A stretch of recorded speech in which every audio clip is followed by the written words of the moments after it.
The Slaves of Paris. By Émile Gaboriau. Part 1. Caught in the Net. How do you find this book? Any thoughts about the book or the author? Any suggestion for improvement? Please take a moment to share your thoughts in a comment. If you like it, share it with your friends who might enjoy it as well. Subscribe to keep in touch. Visit CompleteAudiobooks.com for more quality content. Chapter 1. Putting on the Screw. The cold on the 8th of February, 186 was more intense than the Parisians had experienced during the whole of the severe winter which had preceded it, for at 12 o'clock on that day Chevalier's thermometer, so well known by the denizens of Paris, registered 3 degrees below zero. The sky was overcast and full of threatening signs of snow, while the moisture on the pavement and roads had frozen hard, rendering traffic of all kinds exceedingly hazardous. The whole great city wore an air of dreariness and desolation, for even when a thin crust of ice covers the waters of the Seine, the mind involuntarily turns to those who have neither food, shelter, nor fuel. This bitterly cold day actually made the landlady of the Hôtel de Perrot, though she was a hard, grasping woman of Auvergne, give a thought to the condition of her lodgers. And one quite different from her usual idea of obtaining the maximum of rent for the minimum of accommodation. The cold, remarked she to her husband, who was busily engaged in replenishing the stove with fuel, is enough to frighten the wits out of a polar bear. In this kind of weather I always feel very anxious, for it was during a winter like this that one of our lodgers hung himself, a trick which cost us 50 francs, in good, honest money, besides giving us a bad name in the neighborhood. The fact is, one never knows what lodgers are capable of doing. You should go up to the top floor, and see how they are getting on there. Pooh, pooh, replied her husband, Lupins, they will do well enough. Is that really your opinion? I know that I am right. Daddy Tantin went out as soon as it was light, and a short time afterward Paul Violaine came down. There is no one upstairs now but little Rose, and I expect that she has been wise enough to stick to her bed. Ah! Answered the landlady rather spitefully. I have made up my mind regarding that young lady some time ago. She is a sight too pretty for this house, and so I tell you. The Hôtel de Perrot stands in the Rue de la Hatchet, not 20 steps from the Place de Petit Pont, and no more cruelly sarcastic title could ever have been conferred on a building. The extreme shabbiness of the exterior of the house, the narrow, muddy street in which it stood, the dingy windows covered with mud, and repaired with every variety of patch. All seemed to cry out to the passers-by, this is the chosen abode of misery and destitution. The observer might have fancied it a robber's den, but he would have been wrong, for the inhabitants were fairly honest. The Hôtel de Perrot was one of those refuges, growing scarcer and more scarce every day, where unhappy men and women, who had been worsted in the battle of life, could find a shelter in return for the change remaining from the last 5-franc piece. They treat it as the shipwrecked mariner uses the rock upon which he climbs from the whirl of the angry waters, and breathes a deep sigh of relief as he collects his forces for a fresh effort. However wretched existence may be, a protracted sojourn in such a shelter as the Hôtel de Perrot would be out of the question. The chambers in every floor of the house are divided into small slips by partitions, covered with canvas and paper, and pleasantly termed rooms by Lupins. The partitions were in a terrible condition, rickety and unstable, and the paper with which they were covered torn and hanging down in tatters. But the state of the attics was even more deplorable, the ceilings of which were so low that the occupants had to stoop continually, while the dormer windows admitted but a small amount of light. A bedstead, with a straw mattress, a rickety table, and 2 broken chairs, formed the sole furniture of these rooms. Miserable as these dormitories were, the landlady asked and obtained 22 francs for them by the month, as there was a fireplace in each, which she always pointed out to intending tenants. The young woman whom Lupins alluded to by the name of Rose was seated in one of these dreary dens on this bitter winter's day. Rose was an exquisitely beautiful girl about 18 years of age. She was very fair. Her long lashes partially concealed a pair of steely blue eyes, and to a certain extent relieved their hard expression. Her ripe, red lips, which seemed formed for love and kisses, permitted a glimpse of a row of pearly teeth. Her bright waving hair grew low down upon her forehead, and such of it as had escaped from the bondage of a cheap comb, with which it was fastened, hung in wild luxuriance over her exquisitely shaped neck and shoulders. She had thrown over her ragged print gown the patched coverlet of the bed, and, crouched upon the tattered hearthrug before the hearth, upon which a few sticks smouldered, giving out hardly a particle of heat. She was telling her fortune with a dirty pack of cards, endeavoring to console herself for the privations of the day by the promise of future prosperity. She had spread those arbiters of her destiny in a half-circle before her, and divided them into threes, each of which had a peculiar meaning, and her breast rose and fell as she turned them up and read upon their faces good fortune or ill luck. Absorbed in this task, she paid but little attention to the icy chilliness of the atmosphere, which made her fingers stiff, and dyed her white hands purple. 1, 2, 3, she murmured in a low voice. A fair man, that's sure to be Paul. 1, 2, 3, money to the house. 1, 2, 3, troubles and vexations. 1, 2, 3, the 9 of spades, ah, dear. More hardships and misery, always that wretched card turning up with its sad story. Rose seemed utterly downcast at the sight of the little piece of painted cardboard, as though she had received certain intelligence of a coming misfortune. She soon, however, recovered herself, and was again shuffling the pack, cut it, taking care to do so with her left hand, spread them out before her, and again commenced counting, 1, 2, 3. This time the cards appeared to be more propitious, and held out promises of success for the future. I am loved, read she, as she gazed anxiously upon them, very much loved. Here is rejoicing, and a letter from a dark man. See, here he is, the knave of clubs. Always the same, she continued, I cannot strive against fate. Then, rising to her feet, she drew from a crack in the wall, which formed a safe hiding place for her secrets, a soiled and crumpled letter, and, unfolding it, she read for perhaps the 100th time these words. Mademoiselle. To see you is to love you. I give you my word of honor that this is true. The wretched hovel where your charms are hidden is no fit abode for you. A home, worthy in every way to receive you, is at your service, Rue de Douai. It has been taken in your name, as I am straightforward in these matters. Think of my proposal, and make what inquiries you like concerning me. I have not yet attained my majority, but shall do so in 5 months and 3 days, when I shall inherit my mother's fortune. My father is wealthy, but old and infirm. From 4 to 6 in the afternoon of the next few days I will be in a carriage at the corner of the Place de Petit Pont. Gaston de Gandalou. The cynical insolence of the letter, together with its entire want of form, was a perfect example of the style affected by those loiterers about town, known to the Parisians as mashers. And yet Rose did not appear at all disgusted by the reception of such an unworthily worded proposal, but, on the contrary, rather pleased by its contents. If I only dared, mused she, with a sigh, ah, if I only dared. For a time she sat deeply immersed in thought, with her face buried in her hands, until she was aroused from her meditations by the sound of an active and youthful step upon the creaking stairs. He has come back, she gasped. And with the agile movement of a cat she again concealed the letter in its hiding place, and she had scarcely done so, when Paul Violaine entered the miserable room. He was a young man of 23, of slender figure, but admirably proportioned.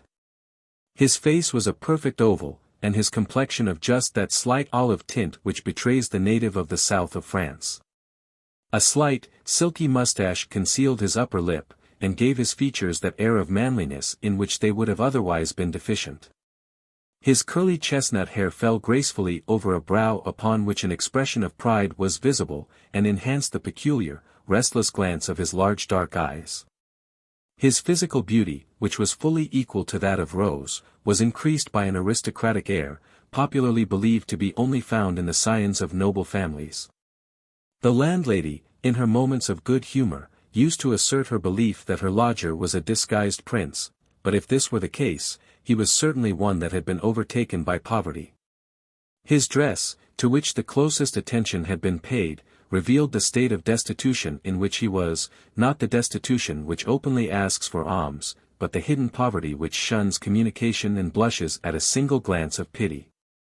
In this almost Arctic winter he wore clothes rendered thin by the constant friction of the clothes brush, over which was a light overcoat about as thick as the web of a spider. His shoes were well blacked, but their condition told the piteous tale of long walks in search of employment, or of that good luck which seems to evade its pursuer. Paul was holding a roll of manuscript in his hand, and as he entered the room he threw it on the bed with a despairing gesture. "A failure again," exclaimed he, in accents of the utmost depression. "Nothing else but failures." The young woman rose hastily to her feet. She appeared to have forgotten the cards completely. The smile of satisfaction faded from her face and her features, and an expression of utter weariness took its place. "What? No success?" she cried, affecting a surprise which was evidently assumed. "No success, after all your promises when you left me this morning?" This morning, Rose, a ray of hope had penetrated my heart. But I have been deceived, or rather I deceived myself, and I took my ardent desires for so many promises which were certain to be fulfilled. The people that I have been to have not even the kindness to say no plain and flat. They listen to all you have to say, and as soon as your back is turned they forget your existence. The coin that passes around in this infernal town is indeed nothing but idle words, and that is all that poverty-stricken talent can expect. A silence of some duration ensued, and Paul was too much absorbed in his own thoughts to notice the look of contempt with which Rose was regarding him. His helpless resignation to adverse circumstances appeared to have turned her to stone. "A nice position we are in," said she at last. "What do you think will become of us?" "Alas! I do not know." "Nor I. Yesterday Madame Lupins came to me and asked for the 11 francs we owe here. And told me plainly that if within 3 days we did not settle our account, she would turn us out, and I know enough of her to be sure that she will keep her word. The detestable old hag would do anything for the pleasure of seeing me on the streets." "Alone and friendless in the world," muttered Paul, paying but little attention to the young girl's words, "without a creature or a relative to care for you, or to lend you a helping hand." "We have not a copper in the world," continued Rose with cruel persistency. "I have sold everything that I had, to preserve the rags that I am wearing. Not a scrap of wood remains, and we have not tasted food since yesterday morning."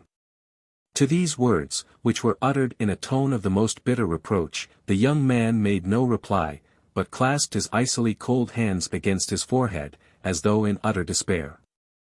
"Yes, that is a true picture of our position," resumed Rose coldly, her accents growing more and more contemptuous. "And I tell you that something must be done at once, some means discovered, I care not what, to relieve us from our present miserable state." Paul tore off his overcoat, and held it toward her. "Take it, and pawn it," exclaimed he. But the girl made no move. "Is that all that you have to propose?" asked she, in the same glacial tone. "They will lend you 3 francs upon it, and with that we can get bread and fuel. And after that is gone. After that, oh, we will think of our next step, and shall have time to hit upon some plan. Time, a little time, is all that I require, Rose, to break asunder the bonds which seem to fetter me. Some day success must crown my efforts. And with success, Rose, dear, will come affluence, but in the meantime we must learn to wait. And where are the means to enable us to wait? No matter, they will come. Only do what I tell you, and who can say what tomorrow?" Paul was still too much absorbed in his own thoughts to notice the expression upon the young girl's face. For had he done so, he would at once have perceived that she was not in the humor to permit the matter to be shelved in this manner. "Tomorrow," she broke in sarcastically. "Tomorrow, always the same pitiful cry. For months past we seem to have lived upon the word. Look you here, Paul, you are no longer a child, and ought to be able to look things straight in the face. What can I get on that threadbare coat of yours? Perhaps 3 francs at the outside. How many days will that last us? We will say 3. And then, what then? Besides, can you not understand that your dress is too shabby for you to make an impression on the people you go to see? Well-dressed applicants only have attention, and to obtain money, you must appear and not to need it, and, pray, what will people think of you if you have no overcoat? Without one you will look ridiculous, and can hardly venture into the streets. Hush, cried Paul, for pity's sake, hush. For your words only prove to me more plainly that you are like the rest of the world, and that want of success is a pernicious crime in your eyes. You once had confidence in me, and then you spoke in a very different strain. Once indeed. But then I did not know. No, Rose, it was not what you were then ignorant of, but it was that in those days you loved me. Great heavens!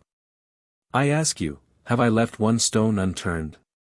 Have I not gone from publisher to sell those songs of my own composing, those songs that you sing so well? I have endeavored to get pupils.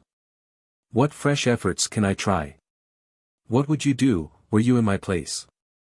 Tell me, I beg you. And as Paul spoke, he grew more and more excited, while Rose still maintained her manner of exasperating coolness.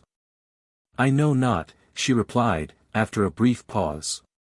But if I were a man, I do not think I would permit the woman, for whom I pretended that I had the most sincere affection, to be in want of the actual necessities of life. I would strain every effort to obtain them. I have no trade. I am no mechanic, broke in Paul passionately. Then I would learn one. Pray how much does a man earn who climbs the ladder with a bricklayer's hod upon his shoulders? It may be hard work, I know, but surely the business is not difficult to learn. You have, or say you have, great musical talents. I say nothing about them. But had I any vocal powers and if there was not a morsel to eat in the house, I would go and sing in the taverns or even in the public streets, and would earn money, and care little for the means by which I made it. When you say those things, you seem to forget that I am an honest man. One would really suppose that I had suggested some questionable act to you. Your reply, Paul, plainly proves to me that you are one of those who, for want of determination, fall, helpless, by the wayside in the journey of life. They flaunt their rags and tatters in the eyes of the world, and with saddened hearts and empty stomachs utter the boast, I am an honest man. Do you think that, in order to be rich, you must perforce be a rogue? This is simple imbecility. She uttered this tirade in clear and vibrant accents, and her eyes gleamed with the fire of savage resolution. Her nature was one of those cruel and energetic ones, which lead a woman to hurl a man from the brink of the abyss to which she had conducted him, and to forget him before he has ever reached the bottom. This torrent of sarcasm brought out Paul's real nature. His face flushed, and rage began to gain the mastery over him. Can you not work? He asked. Why do you not do something instead of talking so much? That is not at all the same thing, answered she coolly. I was not made for work. Paul made a threatening gesture. You wretch, exclaimed he. You are wrong, she replied. I am not a wretch, I am simply hungry. There seemed every prospect of an angry scene, when a slight sound attracted the attention of the disputants, and, turning round, they saw an old man standing upon the threshold of their open door. He was tall, but stooped a good deal. He had high, thick brows, and a red nose. A long, thick, grisly beard covered the rest of his countenance. He wore a pair of spectacles with colored glasses, which, to a great extent, concealed the expression of his face. His whole attire indicated extreme poverty. He wore a greasy coat, much frayed and torn at the pockets, and which had carried away with it marks of all the walls against which it had been rubbed when he had indulged a little too freely in the cheerful glass. He seemed to belong to that class who consider it a work of supererogation to disrobe before going to bed, and who just turn in on such spot as the fancy of the moment may dictate. Paul and Rose both recognized the old man from having continually met him when ascending or descending the staircase, and knew that he rented the back attic, and was called Daddy Tanton. In an instant the idea flashed across Paul's mind that the dilapidated state of the partition permitted every word spoken in one attic to be overheard in the other, and this did not tend to soothe his exasperated feelings. "What do you want here, sir?" asked he angrily. "And, pray, who gave you permission to enter my room without leave?" The old man did not seem at all put out by the threatening language of his questioner. "I should be telling a fib," answered he calmly, "if I were to tell you that, being in my own room and hearing you quarreling, I did not hear every word of what you have been saying." "Sir!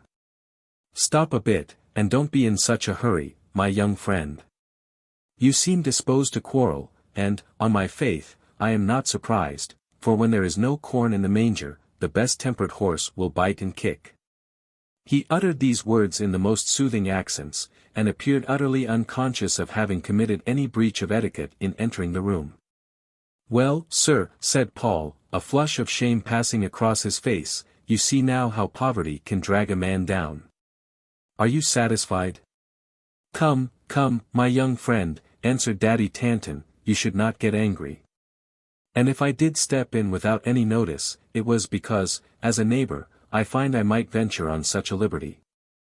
For when I heard how embarrassed you were, I said to myself, Tanton, perhaps you can help this pretty pair out of the scrape they have got into." The promise of assistance from a person who had not certainly the outward appearance of a capitalist seemed so ludicrous to Rose that she could not restrain a smile.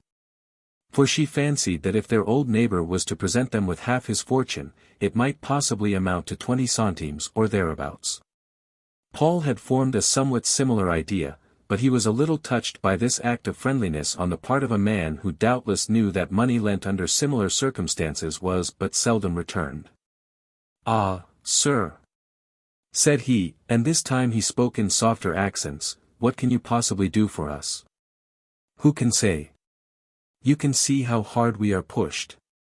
We are in want of almost everything. Have we not reached the acme of misery?" The old man raised his hand to heaven, as if to seek for aid from above. "You have indeed come to a terrible pass," murmured he, "but all is not yet lost. The pearl which lies in the depths of the ocean is not lost forever. For may not some skillful diver bring it to the surface? A fisherman may not be able to do much with it, but he knows something of its value, and hands it over to the dealer in precious stones." He intensified his speech by a little significant laugh, the meaning of which was lost upon the two young people who, though their evil instincts led them to be greedy and covetous, were yet unskilled in the world's ways. "I should," remarked Paul, "be a fool if I did not accept the offer of your kind assistance." "There, then, that is right, and now the first thing to do is to have a really good feed. You must get in some wood too, for it is frightfully cold. My old bones are half frozen, and afterward we will talk of a fresh rig out for you both." "Yes," remarked Rose with a faint sigh, "but to do all that, we want a lot of money." "Well, how do you know that I can't find it?" Daddy Tanton unbuttoned his great coat with grave deliberation, and drew from an inner pocket a small scrap of paper which had been fastened to the lining by a pin. This he unfolded with the greatest of care and laid upon the table. "A banknote for 500 francs, exclaimed Rose, with extreme surprise. Paul did not utter a word. Had he seen the woodwork of the chair upon which he was leaning burst into flower and leaf, he could not have looked more surprised. Who could have expected to find such a sum concealed beneath the old man's tatters, and how could he have obtained so much money? The idea that some robbery had been committed at once occurred to both the young people, and they exchanged a meaning glance, which, however, did not escape the observation of their visitor. "Pooh, pooh," said he, without appearing in the slightest degree annoyed. "You must not give way to evil thoughts or suspicions. It is a fact that banknotes for 500 francs don't often grow out of a ragged pocket like mine. But I got this fellow honestly, that I can guarantee." Rose paid no attention to his words, indeed, she took no interest in them. The note was there, and that was enough for her. She took it up and smoothed it out as though the crisp paper communicated a pleasant sensation to her fingers. "I must tell you," resumed Daddy Tanton, that I am employed by a sheriff's officer, and that, in addition, I do a little bill collecting for various persons. By these means I have often comparatively large sums in my possession, and I can lend you 500 francs for a short time without any inconvenience to myself."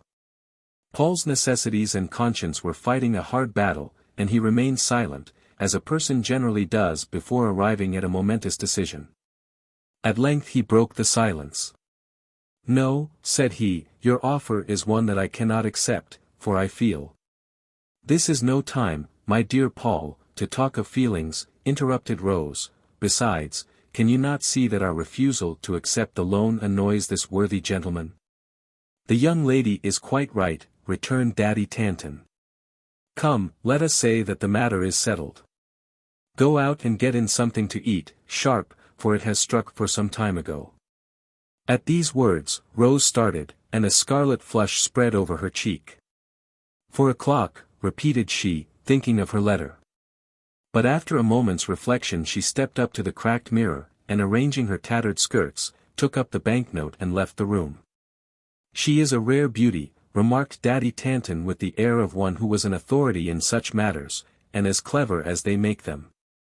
"Ah! If she had only someone to give her a hint, she might rise to any height." Paul's ideas were in such a wild state of confusion, that he could make no reply. And, now that he was no longer held in thrall by Rose's presence, he began to be terrified at what had taken place. For he imagined that he caught a sinister expression in the old man's face which made him very suspicious of the wisdom of the course he had been persuaded to pursue. Was there ever such an unheard-of event as an old man of such a poverty-stricken appearance showering banknotes upon the heads of perfect strangers? There was certainly something mysterious in the affair, and Paul made up his mind that he would do his utmost to avoid being compromised. "I have thought the matter over," said he resolutely. "And it is impossible for me to accept the loan of a sum which it would be difficult for me to repay. My dear young friend, that is not the way to talk. If you do not have a good opinion of yourself, all the world will judge you according to your own estimation. Your inexperience has, up to this time, been the sole cause of your failure. Poverty soon changes a boy into a man as straw ripens fruit. But the first thing you must do is to put all confidence in me. You can repay the 500 francs at your convenience, but I must have 6% for my money and your note of hand." "But really," began Paul. "I am looking at the matter in a purely business light, so we can drop sentiment." Paul had so little experience in the ways of the world, that the mere fact of giving his acceptance for the money borrowed put him at once at his ease, though he knew well that his name was not a very valuable addition to the slip of paper. Daddy Tanton, after a short search through his pockets, discovered a bill stamp, and, placing it on the table, said, "Write as I shall dictate. On the 8th of June, 188 I promise to pay to M.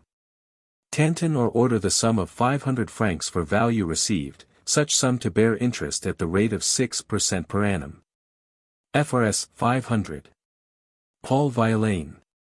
The young man had just completed his signature when Rose made her appearance, bearing a plentiful stock of provisions in her arms. Her eyes had a strange radiance in them, which Paul, however, did not notice, as he was engaged in watching the old man, who, after carefully inspecting the document, secured it in one of the pockets of his ragged coat. "You will, of course, understand, sir," remarked Paul, "that there is not much chance of my being able to save sufficient to meet this bill in 4 months, so that the date is a mere form." A smile of benevolence passed over Daddy Tanton's features. "And suppose," said he, "that I, the lender, was to put the borrower in a position to repay the advance before a month had passed?" "Ah! But that is not possible. I do not say, my young friend, that I could do this myself, but I have a good friend whose hand reaches a long way. If I had only listened to his advice when I was younger, you would not have caught me today in the Hôtel de Perrot. Shall I introduce you to him? Am I a perfect fool, to throw away such a chance? Good. I shall see him this evening, and will mention your name to him. Call on him at noon tomorrow, and if he takes a fancy to you, decides to push you, your future is assured, and you will have no doubts as to getting on. He took out a card from his pocket and handed it to Paul, adding, "The name of my friend is Mascarin." Meanwhile Rose, with a true Parisian's handiness, had contrived to restore order from chaos, and had arranged the table, with its 1 or 2 pieces of broken crockery, with scraps of brown paper instead of plates. A fresh supply of wood crackled bravely on the hearth, and 2 candles, one of which was placed in a chipped bottle, and the other in a tarnished candlestick belonging to the porter of the hotel.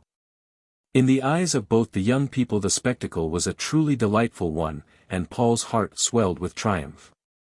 The business had been satisfactorily concluded, and all his misgivings were at an end.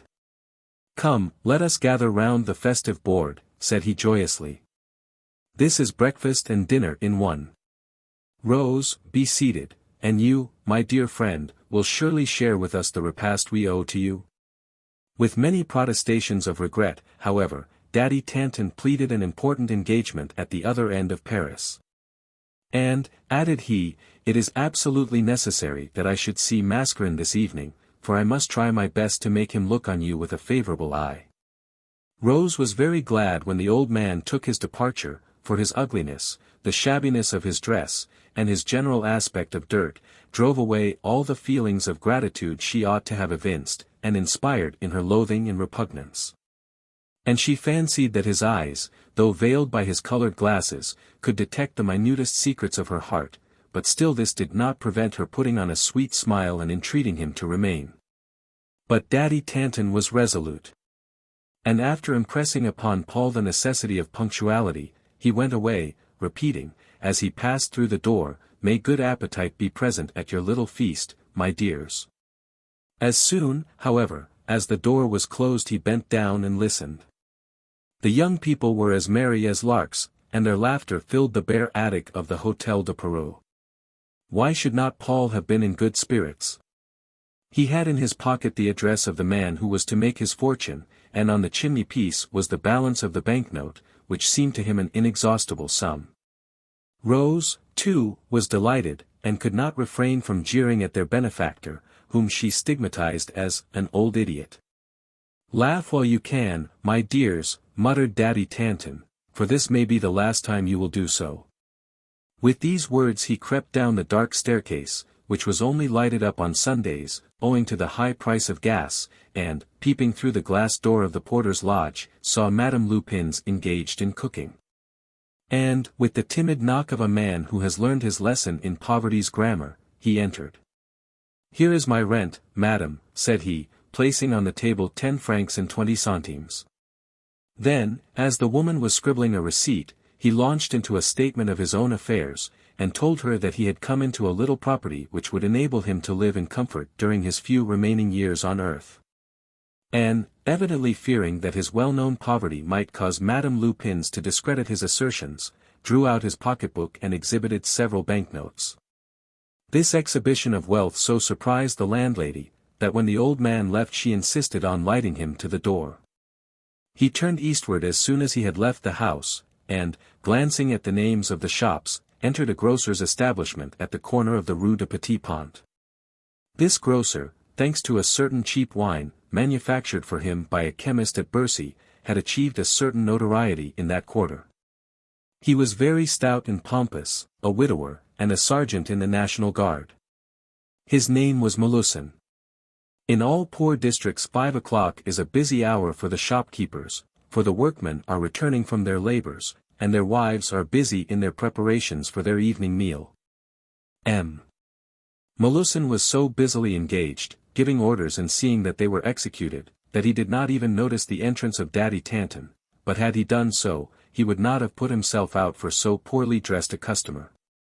But the old man had left behind him in the Hôtel de Perrot every sign of humility and servility, and, making his way to the least crowded portion of the shop, he called out in imperative accents, Melusine. Very much surprised, the grocer ceased his avocation and hastened to obey the summons. "How the deuce does the man know me?" muttered he, forgetting that his name was over the door in gilt letters fully 6 inches long. "Sir," said Daddy Tanton, without giving the grocer time to speak, "did not a young woman come here about half an hour ago and change a note for 500 francs? Most certainly, answered Melusine, but how did you know that? Ah, I have it, he added, striking his forehead, there has been a robbery, and you are in pursuit of the criminal. I must confess that the girl looked so poor, that I guessed there was something wrong. I saw her fingers tremble. Pardon me, returned Daddy Tanton. I have said nothing about a robbery. I only wish to ask you if you would know the girl again. Perfectly, a really splendid girl, with hair that you do not see every day. I have reason to believe that she lives in the Rue Hatchet. The police are not very popular with the shopkeeping class.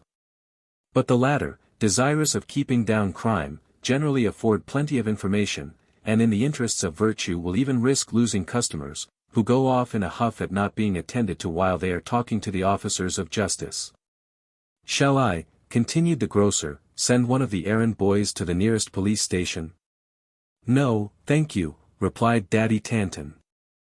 I should prefer your keeping the matter quiet until I communicate with you once more. Yes, yes, I see. A false step just now would put them on their guard. Just so. Now, will you let me have the number of the note, if you still have it? I wish you also to make a note of the date as well as the number. Yes, yes, I see, returned the grocer. You may require my books as corroborative evidence, that is often the way. Excuse me, I will be back directly. All that Daddy Tanton had desired was executed with the greatest rapidity, and he and the grocer parted on the best terms, and the tradesman watched his visitor's departure. Perfectly satisfied that he had been assisting a police officer who had deemed it fit to assume a disguise. Daddy Tanton cared little what he thought, and, gaining the place de Petit Pont, stopped and gazed around as if he was waiting for someone. Twice he walked round it in vain. But in his third circuit he came to a halt with an exclamation of satisfaction, for he had seen the person of whom he had been in search, who was a detestable-looking youth of about 18 years of age. Though so thin and stunted that he hardly appeared to be 15. The lad was leaning against the wall of the Quai Saint-Michel, openly asking alms, but keeping a sharp lookout for the police. At the first glance it was easy to detect in him the hideous outgrowth of the great city, the regular young rough of Paris, who, at 8 years of age, smokes the butt ends of cigars picked up at the tavern doors and gets tipsy on coarse spirits. He had a thin crop of sandy hair, his complexion was dull and colorless, and a sneer curled the corners of his mouth, which had a thick, hanging underlip, and his eyes had an expression in them of revolting cynicism. His dress was tattered and dirty, and he had rolled up the sleeve of his right arm, exhibiting a deformed limb, sufficiently repulsive to excite the pity of the passers-by. He was repeating a monotonous whine, in which the words, poor workman, arm destroyed by machinery, aged mother to support, occurred continually. Daddy Tanton walked straight up to the youth, and with a sound cuff sent his hat flying. The lad turned sharply round, evidently in a terrible rage, but, recognizing his assailant, shrank back, and muttered to himself, landed. In an instant he restored his arm to its originally healthy condition, and, picking up his cap, replaced it on his head, and humbly waited for fresh orders. Is this the way you execute your errands? Asked Daddy Tanton, snarling. What errands? I have heard of none. Never you mind that. Did not Mascarin, on my recommendation, put you in the way of earning your livelihood? And did you not promise to give up begging? Beg pardon, Governor, I meant to be on the square, but I didn't like to waste time while I was waiting. I don't like being idle and I have copped 7 browns. Toto Chupin, said the old man, with great severity, you will certainly come to a bad end. But come, give your report. What have you seen? During this conversation they were walking slowly along the quay, and had passed the Hôtel Dieu. Well, Governor, replied the young rogue, I just saw what you said I should. At 4 sharp, a carriage drove into the place, and pulled up bang opposite the wigmakers. Dash me, if it weren't a swell turnout. Horse, coachman, and all, in real slap-up style. It waited so long that I thought it had taken root there. Come, get on. Was there anyone inside? I should think there was.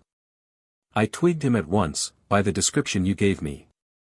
I never see a cove togged out as he was, tall hat, light sit-down-upons, and a short coat, wasn't it cut short? But in really bang-up style. To be certain, I went right up to him, for it was getting dark, and had a good look at him. He had got out of the trap, and was marching up and down the pavement, with an unlighted cigar stuck in his mouth. I took a match, and said, "Have a light, my noble swell," and hanged if he didn't give me 10 centimes. My! Ain't he ugly? Short, shriveled up, and knock-kneed, with a glass in his eye, and altogether precious like a monkey. Daddy Tanton began to grow impatient with all this rigmarole. "Come, tell me what took place," said he angrily. "Precious little."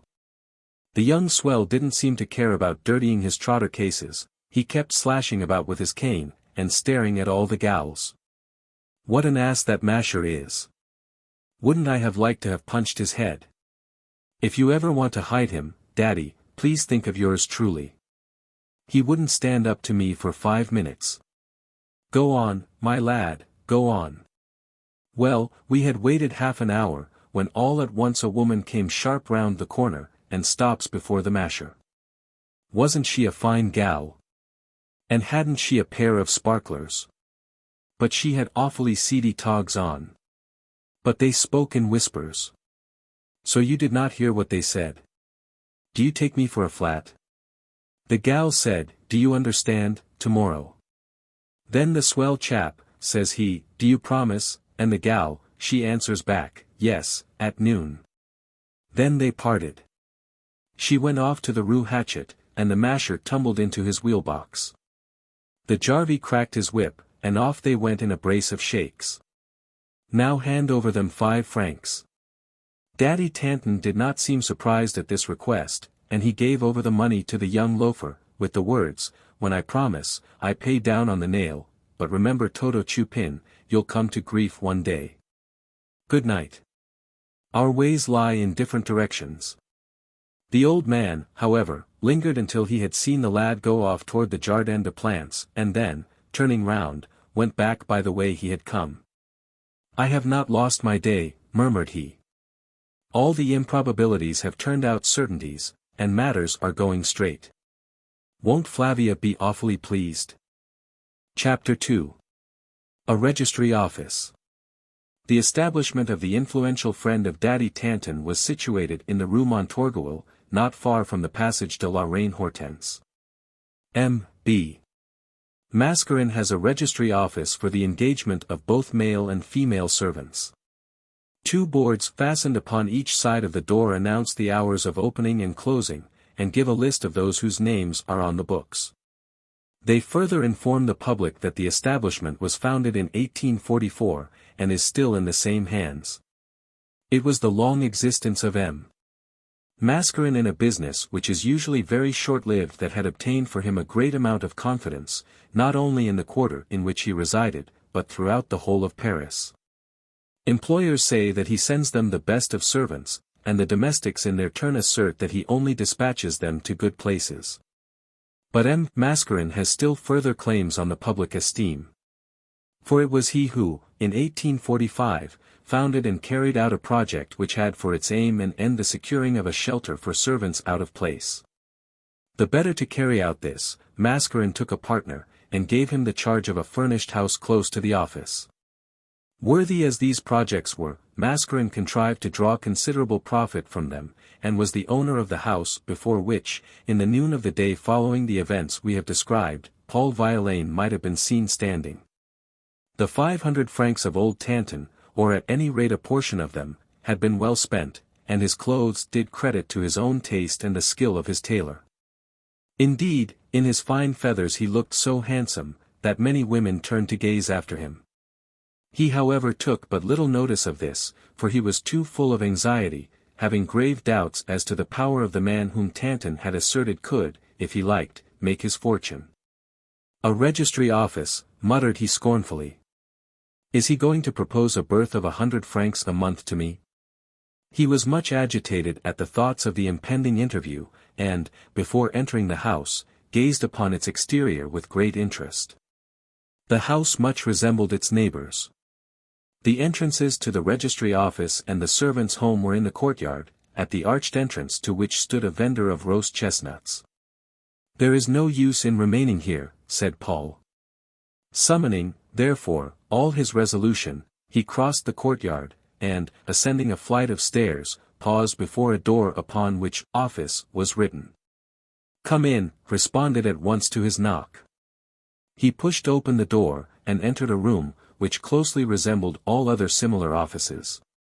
There were seats all round the room, polished by frequent use. At the end was a sort of compartment shut in by a green baize curtain, jestingly termed the confessional by the frequenters of the office. Between the windows was a tin plate, with the words, "All fees to be paid in advance," in large letters upon it. In one corner a gentleman was seated at a writing table, who, as he made entries in a ledger, was talking to a woman who stood beside him. "Mascarin?" asked Paul hesitatingly. "What do you want with him?" asked the man, without looking up from his work. "Do you wish to enter your name? We have now vacancies for 3 bookkeepers, a cashier, a confidential clerk, 6 other good situations. Can you give good references?" These words seemed to be uttered by rote. "I beg your pardon," returned Paul, "but I should like to see Mascarin. One of his friends sent me here." This statement evidently impressed the official, and he replied almost politely, "Mascarin is much occupied at present, sir, but he will soon be disengaged. Pray be seated." Paul sat down on a bench, and examined the man who had just spoken with some curiosity.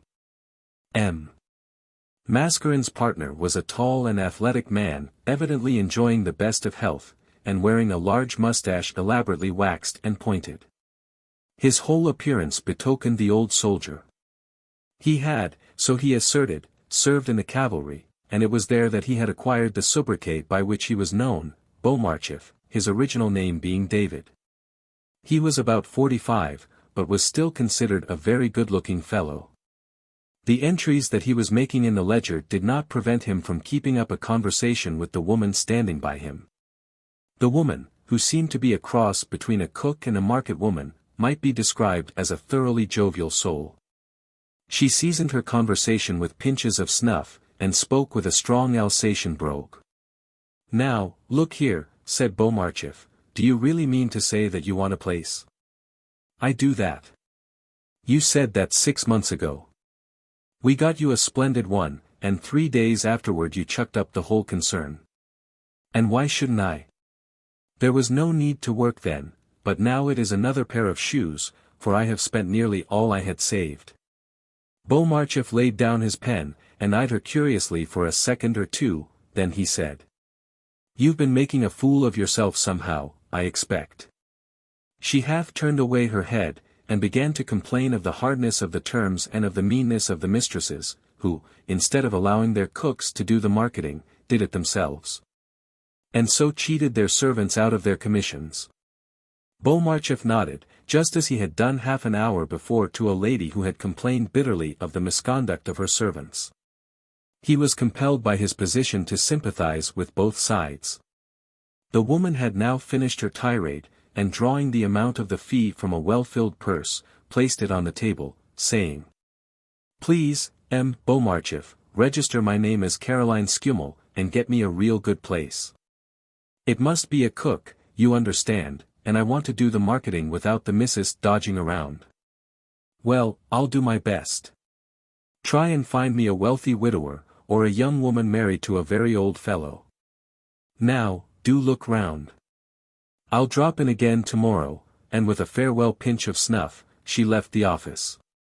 Paul listened to this conversation with feelings of anger and humiliation, and in his heart cursed old Tanton for having introduced him into such company. He was seeking for some plausible excuse for withdrawal, when the door at the end of the room was thrown open, and 2 men came in, talking as they did so.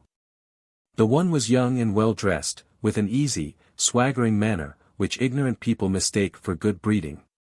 He had a many-colored rosette at his buttonhole, showing that he was the knight of more than one foreign order. The other was an elderly man, with an unmistakable legal air about him. He was dressed in a quilted dressing gown, fur-lined shoes, and had on his head an embroidered cap, most likely the work of the hands of some one dear to him. He wore a white cravat, and his sight compelled him to use colored glasses. "Then, my dear sir," said the younger man, "I may venture to entertain hopes."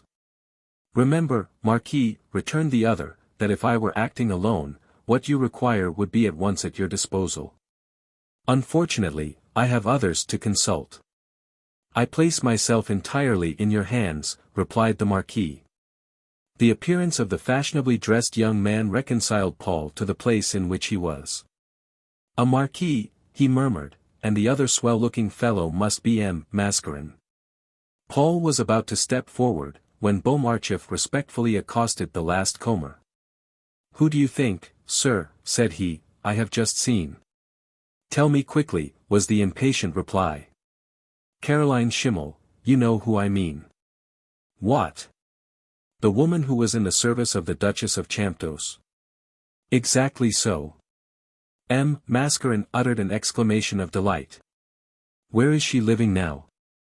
Beaumarchais was utterly overwhelmed by this simple question. For the first time in his life he had omitted to take a client's address. This omission made Mascarin so angry that he forgot all his good manners, and broke out with an oath that would have shamed a London cabman. "How could you be such an infernal fool? We have been hunting for this woman for 5 months. You knew this as well as I did, and yet, when chance brings her to you, you let her slip through your fingers and vanish again." "She'll be back again, sir, never fear. She won't fling away the money that she had paid for fees. And what do you think that she cares for 10 sous or 10 francs? She'll be back when she thinks she will, but a woman who drinks and is off her head nearly all the year round." Inspired by a sudden thought, Beaumarchais made a clutch at his hat. "She has only just gone," said he, "I can easily overtake her." But Mascarin arrested his progress. "You are not a good bloodhound. Take Toto Chupin with you, he is outside with his chestnuts, and is as fly as they make them. If you catch her up, don't say a word, but follow her up, and see where she goes. I want to know her whole daily life. Remember that no item, however unimportant it may seem, is not of consequence." Beaumarchais disappeared in an instant, and Mascarin continued to grumble. "What a fool," he murmured. "If I could only do everything myself. I worried my life out for months, trying to find the clue to the mystery which this woman holds, and now she has again escaped me." Paul, who saw that his presence was not remarked, coughed to draw attention to it. In an instant Mascarin turned quickly round. "Excuse me," said Paul, but the set smile had already resumed its place upon Mascarin's countenance. "You are," remarked he, civilly, "Paul Violaine, are you not?" The young man bowed in assent. "Forgive my absence for an instant." "I will be back directly," said Mascarin. He passed through the door, and in another instant Paul heard his name called. Compared to the outer chamber, Mascarin's office was quite a luxurious apartment, for the windows were bright, the paper on the walls fresh, and the floor carpeted. But few of the visitors to the office could boast of having been admitted into this sanctum, for generally business was conducted at Beaumarchais' table in the outer room. Paul, however, who was unacquainted with the prevailing rule, was not aware of the distinction with which he had been received.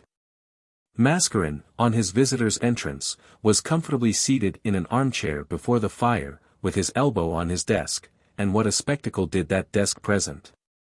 It was a perfect world in itself, and indicated that its proprietor was a man of many trades. It was piled with books and documents, while a great deal of the space was occupied by square pieces of cardboard, upon each of which was a name in large letters, while underneath was writing in very minute characters. With a benevolent gesture, Mascarin pointed to an armchair, and in encouraging tones said, "And now let us talk." It was plain to Paul that Mascarin was not acting, but that the kind and patriarchal expression upon his face was natural to it, and the young man felt that he could safely entrust his whole future to him.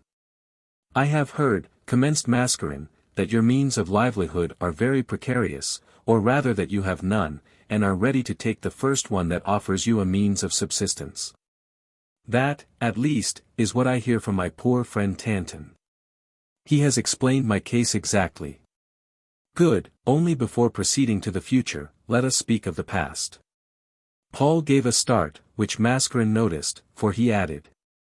You will excuse the freedom I am taking, but it is absolutely necessary that I should know to what I am binding myself. Tanton tells me that you are a charming young man, strictly honest, and well educated, and now that I have had the pleasure of meeting you, I am sure that he is right. But I can only deal with proofs, and must be quite certain before I act on your behalf with third parties. I have nothing to conceal, sir, and am ready to answer any questions, responded Paul. A slight smile, which Paul did not detect, played round the corners of Mascarin's mouth, and, with a gesture, with which all who knew him were familiar, he pushed back his glasses on his nose. I thank you, answered he. It is not so easy as you may suppose to hide anything from me. He took one of the packets of pasteboard slips from his desk, and shuffling them like a pack of cards, continued, Your name is Marie-Paul Violaine. You were born at Poitiers, in the Rue de Vigne, on the 5th of January, 1843, and are therefore in your 24th year. That is quite correct, sir. You are an illegitimate child. The first question had surprised Paul. The second absolutely astounded him. Quite true, sir, replied he, not attempting to hide his surprise, but I had no idea that Tanton was so well informed. The partition which divided our rooms must have been thinner than I thought. Mascarin took no notice of this remark, but continued to shuffle and examine his pieces of cardboard. Had Paul caught a clear glimpse of these, he would have seen his initials in the corner of each. Your mother, went on Mascarin, kept, for the last 15 years of her life, a little haberdasher's shop. Just so. But a business of that description in a town like Poitiers, does not bring in very remunerative results, and luckily she received for your support and education a sum of 1,000 francs per year. This time Paul started from his seat, for he was sure that Tanton could not have learned this secret at the Hôtel de Perrot. Merciful powers, sir, cried he. Who could have told you a thing that has never passed my lips since my arrival in Paris, and of which even Rose is entirely ignorant? Mascarin raised his shoulders. You can easily comprehend, remarked he, that a man in my line of business has to learn many things. If I did not take the greatest precautions, I should be deceived daily, and so lead others into error. Paul had not been more than an hour in the office, but the directions given to Beaumarchais had already taught him how many of these events were arranged. Though I may be curious, went on Mascarin, I am the symbol of discretion. So answer me frankly, how did your mother receive this annuity? Through a Parisian solicitor. Do you know him? Not at all, answered Paul, who had begun to grow uneasy under this questioning, for a kind of vague apprehension was aroused in his mind, and he could not see the utility of any of these interrogations. There was, however, nothing in Mascarin's manner to justify the misgivings of the young man, for he appeared to ask all these questions in quite a matter-of-course way, as if they were purely affairs of business. After a protracted silence, Mascarin resumed. I am half inclined to believe that the solicitor sent the money on his own account. No, sir, answered Paul. I am sure you are mistaken. Why are you so certain? Because my mother, who was the incarnation of truth, often assured me that my father died before my birth. Poor mother! I loved and respected her too much to question her on these matters. One day, however, impelled by an unworthy feeling of curiosity, I dared to ask her the name of our protector.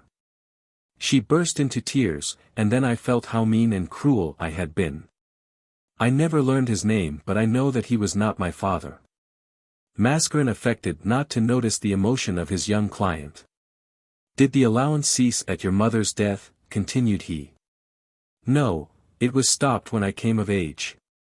My mother told me that this would be the case. But it seems only yesterday that she spoke to me of it. It was on my birthday, and she had prepared a little treat for my supper, for in spite of the affliction my birth had caused her, she loved me fondly. Poor mother! Paul, said she, at your birth a genuine friend promised to help me to bring up and educate you, and he kept his word. But you are now 21, and must expect nothing more from him. My son, you are a man now, and I have only you to look to. Work and earn an honest livelihood. Paul could proceed no farther, for his emotions choked him. My mother died suddenly some 10 months after this conversation, without time to communicate anything to me, and I was left perfectly alone in the world, and were I to die tomorrow, there would not be a soul to follow me to my grave. Mascarin put on a sympathetic look. Not quite so bad as that, my young friend, I trust that you have one now. Mascarin rose from his seat, and for a few minutes paced up and down the room, and then halted, with his arms folded, before the young man.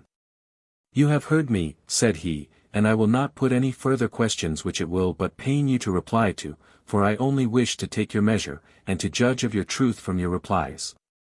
You will ask why? Ah, that is a question I cannot answer today, but you shall know later on. Be assured, however, that I know everything about you, but I cannot tell you by what means. Say it has all happened by chance. Chance has broad shoulders, and can bear a great deal. This ambiguous speech caused a thrill of terror to pass through Paul, which was plainly visible on his expressive features. Are you alarmed? Asked Mascarin, readjusting his spectacles. I am much surprised, sir, stammered Paul. Come, come. What can a man in your circumstances have to fear? There is no use racking your brain. You will find out all you want quickly enough, and had best make up your mind to place yourself in my hands without reserve, for my sole desire is to be of service to you. These words were uttered in the most benevolent manner. And as he resumed his seat, he added, Now let us talk of myself. Your mother, whom you justly say was a thoroughly good woman, pinched herself in order to keep you at college at Poitiers. You entered a solicitor's office at 18, I think? Yes, sir. But your mother's desire was to see you established at Loudun or Sèvres. Perhaps she hoped that her wealthy friend would aid you still further. Unluckily, however, you had no inclination for the law. Paul smiled, but Mascarin went on with some little severity. I repeat, unfortunately, and I think that by this time you have gone through enough to be of my opinion. What did you do instead of studying law? You did, what? You wasted your time over music, and composed songs, and, I know, an opera, and thought yourself a perfect genius. Paul had listened up to this time with patience, but at this sarcasm he endeavored to protest. But it was in vain, for Mascarin went on pitilessly. One day you abandoned the study of the law, and told your mother that until you had made your name as a musical composer you would give lessons on the piano. But you could obtain no pupils, and, well, just look in the glass yourself, and say if you think that your age and appearance would justify parents in entrusting their daughters to your tuition. Mascarin stopped for a moment and consulted his notes afresh. Your departure from Poitiers, he went on, was your last act of folly. The very day after your poor mother's death you collected together all her scanty savings, and took the train to Paris. Then, sir, I had hoped. What, to arrive at fortune by the road of talent? Foolish boy! Every year 1,000 poor wretches have been thus intoxicated by their provincial celebrity, and have started for Paris, buoyed up by similar hopes. Do you know the end of them? At the end of 10 years, I give them no longer, 9 out of 10 die of starvation and disappointment, and the other joins the criminal army. Paul had often repeated this to himself, and could, therefore, make no reply. But, went on Mascarin, you did not leave Poitiers alone, you carried off with you a young girl named Rose Pigoreau. Pray, let me explain. It would be useless. The fact speaks for itself. In 6 months your little store had disappeared. Then came poverty and starvation, and at last, in the Hôtel de Peru, your thoughts turned to suicide, and you were only saved by my old friend Tanton. Paul felt his temper rising, for these plain truths were hard to bear. but fear lest he should lose his protector kept him silent. "I admit everything, sir," said he calmly. "I was a fool, and almost mad, but experience has taught me a bitter lesson. I am here today, and this fact should tell you that I have given up all my vain hallucinations. Will you give up Rose Pigoreau?" As this abrupt question was put to him, Paul turned pale with anger. "I love Rose," answered he coldly. "She believes in me, and has shared my troubles with courage, and one day she shall be my wife." Raising his velvet cap from his head, Mascarin bowed with an ironical air, saying, "Is that so? Then I beg 1,000 pardons. It is urgent that you should have immediate employment. Pray, what can you do?"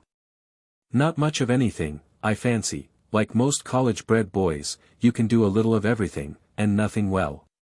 Had I a son, and an enormous income, I would have him taught a trade."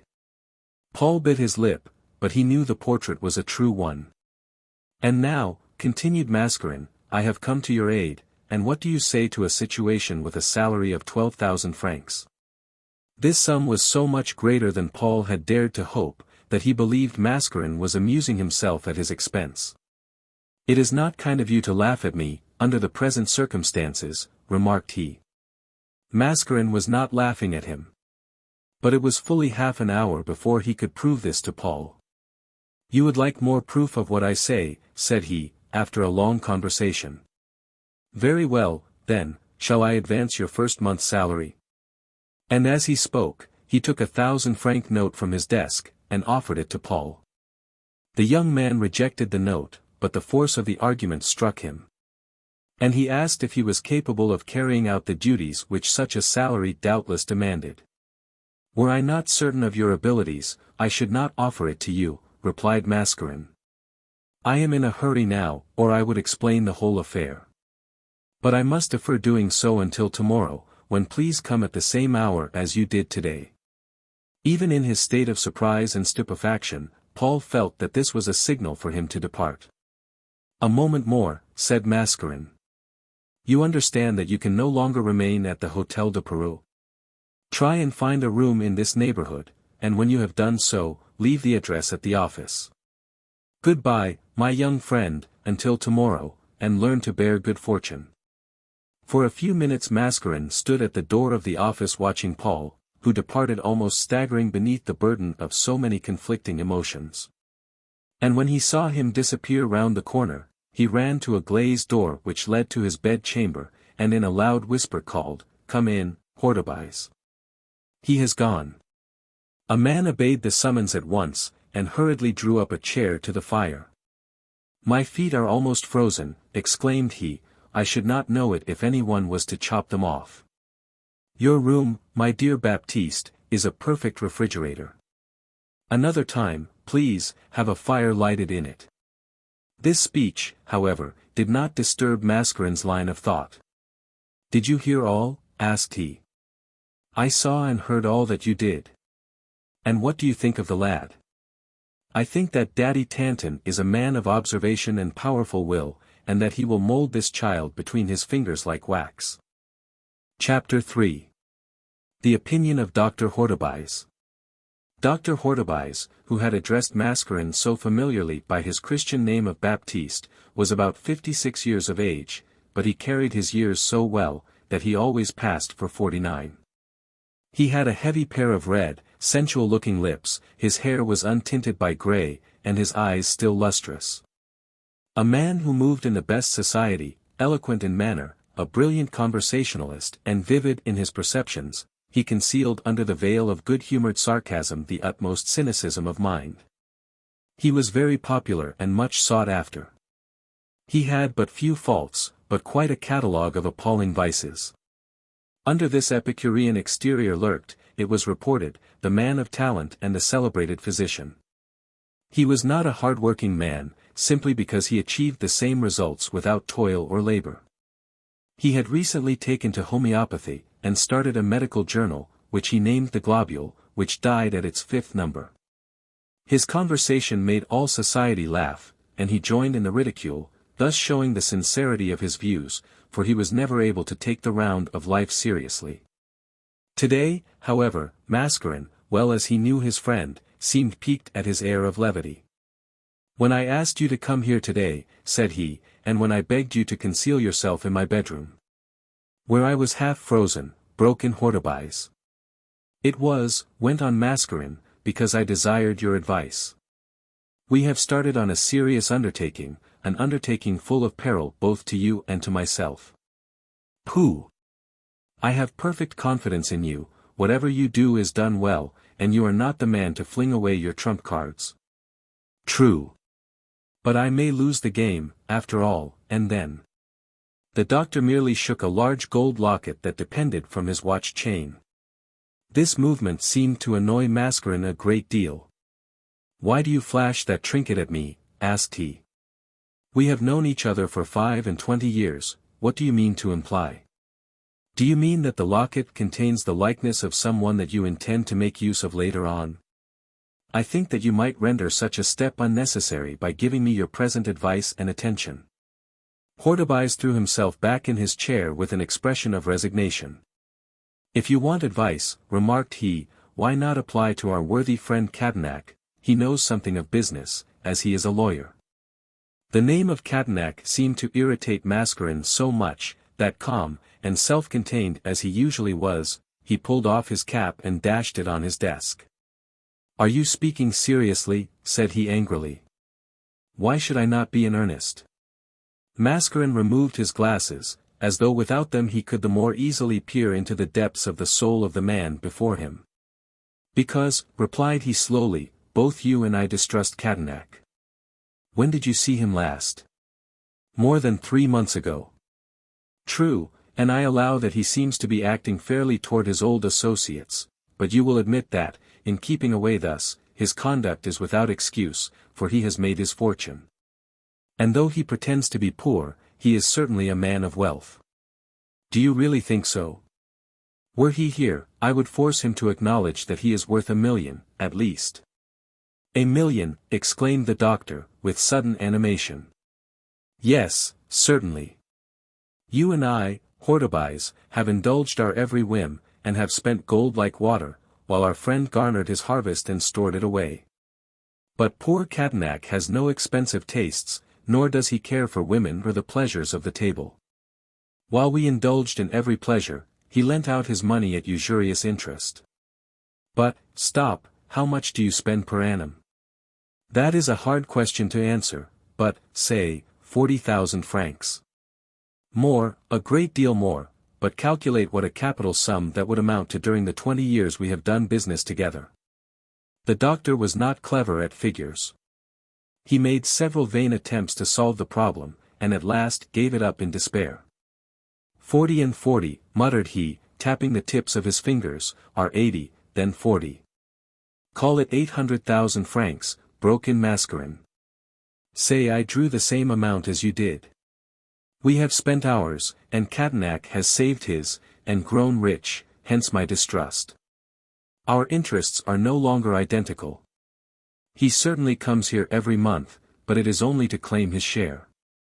He consents to take his share of the profits, but shirks the risks.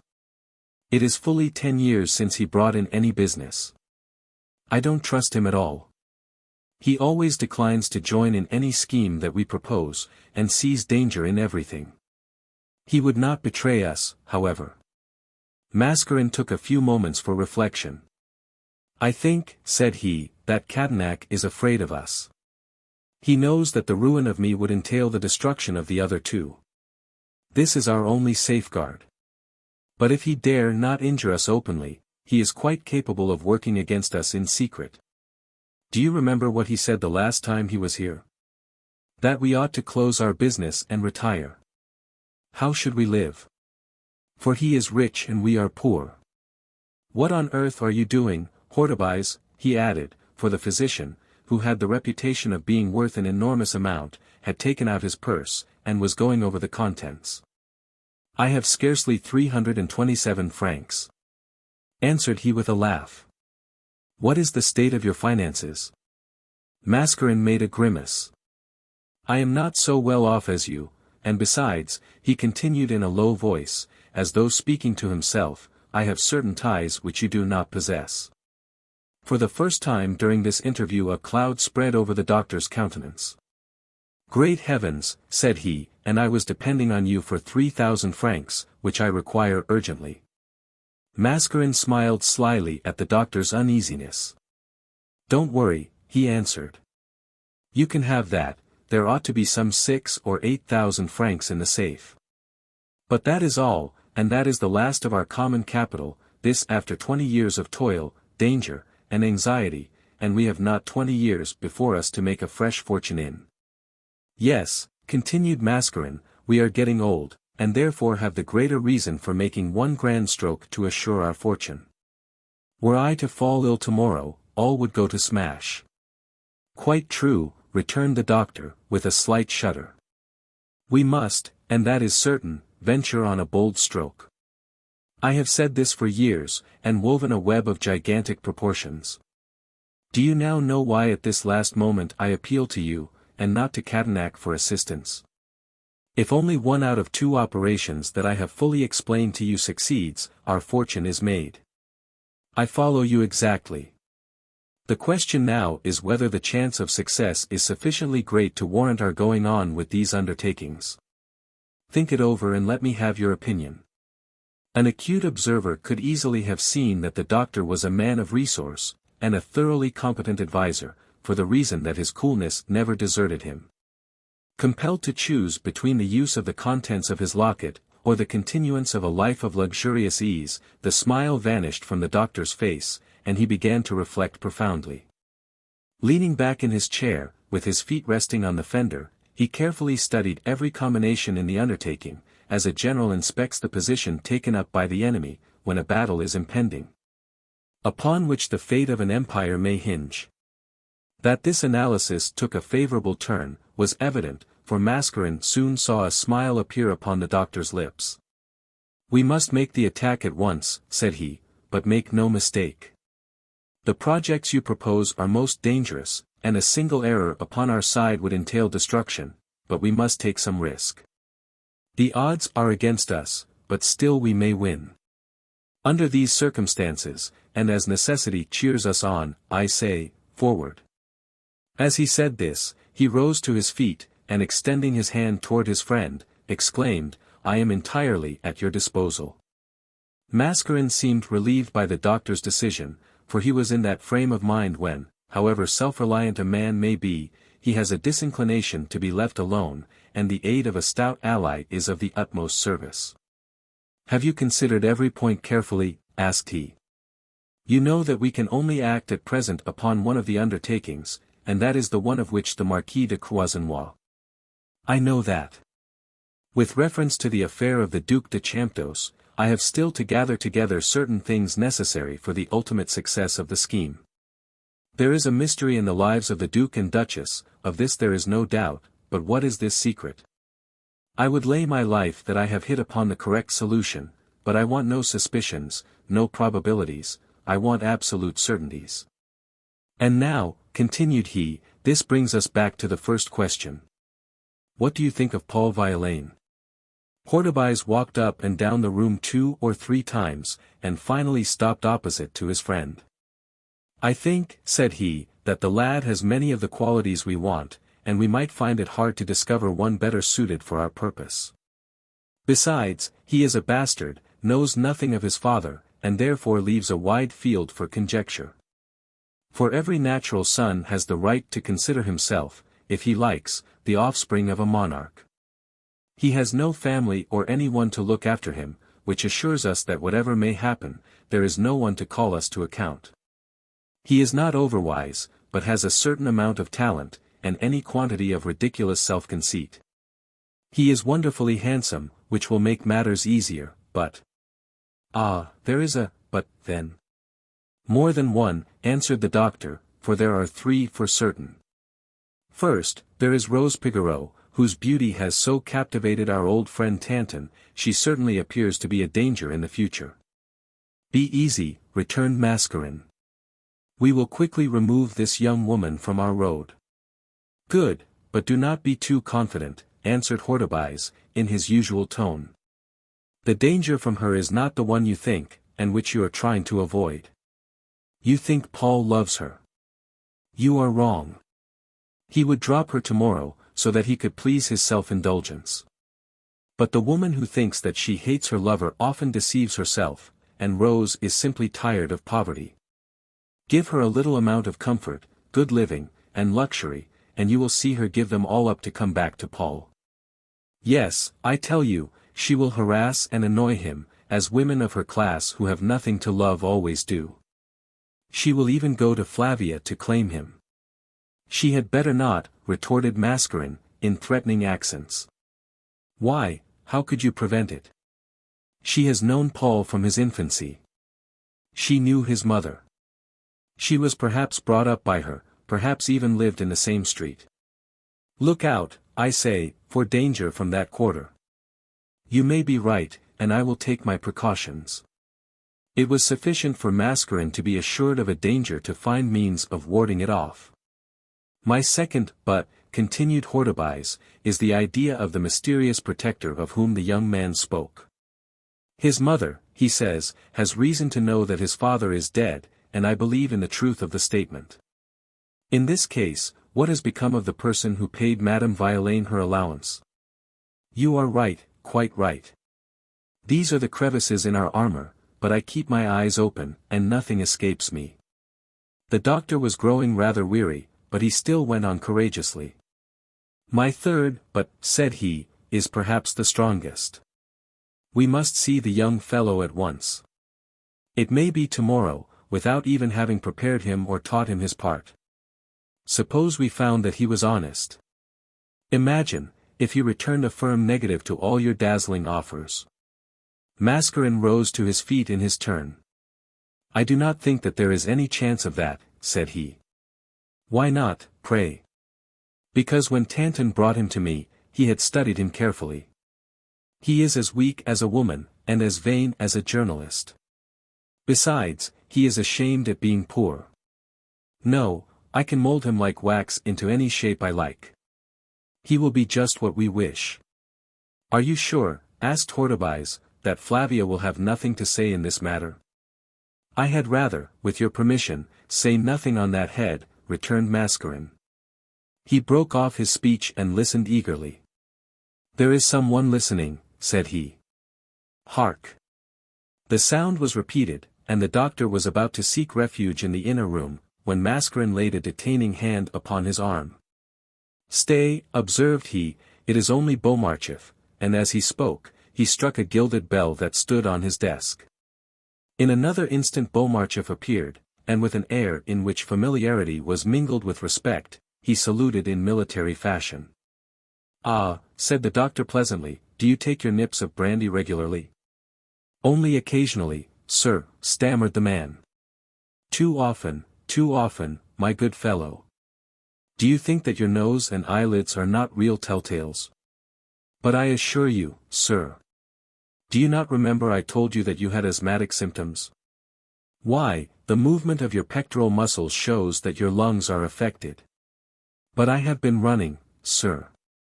Mascarin broke in upon this conversation, which he considered frivolous. If he is out of breath, remarked he, it is because he has been endeavoring to repair a great act of carelessness that he has committed. Well, Beaumarchais, how did you get on? All right, sir, returned he, with a look of triumph. Good. What are you talking about? Asked the doctor. Mascarin gave his friend a meaning glance, and then, in a careless manner, replied, Caroline Schimmel, a former servant of the CHAMPDOCE family, also patronizes our office. How did you find her, Beaumarchais? Well, an idea occurred to me. Pooh! Do you have ideas at your time of life? Beaumarchais put on an air of importance. My idea was this, he went on, as I left the office with Toto Chupin, I said to myself, the woman would certainly drop in at some pub before she reached the boulevard. A sound argument, remarked the doctor. Therefore Toto and I took a squint into every one we passed, and before we got to the Rue Corot we saw her in one, sure enough. And Toto is after her now? Yes, sir. He said he would follow her like her shadow, and will bring in a report every day. "I am very pleased with you, Beaumarchif," said Mascarin, rubbing his hands joyously. Beaumarchif seemed highly flattered, but continued. "This is not all. What else is there to tell? I met La Candile on his way from the Place de Petit Pont, and he has just seen that young girl, you know whom I mean, driving off in a two-horse Victoria. He followed it, of course. She has been placed in a gorgeous apartment in the Rue Douai, and from what the porter says, she must be a rare beauty, and La Candile raved about her, and says that she has the most magnificent eyes in the world." "Ah," remarked Hortebise, "then Tanton was right in his description of her." "Of course he was," answered Mascarin with a slight frown, "and this proves the justice of the objection you made a little time back. A girl possessed of such dazzling beauty may even influence the fool who has carried her off to become dangerous." Beaumarchif touched his master's arm kindly. "If you wish to get rid of the masher," said he, "I can show you a way." And throwing himself into the position of a fencer, he made a lunge with his right arm, exclaiming, "1, 2. "A Prussian quarrel," remarked Mascarin. "No, a duel would do us no good. We should still have the girl on our hands, and violent measures are always to be avoided." He took off his glasses, wiped them, and looking at the doctor intently, said, "Suppose we take an epidemic as our ally. If the girl had the smallpox, she would lose her beauty." Cynical and hardened as the doctor was, he drew back in horror at this proposal. "Under certain circumstances," remarked he, "science might aid us. But Rose, even without her beauty, would be just as dangerous as she is now. It is her affection for Paul that we have to check, and not his for her, and the uglier a woman is, the more she clings to her lover." "All this is worthy of consideration," returned Mascarin, "meanwhile we must take steps to guard ourselves from the impending danger. Have you finished that report on Gandalou, Beaumarchif? What is his position?" "Head over ears in debt, sir, but not harassed by his creditors because of his future prospects." "Surely among these creditors there are some that we could influence," said Mascarin. "Find this out, and report to me this evening. And farewell for the present." When again alone, the two confederates remained silent for some time. The decisive moment had arrived. As yet they were not compromised. But if they intended to carry out their plans, they must no longer remain inactive, and both of these men had sufficient experience to know that they must look at the position boldly, and make up their minds at once. The pleasant smile upon the doctor's face faded away, and his fingers played nervously with his locket. Mascarin was the first to break the silence. "Let us no longer hesitate," said he, "let us shut our eyes to the danger and advance steadily. You heard the promises made by the Marquis de Croisenois. He will do as we wish, but under certain conditions. Mademoiselle de Mussidan must be his bride. That will be impossible. Not so, if we desire it, and the proof of this is, that before 2 o'clock the engagement between Mademoiselle Sabine and the Baron de Broglie will be broken off." The doctor heaved a deep sigh. "I can understand Catinac's scruples. Ah! If, like him, I had 1,000,000.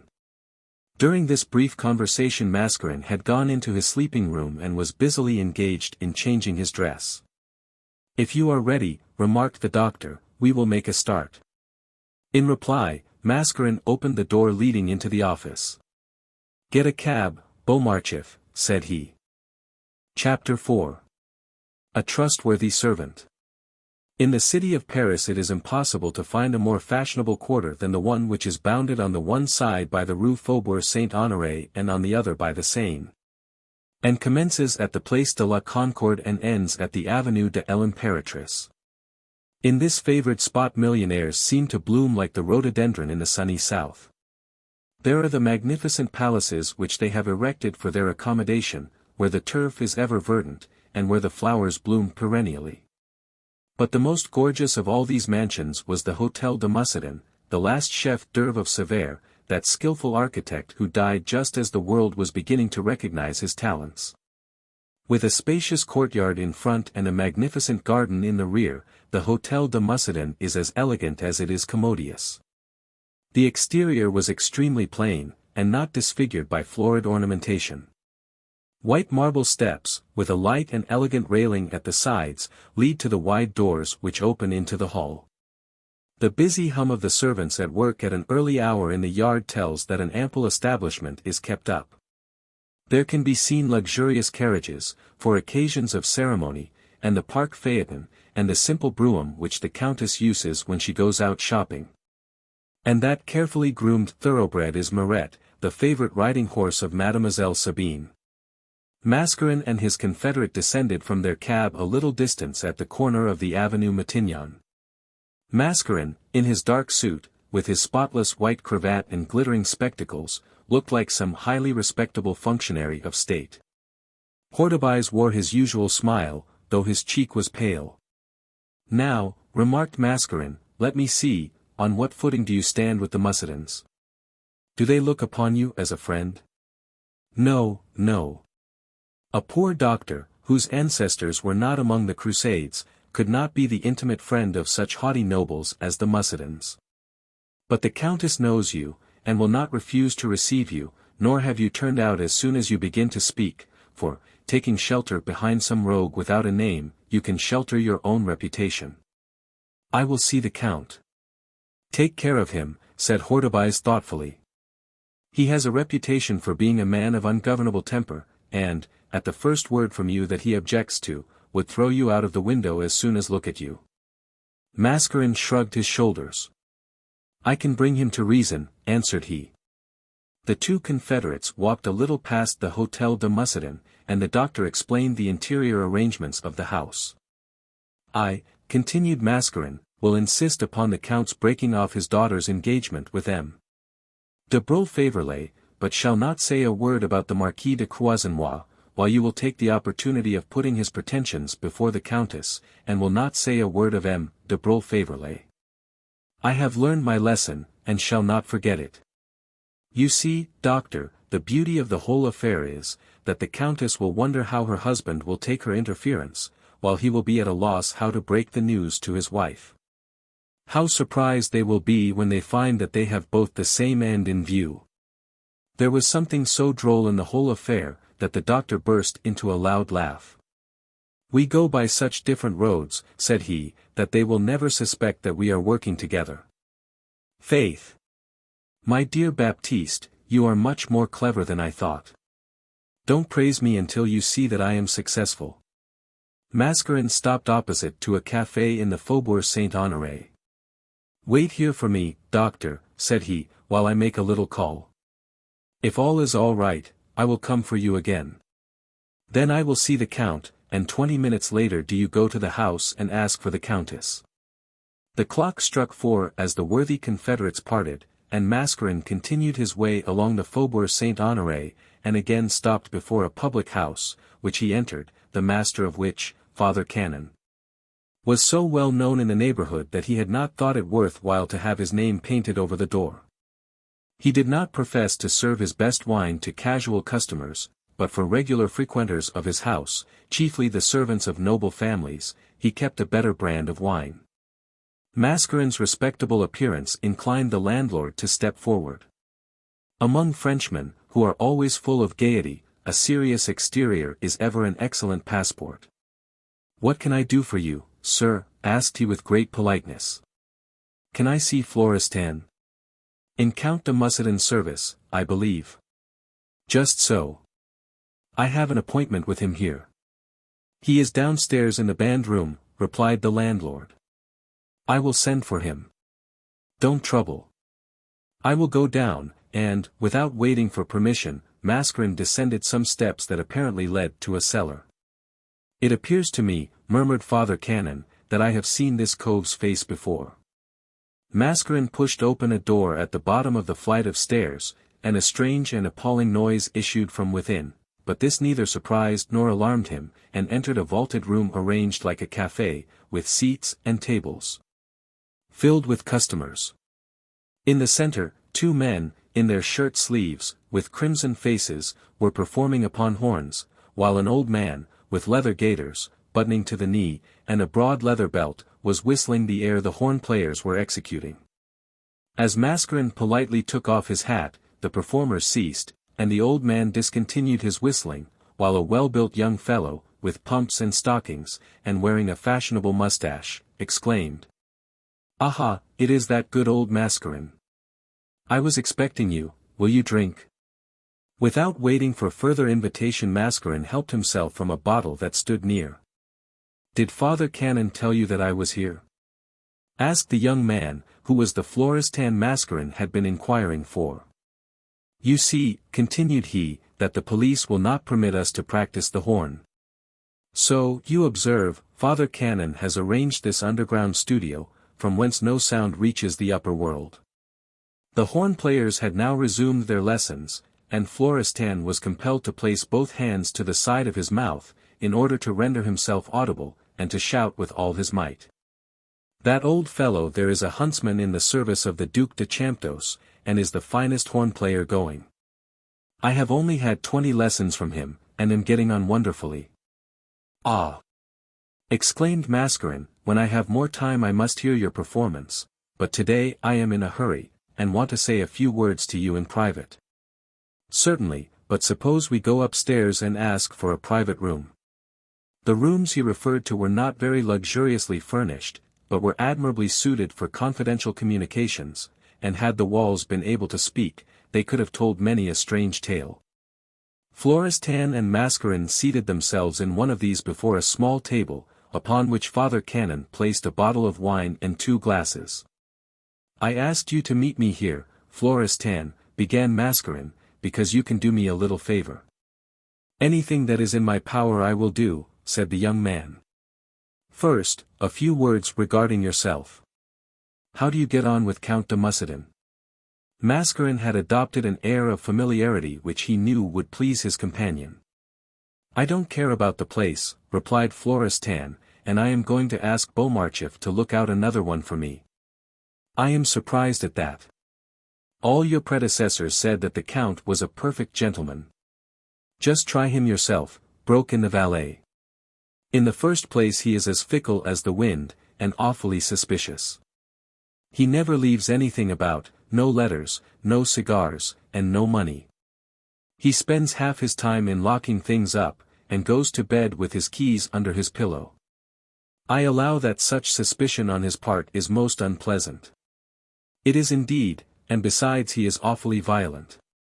He gets in a rage about nothing, and half a dozen times in the day he looks ready to murder you. On my word, I am really frightened at him." This account, coupled with what he had heard from Hortebise, seemed to render Mascarin very thoughtful. "Is he always like this, or only at intervals?" "He is always a beast, but he is worse after drink or losing at cards. He is never home until after 4 in the morning." "And what does his wife say?" The query made Florestan laugh. "Madame does not bother herself about her lord and master, I can assure you. Sometimes they don't meet for weeks. All she wants is plenty of money. And ain't we just done? But the Mussidans are wealthy." "Tremendously so, but at times there is not the value of a franc in the house. Then Madame is like a tigress, and would send to borrow from all her friends." "But she must feel much humiliated." "Not a bit, when she wants a heavy amount, she sends off to the Duc de CHAMPDOCE, and he always parts. But she doesn't mince matters with him." "It would seem as if you had known the contents of your mistress's letters," remarked Mascarin with a smile. "Of course I have, I like to know what is in the letters I carry about. She only says, 'My good friend, I want so much,' and back comes the money without a word. Of course it is easy to see that there has been something between them." "Yes, evidently. And when Master and Missus do meet they only have rows, and such rows. When the working man has had a drop too much, he beats his wife, she screams, then they kiss and make it up. But the Mussidans say things to each other in cold blood that neither can ever forgive." From the air with which Mascarin listened to these details, it almost seemed as if he had been aware of them before. "Then," said he, "Mademoiselle Sabine is the only nice one in the house." "Yes, she is always gentle and considerate." "Then you think that M. de Brulfeverley will be a happy man?" Oh, yes. But perhaps this marriage will, but here Florestan interrupted himself and assumed an air of extreme caution. After looking carefully round, he lowered his voice, and continued, Mademoiselle Sabine has been left so much to herself that she acts just as she thinks fit. Do you mean, asked Mascarin, that the young lady has a lover? Just so. But that must be wrong, and let me tell you that you ought not to repeat such a story. The man grew quite excited. Story, repeated he, I know what I know. If I spoke of a lover, it is because I have seen him with my own eyes, not once, but twice. From the manner in which Mascarin received this intelligence, Florestan saw that he was interested in the highest degree. I'll tell you all about it, continued he. The first time was when she went to Mass. It came on to rain suddenly, and Modest, her maid, begged me to go for an umbrella. As soon as I came back I went in and saw Mademoiselle Sabine standing by the receptacle for holy water, talking to a young fellow. Of course I dodged behind a pillar, and kept a watch on the pair. But you don't found all your story on this? I think you would, had you seen the way they looked into each other's eyes. What was he like?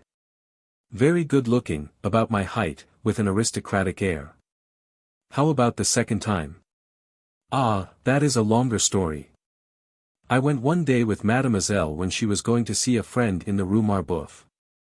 She waited at a corner of the street, and beckoned me to her.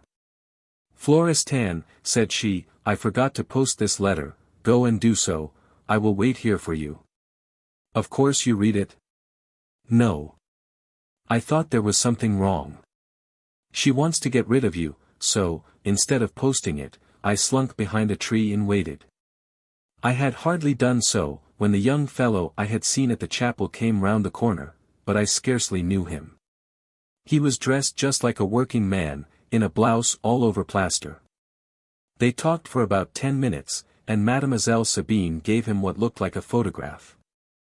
By this time the bottle was empty, and Florestan was about to call for another, when Mascarin checked him, saying, Not today. It is growing late, and I must tell you what I want you to do for me. Is the Count at home now?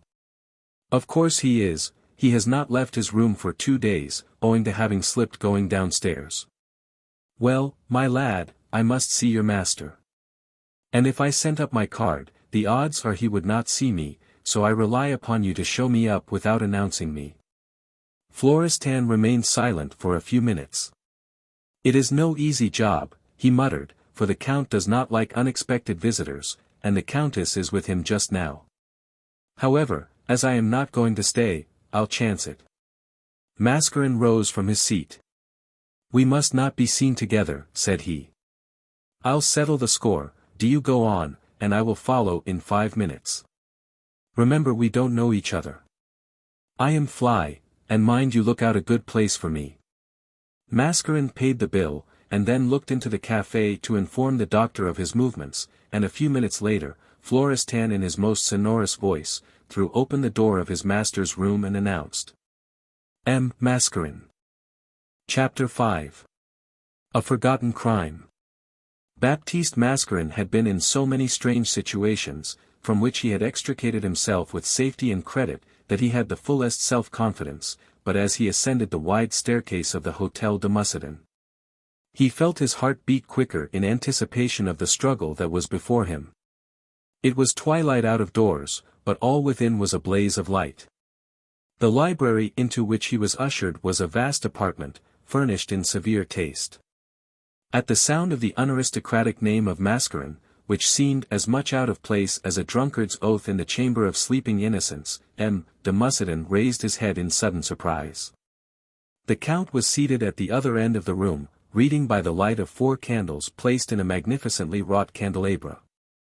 He threw down his paper, and raising his glasses, gazed with astonishment at Mascarin, who, with his hat in his hand and his heart in his mouth, slowly crossed the room, muttering a few unintelligible apologies. He could make nothing, however, of his visitor, and said, Whom do you wish to see, sir? The Count de Mussidan, stuttered Mascarin, and I hope that you will forgive this intrusion. The Count cut his excuse short with a haughty wave of his hand. Wait, said he imperiously. He then with evident pain rose from his seat, and crossing the room, rang the bell violently, and then reseated himself. Mascarin, who still remained in the center of the room, inwardly wondered if after all he was to be turned out of the house. In another second the door opened, and the figure of the faithful Florestan appeared. Florestan, said the Count, angrily, this is the first time that you have permitted anyone to enter this room without my permission. If this occurs again, you leave my service. I assure your lordship, began the man. Enough. I have spoken. You know what to expect. During this brief colloquy, Mascarin studied the Count with the deepest attention. The Count Octave de Mussidan in no way resembled the man sketched by Florestan. Since the time of Montaigne, a servant's portrait of his employer should always be distrusted. The Count looked fully 60, though he was but 50 years of age. He was undersized, and he looked shrunk and shriveled. He was nearly bald, and his long whiskers were perfectly white. The cares of life had imprinted deep furrows on his brow, and told too plainly the story of a man who, having drained the chalice of life to the bottom, was now ready to shiver the goblet. As Florestan left the room the Count turned to Mascarin, and in the same glacial tone observed, "And now, sir, explain this intrusion." Mascarin had often been rebuffed, but never so cruelly as this. His vanity was sorely wounded, for he was vain, as all are who think that they possess some hidden influence, and he felt his temper giving way. Pompous idiot, thought he, we will see how he looks in a short time. But his face did not betray this, and his manner remained cringing and obsequious. You have heard my name, my lord, and I am a general business agent. The Count was deceived by the honest accents which long practice had taught Mascarin to use, and he had neither a suspicion nor a presentiment. Ah, said he majestically, a business agent, are you? I presume you come on behalf of one of my creditors. Well, sir, as I have before told these people, your errand is a futile one. Why do they worry me when I unhesitatingly pay the extravagant interest they are pleased to demand? They know that they are all knaves. They are aware that I am rich, for I have inherited a great fortune, which is certainly without encumbrance. For though I could raise 1,000,000 tomorrow upon my estates in Poitiers, I have up to this time not chosen to do so. Mascarin had at length so recovered his self-command that he listened to this speech without a word, hoping to gain some information from it. You may tell this, continued the Count, to those by whom you are employed. Excuse me, my lord. But what? I cannot allow. I have nothing more to say, all will be settled as I promised, when I pay my daughter's dowry. You are aware that she will shortly be united to M. de Brulé-Faverley. There was no mistaking the order to go, contained in these words, but Mascarin did not offer to do so, but readjusting his spectacles, remarked in a perfectly calm voice. It is this marriage that has brought me here. The Count thought that his ears had deceived him. What are you saying? Said he. I say, repeated the agent, that I am sent to you in connection with this same marriage. Neither the doctor nor Florestan had exaggerated the violence of the Count's temper. Upon hearing his daughter's name and marriage mentioned by this man, his face grew crimson and his eyes gleamed with a lurid fire. Get out of this! Cried he, angrily. But this was an order that Mascarin had no intention of obeying. I assure you that what I have to say is of the utmost importance, said he. This speech put the finishing touch to the Count's fury. You won't go, won't you? Said he, and in spite of the pain that at the moment evidently oppressed him, he stepped to the bell, but was arrested by Mascarin, uttering in a warning voice the words. Take care. If you ring that bell, you will regret it to the last day of your life. This was too much for the Count's patience, and letting go the bell rope, he snatched up a walking cane that was leaning against the chimney-piece, and made a rush toward his visitor. But Mascarin did not move or lift his hand in self-defense, contenting himself with saying calmly. No violence, Count, remember Mont-Louis. At this name the Count grew livid, and dropping the cane from his nerveless hand staggered back a pace or two. Had a spectre suddenly stood up before him with threatening hand, he could not have been more horrified. "Mont-Louis," he murmured. "Mont-Louis." But now Mascarin, thoroughly assured of the value of his weapon, had resumed all his humbleness of demeanor. "Believe me, my lord," said he, "that I only mentioned this name on account of the immediate danger that threatens you." The count hardly seemed to pay attention to his visitor's words. "It was not I," continued Mascarin, "who devised the project of bringing against you an act which was perhaps a mere accident. I am only a plenipotentiary from persons I despise, to you, for whom I entertain the very highest respect." By this time the count had somewhat recovered himself. "I really do not understand you," said he, in a tone he vainly endeavored to render calm. "My sudden emotion is only too easily explained. I had a sad misfortune. I accidentally shot my secretary, and the poor young man bore the name you just now mentioned, but the court acquitted me of all blame in the matter." The smile upon Mascarin's face was so full of sarcasm that the count broke off. "Those who sent me here," remarked the agent, slowly, "are well acquainted with the evidence produced in court, but unfortunately, they know the real facts, which certain honorable gentlemen had sense to conceal at any risk." Again the count started, but Mascarin went on implacably. "But reassure yourself, your friend did not betray you voluntarily. Providence, in her inscrutable decrees." The count shuddered. "In short, sir, in short." Up to this time Mascarin had remained standing, but now that he saw that his position was fully established, he drew up a chair and sat down. The count grew more livid at this insolent act, but made no comment, and this entirely removed any doubts from the agent's mind. The event to which I have alluded has two eyewitnesses, the Baron de Clinchine, and a servant, named Ludovic Trophon, now in the employ of the Count du Commarin.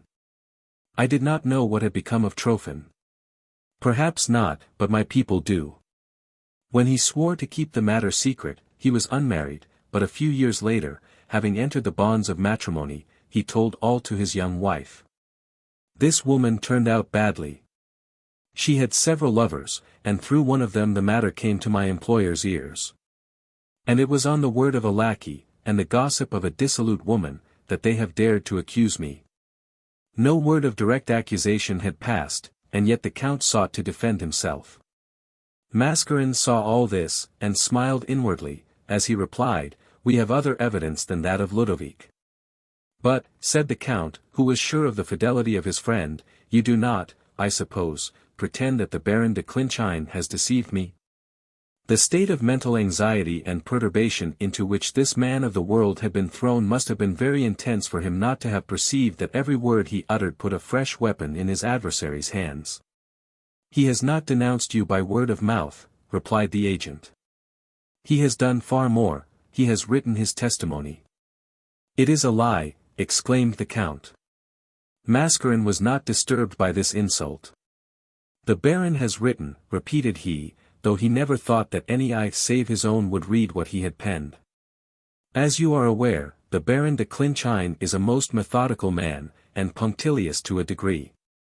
I allow that, continue. Consequently you will not be surprised to learn that from his earliest years he has kept a diary, and each day he puts down in the most minute manner everything that has occurred, even to the different conditions of his bodily health."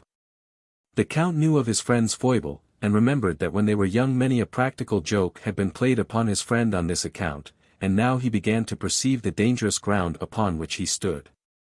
"On hearing the facts of the case from Ludovic's wife's lover," continued Mascarin, "my employers decided that if the tale was a true one, some mention of it would be found in the Baron's diary.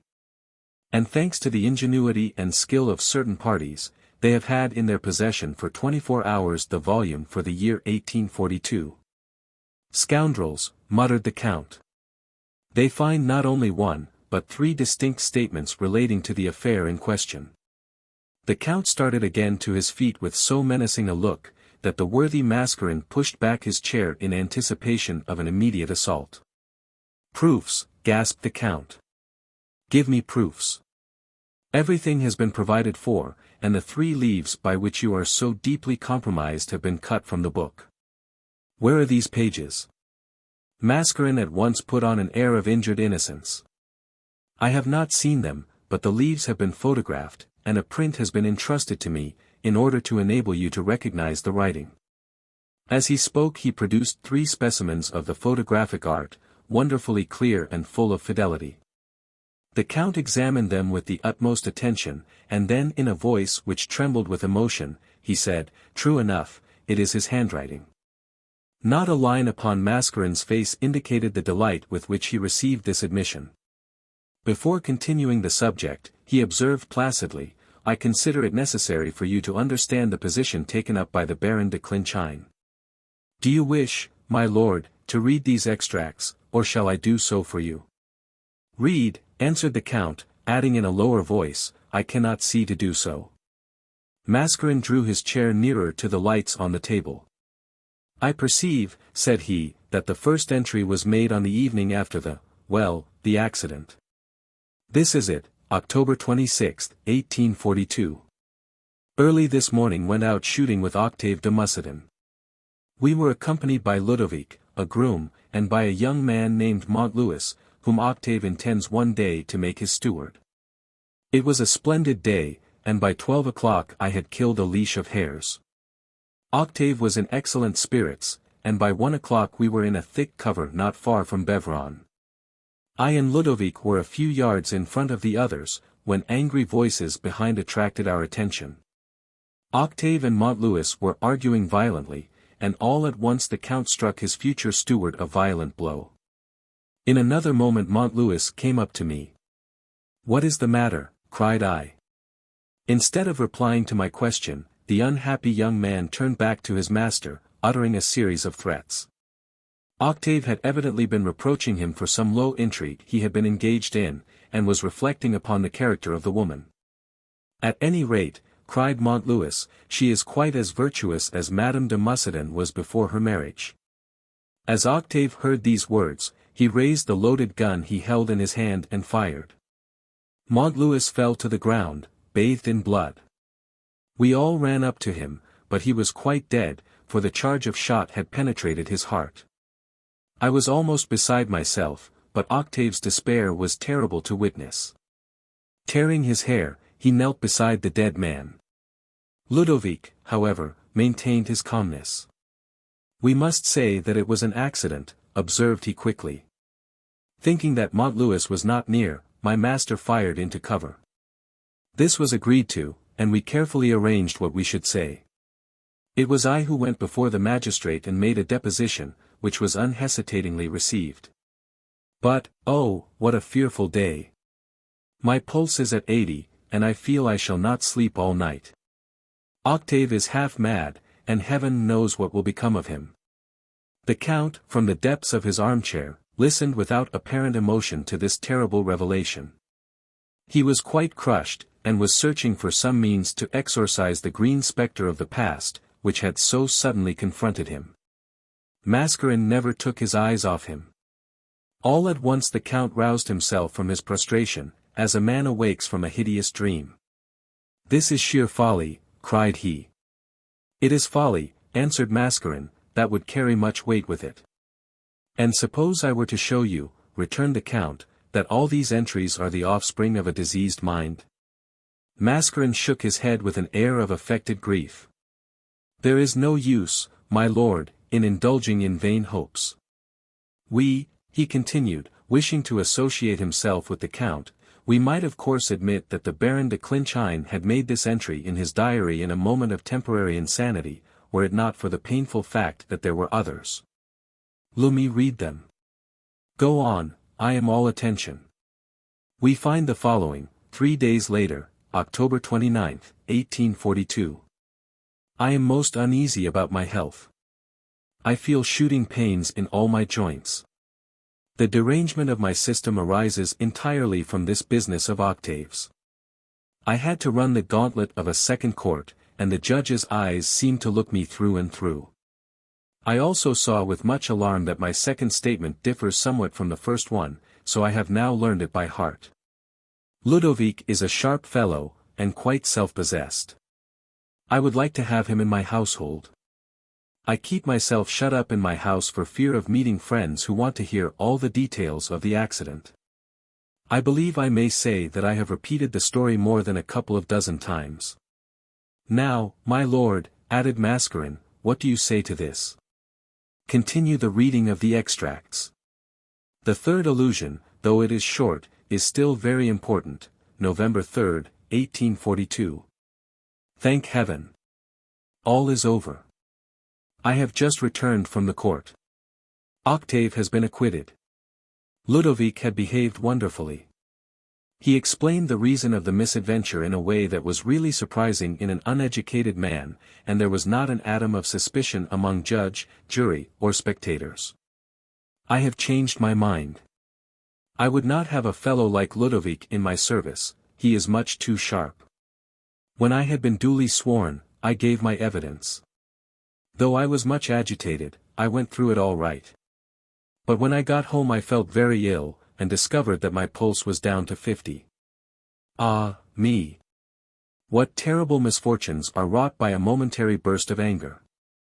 I now write this sentence in my diary, never give way to first impulses. These words, continued Mascarin, were inscribed on every one of the pages following, at least so those who examined the entries informed me. Mascarin persisted in representing himself as the agent of others, but still the Count made no allusion to the persons in the background. After a few moments the Count rose and limped up and down, as though he hoped by this means to collect his ideas, or perhaps in order to prevent his visitor from scanning his face too closely. "Have you done?" asked he, all at once. "Yes, my lord." "Have you thought what an impartial judge would say?" "I think I have." "He would say," broke in the Count, "that no sane man would have written such things down, for there are certain secrets which we do not whisper even to ourselves. And it is hardly likely that any man would make such compromising entries in a diary which might be lost or stolen, and which would certainly be read by his heir. Do you think that a man of high position would record his perjury, which is a crime that would send him to penal servitude?" Mascarin gazed upon the Count with an air of pity. "You are not going the right way, my lord, to get out of your trouble. No lawyer would adopt your theory. If the remaining volumes of M. de Clinchain's diaries were produced in court, I imagine that other equally startling entries would be found in them." The Count now appeared to have arrived at some decision, and to continue the conversation simply for the purpose of gaining time. "Well," said he, "I will give up this idea, but how do I know that these documents are not forgeries? Nowadays, handwritings are easily facsimiled, when even bankers find it hard to distinguish between their own notes and counterfeit ones. That can be settled by seeing if certain leaves are missing from the Baron's diary. That does not prove much. Pardon me, it proves a great deal. This new line of argument, I assure you, will avail you as little as the other. I am perfectly aware that the Baron de Clinchain will utter whatever words you may place in his mouth. Let us suppose that the leaves which have been torn out should fit into the book exactly. Would not that be a strong point?" The Count smiled ironically, as though he had a crushing reply in reserve. "And so this is your opinion, is it?" said he. "It is indeed. Then all I have to do is to plead guilty. I did kill Montlouis, just as Clinchain describes, but," and as he spoke he took a heavy volume from a shelf, and opening it at a certain place laid it before Mascarin, remarking, "This is the criminal code," read. "All proceedings in criminal law shall be cancelled after a lapse of 10 years. The Count de Mussidan evidently thought that he had crushed his adversary by this shattering blow. But it was not so, for instead of exhibiting any surprise, Mascarin's smile was as bland as ever. "I, too, know a little of the law," said he. "The very first day this matter was brought to me, I turned to this page and read what you have just shown me to my employers." "And what did they say?" "That they knew all this, but that you would be glad to compromise the affair, even at the expense of half your fortune." The agent's manner was so confident that the Count felt they had discovered some means of turning this crime of his early days to advantage, but he was still sufficiently master of himself to show no emotion. "No," replied he, "it is not such an easy matter as you think to get hold of half my fortune. I fancy that your friend's demands will assume a more modest tone, the more so when I repeat that these morsels of paper, stolen from my friend's diary, are absolutely worthless. Do you think so? Certainly, for the law on this matter speaks plainly enough. Mascarin readjusted his glasses, a sure indication that he was going to make an important reply. You are quite right, my lord, said he, slowly. There is no intention of taking you before any court, for there is no penalty now for a crime committed 23 years ago. But the miserable wretches whom I blush to act for have arranged a plan which will be disagreeable in the highest degree both for you and the Baron. Pray tell me what this clever plan is. Most certainly. I came here today for this very purpose. Let us first conclude that you have rejected the request with which I approached you. Do you call this style of thing a request? What is the use of quarreling over words? Well, tomorrow, my clients, though I am ashamed to speak of them as such, will send to a well-known morning paper a tale, with the title, Story of a Day's Shooting. Of course only initials will be used for the names, but no doubt will exist as to the identity of the actors in the tragedy. You forget that in actions for libel proofs are not admitted. Mascarin shrugged his shoulders. My employers forget nothing, remarked he. And it is upon this very point that they have based their plans. For this reason they introduce into the matter a fifth party, of course an accomplice, whose name is introduced into the story in the paper. Upon the day of its appearance, this man lodges a complaint against the journal, and insists on proving in a court of justice, that he did not form one of the shooting party. Well, what happens then? Then, my lord, this man insists that the journal should give a retraction of the injurious statement and summons as witnesses both yourself and the Baron de Clinchine, and as a conclusion, Ludovic. And as he claims damages, he employs a lawyer, who is one of the confederates and behind the scenes. The lawyer will speak something to this effect, that the Count de Mussidan is clearly a murderer. That the Baron de Clinchine is a perjurer, as proved by his own handwriting, Ludovic has been tampered with, but my client, an honorable man, must not be classed with these, etc., etc. Have I made myself understood? Indeed, he had, and with such cold and merciless logic that it seemed hopeless to expect to escape from the net that had been spread. As these thoughts passed through the Count's brain, he saw at a glance the whole terrible notoriety that the case would cause, and society gloating over the details. Yet such was the obstinacy of his disposition, and so impatient was he of control, that the more desperate his position seemed, the fiercer was his resistance. He knew the world well, and he also knew that the cutthroats who demanded his money with threats had every reason to dread the lynx eye of the law. If he refused to listen to them, as his heart urged him, perhaps they would not dare to carry out their threats. Had he alone been concerned in the matter, he would have resisted to the last, and fought it out to the last drop of his blood, and as a preliminary, would have beaten the sneering rogue before him to a jelly. But how dared he expose his friend Clinchine, who had already braved so much for him? As he paced up and down the library, these and many other thoughts swept across his brain, and he was undecided whether to submit to these extortions or throw the agent out of the window. His excited demeanor and the occasional interjections that burst from his lips showed Mascarin that the account of him was not exaggerated, and that when led by passion he would as soon shoot a fellow creature as a rabbit. And yet, though he knew not whether he should make his exit by the door or the window, he sat twirling his fingers with the most unconcerned air imaginable. At last the Count gave ear to prudence. He stopped in front of the agent, and, taking no pains to hide his contempt, said, "Come, let us make an end of this. How much do you want for these papers?" "Oh, my lord," exclaimed Mascarin, "surely you do not think that I could be guilty?" M. de Mussidan shrugged his shoulders. "Pray, do not take me for a fool," said he, "but name your sum." Mascarin seemed a little embarrassed, and hesitated. "We don't want money," answered he at length. "Not money," replied the Count. "We want something that is of no importance to you, but of the utmost value to those who dispatched me here. I am commissioned to inform you that my clients desire that you should break off the engagement between your daughter and M. de Beaufavrelet, and that the missing paper will be handed to you on the completion of her marriage with any else whom you may deem worthy of such an honor. This demand, which was utterly unexpected, so astonished the Count that he could only exclaim, "Why, this is absolute madness. No, it is plain, good sense, and a bona fide offer." An idea suddenly flashed across the Count's mind. "Is it your intention," asked he, "to furnish me with a son-in-law too?" "I am sure, my lord," answered Mascarin, looking the picture of disinterested honesty, "that, even to save yourself, you would never sacrifice your daughter. But you are entirely mistaken. It is M. de Brulé-Faverley whom my clients wish to strike at, for they have taken an oath that he shall never wed a lady with 1,000,000 for her dowry." So surprised was the Count, that the whole aspect of the interview seemed to have changed, and he now combated his own objections instead of those of his unwelcome visitor. "M. de Brulé-Faverley has my promise," remarked he. "But of course it is easy to find a pretext. The Countess, however, is in favor of the match, and the chief opposition to any change will come from her."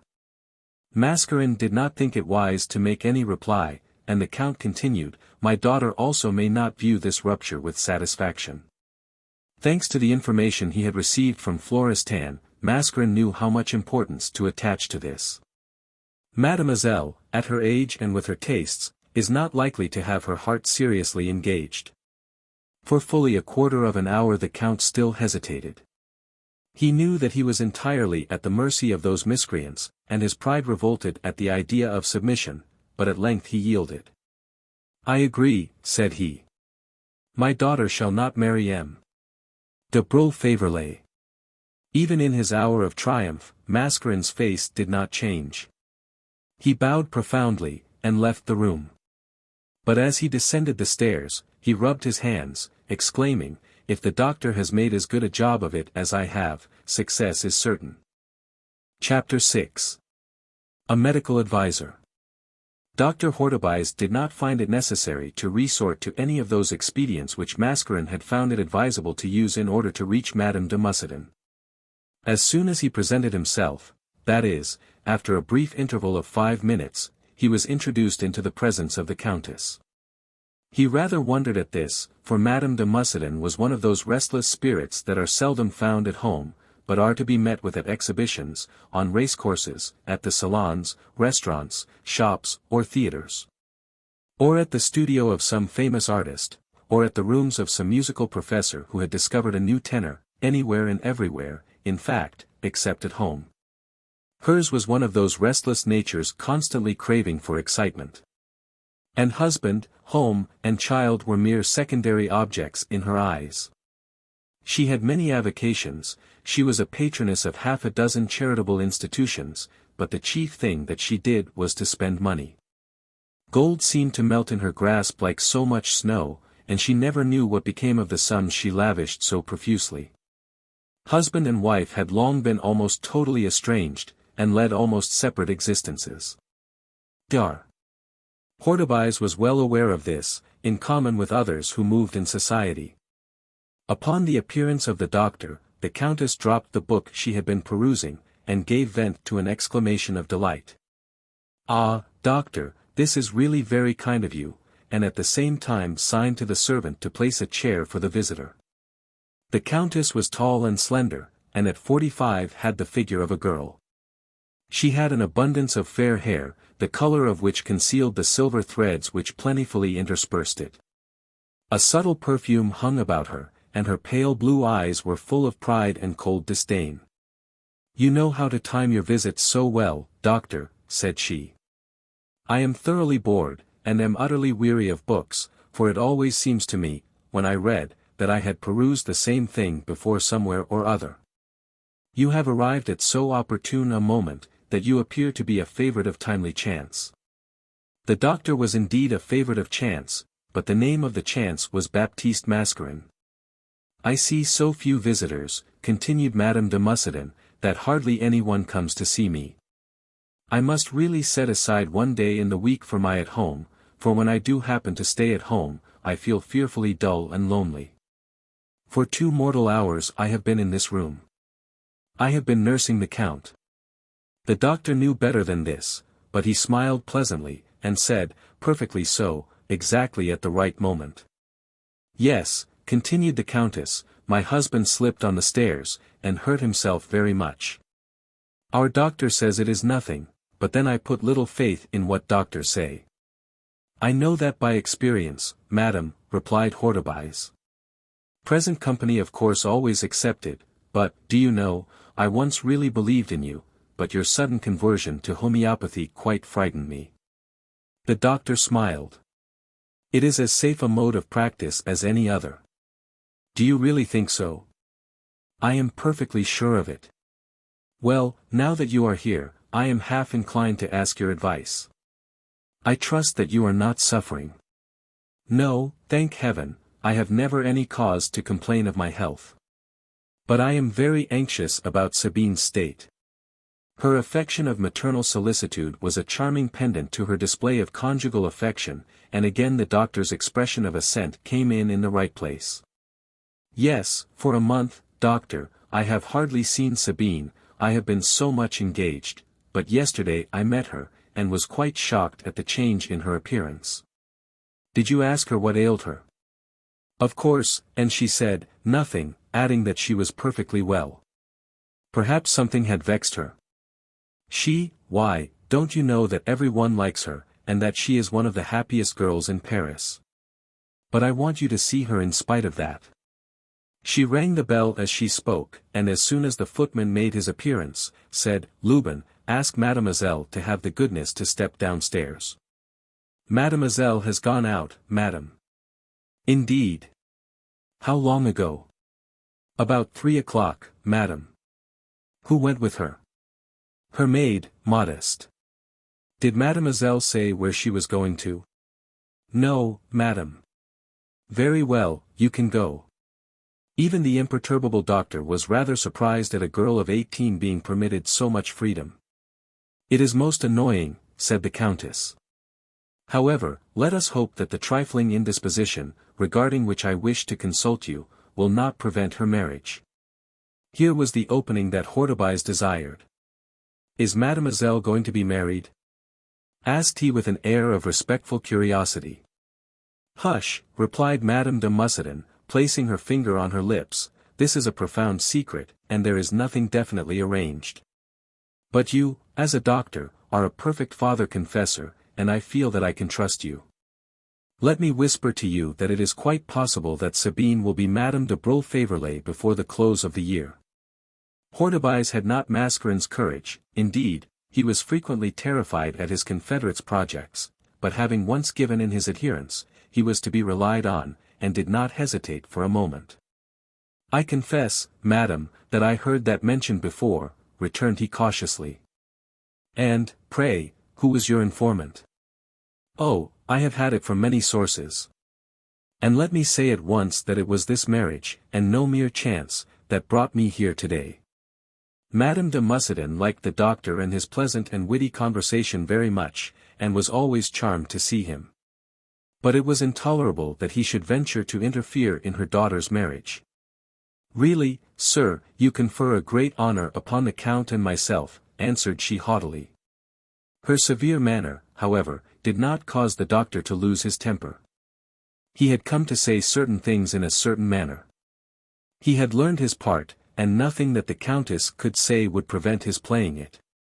"I assure you, madam," returned he, "that when I accepted the mission with which I am charged, I only did so from my feelings of respect to you and yours." "You are really very kind," answered the Countess superciliously. "And I am sure, madam, that after you have heard what I have to say, you will have even more reason to agree with me." His manner as he said this was so peculiar, that the Countess started as though she had received a galvanic shock. "For more than 25 years, pursued the doctor, I have been the constant depository of strange family secrets, and some of them have been very terrible ones. I have often found myself in a very delicate position, but never in such an embarrassing one as I am now." "You alarm me," said the Countess, dropping her impatient manner. "If, madam, what I have come to relate to you are the mere ravings of a lunatic, I will offer my most sincere apologies. But if, on the contrary, his statements are true, and he has irrefragable proofs in his possession, then, madam. What then, doctor? Then, madam, I can only say, make every use of me, for I will willingly place my life at your disposal. The Countess uttered a laugh as artificial as the tears of long-expectant heirs. Really, said she, your solemn air and tones almost kill me with laughter. She laughs too heartily, and at the wrong time. Mascarin is right, thought the doctor. I trust, madam, continued he, that I too may laugh at my own imaginary fears, but whatever may be the result, permit me to remind you that a little time back you said that a doctor was a father confessor. For, like a priest, the physician only hears secrets in order to forget them. He is also more fitted to console and advise, for, as his profession brings him into contact with the frailties and passions of the world, he can comprehend and excuse. And you must not forget, doctor, that like the priest also, he preaches very long sermons. As she uttered this sarcasm, there was a jesting look upon her features, but it elicited no smile from Hortebise, who, as he proceeded, grew more grave. I may be foolish, he said, but I had better be that than reopen some old wound. Do not be afraid, doctor, speak out. Then, I will begin by asking if you have any remembrance of a young man in your own sphere of society, who, at the time of your marriage, was well known in every Parisian salon. I speak of the Marquis de Croisenois. The Countess leaned back in her chair, and contracted her brow, and pursed up her lips, as though vainly endeavoring to remember the name. The Marquis de Croisenois, repeated she. It seems as if, no, wait a moment. No. I cannot say that I can call any such person to mind. The doctor felt that he must give the spur to this rebellious memory. Yes, Croisenois, he repeated. His Christian name was George, and he had a brother Henry, whom you certainly must know, for this winter I saw him at the Duchess de Lamour's, dancing with your daughter. You are right, I remember the name now. Her manner was indifferent and careless as she said this. Then perhaps you also recollect that some 23 years ago, George de Croisenois vanished suddenly. This disappearance caused a terrible commotion at the time, and was one of the chief topics of society. Ah! Indeed, mused the Countess. He was last seen at the Café de Paris, where he dined with some friends. About 9 he got up to leave. One of his friends proposed to go with him, but he begged him not to do so, saying, perhaps I shall see you later on at the opera, but do not count on me. The general impression was that he was going to some love tryst. His friends thought that, I suppose. Yes, for he was attired with more care than usual, though he was always one of the best dressed men in Paris. He went out alone, and was never seen again. Never again, repeated the Countess, a slight shade passing across her brow. Never again, echoed the unmoved doctor. At first his friends merely thought his absence strange, but at the end of a week they grew anxious. You go very much into details. I heard them all at the time, madam, and they were only brought back to my memory this morning. All are to be found in the records of a minute search that the authorities caused to be made into the affair. The friends of de Croisenois had commenced the search, but when they found their efforts useless, they called in the aid of the police. The first idea was suicide. George might have gone into some lonely spot and blown out his brains. There was no reason for this, he had ample means, and always appeared contented and happy. Then it was believed that a murder had been committed, and fresh inquiries were instituted, but nothing could be discovered, nothing. The Countess affected to stifle a yawn, and repeated like an echo, nothing. 3 months later, when the police had given up the matter in despair, one of George de Croisenois' friends received a letter from him. He was not dead then, after all. Dr. Hortebise made a mental note of the tone and manner of the Countess, to consider over at his leisure. Who can say, returned he. The envelope bore the Cairo postmark. In it George declared that, bored with Parisian life, he was going to start on an exploring expedition to Central Africa, and that no one need be anxious about him. People thought this letter highly suspicious. A man does not start upon such an expedition as this without money. And it was conclusively proved that on the day of de Croisenois' disappearance he had not more than 1,000 francs about him, half of which was in Spanish doubloons, won at whist before dinner. The letter was therefore regarded as a trick to turn the police off the scent, but the best experts asserted that the handwriting was George's own. 2 detectives were at once dispatched to Cairo, but neither there nor anywhere on the road were any traces of the missing man discovered. As the doctor spoke, he kept his eyes riveted on the Countess, but her face was impassible. "Is that all?" asked she. Dr. Hortebise paused a few moments before he replied, and then answered slowly. "A man came to me yesterday, and asserts that you can tell me what has become of George de Croisenois." A man could not have displayed the nerve evinced by this frail and tender woman, for however callous he may be, some feature will betray the torture he is enduring.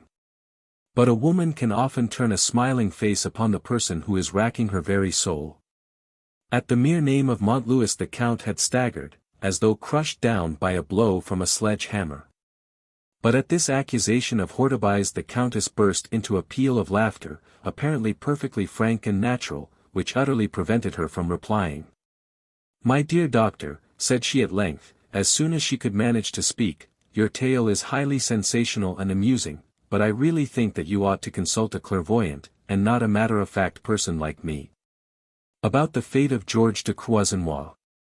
But the doctor, who was ready with his retort, and, not at all disconcerted by the cachinnations of the Countess, heaved a deep sigh, as though a great load had been removed from his heart, and, with an air of extreme delight, exclaimed, "Thank Heaven! Then I was deceived." He uttered these words with an affectation of such sincerity that the Countess fell into the trap. "Come," said she, with a winning smile, "tell me who it is that says I know so much." "Pooh! Pooh!" returned Hortebise. "What good would that do? He has made a fool of me, and caused me to risk losing your good opinion. Is not that enough? Tomorrow, when he comes to my house, my servants will refuse to admit him. But if I were to do as my inclinations lead me, I should hand him over to the police." "That would never do," returned the Countess, "for that would change a mere nothing into a matter of importance. Tell me the name of your mysterious informer." "Do I know him?" "It is impossible that you could do so, madam, for he is far below you in the social grade. You would learn nothing from his name. He is a man I once helped, and is called Daddy Tanton. A mere nickname, of course. He is miserably poor, a cynic, philosopher, but as sharp as a needle. And this last fact causes me great uneasiness, for at first I thought that he had been sent to me by some one far above him in position, but, doctor," interposed the Countess, "you spoke to me of proofs, of threats. Of certain mysterious persons." I simply repeated Daddy Tanton's words. "The old idiot said to me, Madame de Mussidan knows all about the fate of the Marquis, and this is clearly proved by letters that she has received from him, as well as from the Duc de CHAMPDOCE."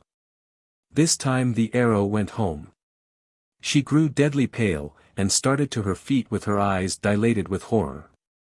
"My letters," exclaimed she hoarsely. Hortebise appeared utterly overwhelmed by this display of consternation, of which he was the innocent cause. "Your letters, madam," replied he with evident hesitation, "this double-dyed scoundrel declares he has in his possession." With a cry like that of a wounded lioness, the Countess, taking no notice of the doctor's presence, rushed from the room. Her rapid footfall could be heard on the stairs, and the rustle of her silken skirts against the banisters. As soon as he was left alone, the doctor rose from his seat with a cynical smile upon his face. "You may search," mused he, "but you will find that the birds have flown."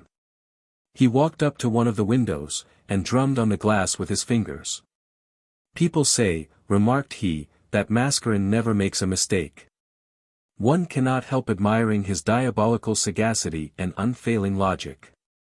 From the most trivial event he forges a long chain of evidence, as the botanist is able, as he picks up a withered leaf, to describe in detail the tree it came from.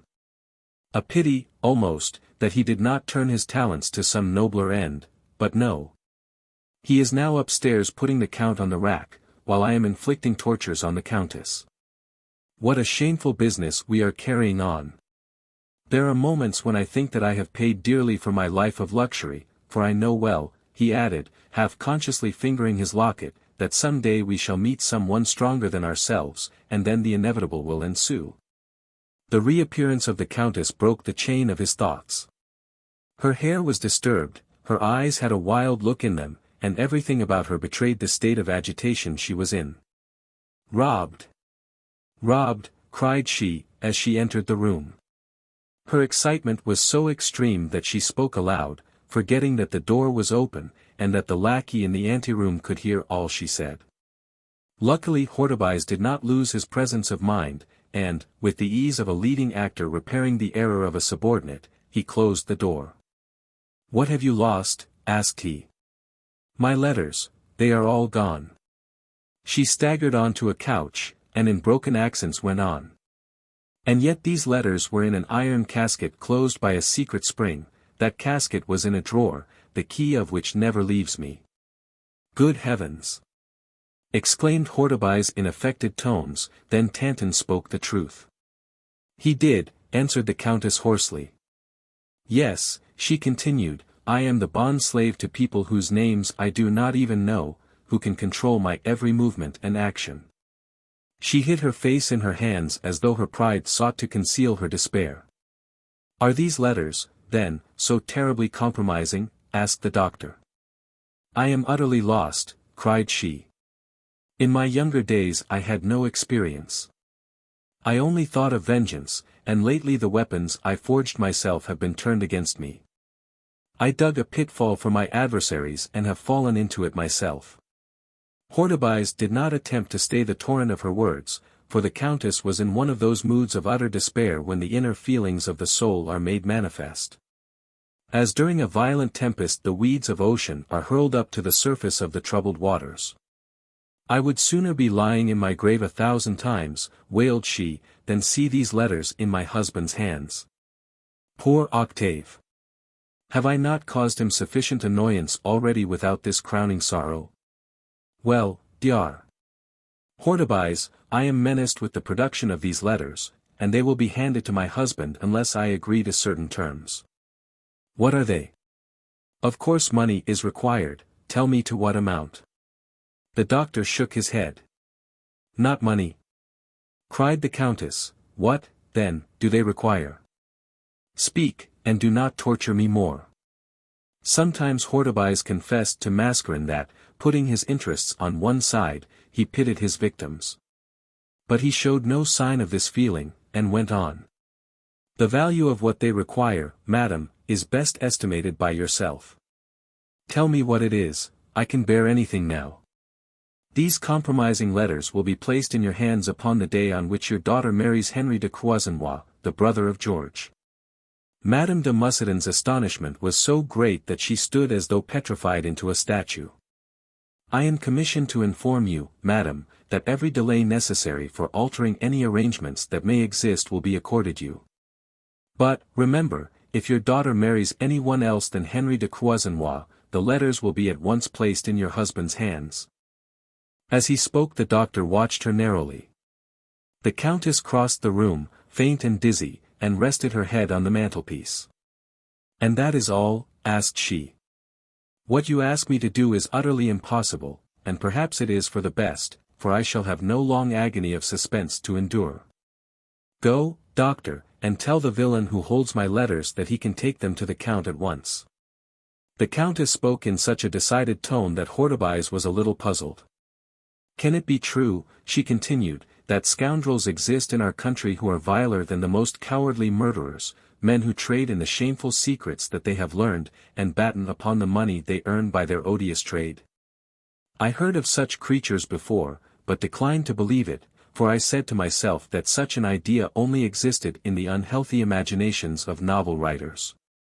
It seems, however, that I was in error, but do not let these villains rejoice too soon. They will reap but a scanty harvest. There is one asylum left for me where they cannot molest me." "Ah, madam," exclaimed the doctor in imploring accents. But she paid no attention to his remonstrances, and went on with increasing violence. Do the miserable wretches think that I fear death? For years I have prayed for it as a final mercy from the heaven I have so deeply offended. I long for the quiet of the sepulchre. You are surprised at hearing one like me speak in this way, one who has all her life been admired and flattered, I, Diana de Lorbourg, Countess de Mussidan. Even in the hours of my greatest triumphs my soul shuddered at the thought of the grim spectre hidden away in the past, and I wished that death would come and relieve my sufferings. My eccentricities have often surprised my friends, who asked if sometimes I were not a little mad. Mad? Yes, I am mad. They do not know that I seek oblivion in excitement, and that I dare not be alone. But I have learned by this time that I must stifle the voice of conscience. She spoke like a woman utterly bereft of hope, who had resolved on the final sacrifice. Her clear voice rang through the room, and Hortebise turned pale as he heard the footsteps of the servants pacing to and fro outside the door, as they made preparations for dinner. All my life has been one continual struggle, resumed she, a struggle which has cost me sore, but now all is over, and tonight, for the first time for many years, Diana de Mussidan will sleep a calm and untroubled sleep. The excitement of the Countess had risen to so high a pitch that the doctor asked himself how he could allay a tempest which he had not foreseen. For her loud tones would certainly alarm the servants, who would hasten to acquaint the Count, who was himself stretched upon the rack, then the entire plot would be laid bare, and all would be lost. Madame de Mussidan was about to rush from the room, when the doctor, perceiving that he must act decisively, seized her by both wrists, and, almost by force, caused her to resume her seat. In heaven's name, madam, he whispered, for your daughter's sake, listen to me. Do not throw up all, am not I here ready to do your bidding, whatever it may be? Rely upon me, rely upon the knowledge of a man of the world, and of one who still possesses some portion of what is called a heart. Cannot we form an alliance to ward off this attack? The doctor continued in this strain, endeavoring to reassure the Countess as much as he had previously endeavored to terrify her, and soon had the satisfaction of seeing his efforts crowned with success. For Madame de Mussidan listened to his flow of language, hardly comprehending its import, but feeling calmer as he went on, and in a quarter of an hour he had persuaded her to look the situation boldly in the face. Then Hortebise breathed more freely, and, wiping the perspiration from his brow, felt that he had gained the victory. It is a nefarious plot, said the Countess. So it is, madam, but the facts remain. Only tell me one thing, have you any special objection to M. de Croisenois paying his addresses to your daughter? Certainly not. He comes from a good family, is well educated, handsome, popular, and only 34. If you remember, George was his senior by 15 years. Why, then, is not the marriage a suitable one? Certainly, he has led rather a fast life, but what young man is immaculate? They say that he is deeply in debt. But then your daughter has enough for both. Besides, his brother left him a considerable fortune, not far short of 2 millions, I believe, and to this, of course Henry will eventually succeed. Madame de Mussidan was too overwhelmed by what she had already gone through to offer any further exposition of her feelings on the subject. All this is very well, answered she, but the Count has decided that Sabine is to become the wife of M. de Beaufort, and I have no voice in the matter. But if you exert your influence? The Countess shook her head. Once on a time, said she sadly, I reigned supreme over Octave's heart, I was the leading spirit of his existence. Then he loved me, but I was insensible to the depths of his affection, and wore out a love that would have lasted as long as life itself. Yes, in my folly I slew it, and now, she paused for a moment as if to collect her ideas, and then added more slowly, and now our lives are separate ones. I do not complain, it is all my own fault, he is just and generous. But surely you can make the effort. But suppose Sabine loves M. de Beaufort? But, madam, a mother can always influence her daughter. The Countess seized the doctor's hand, and grasped it so tightly that he could hardly bear the pain. I must, said she in a hoarse whisper, divulge to you the whole extent of my unhappiness. I am estranged from my husband, and my daughter dislikes and despises me. Some people think that life can be divided into two portions, one consecrated to pleasure and excitement, and the other to domestic peace and happiness. But the idea is a false one. As youth has been, so will be age, either a reward or an expiation. Dar. Hortebise did not care to follow this train of argument, for the Count might enter at any moment, or a servant might come in to announce dinner, and only sought to suit the excited feelings of Madame de Mussidan. And to prove to her that she was frightened by shadows, and that in reality she was not estranged from her husband, nor did her daughter dislike her. And finally a ray of hope illuminated the saddened heart of the unfortunate lady. "Ah, doctor," said she, "it is only misfortune that teaches us to know our true friends." The Countess, like her husband, had now laid down her arms. She had made a longer fight of it, but in both cases the result had been the same. She promised that she would commence operations the next day, and do her utmost to break off the present engagement. Hortebise then took his leave, quite worn out with the severe conflict he had waged during his 2 hours' interview with the Countess. In spite of the extreme cold, the air outside seemed to refresh him considerably, and he inhaled it with the happy feeling that he had performed his duty in a manner worthy of all praise. He walked up the Rue de Faubourg Saint-Honoré, and again entered the café where he and his worthy confederate had agreed to meet. Mascarin was there, an untasted cutlet before him, and his face hidden by a newspaper which his anxiety would not permit him to peruse. His suspense was terrible. Had Hortebise failed? Had he encountered one of those unforeseen obstacles which, like a minute grain of sand, utterly hinders the working of a piece of delicate machinery? "Well, what news?" said he eagerly, as soon as he caught sight of the doctor. "Success, perfect success," said Hortebise gaily. "But," added he, as he sank exhausted upon a seat, "the battle has been a hard one." Chapter 7. In the studio. Staggering like a drunken man, Paul Violaine descended the stairs when his interview with Mascarin had been concluded. The sudden and unexpected good fortune which had fallen so opportunely at his feet had for the moment absolutely stunned him. He was now removed from a position which had caused him to gaze with longing upon the still waters of the Seine, to one of comparative affluence. "Mascarin," said he to himself, "has offered me an appointment bringing in 12,000 francs per annum, and proposed to give me the first month's salary in advance." Certainly it was enough to bewilder any man, and Paul was utterly dazed. He went over all the events that had occurred during the day, the sudden appearance of old Tanton, with his loan of 500 francs, and the strange man who knew the whole history of his life, and who, without making any conditions, had offered him a valuable situation. Paul was in no particular hurry to get back to the Hôtel de Perrot, for he said to himself that Rose could wait. A feeling of restlessness had seized upon him. He wanted to squander money, and to have the sympathy of some companions, but where should he go, for he had no friends? Searching the records of his memory, he remembered that, when poverty had first overtaken him, he had borrowed 20 francs from a young fellow of his own age, named André. Some gold coins still jingled in his pocket, and he could have 1,000 francs for the asking. Would it not add to his importance if he were to go and pay this debt? Unluckily his creditor lived a long distance off in the Rue de la Tour d'Auvergne. He, however, hailed a passing cab, and was driven to André's address. This young man was only a casual acquaintance, whom Paul had picked up one day in a small wine shop to which he used to take Rose when he first arrived in Paris.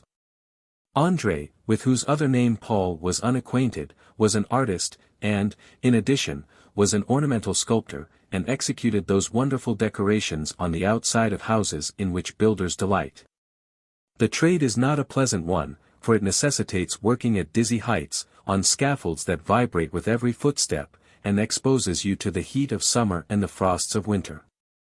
The business, however, is well paid, and André got a good price for his stone figures and wreaths. But all the money he earned went in the study of the painter's art, which was the secret desire of his soul. He had taken a studio, and twice his pictures had been exhibited at the Salon, and orders began to come in.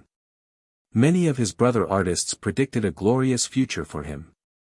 When the cab stopped, Paul threw the fare to the driver, and asked the clean-looking portress, who was polishing the brasswork on the door, if André was at home. "He is, sir," replied the old woman, adding, with much volubility, "and you are likely to find him in, for he has so much work, but he is such a good and quiet young man, and so regular in his habits. I don't believe he owes a penny in the world. And as for drink, why he is a perfect anchorite. Then he has very few acquaintances, one young lady, whose face for a month past I have tried to see, but failed, because she wears a veil, comes to see him, accompanied by her maid." "Good heavens, woman," cried Paul impatiently, "will you tell me where to find him, André?" "Fourth floor, first door to the right," answered the portress, angry at being interrupted. And as Paul ran up the stairs, she muttered, "A young chap with no manners, taking the words out of a body's mouth like that. Next time he comes, I'll serve him out somehow." Paul found the door, with a card with the word André marked upon it nailed up, and rapped on the panel. He heard the sound of a piece of furniture being moved, and the jingle of rings being passed along a rod. Then a clear, youthful voice answered, "Come in." Paul entered, and found himself in a large, airy room, lighted by a skylight, and exquisitely clean and orderly. Sketches and drawings were suspended on the walls. There was a handsome carpet from Tunis, and a comfortable lounge, a mirror in a carved frame, which would have gladdened the heart of a connoisseur, stood upon the mantelpiece. An easel with a picture upon it, covered with a green baize curtain, stood in one corner. The young painter was in the center of his studio, brush and palette in hand. He was a dark, handsome young man, well built and proportioned, with close-cut hair, and a curling beard flowing down over his chest. His face was full of expression, and the energy and vigor imprinted upon it formed a marked contrast to the appearance of Mascaren's protégé. Paul noticed that he did not wear the usual painter's blouse, but was carefully dressed in the prevailing fashion. As soon as he recognized Paul, André came forward with extended hand. "Ah," said he, "I am pleased to see you, for I often wondered what had become of you." Paul was offended at this familiar greeting. "I have had many worries and disappointments," said he. "And Rose," said André, "how is she? As pretty as ever, I suppose." "Yes, yes," answered Paul negligently, "but you must forgive me for having vanished so suddenly. I have come to repay your loan, with many thanks." "Pshaw!" returned the painter, "I never thought of the matter again. Pray, do not inconvenience yourself." Again Paul felt annoyed, for he fancied that under the cloak of assumed generosity the painter meant to humiliate him. And the opportunity of airing his newly found grandeur occurred to him. "It was a convenience to me, certainly," said he, "but I am all right now, having a salary of 12,000 francs. He thought that the artist would be dazzled, and that the mention of this sum would draw from him some exclamations of surprise and envy. André, however, made no reply, and Paul was obliged to wind up with the lame conclusion, "And at my age that is not so bad. I should call it superb. Should I be indiscreet in asking what you are doing?" The question was a most natural one, but Paul could not reply to it, as he was entirely ignorant as to what his employment was to be, and he felt as angry as if the painter had wantonly insulted him. "I work for it," said he, drawing himself up with such a strange expression of voice and feature that André could not fail to notice it. "I work too," remarked he, "I am never idle." "But I have to work very hard," returned Paul, "for I have not, like you, a friend or protector to interest himself in me." Paul, who had not a particle of gratitude in his disposition, had entirely forgotten Mascaren. The artist was much amused by this speech. "And where do you think that a foundling, as I am, would find a protector?" Paul opened his eyes. "What," said he, "are you one of those?" "I am. I make no secret of it, hoping that there is no occasion for me to feel shame, though there may be for grief. All my friends know this, and I am surprised that you are not aware that I am simply a foundling from the Hôpital de Vendôme. Up to 12 years of age I was perfectly happy, and the master praised me for the knack I had of acquiring knowledge. I used to work in the garden by day, and in the evening I wasted reams of paper, for I had made up my mind to be an artist. But nothing goes easily in this world, and one day the lady superintendent conceived the idea of apprenticing me to a tanner. Paul, who had taken a seat on the divan in order to listen, here commenced making a cigarette, but André stopped him. "Excuse me, but will you oblige me by not smoking?"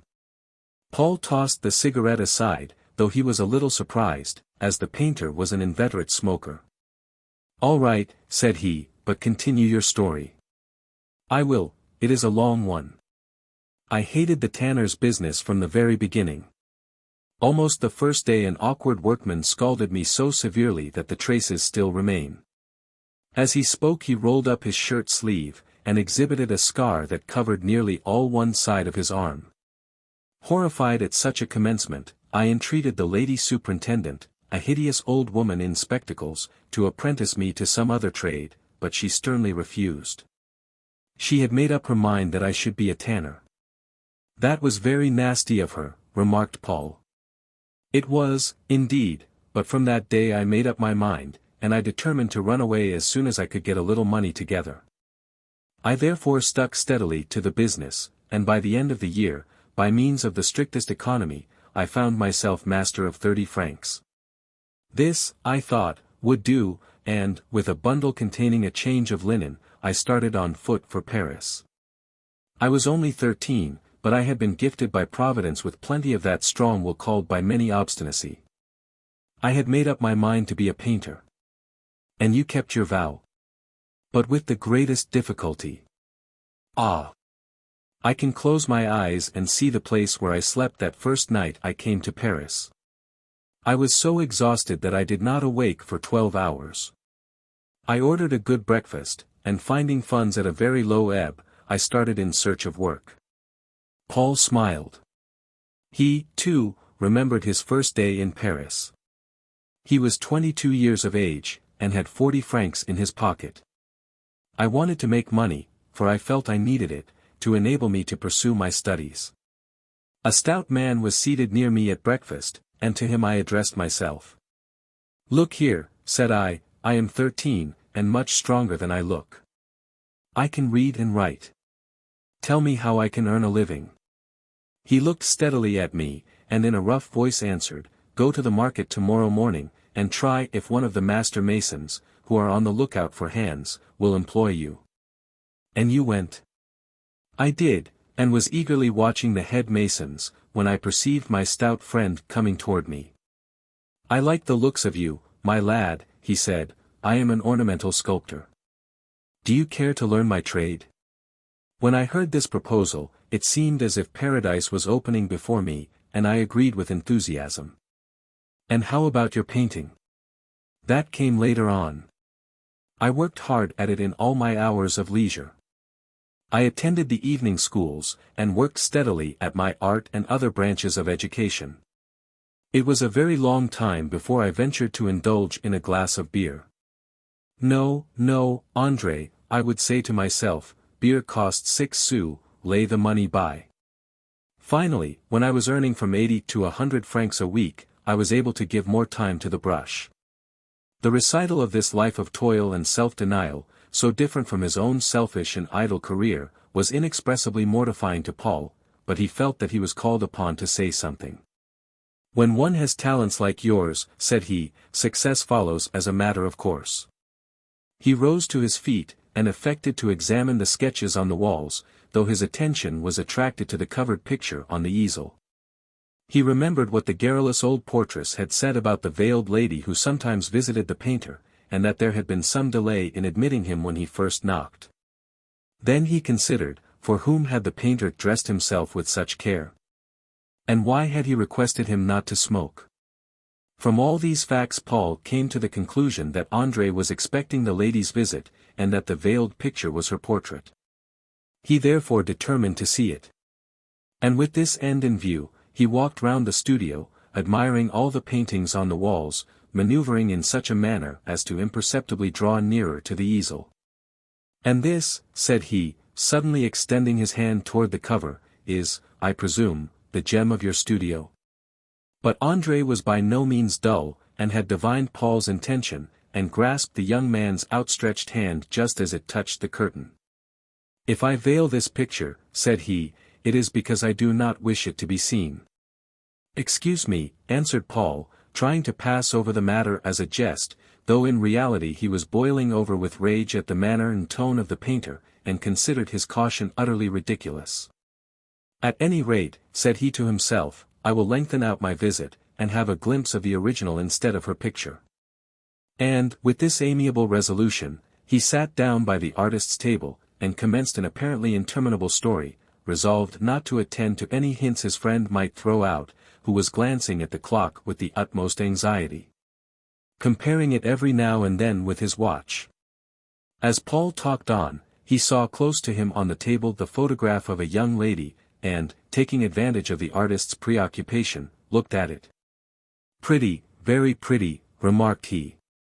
At these words the painter flushed crimson, and snatching away the photograph with some little degree of violence, thrust it between the leaves of a book. André was so evidently in a patina, that Paul rose to his feet, and for a second or two the men looked into each other's eyes as two adversaries do when about to engage in a mortal duel. They knew but little of each other, and the same chance which had brought them together might separate them again at any moment, but each felt that the other exercised some influence over his life. André was the first to recover himself. "You must excuse me, but I was wrong to leave so precious an article about." Paul bowed with the air of a man who accepts an apology which he considers his due, and André went on. "I very rarely receive anyone except my friends. But today I have broken through my rule." Paul interrupted him with a magniloquent wave of the hand. "Believe me, sir," said he, in a voice which he endeavored to render cutting and sarcastic, "had it not been for the imperative duty I before alluded to, I should not have intruded." And with these words he left the room, slamming the door behind him. "The deuce take the impudent fool," muttered André. I was strongly tempted to pitch him out of the window. Paul was in a furious rage for having visited the studio with the kindly desire of humiliating the painter. He could not but feel that the tables had been turned upon himself. "He shall not have it all his own way," muttered he. "For I will see the lady," and not reflecting on the meanness of his conduct, he crossed the street, and took up a position from which he could obtain a good view of the house where André resided. It was snowing. But Paul disregarded the inclemency of the weather in his eagerness to act the spy. He had waited for fully half an hour, when a cab drove up. Two women alighted from it. The one was eminently aristocratic in appearance, while the other looked like a respectable servant. Paul drew closer, and, in spite of a thick veil, recognized the features he had seen in the photograph. "Ah!" said he, "after all, Rose is more to my taste, and I will get back to her. We will pay up Lupins, and get out of his horrible den." Chapter 8. Mademoiselle de Mussidan. Paul had not been the only watcher, for at the sound of the carriage wheels the ancient portress took up her position in the doorway, with her eyes fixed on the face of the young lady. When the two women had ascended the stairs, a sudden inspiration seized her, and she went out and spoke to the cabman. "Nasty night," remarked she, "I don't envy you in such weather as this." "You may well say that," replied the driver. "My feet are like lumps of ice." "Have you come far?" "Rather, I picked them up in the Champs-Élysées, near the Avenue de Matignon." "That is a distance." "Yes, and only 5 sous for drink money." "Hang your respectable women." "Oh. They are respectable, are they?" "I'll answer for that. The other lot are far more open-handed. I know both of them." And with these words and a knowing wink, he touched up his horse and drove away. And the portress, only half satisfied, went back to her lodge. "Why, that is the quarter where all the swells live," murmured she. "I'll tip the maid next time, and she'll let out everything." After Paul's departure, André could not remain quiet. For it appeared to him as if each second was a century. He had thrown open the door of his studio, and ran to the head of the stairs at every sound. At last their footsteps really sounded on the steps. The sweetest music in the world is the rustle of the beloved one's dress. Leaning over the banisters, he gazed fondly down. Soon she appeared, and in a short time had gained the open door of the studio. "You see, André," said she, extending her hand, "you see that I am true to my time." Pale, and trembling with emotion, André pressed the little hand to his lips. "Ah! Mademoiselle Sabine, how kind you are!" "Thanks, 1,000 thanks." Yes, it was indeed Sabine, the scion of the lordly house of Mussidan, who had come to visit the poor foundling of the Hôtel de Vendôme in his studio, and who thus risked all that was most precious to her in the world, her honor and her reputation. Yes, regardless of the conventionalities among which she had been reared, dared to cross that social abyss which separates the Avenue de Matignon from the Rue de la Tour d'Auvergne. Cold reason finds no excuse for such a step, but the heart can easily solve this seeming riddle. Sabine and André had been lovers for more than 2 years. Their first acquaintance had commenced at the Château de Mussidan.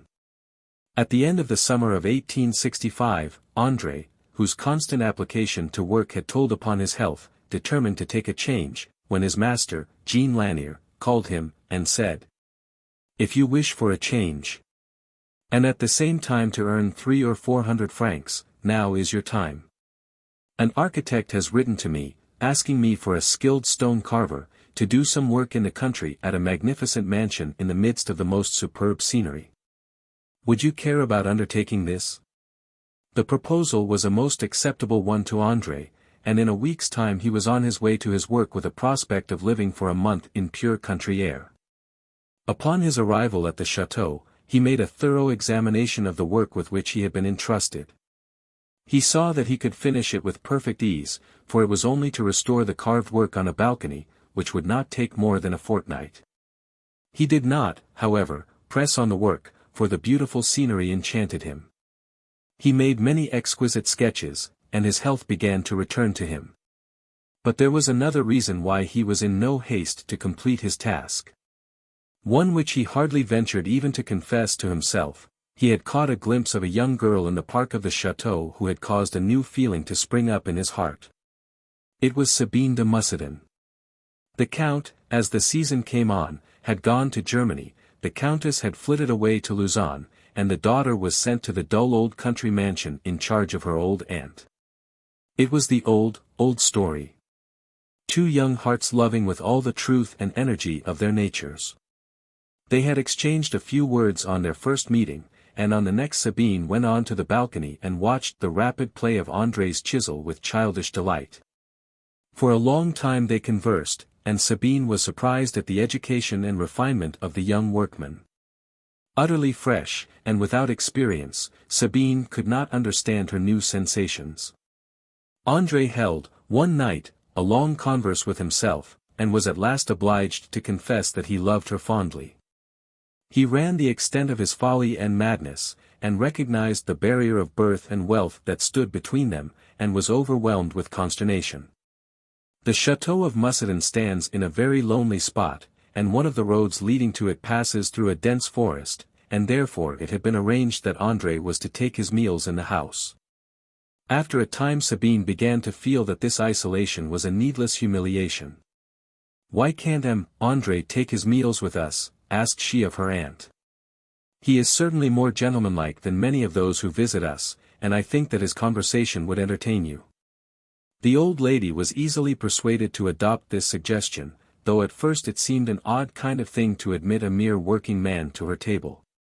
But she was so bored with the loneliness of the place that she hailed with delight anything that would break its monotony. André at once accepted the proposal, and the old lady would hardly believe her eyes when her guest entered the room with the dress and manners of a high-bred gentleman. "It is hardly to be believed," said she, as she was preparing to go to bed, "that a mere carver of stone should be so like a gentleman. It seems to me that all distinctions of social rank have vanished. It is time for me to die, or we are rapidly approaching a state of anarchy." In spite of her prejudices, however, André contrived to win the old lady's heart, and won a complete victory by painting her portrait in full gala costume. From that moment he was treated as one of the family, and, having no fear of a rebuff, was witty and sprightly in his manner. Once he told the old lady the true story of his life. Sabine was deeply interested, and marveled at his energy and endurance, which had won for him a place on the ladder that leads to future eminence. She saw in him the realization of all her girlish dreams, and finally confessed to herself that she loved him. Both her father and mother had their own pleasures and pursuits, and Sabine was as much alone in the world as André.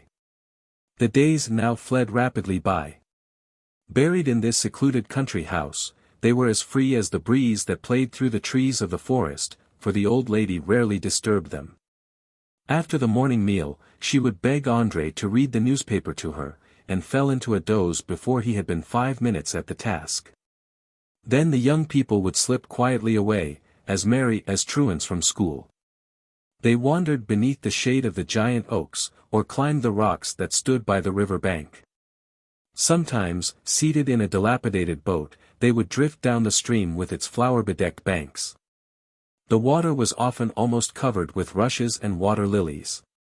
2 months of enchantment thus fled past, 2 months of the intoxications of love, though the mention of the tender passion never rose to their lips from their hearts, where it was deeply embedded. André had cast all reflections regarding the perils of the future to the winds, and only thanked heaven for the happiness that he was experiencing. "Am I not too happy?" he would say to himself. "I fear this cannot last." And he was right. Anxious to justify his remaining at Mussidan after his task was completed, André determined to add to what he had already done a masterpiece of modern art, by carving a garland of fruit and flowers over the old balcony. And every morning he rose with the sun to proceed with his task. One morning the valet came to him, saying that the old lady was desirous of seeing him, and begged him to lose no time, as the business was urgent. A presentiment of evil came like a chilly blast upon the young man's heart. He felt that his brief dream of happiness was at an end, and he followed the valet as a criminal follows his executioner to the scaffold. As he opened the door in which Sabine's aunt was awaiting him, the old man whispered, "Have a care, sir, have a care. Madame is in a terrible state. I have not seen her like this since her husband died." The old lady was in a terrible state of excitement, and in spite of rheumatic pains was walking up and down the room, gesticulating wildly, and striking her crutch-handled stick on the floor. "And so," cried she in that haughty tone adopted by women of aristocratic lineage when addressing a supposed inferior, "you have, I hear, had the impudence to make love to my niece?" André's pale face grew crimson as he stammered out, "Madam." "Gracious powers, fellow," cried the angry woman, "do you dare to deny this when your very face betrays you? Do you know that you are an insolent rogue even to venture to look on Sabine de Mussidan? How dare you? Perhaps you thought that if you compromised her, we should be forced to submit to this ignoble alliance. On my honor, madam, I assure you. On your honor. To hear you speak, one would suppose that you were a gentleman. If my poor husband were alive, he would break every bone in your body, but I am satisfied with ordering you out of the house. Pick up your tools, and be off at once." André stood as though petrified into stone. He took no notice of her imperious manner, but only realized the fact that he should never see Sabine again, and, turning deadly pale, staggered to a chair. The old lady was so surprised at the manner in which André received her communication, that for a time she too was bewildered, and could not utter a word. "I am unfortunately of a violent temper," said she, speaking in more gentle accents, "and perhaps I have spoken too severely, for I am much to blame in this matter, as the priest of Baron said when he came to inform me of what was going on. I am so old that I forgot what happens when young people are thrown together, and I was the only one who did not know what was going on when you were affording subject of gossip for the whole countryside. My niece." But here André started to his feet with a threatening look upon his face. "I could strangle them all," cried he. "That is right," returned the old lady, secretly pleased at his vigor and energy, "but you cannot silence every idle tongue. Fortunately, matters have not gone too far. Go away, and forget my niece." She might as well have told the young man to go away and die. Madam, cried he in accents of despair, pray listen to me. I am young, and full of hope and courage.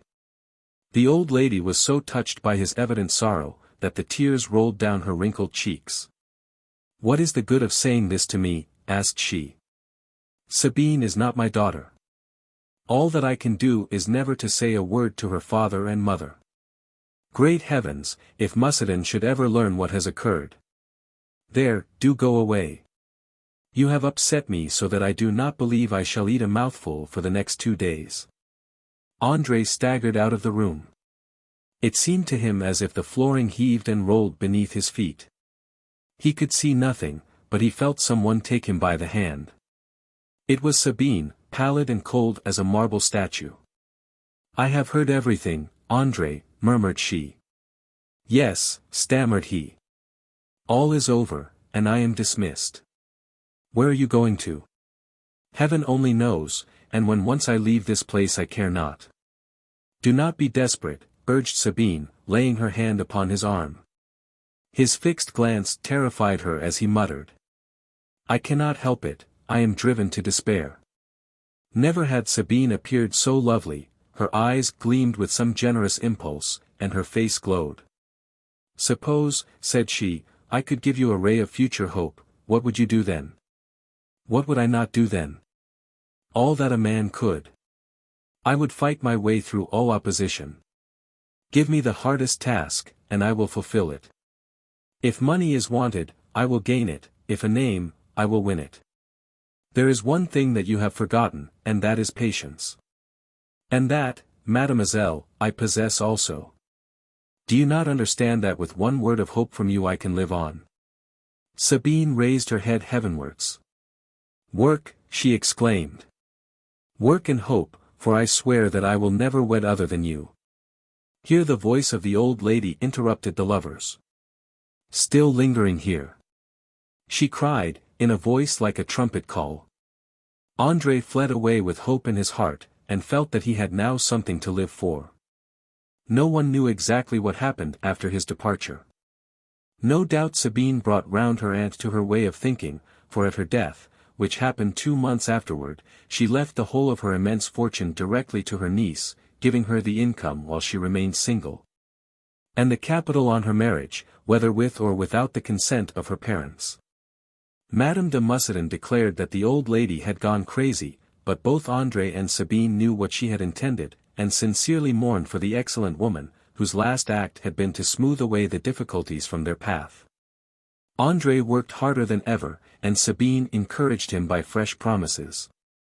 Sabine was even more free in Paris than at Mussidan, and her attached maid, Modeste, would have committed almost any crime to promote the happiness of her beloved mistress.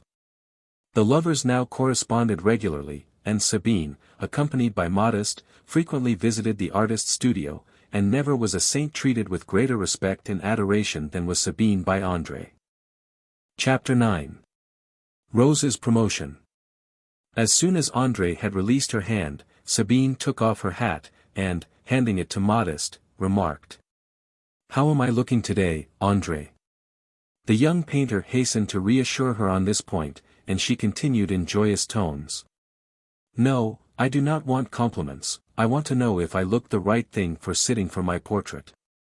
Sabine was very beautiful, but hers was a different style of beauty from that of Rose, whose ripe, sensuous charms were fitted to captivate the admiration of the voluptuary, while Sabine was of the most refined and ethereal character. Rose fettered the body with earthly trammels, while Sabine drew the soul heavenward. Her beauty was not of the kind that dazzles, for the air of proud reserve which she threw over it, in some slight measure obscured its brilliancy. She might have passed unnoticed, like the work of a great master's brush hanging neglected over the altar of a village church, but when the eye had once fathomed that hidden beauty, it never ceased to gaze on it with admiration. She had a broad forehead, covered with a wealth of chestnut hair, soft, lustrous eyes, and an exquisitely chiseled mouth. Alas, said André, when I gaze upon you, I have to confess how impossible it is to do you justice. Before you came I had fancied that the portrait was completed, but now I see that I have only made a failure. As he spoke, he drew aside the curtain, and the young girl's portrait was revealed. It was by no means a work of extraordinary merit. The artist was only 24 years of age, and had been compelled to interrupt his studies to toil for his daily bread, but it was full of originality and genius. Sabine gazed at it for a few moments in silence, and then murmured the words. "It is lovely." But André was too discouraged to notice her praise. "It is like," remarked he, "but a photograph also has that merit. I have only got your features, but not your expression. It is an utter failure. Shall I try again?" Sabine stopped him with a gesture of denial. "You shall not try again," said she decidedly. "And why not?" asked he in astonishment. "Because this visit will be my last, André." "The last?" stammered the painter. "In what way have I so offended you, that you should inflict so terrible a punishment on me?" "I do not wish to punish you. You asked for my portrait, and I yielded to your request, but let us talk reasonably. Do you not know that I am risking my reputation by coming here day after day?"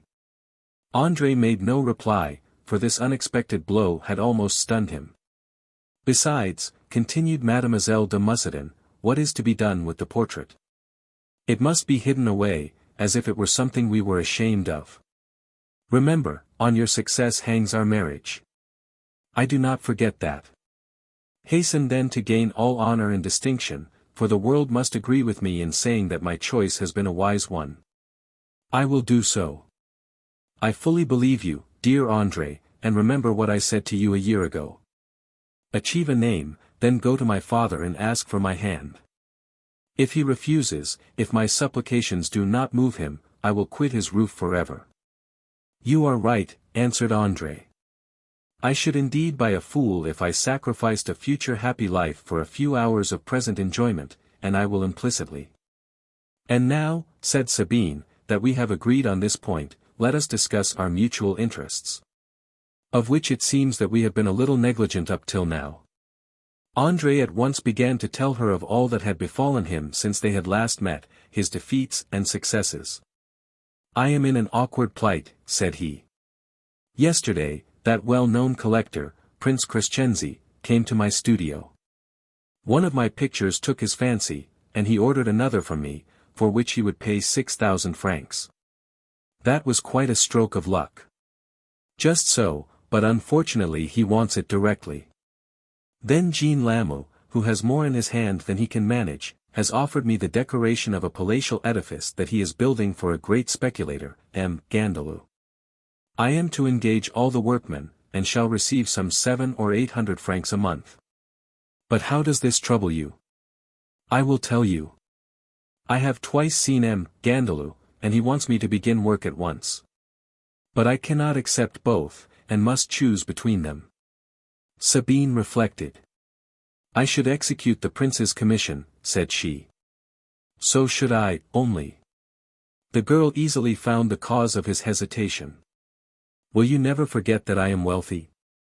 replied she. "The one would bring in the most money," he returned, "and the other most credit."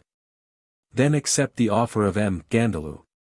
The old cuckoo clock in the corner struck 5.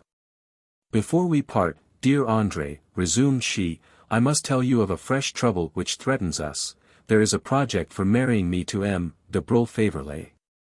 "What, that very wealthy gentleman?" "Just so." "Well, if I oppose my father's wishes, an explanation must ensue, and this just now I do not desire. I therefore intend to speak openly to M. de Broglie, who is an honorable, straightforward man. And when I tell him the real state of the case, he will withdraw his pretensions." "But," replied André, "should he do so, another will come forward." "That is very possible, and in his turn the successor will be dismissed." "Ah!" murmured the unhappy man, "how terrible will be your life, a scene of daily strife with your father and mother." After a tender farewell, Sabine and Modeste left. André had wished to be permitted to go out and procure a vehicle, but this the young girl negatived, and took her leave, saying, "I shall see M. de Broglie tomorrow." For a moment after he was left alone André felt very sad, but a happy thought flashed across his brain. "Sabine," said he, "went away on foot, and I may follow her without injury to her reputation. In another moment he was in the street, and caught a glimpse of Sabine and her maid under a lamp at the next corner. He crossed to the other side of the way and followed them cautiously. "Perhaps," murmured he, "the time is not far distant when I shall have the right to be with her in her walks, and feel her arm pressed against mine." By this time Sabine and her companion had reached the Rue Blanche, and hailing a cab, were rapidly driven away. André gazed after it, and as soon as it was out of sight, decided to return to his work. As he passed a brilliantly lighted shop, a fresh young voice saluted him. André. He looked up in extreme surprise, and saw a young woman, dressed in the most extravagant style, standing by the door of a brougham, which glittered with fresh paint and varnish. In vain he tried to think who she could be, but at length his memory served him. "Mademoiselle Rose," said he, "or I am much mistaken." A shrill, squeaky voice replied, "Madame Zora Chantemille, if you please." André turned sharply round and found himself face to face with a young man who had completed an order he was giving to the coachman. "Ah, is that you?" said he. "Yes, Chantemille is the name of the estate that I intend to settle on, madam." The painter examined the personage who had just addressed him with much curiosity. He was dressed in the height or rather the burlesque of fashion, wore an eyeglass, and an enormous locket on his chain. The face which surmounted all this grandeur was almost that of a monkey, and Toto Chupin had not exaggerated its ugliness when he likened it to that animal. "Pooh," cried Rose, "what matters a name? All you have to do is to ask this gentleman, who is an old friend of mine, to dinner." And without waiting for a reply, she took André by the hand and led him into a brilliantly lighted hall. "You must dine with us," she exclaimed. "I will take no denial. Come, let me introduce you, André, Gaston de Gandalou. There, that is all settled." The man bowed. André, repeated Gandalou, "why, the name is familiar to me, and so is the face. Have I not met you at my father's house? Come in, we intend to have a jovial evening." "I really cannot," pleaded André. "I have an engagement." "Throw it over then, we intend to keep you, now that we have got you." André hesitated for a moment, but he felt dispirited, and that he required rousing. "After all," thought he, "why should I refuse?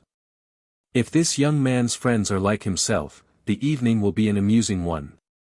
"Come up," cried Rose, placing her foot upon the stairs. André was about to follow her, but was held back by Gandalou, whose face was radiant with delight. "Was there ever such a girl?" whispered he, "but there, don't jump at conclusions. I have only had her in hand for a short time, but I am a real dab at starting a woman grandly, and it would be hard to find my equal in Paris, you may bet." "That can be seen at a glance," answered André, concealing a smile. "Well, look here," I began at once. "Zora is a quaint name, is it not? It was my invention. She isn't a right-down swell today, but I have ordered 6 dresses for her from Van Clopen, such swell gets up. You know Van Clopen, don't you, the best man-milliner in Paris? Such taste. Such ideas. You never saw the like." Rose had by this time reached her drawing-room. "André," said she, impatiently, "are you never coming up?" "Quick, said Gandalou, "let us go at once. If she gets into a temper she is sure to have a nervous attack, so let us hurry up." Rose did all she could to dazzle André, and as a commencement exhibited to him her domestics, a cook and a maid. Then he was shown every article of furniture, and not one was spared him. He was forced to admire the drawing-room suite covered with old gold silk, trimmed blue, and to test the thickness of the curtains. Bearing aloft a large candelabra, and covering himself with wax, Gandalou led the way, telling them the price of everything like an energetic tradesman. "That clock," said he, "cost me 100 louis, and dirt cheap at the price. How funny that you should have known my father. Has he not a wonderful intellect? That flower stand was 300 francs, absolutely given away. Take care of the governor, he is as sharp as a needle." He wanted me to have a profession, but no, thank you. Yes, that occasional table was a bargain at 20 louis. 6 months ago I thought that the old man would have dropped off, but now the doctors say, he stopped suddenly, for a loud noise was heard in the vestibule. Here come the fellows I invited, cried he, and placing the candelabra on the table, he hurried from the room. André was delighted at so grand an opportunity of studying the genus Masher. Rose felt flattered by the admiration her fine rooms evidently caused. You see, cried she, I have left Paul, he bothered me awfully, and ended by half-starving me. Why, you are joking. He came here today, and said he was earning 12,000 francs a year. 12,000 humbugs. A fellow that will take 500 francs from an old scarecrow he never met before is. Rose broke off abruptly, for at that moment young Gandalou brought in his friends, and introduced them. They were all of the same type as their host, and André was about to study them more intently, when a white waistcoat waiter threw open the door, exclaiming pompously, Madam, the dinner is on the table. Chapter 10. You are a thief. When Mascarin was asked what was the best way to achieve certain results, his invariable reply was, keep moving, keep moving. He had one great advantage over other men, he put in practice the doctrines he preached, and at 7 o'clock the morning after his interview with the Count de Mussidan he was hard at work in his room. A thick fog hung over the city, even penetrating into the office, which had begun to fill with clients. This crowd had but little interest for the head of the establishment, as it consisted chiefly of waiters from small eating houses, and cooks who knew little or nothing of what was going on in the houses where they were in service. Finding this to be the case, Mascarin handed them all over to Beaumarchais, and only occasionally nodded to the servitor of some great family, who chanced to stroll in. He was busily engaged in arranging those pieces of cardboard which had so much puzzled Paul in his first visit, and was so much occupied with his task, that all he could do was to mutter broken exclamations, what a stupendous undertaking. But I have to work single-handed, and hold in my hands all these threads, which for 20 years, with the patience of a spider, I have been weaving into a web. No one, seeing me here, would believe this. People who pass me by in the street say, that is Mascarin, who keeps a servants' registry office, that is the way in which they look upon me. Let them laugh if they like, they little know the mighty power I wield in secret. No one suspects me, no, not one. I may seem too sanguine, it is true, he continued, still glancing over his papers, or the net may break and some of the fishes slip out. That idiot, Mussidan, asked me if I was acquainted with the penal code. I should think I was, for no one has studied them more deeply than I have, and there is a clause in Volume 3, Chapter 2, which is always before me. Penal servitude for a term of years. And if I am convicted under Article 306, then it means a life sentence. He shuddered, but soon a smile of triumph shone over his face as he resumed, but to send a man like Mascarin for change of air to Toulon, he must be caught, and that is not such an easy task. The day he scents danger he disappears, and leaves no trace behind him. I fear that I cannot look for too much from my companions, Cadenac and Hortebise, I have up to now kept them back. Croisenois would never betray me, and as for Beaumarchais, La Candili, Toto Chupin, and a few other poor devils, they would be a fine haul for the police. They couldn't split, simply because they know nothing. Mascarin chuckled, and then adjusting his spectacles with his favorite gesture, said, I shall go on in the course I have commenced, straight as the flight of an arrow. I ought to make for millions through Croisenois. Paul shall marry Flavia, that is all arranged, and Flavia will make a grand duchess with her magnificent income.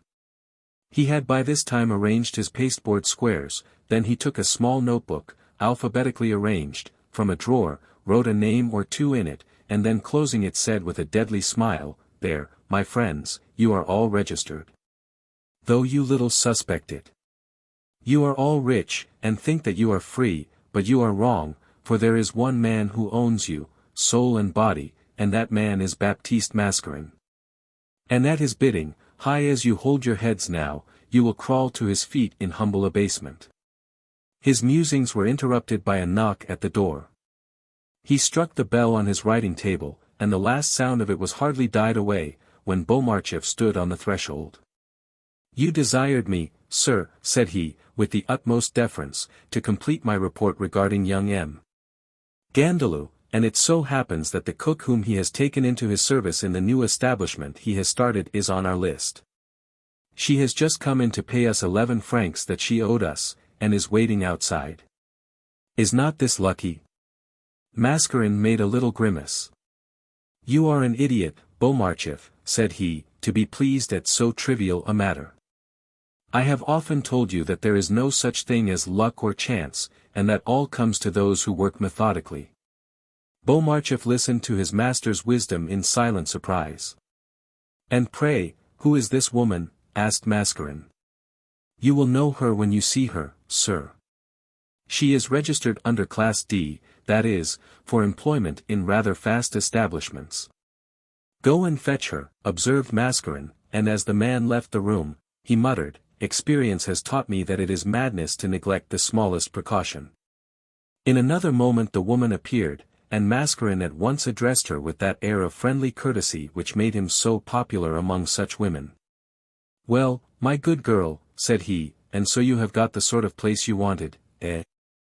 "I hope so, sir, but you see I have only been with Madame Zora de Chantemille since yesterday." "Ah, Zora de Chantemille, that is a fine name, indeed." "It is only a fancy name, and she had an awful row over it with master. She wanted to be called Rafaela, but he stood out for Zora."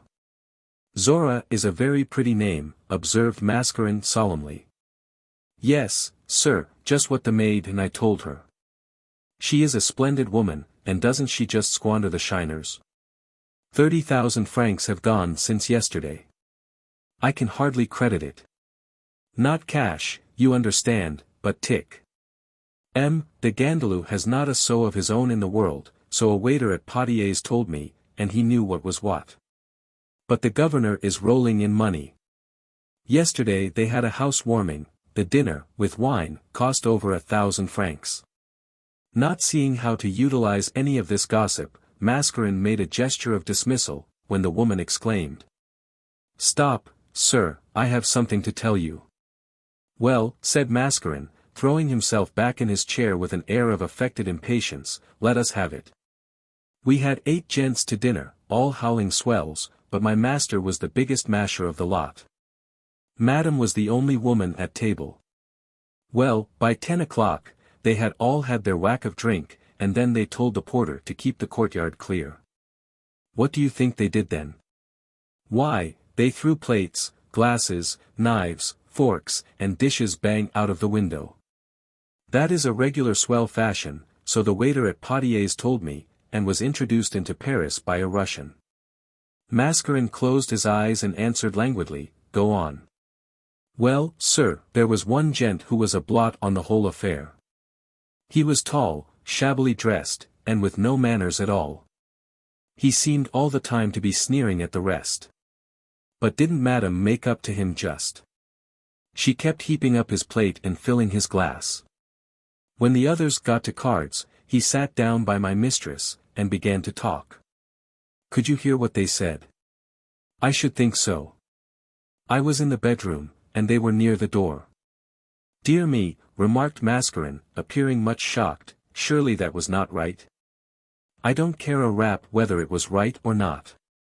I like to hear all about the people whom I engage with." They were talking about A.M. Paul, who had been Madame's friend before, and whom the gentleman also knew. Madame said that this Paul was no great shakes, and that he had stolen 12,000 francs. Mascarin pricked up his ears, feeling that his patience was about to meet its reward. "Can you tell me the gentleman's name, to whom Madame said all this?" asked he. "Not I. The others called him the painter." This explanation did not satisfy Mascarin. "Look here, my good girl," said he, "try and find out the fellow's name. I think he is an artist who owes me money." "All right. Rely on me. And now I must be off, for I have breakfast to get ready, but I'll call again tomorrow," and with a curtsy she left the room. Mascarin struck his hand heavily on the table. Hortebise has a wonderful nose for sniffing out danger, said he. This Rose and the young fool who is ruining himself for her must both be suppressed. Beaumarchais again made a motion of executing a thrust with the rapier. Pooh, pooh, answered his master, don't be childish. I can do better than that. Rose calls herself 19, but she is more, she is of age, while Gandalou is still a minor. If old Gandalou had any pluck, he would put Article 354 in motion. Sir, said Beaumarchais, much mystified. Look here. Before 24 hours have elapsed I must know everything as to the habits and disposition of Gandalou Senior. I want to know on what terms he is with his son. Good. I will set La Candile to work. And as the young fellow will doubtless need money, contrive to let him know of our friend Vermanet, the chairman of the Mutual Loan Society. But that is M. Tanton's business. Mascarin paid no heed to this, so occupied was he by his own thoughts. This young artist seems to have more brains than the rest of the set, but woe to him if he crosses my path. Go back to the outer office, Beaumarchais, I hear some clients coming in. The man, however, did not obey. Pardon me, sir, said he, but La Candile, who is outside, will see them. I have my report to make. Very good. Sit down and go on. Enchanted at this mark of condescension, Beaumarchais went on. Yesterday there was nothing of importance, but this morning Toto Chupin came. He had not lost Caroline Schimmel, I trust. No, sir, he had even got into conversation with her. That is good. He is a cunning little devil, a pity that he is not a trifle more honest. He is sure, continued Beaumarchais, that the woman drinks, for she is always talking of persons following her about who menace her, and she is so afraid of being murdered that she never ventures out alone. She lives with a respectable working man and his wife, and pays well for her board, for she seems to have plenty of money. That is a nuisance, remarked Mascarin, evidently much annoyed. Where does she live? At Montmartre, beyond the Chateau Rouge. Good. Tanton will inquire and see if Toto has made no mistake, and does not let the woman slip through his fingers. He won't do that, for he told me that he was on the right road to find out who she was, and where she got her money from. But I ought to warn you against the young scamp, for I have found out that he robs us and sells our goods far below their value. What do you mean? I have long had my suspicions, and yesterday I wormed it all out from a disreputable-looking fellow, who came here to ask for his friend Chupin. Men accustomed to danger are over-prompt in their decisions. Very well, returned Mascarin, if this is the case, Master Chupin shall have a taste of prison fare. Beaumarchais withdrew, but almost immediately reappeared. Sir, said he, a servant from M. de Croisenois is here with a note. Send the man in, said Mascarin. The domestic was irreproachably dressed, and looked what he was, the servant of a nobleman. He had something the appearance of an Englishman, with a high collar, reaching almost to his ears. His face was clean-shaved, and of a ruddy hue. His coat was evidently the work of a London tailor, and his appearance was as stiff as though carved out of wood. Indeed, he looked like a very perfect piece of mechanism. My master, said he, desired me to give this note into your own hands. Under cover of breaking the seal, Mascarin viewed this model servant attentively. He was a stranger to him, for he had never supplied Croisenois with a domestic. It seems, my good fellow, said he, that your master was up earlier than usual this morning. The man frowned a little at this familiar address, and then slowly replied. When I took service with the Marquis, he agreed to give me 15 louis over my wages for the privilege of calling me a good fellow. But I permit no one to do so gratis. I think that my master is still asleep, continued the man solemnly. He wrote the note on his return from the club. Is there any reply? Yes, sir. Good, then wait a little. And Mascarin, opening the note, read the following. My dear friend. Baccarat has served me an ugly turn, and in addition to all my ready cash I have given an IOU for 3,000 francs. To save my credit I must have this by 12 tomorrow. His credit, said Mascarin. His credit. That is a fine joke indeed. The servant stood up stiffly erect, as one seeming to take no notice, and the agent continued reading the letter. Am I wrong in looking to you for this trifle? I do not think so. Indeed, I have an idea that you will send me 150 louis over and above, so that I may not be left without a coin in my pocket. How goes the great affair? I await your decision on the brink of a precipice. Yours devotedly, Henry de Croisenois. And so, growled Mascarin, he has flung away 5,000 francs, and asks me to find it for him in my coffers. Ah, you fool, if I did not want the grand name that you have inherited from your ancestors, a name that you daily bespatter and soil, you might whistle for your 5,000 francs. However, as Croisenois was absolutely necessary to him, Mascarin slowly took from his safe 5 notes of 1,000 francs each, and handed them to the man. Do you want a receipt? Asked the man. No, this letter is sufficient, but wait a bit. And Mascarin, with an eye to the future, drew a 20-franc piece from his pocket, and placing it on the table, said in his most honeyed accents. There, my friend, is something for yourself. No, sir, returned the man. I always ask wages enough to prevent the necessity of accepting presents. And with this dignified reply he bowed with the stiff air of a Quaker, and walked rigidly out of the room. The agent was absolutely thunderstruck. In all his 30 years' experience he had never come across anything like this. I can hardly believe my senses, muttered he, where on earth did the Marquis pick this fellow up? Can it be that he is sharper than I fancied? Suddenly a new and terrifying idea flashed across his mind. Can it be, said he, that the fellow is not a real servant, after all? I have so many enemies that one day they may strive to crush me, and however skillfully I may play my cards, someone may hold a better hand. This idea alarmed him greatly, for he was in a position in which he had nothing to fear. For when a great work is approaching completion, the anxiety of the promoter becomes stronger and stronger. No, no, he continued, I am getting too full of suspicions. And with these words he endeavored to put aside the vague terrors which were creeping into his soul. Suddenly Beaumarchais, evidently much excited, appeared upon the threshold. What, you here again? Cried Mascarin, angrily. Am I to have no peace today? Sir, the young man is here. What young man? Paul Violaine. Yes, sir. Why, I told him not to come until 12, something must have gone wrong. He broke off his speech, for at the half-open door stood Paul. He was very pale, and his eyes had the expression of some hunted creature. His attire was in disorder and betokened a night spent in aimless wanderings to and fro. Ah, sir, said he, as he caught sight of Mascarin. Leave us, Beaumarchais, said the latter, with an imperious wave of his hand, and now, my dear boy, what is it? Paul sank into a chair.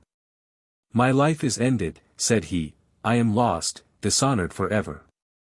Mascarin put on a face of the most utter bewilderment, though he well knew the cause of Paul's utter prostration, but it was with the air of a ready sympathizer that he drew his chair nearer to that of Paul, and said, Come, tell me all about it. What can possibly have happened to affect you thus? In deeply tragic tones, Paul replied. Rose has deserted me. Mascarin raised his hands to heaven. And is this the reason that you say you are dishonored? Do you not see that the future is full of promise? I loved Rose, returned Paul, and his voice was so full of pathos that Mascarin could hardly repress a smile. But this is not all, continued the unhappy boy, making a vain effort to restrain his tears, I am accused of theft. Impossible, exclaimed Mascarin.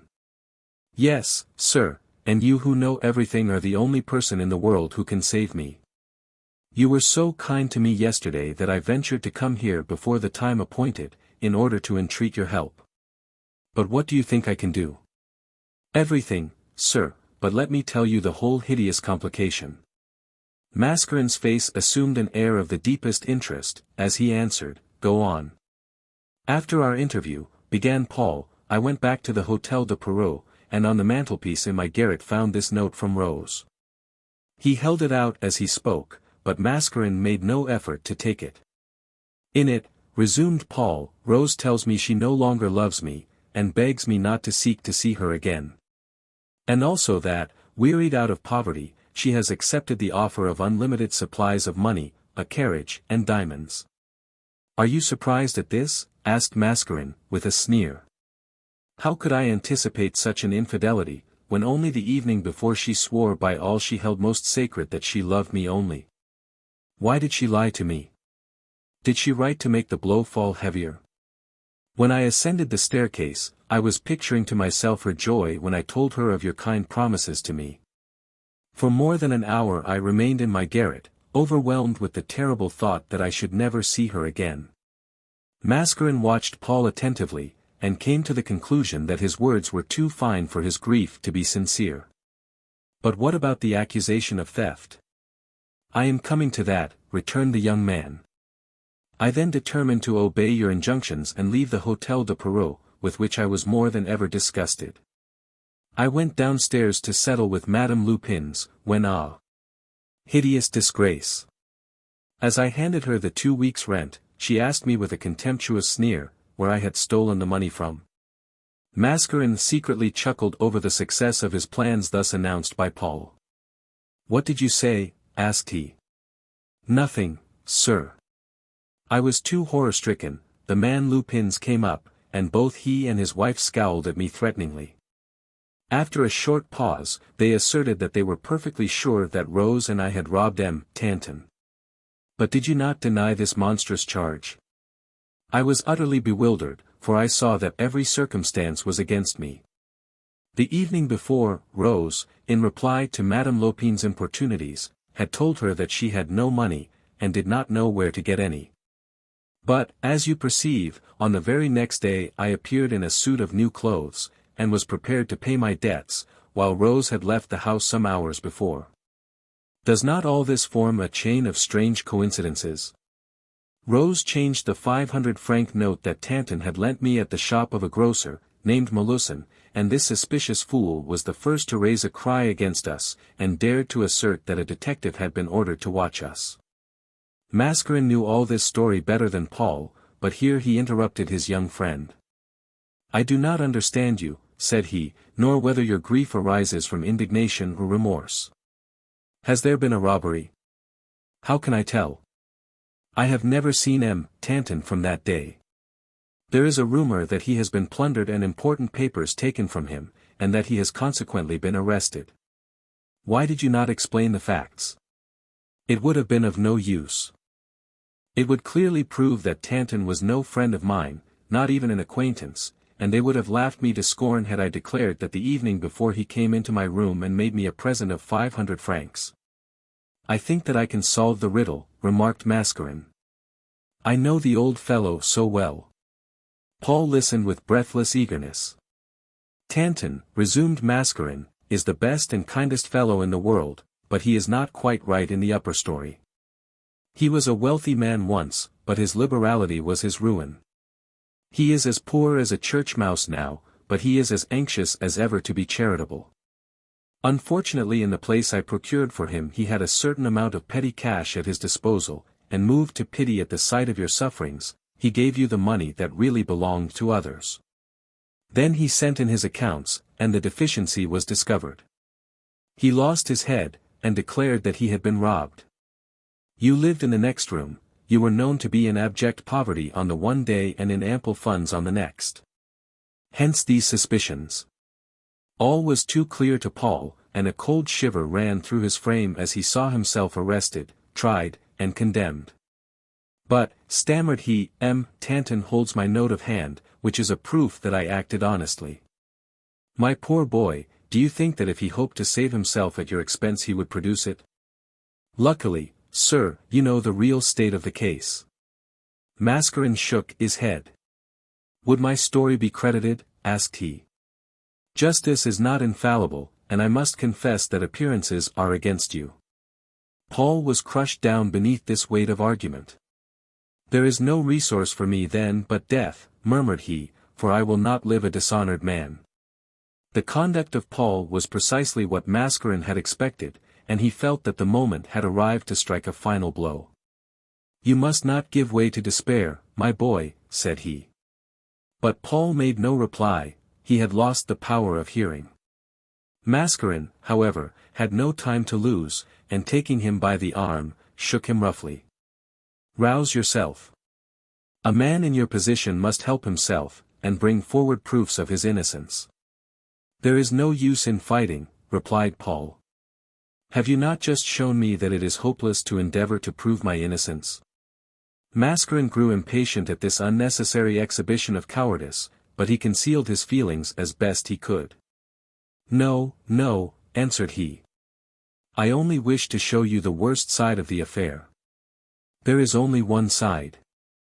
"Not so, for it is only a supposition that Tanton had made away with money entrusted to him, and we are not certain of it. And we only surmise that he has been arrested, and thrown the blame on you. Before giving up the game, would it not be best to be satisfied on these points?" Paul felt a little reassured. "I say nothing," continued Mascarin, "of the influence I exercise over Tanton, and which may enable me to compel him to confess the truth. Weak natures like Paul's are raised in a moment from the lowest depths of depression to the highest pitch of exultation, and he already considered that he was saved. "Shall I ever be able to prove my gratitude to you?" said he impulsively. Mascarin's face assumed a paternal expression. "Perhaps you may," answered he, "and as a commencement you must entirely forget the past. Daylight dispels the hideous visions of the night. I offer you a fresh lease of life. Will you become a new man?" Paul heaved a deep sigh. "Rose," he murmured, "I cannot forget her." Mascarin frowned. "What," said he, "do you still let your thoughts dwell on that woman? There are people who cringe to the hand that strikes them, and the more they are duped and deceived, the more they love. If you are made of this kind of stuff, we shall never get on. Go and find your faithless mistress, and beg her to come back and share your poverty, and see what she will say." These sarcasms roused Paul. "I will be even with her some day," muttered he. "Forget her, that is the easiest thing for you to do." Even now Paul seemed to hesitate. "What," said his patron reproachfully, "have you no pride?" "I have, sir." "You have not, or you would never wish to hamper yourself with a woman like Rose. You should keep your hands free, if you want to fight your way through the battle of life." "I will follow your advice, sir," said Paul hurriedly. "Very soon you will thank Rose deeply for having left you. You will climb high, I can tell you, if you will work as I bid you."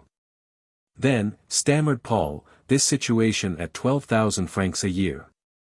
There never has been such a situation." A ghastly pallor overspread Paul's countenance, as he saw himself again reduced to beggary. "But, sir," he murmured, "will you not permit me to hope? For 12,000 francs. Be at ease, you shall have that and much more. I am getting old. I have no ties in the world, you shall be my adopted son." A cloud settled on Paul's brow, for the idea that his life was to be passed in this office was most displeasing to him. Mascarin divined his inmost thoughts with perfect ease. "And the young fool does not know where to go for a crust of bread," thought he. "Ah, if there were no Flavia, no CHAMPDOCE." Then, speaking aloud, he resumed, "Don't fancy, my dear boy, that I wish to condemn you to the treadmill that I am compelled to pass my life in. I have other views for you, far more worthy of your merits. I have taken a great liking to you, and I will do all I can to further your ambitious views. I was thinking a great deal of you, and in my head I raised the scaffolding of your future greatness. He is poor," said I, "and at his age, and with his tastes, this is a cruel thing. Why, pray, should I not find a wife for him among those heiresses who have 1,000,000 or 2 to give the man they marry? When I talk like this, it is because I know of an heiress, and my friend, Dr. Hortebise, shall introduce her to you. She is nearly, if not quite, as pretty as Rose, and has the advantage of her in being well-born, well-educated, and wealthy. She has influential relatives, and if her husband should happen to be a poet, or a composer, she could assist him in becoming famous. A flush came over Paul's face. This seemed like the realization of some of his former dreams. With regard to your birth, continued Mascarin, I have devised a wonderful plan. Before 93, you know, every bastard was treated as a gentleman, as he might have been the son of some high and mighty personage. Who can say that your father may not have been of the noblest blood of France, and that he has not lands and wealth? He may even now be looking for you, in order to acknowledge you and make you his heir. Would you like to be a duke? Ah, sir, stammered the young man. Mascarin burst into a fit of laughter. Up to now, said he, we are only in the region of suppositions. Well, sir, what do you wish me to do? Asked Paul, after a short pause. Mascarin put on a serious face. I want absolute obedience from you, said he, a blind and undeviating obedience, one that makes no objections and asks no questions. I will obey you, sir, but, oh, do not desert me. Without making any reply, Mascarin rang for Beaumarchais, and as soon as the latter appeared, said, I am going to Van Clopen's, and shall leave you in charge here. Then, turning to Paul, he added, I always mean what I say. We will go and breakfast at a neighboring restaurant. I want to have a talk with you, and afterward, my boy, I will show you the girl I intend to be your wife. I am curious to know how you like her looks. Chapter 11. The Man-Milliner. Gaston de Gandelot was much surprised at finding that André should be ignorant of the existence of Van Clopen, the best-known man in Paris. To assure oneself of this, it was only necessary to glance at his circulars, which were ornamented with the representations of medals won at all sorts of exhibitions in different quarters of the world, together with various decorations received from foreign potentates. One had been presented to him by the Queen of Spain, while he had a diploma appointing him the supplier to the court of the Tsar. The great Van Clopen was not an Alsatian, as was generally supposed, but a stout, handsome Dutchman, who, in the year 1850, had been a tailor in his small native town, and manufactured in cloth, purchased on credit. The long waistcoats and miraculous coats worn by the wealthy citizens of Rotterdam. Van Clopen, however, was not successful in his business, and was compelled to close his shop and abscond from his creditors. He took refuge in Paris, where he seemed likely to die of hunger.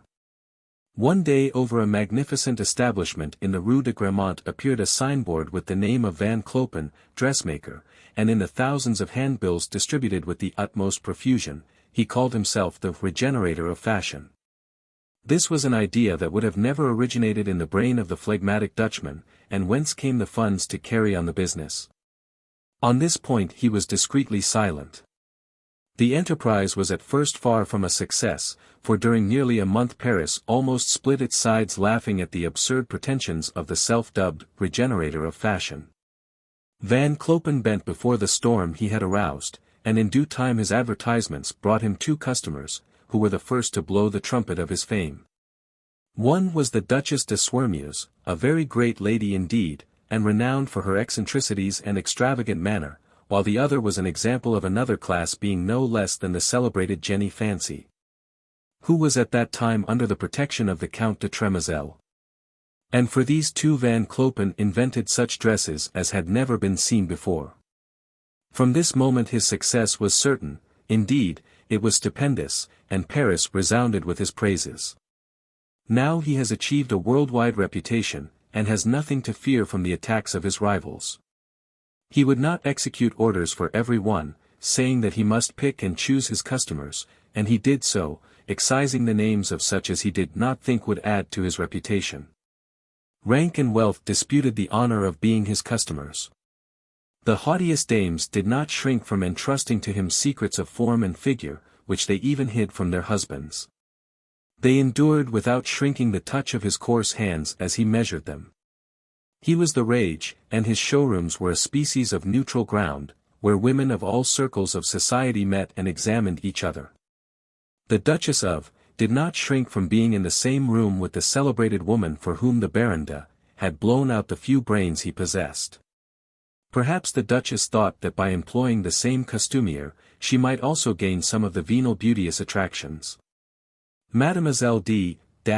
of the Gymnase Theatre, who was well known to earn just 1,000 francs per annum, took a delight in astonishing the haughty ladies of fashion by the reckless extravagance of her orders. Van Clopen, who was a born diplomatist, distributed his favors between his different customers, consequently he was termed the most charming and angelic of men.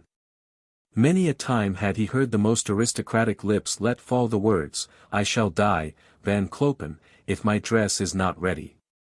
On the evenings of the most aristocratic balls a long line of carriages blocked up the road in front of his establishment, and the finest women in Paris crowded the showrooms for a word of approval from him. He gave credit to approved customers, and also, it was whispered, lent money to them. But woe to the woman who permitted herself to be entrapped in the snare of credit that he laid for her. For the woman who owed him a bill was practically lost, never knowing to what depths she might be degraded to obtain the money to settle her account. It was not surprising that such sudden prosperity should have turned Van Clopen's head. He was stout and ruddy, impudent, vain, and cynical. His admirers said that he was witty. It was to this man's establishment that Mascarin conducted Paul after a sumptuous breakfast at Philippe's. It is necessary to give a slight description of Van Clopen's establishment. Carpets of the most expensive description covered the stairs to his door on the first floor, at which stood the liveried menials resplendent in gold lace and scarlet.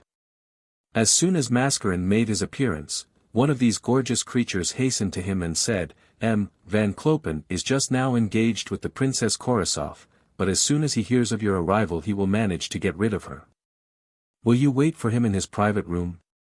But Mascarin answered, We are in no hurry, and may as well wait in the public room with the other customers. Are there many of them? There are about a dozen ladies, sir. Good. I am sure that they will amuse me. And, without wasting any more words, Mascarin opened a door which led into a magnificent drawing-room, decorated in very florid style. The paper on the walls almost disappeared beneath a variety of watercolor sketches, representing ladies in every possible style of costume. Each picture had an explanatory note beneath it, such as, costume of MDE. The C, for a dinner at the Russian ambassador's, ball costume of the Marchioness de V, for a ball at the Hôtel de Ville, etc. Paul, who was a little nervous at finding himself among such splendor, hesitated in the doorway. But Mascarin seized his young friend by the arm, and, as he drew him to a settee, whispered in his ear. Keep your eyes about you, the heiress is here. The ladies were at first a little surprised at this invasion of the room by the male element, but Paul's extreme beauty soon attracted their attention. The hum of conversation ceased, and Paul's embarrassment increased as he found a battery of 12 pairs of eyes directed full upon him. Mascarin, however, was quite at his ease, and upon his entrance had made a graceful though rather old-fashioned bow to the fair inmates of the room. His coolness was partly due to the contempt he felt for the human race in general, and also to his colored glasses, which hid the expression of his countenance. When he saw that Paul still kept his eyes on the ground, he tapped him gently on the arm. Is this the first time you ever saw well-dressed women? Surely you are not afraid of them. Look to the right, continued Mascarin, and you will see the heiress. A young girl, not more than 18, was seated near one of the windows. She was not perhaps so beautiful as Mascarin had described, but her face was a very striking one nevertheless. She was slight and good-looking, with the clear complexion of a brunette. Her features were not perhaps very regular, but her glossy black hair was a beauty in itself.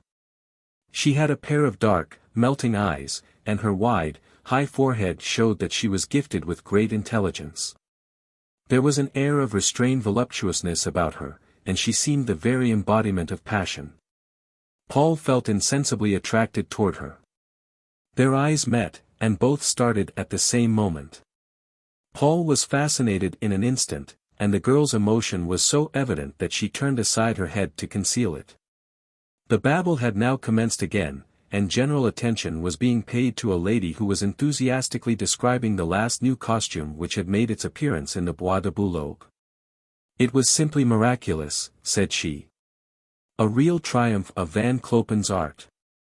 The ladies of a certain class are furious, and Henry de Croisenois tells me that Jenny Fancy absolutely shed tears of rage. Imagine 3 green skirts of different shades, each draped." Mascarin, however, only paid attention to Paul and the young girl, and a sarcastic smile curled his lips. "What do you think of her?" asked he. "She is adorable," answered Paul, enthusiastically. "And immensely wealthy. I should fall at her feet if she had not a sou." Mascarin gave a little cough, and adjusted his glasses. "Should you, my lad?" said he to himself.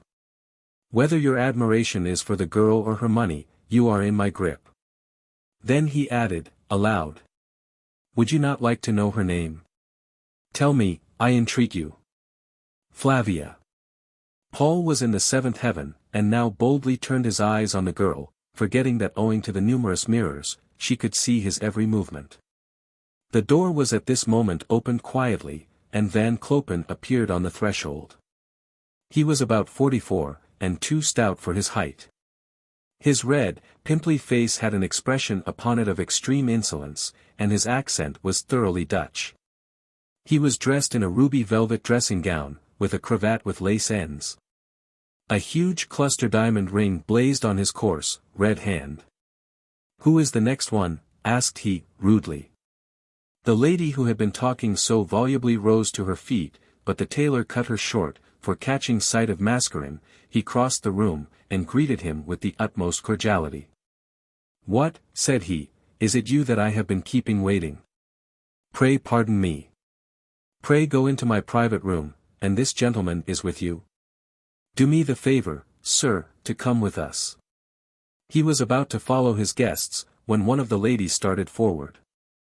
"One word with you, sir, for goodness' sake," cried she. Van Clopen turned sharply upon her. "What is the matter?" asked he. "My bill for 3,000 francs falls due tomorrow." "Very likely. But I can't meet it. That is not my affair. I have come to beg you will renew it for 2 months, or say 1 month, on whatever terms you like." "In 2 months," answered the man brutally, "you will be no more able to pay than you are today. If you can't pay it, it will be noted. Merciful powers! Then my husband will learn all." "Just so, that will be what I want, for he will then have to pay me." The wretched woman grew deadly pale. "My husband will pay you," said she, "but I shall be lost. That is not my lookout. I have partners whose interests I have to consult." "Do not say that, sir. He has paid my debts once, and if he should be angry and take my children from me, dear M. Van Clopen, be merciful." She wrung her hands, and the tears coursed down her cheeks, but the tailor was perfectly unmoved. When a woman has a family of children, one ought to have a needlewoman by the hour. She did not desist from her efforts to soften him, and, seizing his hand, strove to carry it to her lips. "Ah! I shall never dare to go home," wailed she, "never have the courage to tell my husband." "If you are afraid of your own husband, go to some one else's," said he roughly, and tearing himself from her, he followed Mascarin and Paul. "Did you hear that?" asked he, as soon as he had closed the door of his room with an angry slam.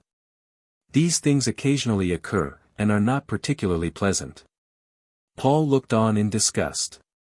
If he had possessed 3,000 francs, he would have given them to this unhappy woman, whose sobs he could still hear in the passage. "It is most painful," remarked he. "My dear sir," said the tailor, "you attach too much importance to these hysterical outbursts. If you were in my place, you would soon have to put their right value on them. As I said before, I have to look after my own and my partner's interests. These dear creatures care for nothing but dress, father, husband, and children are as nothing in comparison. You cannot imagine what a woman will do in order to get a new dress, in which to outshine her rival. They only talk of their families when they are called on to pay up. Paul still continued to plead for some money for the poor lady, and the discussion was getting so warm that Mascarin felt bound to interfere. "Perhaps," said he, "you have been a little hard." "Pooh," returned the tailor, "I know my customer. And tomorrow my account will be settled, and I know very well where the money will come from. Then she will give me another order, and we shall have the whole comedy over again. I know what I am about." And taking Mascarin into the window, he made some confidential communication, at which they both laughed heartily. Paul, not wishing to appear to listen, examined the consulting room, as Van Clopen termed it. He saw a great number of large scissors, yard measures, and patterns of material, and heaps of fashion plates. By this time the two men had finished their conversation. "I had," said Mascarin, as they returned to the fireplace, "I had meant to glance through the books, but you have so many customers waiting, that I had better defer doing so." "Is that all that hinders you?" returned Van Clopen, carelessly. "Wait a moment." He left the room, and in another moment his voice was heard. "I am sorry, ladies, very sorry, on my word, but I am busy with my silk mercer. I shall not be very long." "We will wait," returned the ladies in chorus. "That is the way," remarked Van Clopen, as he returned to the consulting room. "Be civil to women, and they turn their backs on you, try and keep them off, and they run after you. If I was to put up no admittance over my door, the street would be blocked up with women. Business has never been better," continued the tailor, producing a large ledger. "Within the last 10 days we have had in orders amounting to 87,000 francs. "Good," answered Mascarin, "but let us have a look at the column headed, Doubtful." "Here you are," returned the arbiter of fashion, as he turned over the leaves. "Mademoiselle Virginie Clot has ordered 5 theatrical costumes, 2 dinner, and 3 morning dresses. That is a heavy order. I wanted for that reason to consult you. She doesn't owe us much, perhaps 1,000 francs or so. That is too much, for I hear that her friend has come to grief. Do not decline the order, but avoid taking fresh ones." Van Clopen made a few mysterious signs in the margin of his ledger. "On the 6th of this month the Countess de Mussidan gave us an order, a perfectly plain dress for her daughter. Her account is a very heavy one, and the Count has warned us that he will not pay it." "Never mind that. Go on with the order, put press for payment." On the 7th a new customer came, Mademoiselle Flavia, the daughter of Martin Regal, the banker. When Paul heard this name, he could not repress a start, of which, however, Mascarin affected to take no notice. "My good friend," said he, turning to Van Clopen, "I confide this young lady to you, give her your whole stock if she asks for it." By the look of surprise which appeared upon the tailor's face, Paul could see that Mascarin was not prodigal of such recommendations. "You shall be obeyed," said Van Clopen, with a bow. On the 8th a young gentleman of the name of Gaston de Gandelou was introduced by Lepose, the jeweller. "His father is, I hear, very wealthy, and he will come into money on attaining his majority, which is near at hand. He brought with him a lady," continued the tailor, "and said her name was Zora de Chantemille, a tremendously pretty girl." "That young man is always in my way," said Mascarin. "I would give something to get him out of Paris." Van Clopen reflected for a moment. "I don't think that would be difficult," remarked he, "that young fellow is capable of any act of folly for that fair girl." "I think so too. Then the matter is easy. I will open an account with him. Then, after a little, I will affect doubts as to his solvency, and ask for a bill, and we shall then place our young friend in the hands of the Mutual Loan Society, and M. Vermanet will easily persuade him to write his name across the bottom of a piece of stamped paper. He will bring it to me, I will accept it, and then we shall have him hard and fast. I should have proposed another course. I see no other way." However, he suddenly stopped, for a loud noise was heard in the ante-room, and the sound of voices in loud contention. "I should like to know," said Van Clopen, rising to his feet, "who the impudent scoundrel is, who comes here kicking up a row. I expect that it is some fool of a husband." "Go and see what it is," suggested Mascarin. Not I. My servants are paid to spare me such annoyances. Presently the noise ceased. And now, resumed Mascarin, let us return to our own affairs. Under the circumstances, your proposal appears to be a good one. How about writing in another name? A little forgery would make our hands stronger. He rose, and taking the tailor into the window recess, again whispered to him. During this conversation Paul's cheek had grown paler and paler, for, occupied as he was, he could not fail to comprehend something of what was going on. During the breakfast Mascarin had partially disclosed many strange secrets, and since then he had been even more enlightened. It was but too evident to him that his protector was engaged in some dark and insidious plot, and Paul felt that he was standing over a mine which might explode at any moment. He now began to fancy that there was some mysterious link between the woman Schimmel, who was so carefully watched, and the Marquis de Croisenois, so haughty, and yet on such intimate terms with the proprietor of the Registry office. Then there was the Countess de Mussidan, Flavia, the rich heiress, and Gaston de Gandalou, who was to be led into a crime the result of which would be penal servitude, all jumbled and mixed up together in one strange phantasmagoria. Was he, Paul, to be a mere tool in such hands? Toward what a precipice was he being impelled? Mascarin and Van Clopen were not friends, as he had at first supposed, but confederates in villainy. Too late did he begin to see collusion between Mascarin and Tanton, which had resulted in his being accused of theft during his absence. But the web had been woven too securely, and should he struggle to break through it, he might find himself exposed to even more terrible dangers.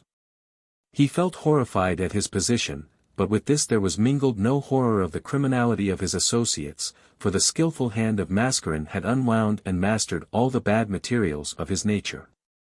He was dazzled at the glorious future held out before him, and said to himself that a man like Mascarin, unfettered by law, either human or divine, would be most likely to achieve his ends. I should be in no danger, mused he to himself, if I yield myself up to the impetuous stream which is already carrying me along, for Mascarin is practiced swimmer enough to keep both my head and his own above water. Little did Paul think that every fleeting expression in his countenance was caught up and treasured by the wily Mascarin, and it was intentionally that he had permitted Paul to listen to this compromising conversation. He had decided that very morning, that if Paul was to be a useful tool, he must be at once set face to face with the grim realities of the position. Now, said he, for the really serious reason for my visit. How do we stand now with regard to the Viscountess Boisardin? Van Clopen gave his shoulders a shrug as he answered, she is all right. I have just sent her several most expensive costumes. How much does she owe you? Say 25,000 francs. She has owed us more than that before. Really, remarked Mascarin, that woman has been grossly libeled. She is vain, frivolous, and fond of admiration, but nothing more.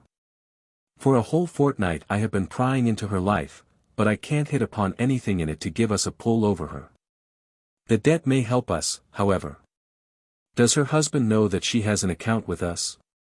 Of course he does not. He is most liberal to her, and if he inquired. Then we are all right, we will send in the bill to him. But, my good sir, urged Van Clopen, it was only last week that she paid us a heavy sum on account. The more reason to press her, for she must be hard up. Van Clopen would have argued further, but an imperious sign from Mascarin reduced him to silence. Listen to me, said Mascarin, and please do not interrupt me. Are you known to the domestics at the house of the Viscountess? Not at all. Well, then, at 3 o'clock sharp, the day after tomorrow, call on her. Her footman will say that Madame has a visitor with her. I will say I will wait. Not at all. You must almost force your way in, and you will find the Viscountess talking to the Marquis de Croisenois. You know him, I suppose? By sight, nothing more. That is sufficient. Take no notice of him. But at once present your bill, and violently insist upon immediate payment. What can you be thinking of? She will have me kicked out of doors. Quite likely, but you must threaten to take the bill to her husband. She will command you to leave the house, but you will sit down doggedly and declare that you will not move until you get the money. But that is most unbusinesslike behavior. I quite agree with you, but the Marquis de Croisenois will interfere. He will throw a pocketbook in your face, exclaiming, "There is your money, you impudent scoundrel." Then I am to slink away.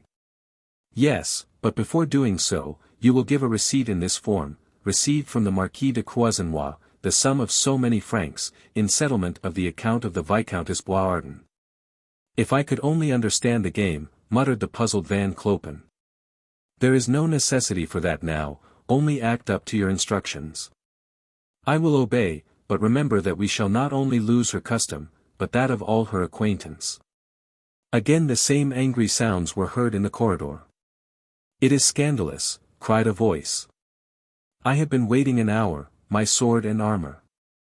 What, ho, lackeys, hither, I say. Van Clopen is engaged, is he? Hie to him and say I must see him at once.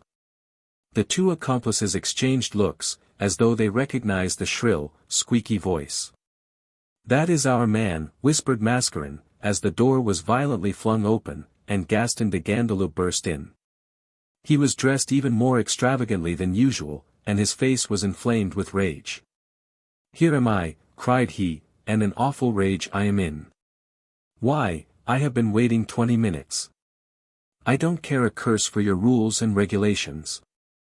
The tailor was furious at this intrusion, but as Mascarin was present, and he felt that he must respect his orders, he by a great effort controlled himself. Had I known, sir, said he sulkily, that you were here. These few words mollified the gorgeous youth, who at once broke in.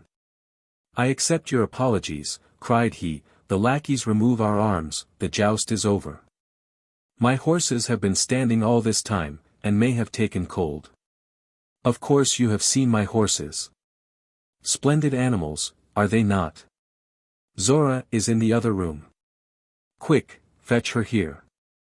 With these words he rushed into the passage and shouted out, Zora, Mademoiselle de Chantemille, my dear one, come hither. The renowned tailor was exquisitely uncomfortable at so terrible a scene in his establishment. He cast an appealing glance at Mascarin, but the face of the agent seemed carved in marble. As to Paul, he was quite prepared to accept this young gentleman as a perfect type of the glass of fashion and the mold of form, and could not forbear pitying him in his heart. He went across the room to Mascarin. Is there no way, whispered he, of saving this poor young fellow? Mascarin smiled one of those livid smiles which chilled the hearts of those who knew him thoroughly. In 15 minutes, said he, I will put the same question to you, leaving you to reply to it. Hush, this is the first real test that you have been subjected to. If you are not strong enough to go through it, then we had better say farewell. Be firm, for a thunderbolt is about to fall. The manner in which these apparently trivial words were spoken startled Paul, who, by a strong effort, recovered his self-possession. But, prepared as he was, it was with the utmost difficulty that he stifled the expression of rage and surprise that rose to his lips at the sight of the woman who entered the room. The Madame de Chantemille, the Zora of the youthful Gandelot, was there, attired in what to his eyes seemed a most dazzling costume. Rose seemed a little timid as Gandelot almost dragged her into the room. How silly you are, said he. What is there to be frightened at? He is only in a rage with his flunkies for having kept us waiting. Zora sank negligently into an easy chair, and the gorgeously attired youth addressed the all-powerful Van Clopen. Well, have you invented a costume that will be worthy of Madame's charms? For a few moments Van Clopen appeared to be buried in profound meditation. Ah, said he, raising his hand with a grandiloquent gesture, I have it. I can see it all in my mind's eye. What a man, murmured Gaston in deep admiration. Listen, resumed the tailor, his eye flashing with the fire of genius. First, a walking costume with a polonaise and a cape à la pensionnaire. Bodice, sleeves, and underskirt of a brilliant chestnut. He might have continued in this strain for a long time, and Zora would not have heard a word, for she had caught sight of Paul, and in spite of all her audacity, she nearly fainted. She was so ill at ease, that young Gandalou at last perceived it, but not knowing the effect that the appearance of Paul would necessarily cause, and being also rather dull of comprehension, he could not understand the reason for it. "Hold hard, Van Clopen, hold hard. The joy has been too much for her, and I will lay you 10 to 1 that she is going into hysterics." Mascarin saw that Paul's temper might blaze forth at any moment, and so hastened to put an end to a scene which was as absurd as it was dangerous. "Well, Van Clopen, I will say farewell," said he. "Good morning, madam, good morning, sir." And taking Paul by the arm, he led him away by a private exit which did not necessitate their passing through the great reception-room. It was time for him to do so, and not until they were in the street did the wily Mascarin breathe freely. "Well, what do you say, now?" asked he. Paul's vanity had been so deeply wounded, and the effort that he had made to restrain himself so powerful, that he could only reply by a gasp. "He felt it more than I thought he would," said Mascarin to himself. "The fresh air will revive him." Paul's legs bent under him, and he staggered so that Mascarin led him into a little café hard by, and ordered a glass of cognac, and in a short time Paul was himself once again. "You are better now," observed Mascarin. And then, believing it would be best to finish his work, he added, "A quarter of an hour ago I promised that I would ask you to settle what our intentions were to be regarding M. de Gandalou." "That is enough," broke in Paul, violently. Mascarin put on his most benevolent smile. "You see," remarked he, "how circumstances change ideas. Now you are getting quite reasonable." "Yes, I am reasonable enough now, that is, that I mean to be wealthy. You have no need to urge me on any more. I am willing to do whatever you desire, for I will never again endure degradation like that I have gone through today." "You have let temper get the better of you," returned Mascarin, with a shrug of his shoulders. "My anger may pass over, but my determination will remain as strong as ever." "Do not decide without thinking the matter well over," answered the agent. "Today you are your own master, but if you give yourself up to me, you must resign your dearly loved liberty." "I am prepared for all." Victory had inclined to the side of Mascarin, and he was proportionally jubilant. "Good," said he. "Then Diar. Hortebise shall introduce you to Martin Regal, the father of Mademoiselle Flavia, and 1 week after your marriage I will give you a duke's coronet to put on the panels of your carriage." Chapter 12. A startling revelation. When Sabine de Mussidan told her lover that she would appeal to the generosity of M. de Broglie, she had not calculated on the necessity she would have for endurance, but had rather listened to the dictates of her heart. And this fact came the more strongly before her, when in the solitude of her own chamber, she inquired of herself how she was to carry out her promise. It seemed to her very terrible to have to lay bare the secrets of her soul to any one, but the more so to M. de Broglie, who had asked for her hand in marriage. She uttered no word on her way home, where she arrived just in time to take her place at the dinner table, and never was a more dismal company assembled for the evening meal. Her own miseries occupied Sabine, and her father and mother were suffering from their interviews with Mascarin and Dr. Hortebise. What did the liveried servants, who waited at table with such an affectation of interest, care for the sorrows of their master or mistress? They were well lodged and well fed, and nothing save their wages did they care for. By 9 o'clock Sabine was in her own room trying to grow accustomed to the thoughts of an interview with M. de Broglie. She hardly closed her eyes all night, and felt worn out and dispirited by musing. But she never thought of evading the promise she had made to André, or of putting it off for a time. She had vowed to lose no time, and her lover was eagerly awaiting a letter from her, telling him of the result. In the perplexity in which she found herself, she could not confide in either father or mother, for she felt that a cloud hung over both their lives, though she knew not what it was. When she left the convent where she had been educated, and returned home, she felt that she was in the way, and that the day of her marriage would be one of liberation to her parents from their cares and responsibilities. All this preyed terribly upon her mind, and might have driven a less pure-minded girl to desperate measures. It seemed to her that it would be less painful to fly from her father's house than to have this interview with M. de Broglie. Luckily for her, frail as she looked, she possessed an indomitable will, and this carried her through most of her difficulties. For André's sake, as well as her own, she did not wish to violate any of the unwritten canons of society, but she longed for the hour to come when she could acknowledge her love openly to the world. At one moment she thought of writing a letter, but dismissed the thought as the height of folly. As the time passed, Sabine began to reproach herself for her cowardice. All at once she heard the clang of the opening of the main gates. Peeping from her window, she saw a carriage drive up, and, to her inexpressible delight, M. de Broglie alighted from it. "Heaven has heard my prayer, and sent him to me," murmured she. "What do you intend to do, mademoiselle?" asked the devoted Modeste. "Will you speak to him now?"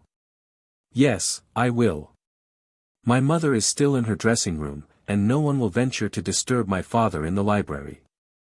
If I meet M. de Broglie in the hall and take him into the drawing room, I shall have time for a quarter of an hour's talk, and that will be sufficient." Calling up all her courage, she left her room on her errand. Had André seen the man selected by the Count de Mussidan for his daughter's husband, he might well have been proud of her preference for him. M. de Broglie was one of the best-known men in Paris, and fortune had showered all her blessings on his head. He was not 40, of an extremely aristocratic appearance, highly educated, and witty. And, in addition, one of the largest landholders in the country. He had always refused to enter public life.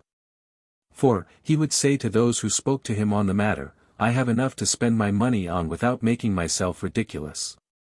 He was a perfect type of what a French gentleman should be, courteous, of unblemished reputation, and full of chivalrous devotion and generosity. He was, it is said, a great favorite with the fair sex. But, if report spoke truly, his discretion was as great as his success. He had not always been wealthy, and there was a mysterious romance in his life. When he was only 20, he had sailed for South America, where he remained 12 years, and returned no richer than he was before. But shortly afterward his aged uncle, the Marquis de Faverley, died, bequeathing his immense fortune to his nephew on the condition that he should add the name of Faverley to that of de Broglie. De Broglie was passionately fond of horses. But he was really a lover of them, and not a mere turfite, and this was all that the world knew of the man who held in his hands the fates of Sabine de Mussidan and André. As soon as he caught sight of Sabine he made a profound inclination. The girl came straight up to him. "Sir," said she, in a voice broken by conflicting emotions, "may I request the pleasure of a short private conversation with you?"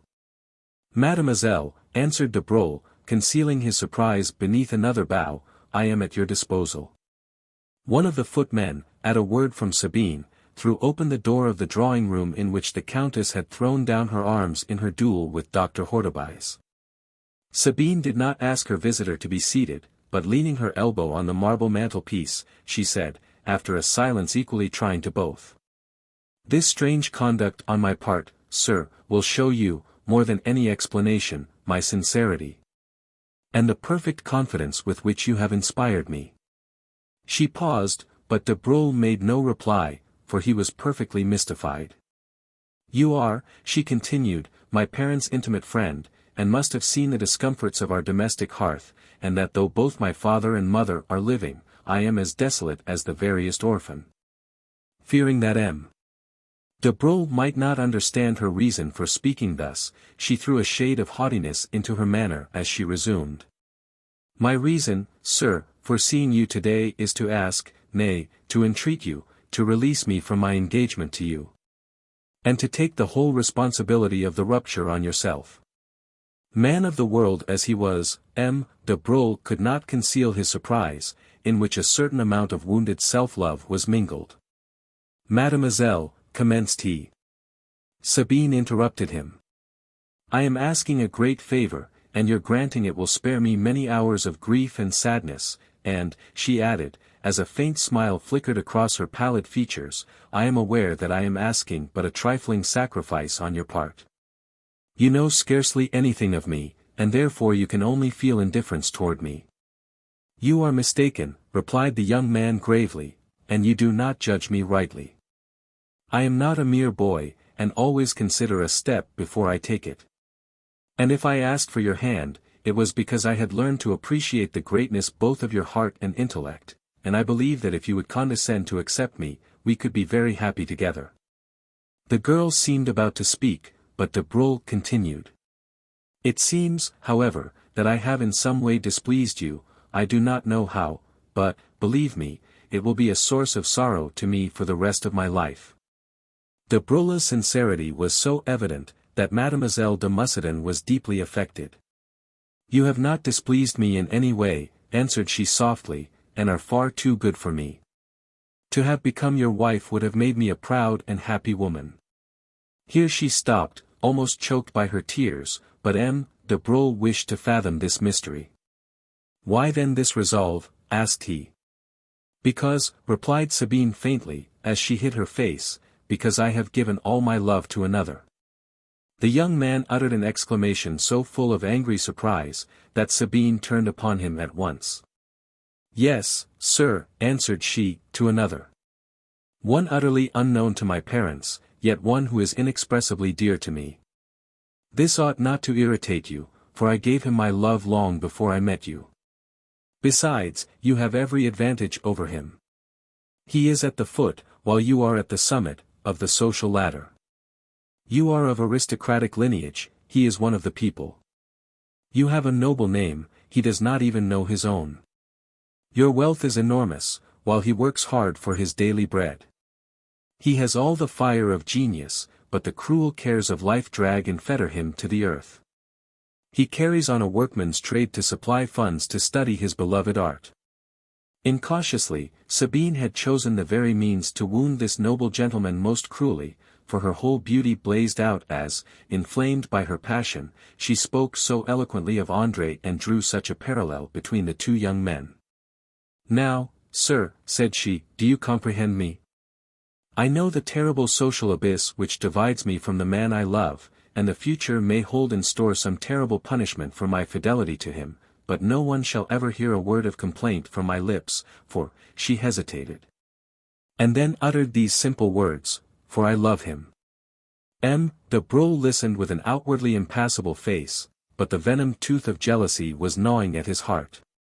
He had not told Sabine the entire truth, for he had studied her for a long time, and his love had grown firm and strong. Without an unkind thought the girl had shattered the edifice which he had built up with such care and pain. He would have given his name, rank, and title to have been in this unknown lover's place, who, though he worked for his bread, and had no grand ancestral name, was yet so fondly loved.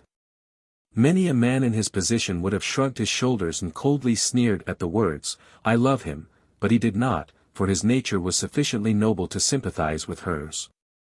He admired her courage and frankness, which disdaining all subterfuges, went straight and unhesitatingly to the point she desired to reach. She might be imprudent and reckless, but in his eyes these seemed hardly to be faults, for it is seldom that convent-bred young ladies err in this way. But this man, said he, after a long pause, how do you manage ever to see him? I meet him out walking, replied she, and I sometimes go to his studio. To his studio? Yes, I have sat to him several times for my portrait, but I have never done anything that I need blush to own. You know all now, sir, continued Sabine. And it has been very hard for a young girl like me to say all this to you. It is a thing that ought to be confided to my mother. Only those who have heard a woman that they are ardently attached to say, I do not love you, can picture M. de Broglie's frame of mind. Had anyone else than Sabine made this communication he would not have withdrawn, but would have contested the prize with his more fortunate rival. But now that Mademoiselle de Mussidan had, as it were, thrown herself upon his mercy, he could not bring himself to take advantage of her confidence. It shall be as you desire, said he, with a faint tinge of bitterness in his tone. Tonight I will write to your father, and withdraw my demand for your hand. It is the first time that I have ever gone back from my word, and I am sure that your father will be highly indignant. Sabine's strength and firmness had now entirely deserted her. "From the depth of my soul, sir," said she, "I thank you, for by this act of generosity I shall avoid a contest that I dreaded. Unfortunately, broke in de Broglie, you do not see how useless to you will be the sacrifice that you exact from me. Listen. You have not appeared much in society, and when you did, it was in the character of my betrothed. As soon as I withdraw, hosts of aspirants for your hand will spring up." Sabine heaved a deep sigh, for André had foreseen the same result. "Then," continued de Broglie, "your situation will become even a more trying one. For if your noble qualities are not enough to excite admiration in the bosoms of the other sex, your immense wealth will arouse the cupidity of the fortune hunters." When de Broglie referred to fortune hunters, was this a side blow at André? With this thought rushing through her brain, she gazed upon him eagerly, but read no meaning in his eyes. "Yes," answered she dreamily, "it is true that I am very wealthy." "And what will be your reply to the next suitor, and to the one after that?" asked de Broglie. "I know not, but I shall find some loophole of escape when the time comes. For if I act in obedience to the dictates of my heart and conscience, I cannot do wrong, for heaven will come to my aid." The phrase sounded like a dismissal, but de Broglie, man of the world as he was, did not accept it. "May I permit myself to offer you a word of advice?" "Do so, sir." "Very well, then, why not permit matters to remain as they now are? So long as our rupture is not public property, so long will you be left in peace. It would be the simplest thing in the world to postpone all decisive steps for a 12-month, and I would withdraw as soon as you notified me that it was time." Sabine put every confidence in this proposal, believing that everything was in good faith. "But," said she, "such a subterfuge would be unworthy of us all." De Broglie did not urge this point. A feeling of deep sympathy had succeeded to his wounded pride, and, with all the chivalrous instinct of his race, he determined to do his best to assist these lovers. "Might I be permitted," asked he, "now that you have placed so much confidence in me, to make the acquaintance of the man whom you have honored with your love?" Sabine colored deeply. "I have no reason to conceal anything from you. His name is André, he is a painter, and lives in the Rue de la Tour d'Auvergne." De Broglie made a mental note of the name, and continued.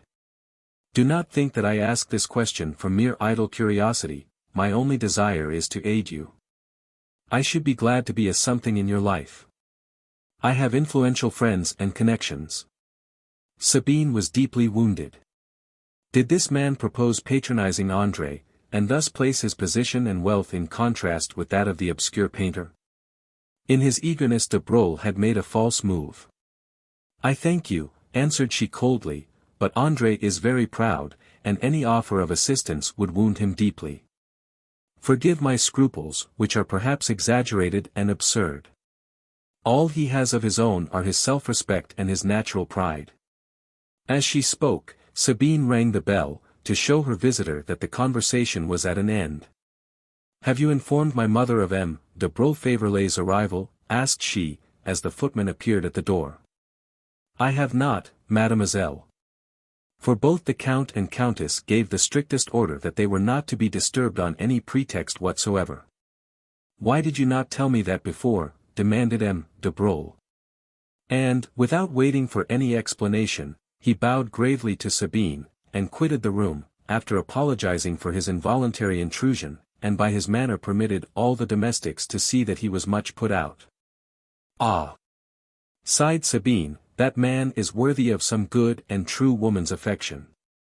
As she was about to leave the room, she heard some one insisting upon seeing the Count de Mussidan. Not being desirous of meeting strangers, she remained where she was. The servant persisted in saying that his master could receive no one. "What do I care for your orders?" cried the visitor, "your master would never refuse to see his friend the Baron de Clinchine." And, thrusting the lackey on one side, he entered the drawing-room, and his agitation was so great that he hardly noticed the presence of the young girl. De Clinchine was a thoroughly commonplace-looking personage in face, figure, and dress, neither tall nor short, handsome nor ill-looking.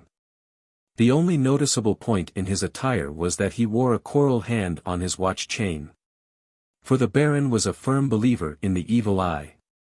When a young man, he was most methodical in his habits, and, as he grew older, this became an absolute mania with him. When he was 20, he recorded in his diary the pulsations of his heart, and at 40 he added remarks regarding his digestion and general health. "What a fearful blow," murmured he. "And to fall at such a moment when I had indulged in a more hearty dinner than usual. I shall feel it for the next 6 months, even if it does not kill me outright." Just then M. de Mussidan entered the room, and the excited man ran up to him, exclaiming, "For heaven's sake, Octave, save us both, by cancelling your daughter's engagement with M. de." The Count laid his hand upon his friend's lips. "Are you mad?" said he. "My daughter is here." In obedience to a warning gesture, Sabine left the room, but she had heard enough to fill her heart with agitation and terror. What engagement was to be cancelled, and how could such a rupture affect her father or his friend? That there was some mystery, was proved by the question with which the Count had prevented his friend from saying any more. She was sure that it was the name of M. de Beaufavre with which the Baron was about to close his sentence, and felt that the destiny of her life was to be decided in the conversation about to take place between her father and his visitor. It was deep anxiety that she felt, not mere curiosity, and while these thoughts passed through her brain, she remembered that she could hear all from the card-room, the doorway of which was only separated from the drawing-room by a curtain. With a soft, gliding step she gained her hiding-place and listened intently. The Baron was still pouring out his lamentations. "What a fearful day this has been," groaned the unhappy man. "I ate much too heavy a breakfast, I have been terribly excited, and came here a great deal too fast. A fit of passion caused by a servant's insolence, joy at seeing you, then a sudden interruption to what I was going to say, are a great deal more than sufficient to cause a serious illness at my age." But the Count, who was usually most considerate of his friend's foibles, was not in a humor to listen to him. "Come, let us talk sense," said he sharply, "tell me what has occurred." "Occurred," groaned de Clinchine. "Oh, nothing, except that the whole truth is known regarding what took place in the little wood so many years back. I had an anonymous letter this morning, threatening me with all sorts of terrible consequences if I do not hinder you from marrying your daughter to de Broglie. The rogues say that they can prove everything. Have you the letter with you?" De Clinchine drew the missive from his pocket. It was to the full as threatening as he had said, but M. de Mussidan knew all its contents beforehand. "Have you examined your diary, and are the 3 leaves really missing?" "They are." "How were they stolen?" "Are you sure of your servants?" "Certainly, my valet has been 16 years in my service." "You know Lauren?" "The volumes of my diary are always locked up in the escritoire, the key of which never leaves me. And none of the other servants ever enter my room." "Some one must have done so, however." Clinchine struck his forehead, as though an idea had suddenly flashed across his brain. "I can partly guess," said he. "Some time ago Lauren went for a holiday, and got drunk with some fellows he picked up in the train. Drink brought on fighting, and he was so knocked about that he was laid up for some weeks. He had a severe knife wound in the shoulder and was much bruised." "Who took his place?" "A young fellow that my groom got at a servants' registry office." M. de Mussidan felt that he was on the right track, for he remembered that the man who had called on him had had the audacity to leave a card, on which was marked B. Mascarin. Servants' Registry Office, Rue Montorgueil. "Do you know where this place is?" asked he. "Certainly, in the Rue du Dauphin nearly opposite to my house." The Count swore a deep oath. "The rogues are very wily, but, my dear fellow, if you are ready, we will defy the storm together." De Clinchine felt a cold tremor pass through his whole frame at this proposal. "Not I," said he, "do not try and persuade me. If you have come to this decision, let me know at once, and I will go home and finish it all with a pistol bullet." He was just the sort of nervous, timorous man to do exactly as he said, and would sooner have killed himself than endure all kinds of annoyance, which might impair his digestion. "Very well," answered his friend, with sullen resignation, "then I will give in." De Clinchine heaved a deep sigh of relief, for he, not knowing what had passed before, had expected to have had a much more difficult task in persuading his friend. "You are acting like a reasonable man for once in your life," said he. "You think so, because I give ear to your timorous advice. 1,000 curses on that idiotic habit of yours of putting on paper not only your own secrets, but those of others." But at this remark Clinchine mounted his hobby. "Do not talk like that," said he. "Had you not committed the act, it would not have appeared in my diary." Chilled to the very bone, and quivering like an aspen leaf, Sabine had listened to every word. The reality was even more dreadful than she had dreamed of. There was a hidden sorrow, a crime in her father's past life. Again the Count spoke. "There is no use in recrimination. We cannot wipe out the past, and must, therefore, submit.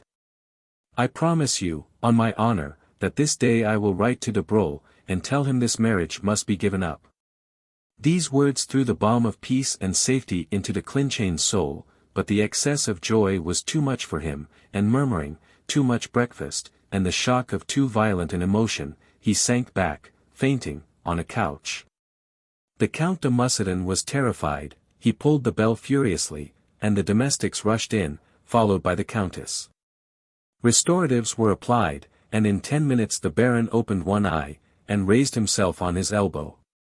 "I am better now," said he, with a faint smile. "It is weakness and dizziness. I know what I ought to take, 2 spoonfuls of eau de carmeuse in a glass of sugar and water, with perfect repose of both mind and body. Fortunately, my carriage is here. Pray, be prudent, Mussidan." And, leaning upon the arm of one of the lackeys, he staggered feebly out, leaving the Count and Countess alone, and Sabine still listening from her post of espial in the card-room. Chapter 13. Husband and Wife. Ever since Mascarin's visit, the Count de Mussidan had been in a deplorable state of mind. Forgetting the injury to his foot, he passed the night pacing up and down the library, cudgelling his brains for some means of breaking the meshes of the net in which he was entangled. He knew the necessity for immediate action, for he felt sure that this demand would only be the forerunner of numerous others of a similar character. He thought over and dismissed many schemes. Sometimes he had almost decided to go to the police authorities and make a clean breast, then the idea of placing the affair in the hands of a private detective occurred to him.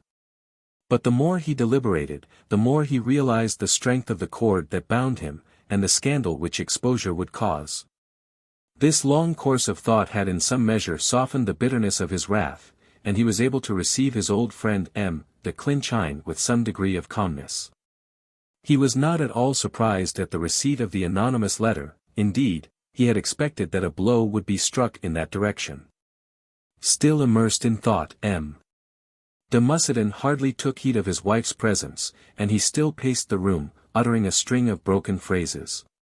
This excited the attention of the Countess, for her own threatened position caused her to be on the alert. "What is annoying you, Octave?" asked she. Surely, not M. de Clinchane's attack of indigestion. For many years the Count had been accustomed to that taunting and sarcastic voice, but this feeble joke at such a moment was more than he could endure. "Don't address me in that manner," said he angrily. "What is the matter? Are you not well?" "Madam, will you have the kindness to tell me what has taken place?" The color suffused the Count's face, and his rage burst forth the more furiously from his having had to suppress it so long. And coming to a halt before the chair in which the Countess was lounging, his eyes blazing with hate and anger, he exclaimed, "All I wish to tell you is, that de Broglie shall not marry our daughter." Madame de Mussidan was secretly delighted at this reply, for it showed her that half the task required of her by Dr. Hortebise had been accomplished without her interference. But in order to act cautiously, she began at once to object, for a woman's way is always at first to oppose what she most desires. "You are laughing at me, Count," said she. "Where can we hope to find so good a match again? You need not be afraid, returned the Count, with a sneer, you shall have another son-in-law. These words sent a pang through the heart of the Countess. Was it an allusion to the past? Or had the phrase dropped from her husband's lips accidentally? Or had he any suspicion of the influence that had been brought to bear upon her? She, however, had plenty of courage, and would rather meet misfortune face to face than await its coming in dread. Of what other son-in-law are you speaking? Asked she negligently. Has any other suitor presented himself? May I ask his name? Do you intend to settle my child's future without consulting me? I do, madam. A contemptuous smile crossed the face of the Countess, which goaded the Count to fury. Am I not the master here? Exclaimed he in accents of intense rage. Am I not driven to the exercise of my power by the menaces of a pack of villains who have wormed out the hidden secrets which have overshadowed my life from my youth upward? They can, if they desire, drag my name through the mire of infamy. Madame de Mussidan bounded to her feet, asking herself whether her husband's intellect had not given way. You commit a crime, gasped she. I, madam, I myself. Does that surprise you? Have you never had any suspicion? Perhaps you have not forgotten a fatal accident which took place out shooting, and darkened the earlier years of our married life? Well, the thing was not an accident, but a deliberate murder committed by me. Yes, I murdered him, and this fact is known, and can be proved. The Countess grew deadly pale, and extended her hand, as though to guard herself from some coming danger. You are horrified, are you? Continued the Count, with a sneer. Perhaps I inspire you with horror, but do not fear, the blood is no longer on my hands, but it is here, and is choking me. And as he spoke he pressed his fingers upon his heart. For 23 years I have endured this hideous recollection, and even now when I wake in the night I am bathed in cold sweat, for I fancy I can hear the last gasps of the unhappy man. This is horrible, too horrible, murmured Madame de Mussidan faintly. Ah, but you do not know why I killed him. It was because the dead man had dared to tell me that the wife I adored with all the passion of my soul was unfaithful to me. Words of eager denial rose to the lips of the Countess, but her husband went on coldly, and it was all true, for I heard all later on. Poor Montlouis! He was really loved. There was a little shopgirl, who toiled hard for daily bread, but she was 1,000 times more honorable than the haughty woman of noble race that I had just married. Have mercy, Octave. Yes, and she fell a victim to her love for Montlouis. Had he lived, he would have made her his wife. After his death, she could no longer conceal her fault. In small towns the people are without mercy, and when she left the hospital with her baby at her breast, the women pelted her with mud. But for me, continued the Count, she would have died of hunger. Poor girl! I did not allow her much, but with it she managed to give her son a decent education. He has now grown up, and whatever happens, his future is safe. Had M. de Mussidan and his wife been less deeply engaged in this hideous recital, they would have heard the stifled sobs that came from the adjoining room. The Count felt a certain kind of savage pleasure in venting the rage, that had for years been suppressed, upon the shrinking woman before him. Would it not be a cruel injustice, madam, to draw a comparison between you and this unhappy girl? Have you always been deaf to the whisperings of conscience? And have you never thought of the future punishment which most certainly awaits you? For you have failed in the duties of daughter, wife, and mother.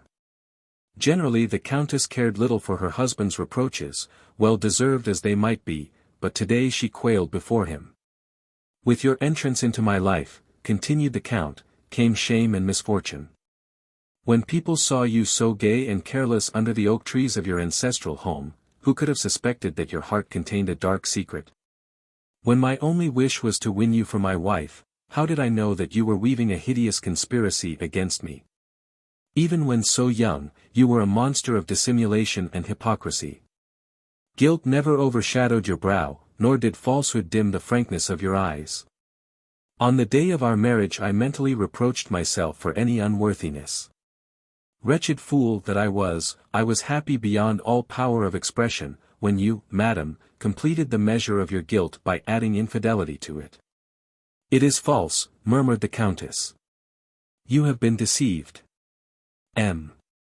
de Mussidan laughed a grim and terrible laugh. Not so, answered he, I have every proof. This seems strange to you, does it? You have always looked upon me as one of those foolish husbands that may be duped without suspicion on their parts. You thought that you had placed a veil over my eyes, but I could see through it when you little suspected that I could do so. Why did I not tell you this before? Because I had not ceased to love you, and this fatal love was stronger than all honor, pride, and even self-respect. He poured out this tirade with inconceivable rapidity, and the Countess listened to it in awestruck silence. I kept silence, continued the Count, because I knew that on the day I uttered the truth you would be entirely lost to me. I might have killed you, I had every right to do so, but I could not live apart from you. You will never know how near the shadow of death has been to you. When I have kissed you, I have fancied that your lips were soiled with the kisses of others, and I could hardly keep my hands from clutching your ivory neck until life was extinct. And failed utterly to decide whether I loved you or hated you the most. Have mercy, Octave. Have mercy, pleaded the unhappy woman. You are surprised, I can see, answered he, with a dark smile, yet I could give you further food for wonder if I pleased, but I have said enough now. A tremor passed over the frame of the Countess. Was her husband acquainted with the existence of the letters? All hinged upon this. He could not have read them, or he would have spoken in very different terms, had he known the mystery contained in them. Let me speak, began she. Not a word, replied her husband. On my honor. All is ended. But I must not forget to tell you of one of my youthful follies. You may laugh at it, but that signifies nothing. I actually believed that I could gain your affection. I said to myself that one day you would be moved by my deep passion for you. I was a fool. As if love or affection could ever penetrate the icy barriers that guarded your heart. You have no pity, wailed she. He gazed upon her with eyes in which the pent-up anger of 20 years blazed and consumed slowly. And you, what are you? I drained to the bottom the poisoned cup held out to a deceived husband by an unfaithful wife. Each day widened the breach between us, until at last we sank into this miserable existence which is wearing out my life. I kept no watch on you, I was not made for a jailer. What I wanted was your soul and heart. To imprison the body was easy, but your soul would still have been free to wander in imagination to the meeting place where your lover expected you. I know not how I had the courage to remain by your side. It was not to save an honor that had already gone, but merely to keep up appearances, for as long as we were nominally together the tongue of scandal was forced to remain silent. Again the unhappy woman attempted to protest her innocence, and again the Count paid no heed to her. I wished too, resumed he, to save some portion of our property, for your insatiable extravagance swallowed up all like a bottomless abyss. At last your tradespeople, believing me to be ruined, refused you credit, and this saved me. I had my daughter to think of, and have gathered together a rich dowry for her, and yet, he hesitated, and ceased speaking for a moment. And yet, repeated Madame de Mussidan. I have never kissed her, he burst forth with a fresh and terrible explosion of wrath, without feeling a hideous doubt as to whether she was really my child. This was more than the Countess could endure. Enough, she cried, enough. I have been guilty, Octave, but not so guilty as you imagine. Why do you venture to defend yourself? Because it is my duty to guard Sabine. You should have thought of this earlier, answered the Count with a sneer.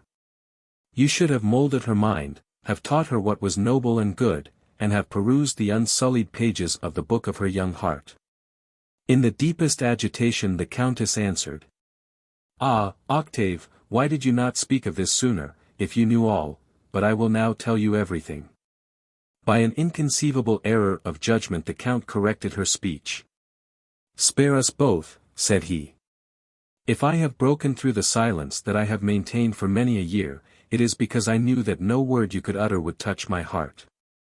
Feeling that all hope had fled, Madame de Mussidan fell backward upon the couch, while Sabine, unable to listen to any more terrible revelations, had crept into her own chamber. The Count was about to leave the drawing-room, when a servant entered, bearing a letter on a silver salver. De Mussidan tore it open. It was from M. de Brulé, asking to be released from his engagement to Sabine de Mussidan. This last stroke was almost too much for the Count's nerves, for in this act he saw the hand of the man who had come to him with such deadly threats. And terror filled his soul as he thought of the far-stretching arm of him whose bond-slave he found himself to be. But before he could collect his thoughts, his daughter's maid went into the room crying with all her might, "Help, help, my poor mistress is dying." Chapter 14. Father and Daughter. Van Clopin, the Man-Milliner, knew Paris and its people thoroughly, like all tradesmen who are in the habit of giving large credit. He knew all about the business of his customers, and never forgot an item of information when he received one.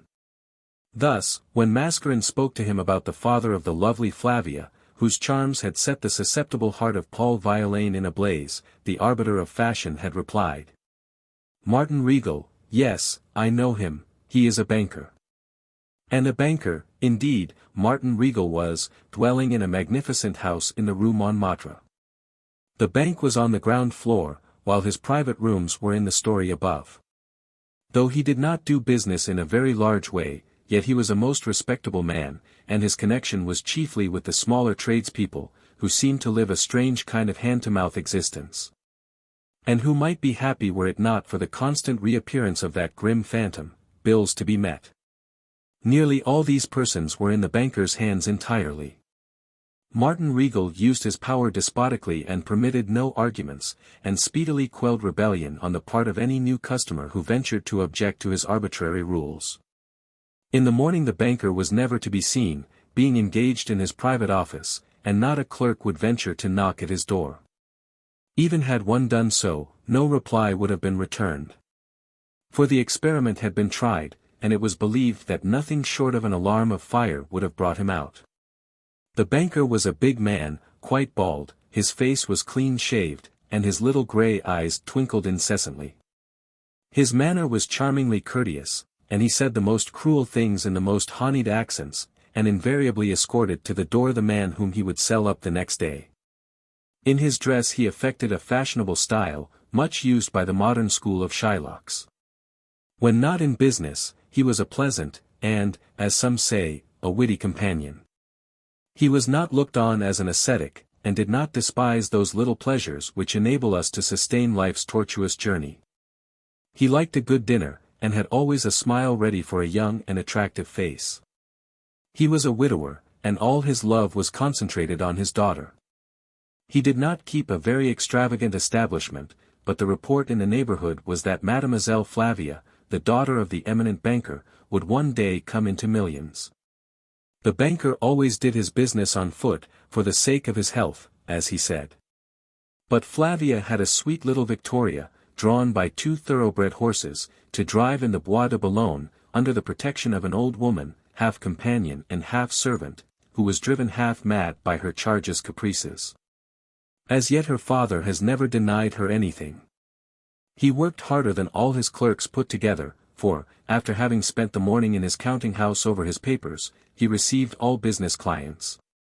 On the day after Flavia and Paul Violaine had met at Van Clopin's, Martin Regal was, at about 5:30, closeted with one of his female clients. She was young, very pretty, and dressed with simple elegance, but the expression of her face was profoundly melancholy. Her eyes were overflowing with tears, which she made vain efforts to restrain. "If you refuse to renew our bill, sir, we are ruined," said she. "I could meet it in January. I have sold all my trinkets, and we are existing on credit." "Poor little thing," interrupted the banker. Her hopes grew under these words of pity. "And yet," continued she, "business has never been so brisk. New customers are constantly coming in, and though our profits are small, the returns are rapid." As Martin Regal heard her exposition of the state of affairs, he nodded gravely. "That is all very well," said he at last, but this does not make the security you offer me of any more value. I have more confidence in you. But remember, sir, that we have 30,000 francs worth of stock. That is not what I was alluding to, and the banker accompanied these words with so meaning a look, that the poor woman blushed scarlet and almost lost her nerve.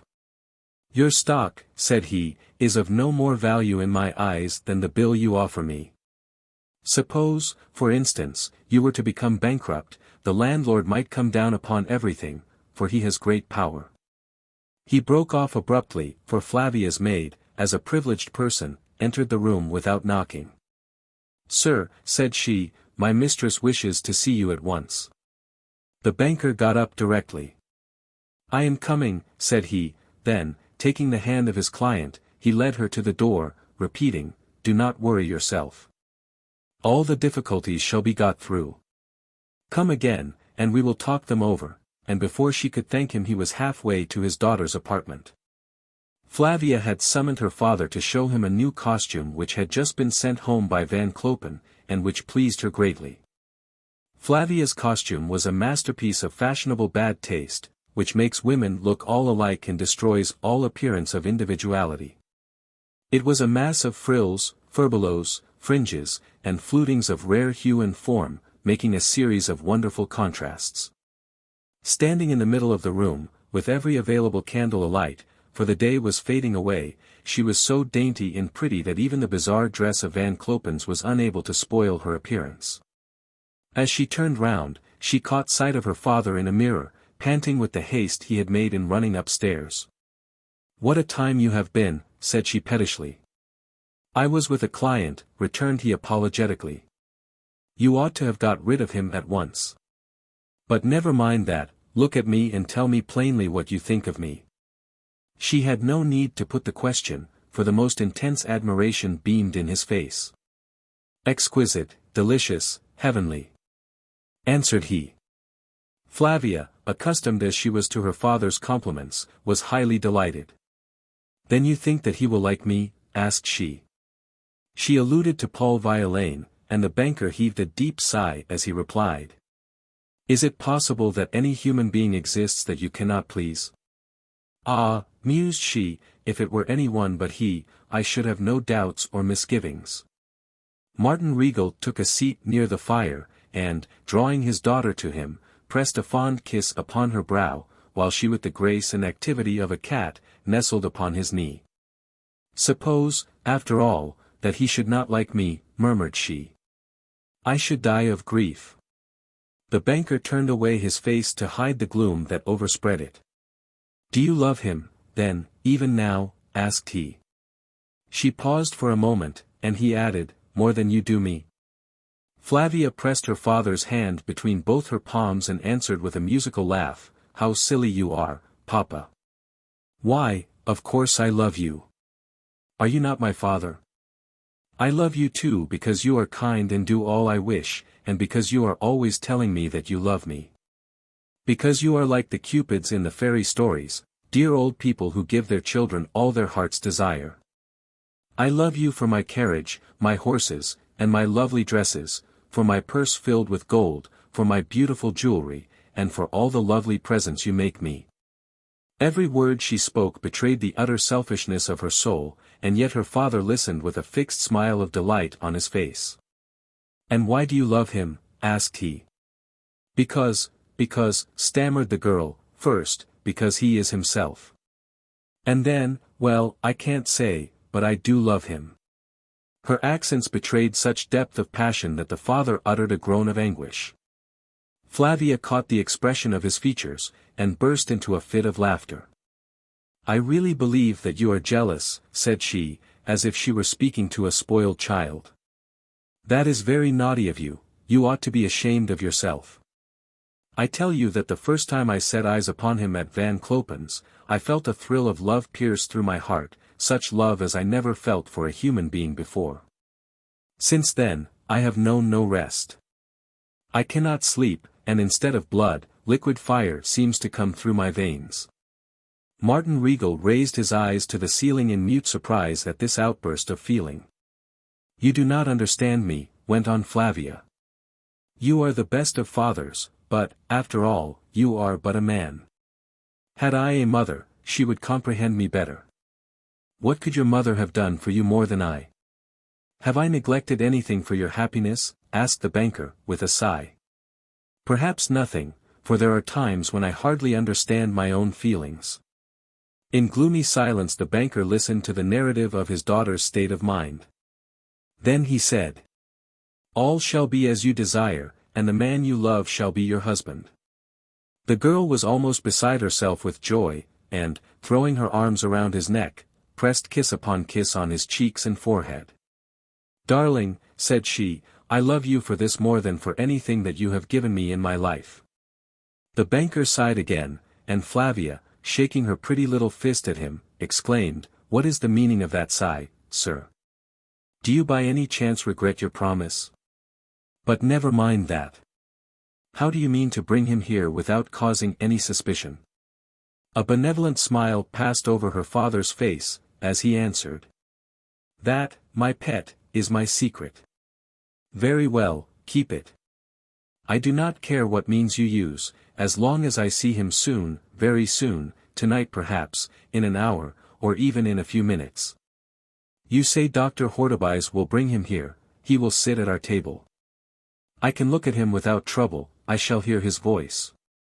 "Silly little puss," broke in the banker, "or, rather, I should say, unhappy child." "Silly, perhaps, but why should you say unhappy? You love him too fondly, and he will take advantage of your feeling for him."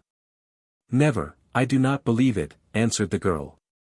"I hope to heaven, darling, that my fears may never be realized. But he is not the sort of husband that I intended for you, he is a composer." "And is that anything against him?" exclaimed Flavia in angry tones. "One would think from your sneers that this was a crime. Not only is he a composer, but he is a genius. I can read that in his face. He may be poor, but I am rich enough for both, and he will owe all to me. So much the better, for then he will not be compelled to give lessons for his livelihood, and he will have leisure to compose an opera more beautiful than any that Gounod has ever written, and I shall share all his glory. Why, perhaps, he may even sing his own songs to me alone." Her father noticed her state of feverish excitement and gazed upon her sadly.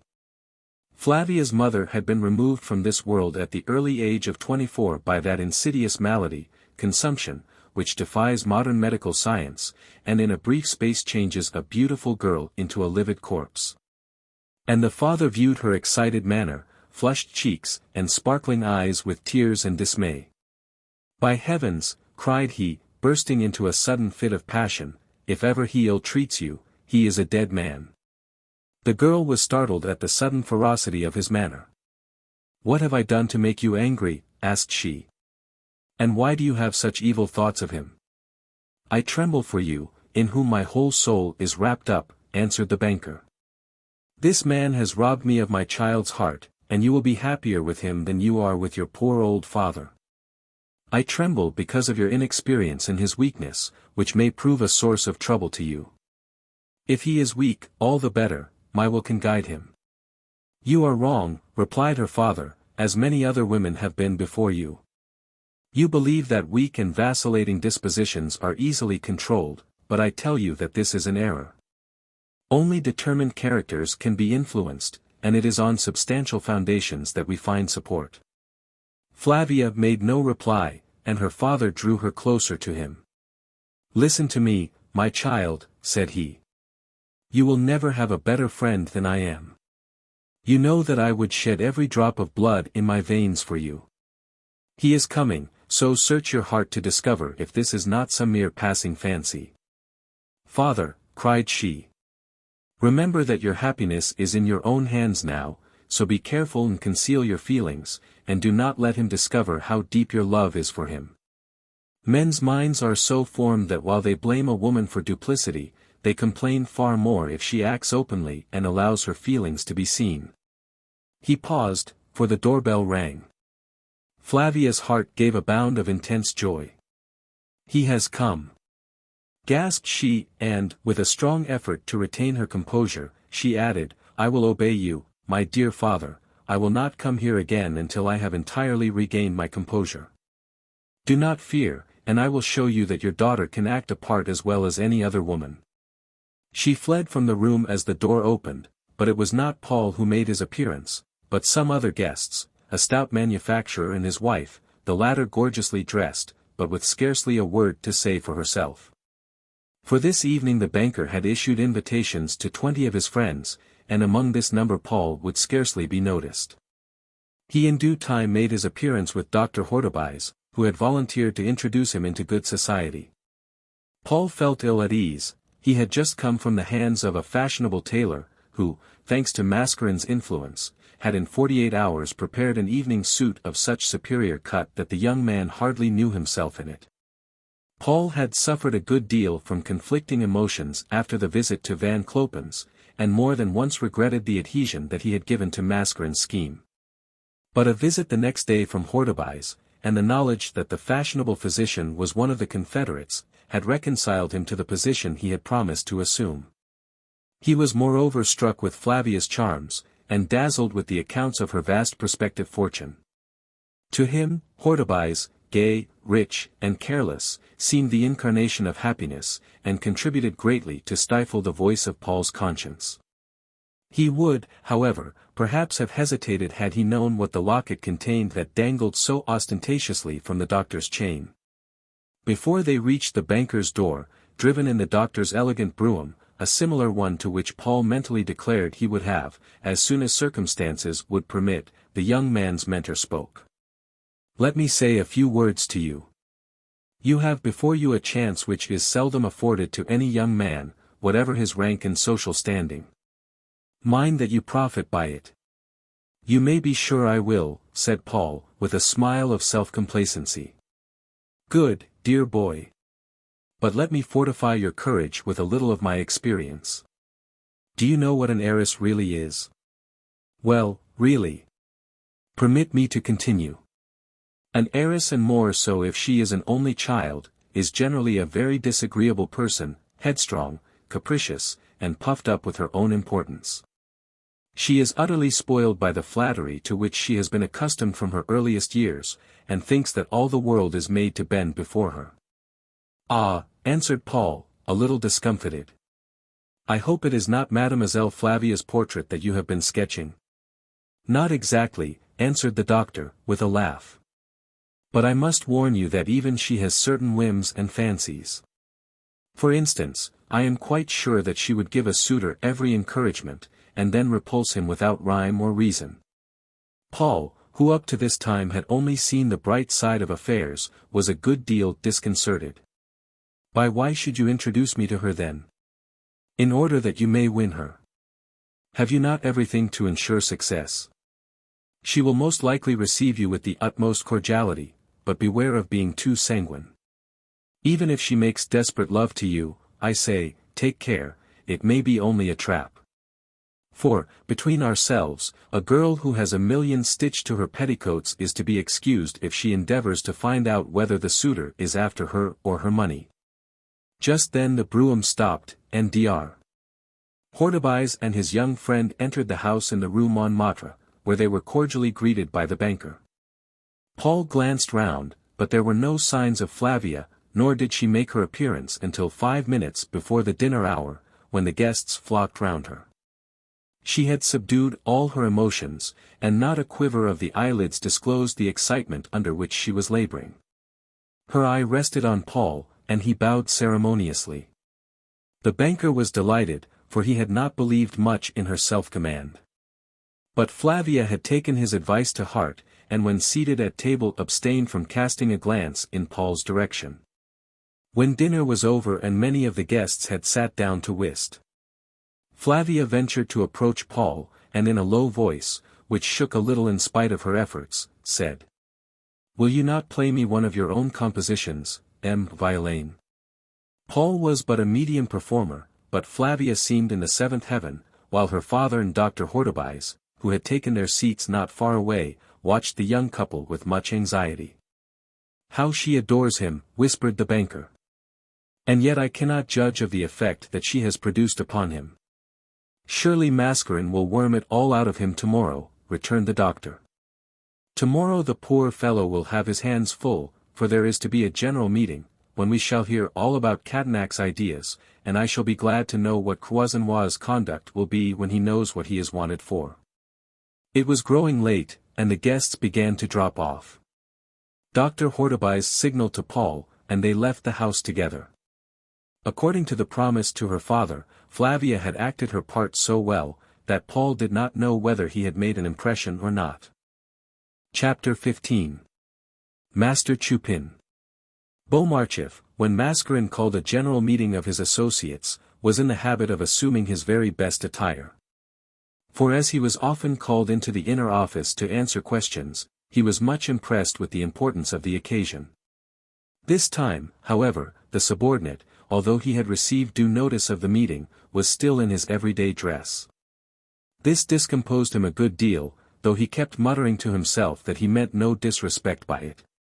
Early in the morning he had been compelled to make up the accounts of 2 cooks, who, having obtained situations, were leaving the servants' lodging-house.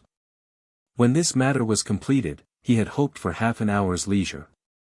As he was crossing the courtyard, however, he fell in with Toto Chupin bringing in his daily report, which Beaumarchais thought would be what it usually was, a mere matter of form.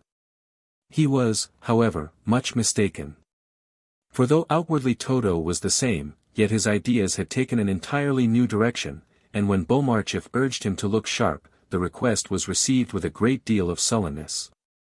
"I ain't lost no time," said he, "and have fished up a thing or 2 fresh," but before saying a word, he stopped, and seemed a little confused. "Well, go on." "I want a fresh arrangement." Beaumarchais was staggered. "Arrangement," he echoed. "Of course you can lump it if you don't like it," said the boy. "Do you think as how I'm going to work like a horse, and not get a wink of sleep, just for a thank ye, Chupin? No fear. I'm worth a sight more nor that." Beaumarchais flew into a rage. "Then you are not worth a pinch of salt," said he. "All right, my cove. And you are an ungrateful young villain to talk like this after all the kindness your master has shown you." Chupin gave a sarcastic laugh. "Goodness," cried he. "To hear you go on, one would think that the boss had ruined himself for my sake. He took you out of the streets, and has given you a room ever since." "A room, do you say? I call it a dog kennel. You have your breakfast and dinner every day regularly." "I know that, and half a bottle of wine at each meal, which has so much water in it that it cannot even stain the tablecloth." "You are an ungrateful young hound," exclaimed Beaumarchais, "and forget that, in addition to this, he has set you up in business as a hot chestnut seller. Good old business.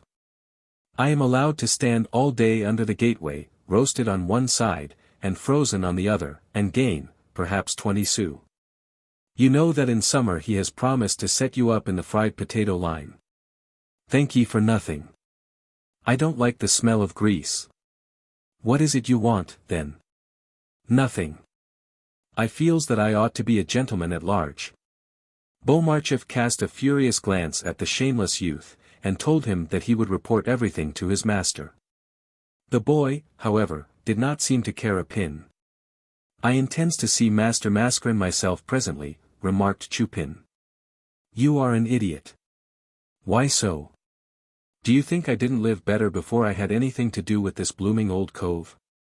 I never worked then. I used to sing in front of the pubs, and easily made my 3 francs a day. My pal and I soon check though, and then off we went to the theatre. Sometimes we'd make tracks for Ivry, and take our doss in a deserted factory, into which the crushers never put their noses. In the winter we used to go to the glass houses and sleep in the warm ashes.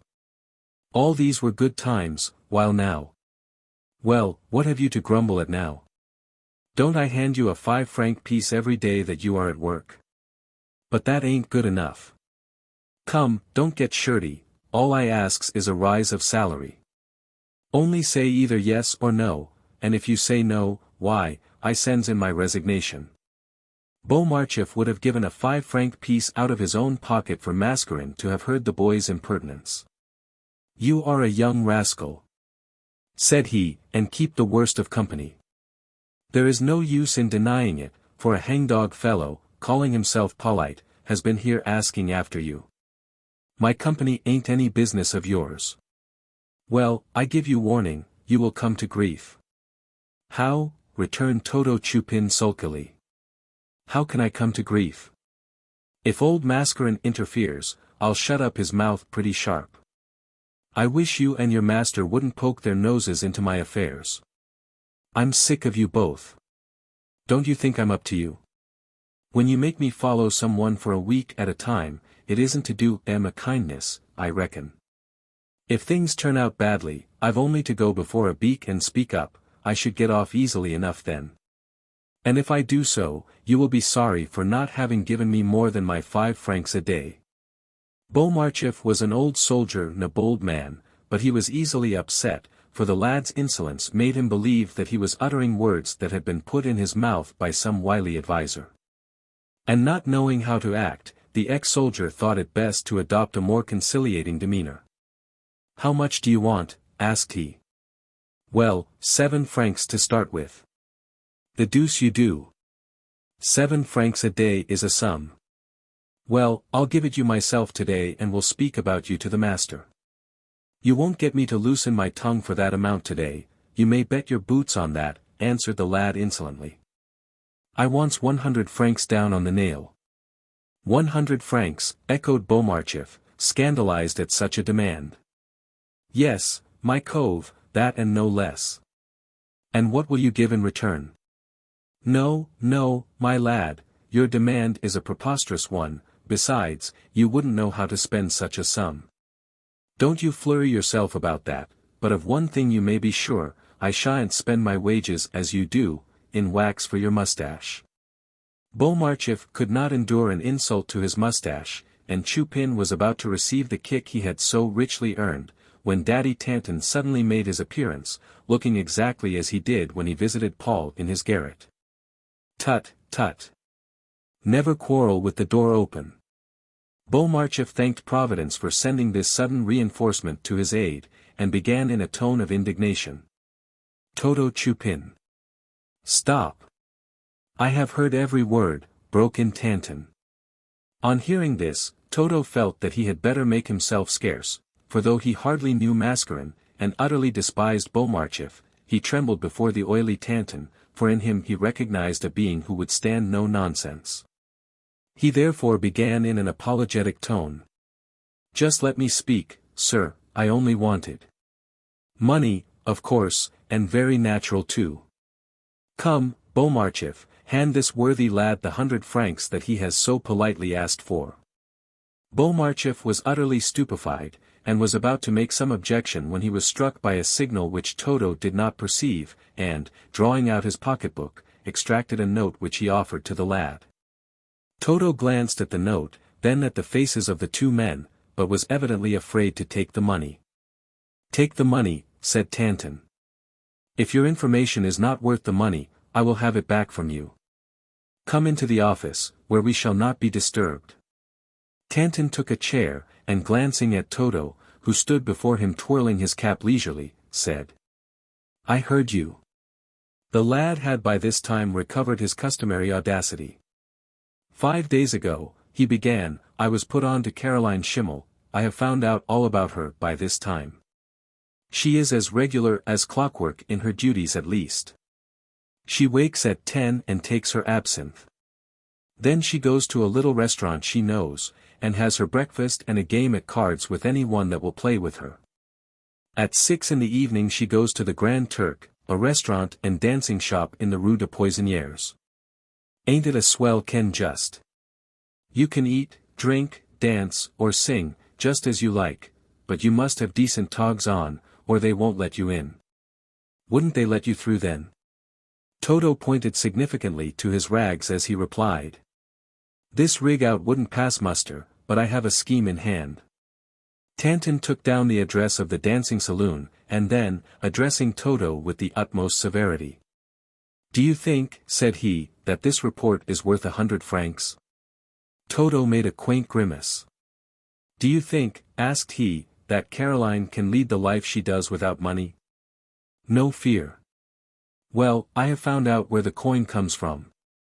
The dim light in the office enabled Tanton to hide the pleasure he felt on hearing these words. Ah, answered he carelessly, as if it was a matter of but little moment, and so you have found out all that, have you? Yes, and a heap besides. Just you listen. After her breakfast, my sweet Carrie began to play cards with some chaps who had been grubbing at the next table. Regular write-down card sharpers and mace men, said I to myself, as I watched the way in which they faked the pasteboards. They'll get everything out of you, old gal. I was in the right, for in less than an hour she had to go up to the counter and leave one of her rings as security for the breakfast. He said he knew her, and would give her credit. You are a trump, said she. I'll just trot off to my own crib and get the money. Did she go home? Not she went to a real swell house in a bang-up part of Paris, the Rue de Varennes. She knocked at the door, and in she went, while I lounged about outside. Do you know who lives there? Of course I do. The grocer round the corner told me that it was inhabited by the Duke. What was his blessed name? Oh, the Duke. Was it the Duc de CHAMPDOCE? That is the right one, a chap they say as has his cellars chock full of gold and silver. You are rather slow, my lad, said Tanton, with his assumed air of indifference. Get on a bit, do.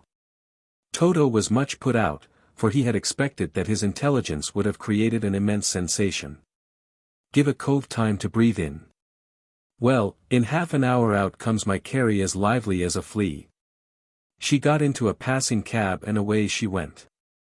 Fortunately I can run a bit, and reached the Palais Royal in time to see Caroline change 2 notes of 200 francs each at the money changers. How did you find out that? By looking at M. The paper was yellow. Tanton smiled kindly. You know a banknote then? Yes, but I have precious few chances of handling them.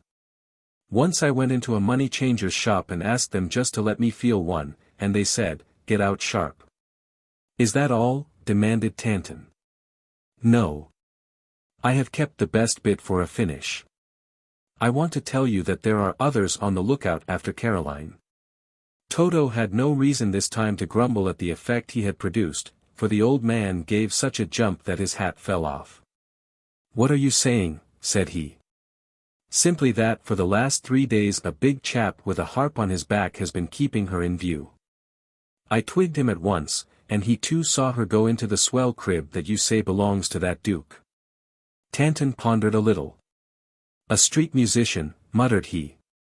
I must find out all about this.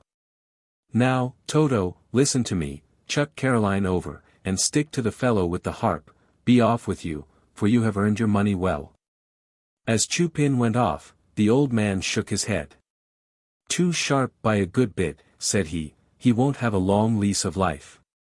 Beaumarchais was about to ask Tanton to remain in the office while he went off to put on his best clothes, but the old man stopped this request by saying, as M. Mascarin does not like to be disturbed, I will just go in without knocking.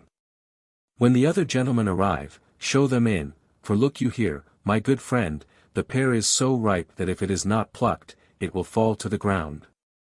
Chapter 16. A turn of the screw. Dr. Hortebise was the first to arrive. It was a terrible thing for him to get up so early, but for Mascarin's sake he consented even to this inconvenience. When he passed through the office, the room was full of clients, but this did not prevent the doctor from noticing the negligence of Beaumarchais's costume. Aha, remarked the doctor, on the drunk again, I am afraid. M. Mascarin is within, answered the badgered clerk, endeavoring to put on an air of dignity, and M. Tanton is with him. A brilliant idea flashed across the doctor's mind, but it was with an air of gravity that he said. I shall be charmed to meet that most worthy old gentleman. When, however, he entered the inner sanctum, he found Mascarin alone, occupied in sorting the eternal pieces of pasteboard. Well, what news? Asked he. There is none that I know of. What, have you not seen Paul? No. Will he be here? Certainly. Mascarin was often laconic, but he seldom gave such short answers as this. What is the matter? Asked the doctor. Your greeting is quite funereal.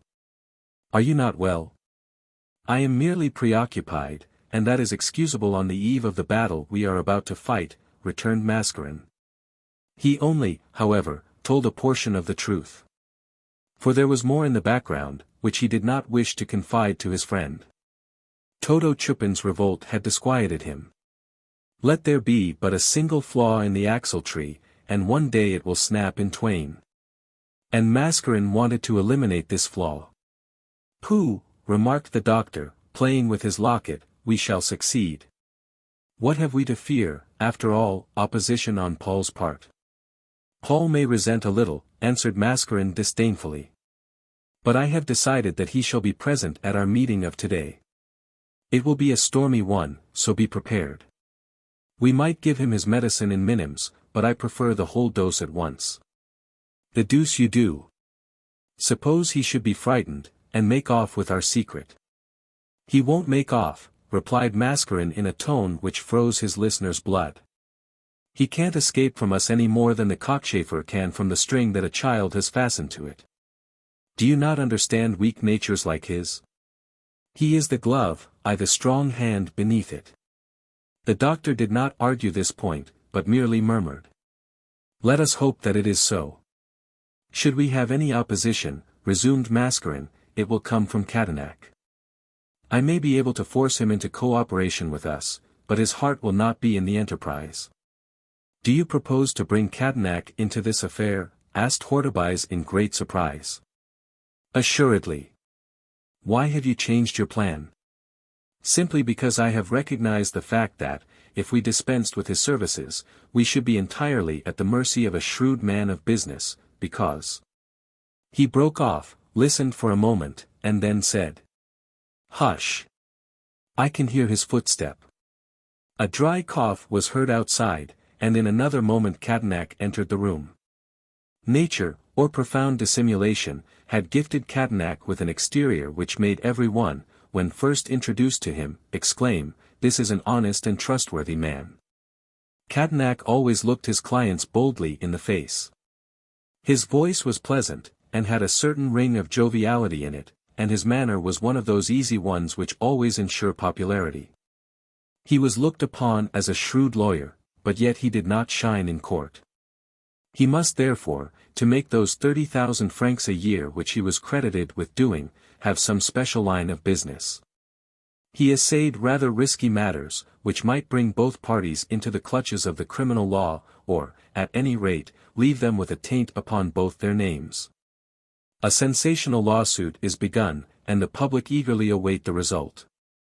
Suddenly the whole thing collapses, for Cadenac has acted as mediator. He has even settled the disputes of murderers quarreling over their booty. But he has even gone farther than this. More than once he has said of himself, I have passed through the vilest masses of corruption. In his office in the Rue Jacob he has heard whispered conferences which were enough to bring down the roof above his head. Of course this was the most lucrative business that passed into Cadenac's hands. The client conceals nothing from his attorney, and he belongs to him as absolutely as the sick man belongs to his physician or the penitent to his confessor. Well, my dear Baptiste, said he, here I am, you summon me, and I am obedient to the call. Sit down, replied Mascarin gravely. Thanks, my friend, many thanks, 1,000 thanks, but I am much hurried, indeed I have not a moment to spare. I have matters on my hands of life and death. But for all that, remarked Hortebise, you can sit down for a moment. Baptiste has something to say to you which is as important as any of your matters can be. With a frank and genial smile Cadenac obeyed, but in his heart were anger and an abject feeling of alarm. What is it that is so important? Asked he. Mascarin had risen and locked the door.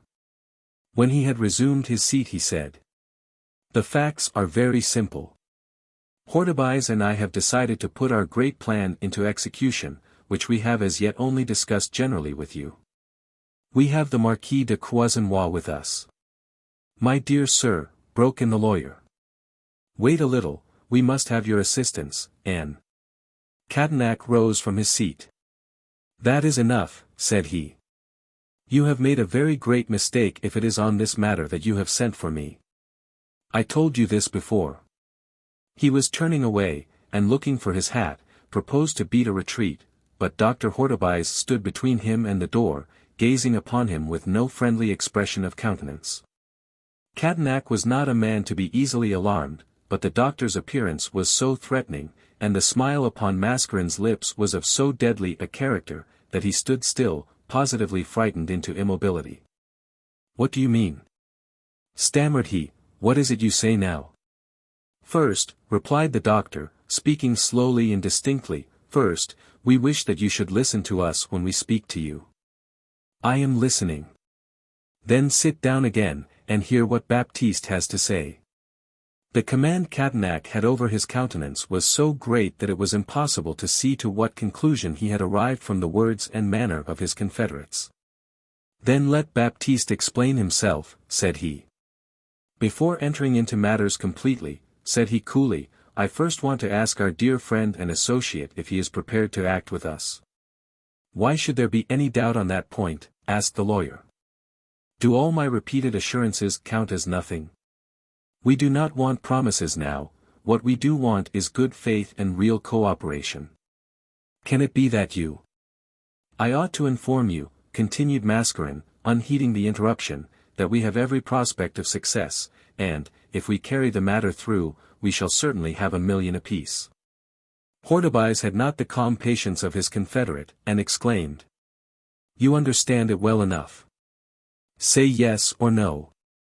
Cadenac was in the agonies of indecision, and for fully a minute made no reply. No, then. He broke out in a manner which betrayed his intense agitation.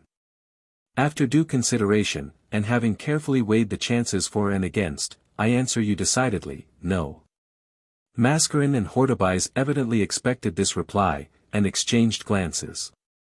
Permit me to explain, said Cadenac, what you consider as a cowardly withdrawal upon my part. Call it treachery. I will not quibble about words. I wish to be perfectly straightforward with you. I am glad to hear it, sneered the doctor, though that is not your usual form. And yet I do not think that I have ever concealed my real opinion from you. It is fully 10 years ago since I spoke to you of the necessity of breaking up this association. Can you recall what I said? I said only our extreme need and griping poverty justified our acts. They are now inexcusable. You talked very freely of your scruples, observed Mascaren. You remember my words then? Yes, and I remember too that those inner scruples never hindered you from drawing your share of the profits. That is to say, burst in the doctor, you repudiated the work, but shared the booty. You wished to play the game without staking anything. Cadenac was in no way disconcerted at this trenchant argument. Quite true, said he, I always received my share, but I have done quite as much as you in putting the agency in its present prosperous condition. Does it not work smoothly like a perfect piece of mechanism? Have we not succeeded in nearly all our schemes? The income comes in monthly with extreme regularity, and I, according to my rights, have received 1/3. If you desire to throw up this perilous means of livelihood, say so, and I will not oppose it. You are really too good, sneered the doctor, with a look of menace in his glance. Nor, continued Cadenac, will I oppose you if you prefer to let matters stand as they are, but if you start on fresh enterprises, and embark on the tempestuous sea of danger, then I put down my foot and very boldly halt. I will not take another step with you. I can see by the looks of both of you that you think me a fool and a coward. Heaven grant that the future may not show you only too plainly that I have been in the right. Think over this. For 20 years fortune has favored us, but, believe me, it is never wise to tempt her too far, for it is well known that at some time or other she always turns. Your imagery is really charming, remarked Hortebise sarcastically. Good, I have nothing else to say but to repeat my warning, reflect. Grand as your hopes and expectations may be, they are as nothing to the perils that you will encounter. This cold flood of eloquence was more than the doctor could bear. "It is all very well for you," exclaimed he, "to reason like this, for you are a rich man. I have enough to live on, I allow, for in addition to the income derived from my profession, I have saved 200,000 francs.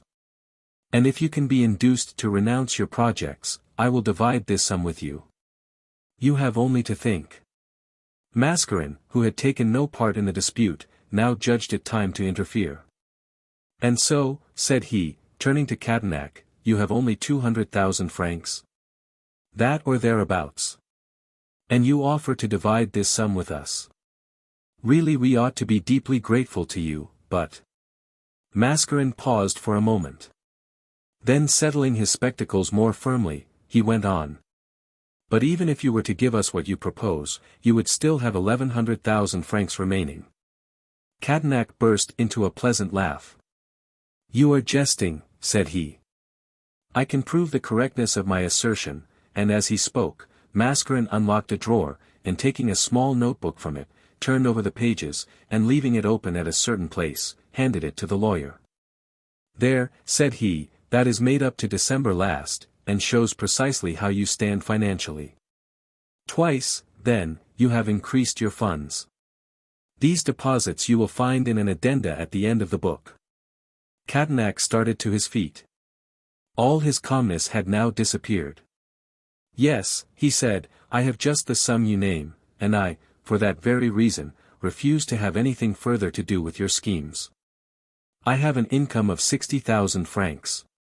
That is to say, 60,000 good reasons for receiving no further risks. You envy me my good fortune, but did we not all start penniless?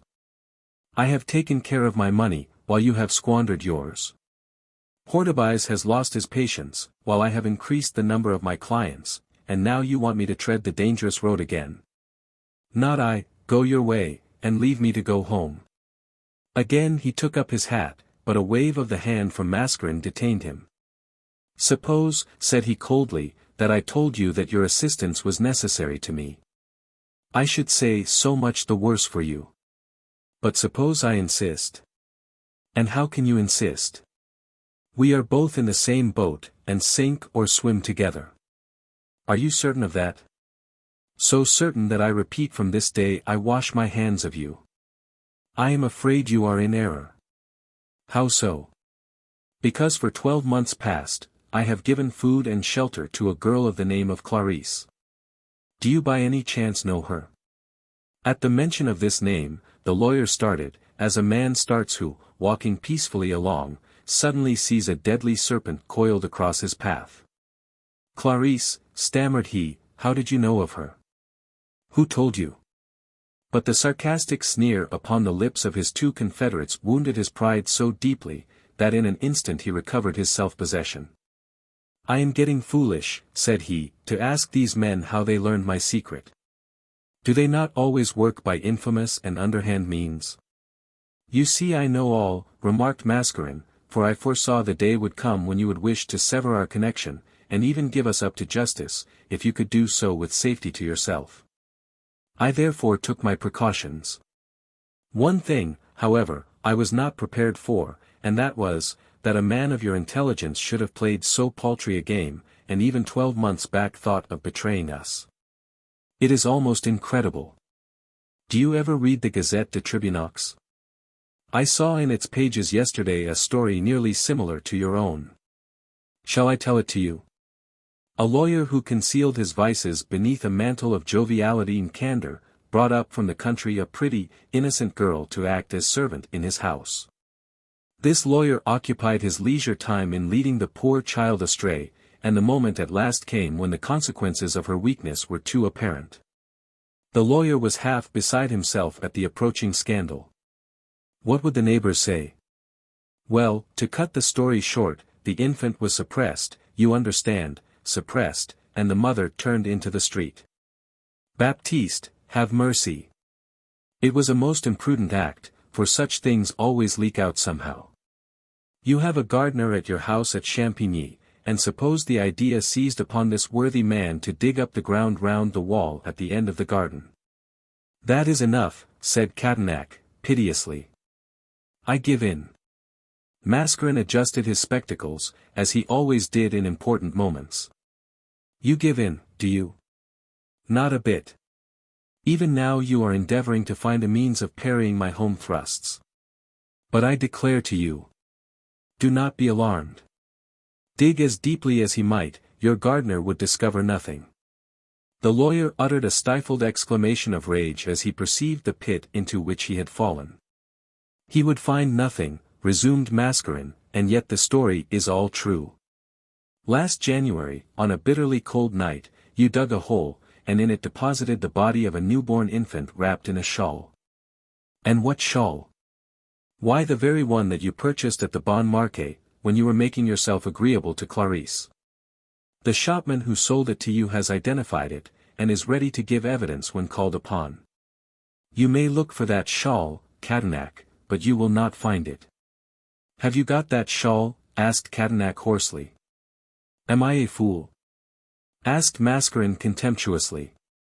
Tanton has it, but I know where the body is, and will keep the information to myself. Do not be alarmed, act fairly, and you are safe. But make one treacherous move, and you will read in the next day's papers a paragraph something to this effect. Yesterday some workmen, engaged in excavations near so-and-so, discovered the body of a newborn infant. Every effort is being made to discover the author of the crime. You know me, and that I work promptly. To the shawl I have added a handkerchief and a few other articles belonging to Clarisse, which will render it an easy matter to fix the guilt on you. Cadenac was absolutely stunned, and had lost all power of defending himself. The few incoherent words that he uttered showed his state of utter despair.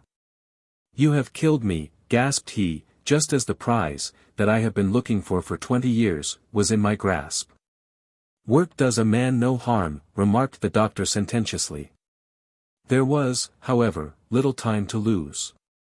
The Marquis de Croisenois and Paul might be expected to arrive at any moment, and Mascarin hastened to restore a certain amount of calmness to his prostrate antagonist. You make as much noise as if we were going to hand you over to the executioner on the spot. Do you think that we are such a pair of fools as to risk all these hazards without some almost certain chance of success? Hortebise was as much startled as yourself when I first spoke to him of this affair, but I explained everything fully to him, and now he is quite enthusiastic in the matter. Of course you can lay aside all fear, and, as a man of the world, will bear no malice against those who have simply played a better game than yourself. Go on, said Cadenac, forcing a smile, I am listening. Mascarin made a short pause. What we want of you, answered he, will not compromise you in the slightest degree. I wish you to draw up a document, the particulars of which I will give you presently, and you will outwardly have no connection with the matter. Very good. But there is more yet. The Duke of CHAMPDOCE has placed a difficult task in your hands. You are engaged in a secret on his behalf. You know that also. I know everything that may be made subservient to our ends. I also know that instead of coming direct to me you went to the very man that we have every reason to dread, that fellow Perpignan, who is nearly as sharp as we are. Go on, returned Cadenac impatiently. What do you expect from me on this point? Not much, you must only come to me first, and report any discovery you may have made, and never give any information to the Duke without first consulting us. I agree. The contending parties seem to have arrived at an amicable termination, and Dr. Hortebise smiled complacently. Now, said he, shall we not confess, after all, that there was no use in making such a fuss? I allow that I was in the wrong, answered Cadenac meekly, and, extending his hands to his two associates with an oily smile, he said, let us forget and forgive. Was he to be trusted? Mascarin and the doctor exchanged glances of suspicion. A moment afterward a knock came to the door, and Paul entered, making a timid bow to his two patrons. My dear boy, said Mascarin, let me present you to one of my oldest and best friends. Then, turning to Cadenac, he added, I wish to ask you to help and assist my young friend here. Paul Violaine is a good fellow, who has neither father nor mother, and whom we are trying to help on in his journey through life. The lawyer started as he caught the strange, meaning smile which accompanied these words. "Great heavens," said he, "why did you not speak sooner?" CHAMPDOCE at once divined Mascarin's project, and understood the allusion to the Duc de CHAMPDOCE. Chapter 17. Some Scraps of Paper. The Marquis de Croisenois was never punctual. He had received a note asking him to call on Mascarin at 11 o'clock, and 12 had struck some time before he made his appearance. Faultlessly gloved, his glass firmly fixed in his eye, and a light walking cane in his hand, and with that air of half-veiled insolence that is sometimes affected by certain persons who wish the world to believe that they are of great importance, the Marquis de Croisenois entered the room. At the age of 25 Henry de Croisenois affected the airs and manners of a lad of 20, and so found many who looked upon his escapades with lenient eyes, ascribing them to the follies of youth. Under this youthful mask, however, he concealed a most astute and cunning intellect, and had more than once got the better of the women with whom he had had dealings. His fortune was terribly involved, because he had insisted on living at the same rate as men who had 10 times his income. Forming one of the recklessly extravagant band of which the Duc de Saumine was the head, Croisenois, too, kept his racehorses, which was certainly the quickest way to wreck the most princely fortune. The Marquis had found out this, and was utterly involved, when Mascarin extended a helping hand to him, to which he clung with all the energy of a drowning man. Whatever Henry de Croisenois' anxieties may have been on the day in question, he did not allow a symptom of them to appear, and on his entrance negligently drawled, "I have kept you waiting, I fear, but really my time is not my own. I am quite at your service now, and will wait until these gentlemen have finished their business with you." And as he concluded, he again placed the cigar which he had removed while saying these words, to his lips. His manner was very insolent, and yet the amiable Mascarin did not seem offended, although he loathed the scent of tobacco. "We had begun to despair of seeing you, Marquis," answered he politely. "I say so, because these gentlemen are here to meet you. Permit me to introduce to you, Dr. Hortebise, M.Cadenac of the Parisian Bar, and our secretary," pointing as he spoke, to Paul. As soon as Croisenois had taken his seat, Mascarin went straight to the point, as a bullet to the target. "I do not intend," began he, "to leave you in doubt for a moment. Beatings about the bush would be absurd among persons like ourselves." At finding himself thus classed with the other persons present, the Marquis gave a little start, and then drawled out, "You flatter me, really." "I may tell you, Marquis," resumed Mascarin, "that your marriage has been definitely arranged by myself and my associates. All you have to do is to get the young lady's consent, for that of the Count and Countess has already been secured." "There will be no difficulty in that," lisped the Marquis. "I will promise her the best horsed carriage in the Bois, a box at the Opera, unlimited credit at Van Clopen's, and perfect freedom. There will be no difficulty, I assure you. Of course, however, I must be presented by someone who holds a good position in society. Would the Viscountess de Bois Arden suit you?" "No one better, she is a relation of the Count de Mussidan." "Good. Then when you wish, Madame de Bois Arden will introduce you as a suitor for the young lady's hand, and praise you up to the skies." The Marquis looked very jubilant at hearing this. "All right," cried he, "then that decides the matter." Paul wondered whether he was awake or dreaming. He too had been promised a rich wife, and here was another man who was being provided for in the same manner. "These people," muttered he, "seem to keep a matrimonial agency as well as a servants' registry office." "All that is left, then," said the Marquis, "is to arrange the, shall I call it the commission?" "I was about to come to that," returned Mascarin. "Well, I will give you a fourth of the dowry, and on the day of my marriage will hand you a check for that amount." Paul now imagined that he saw how matters worked. "If I marry Flavia," thought he, "I shall have to share her dowry with these highly respectable gentlemen."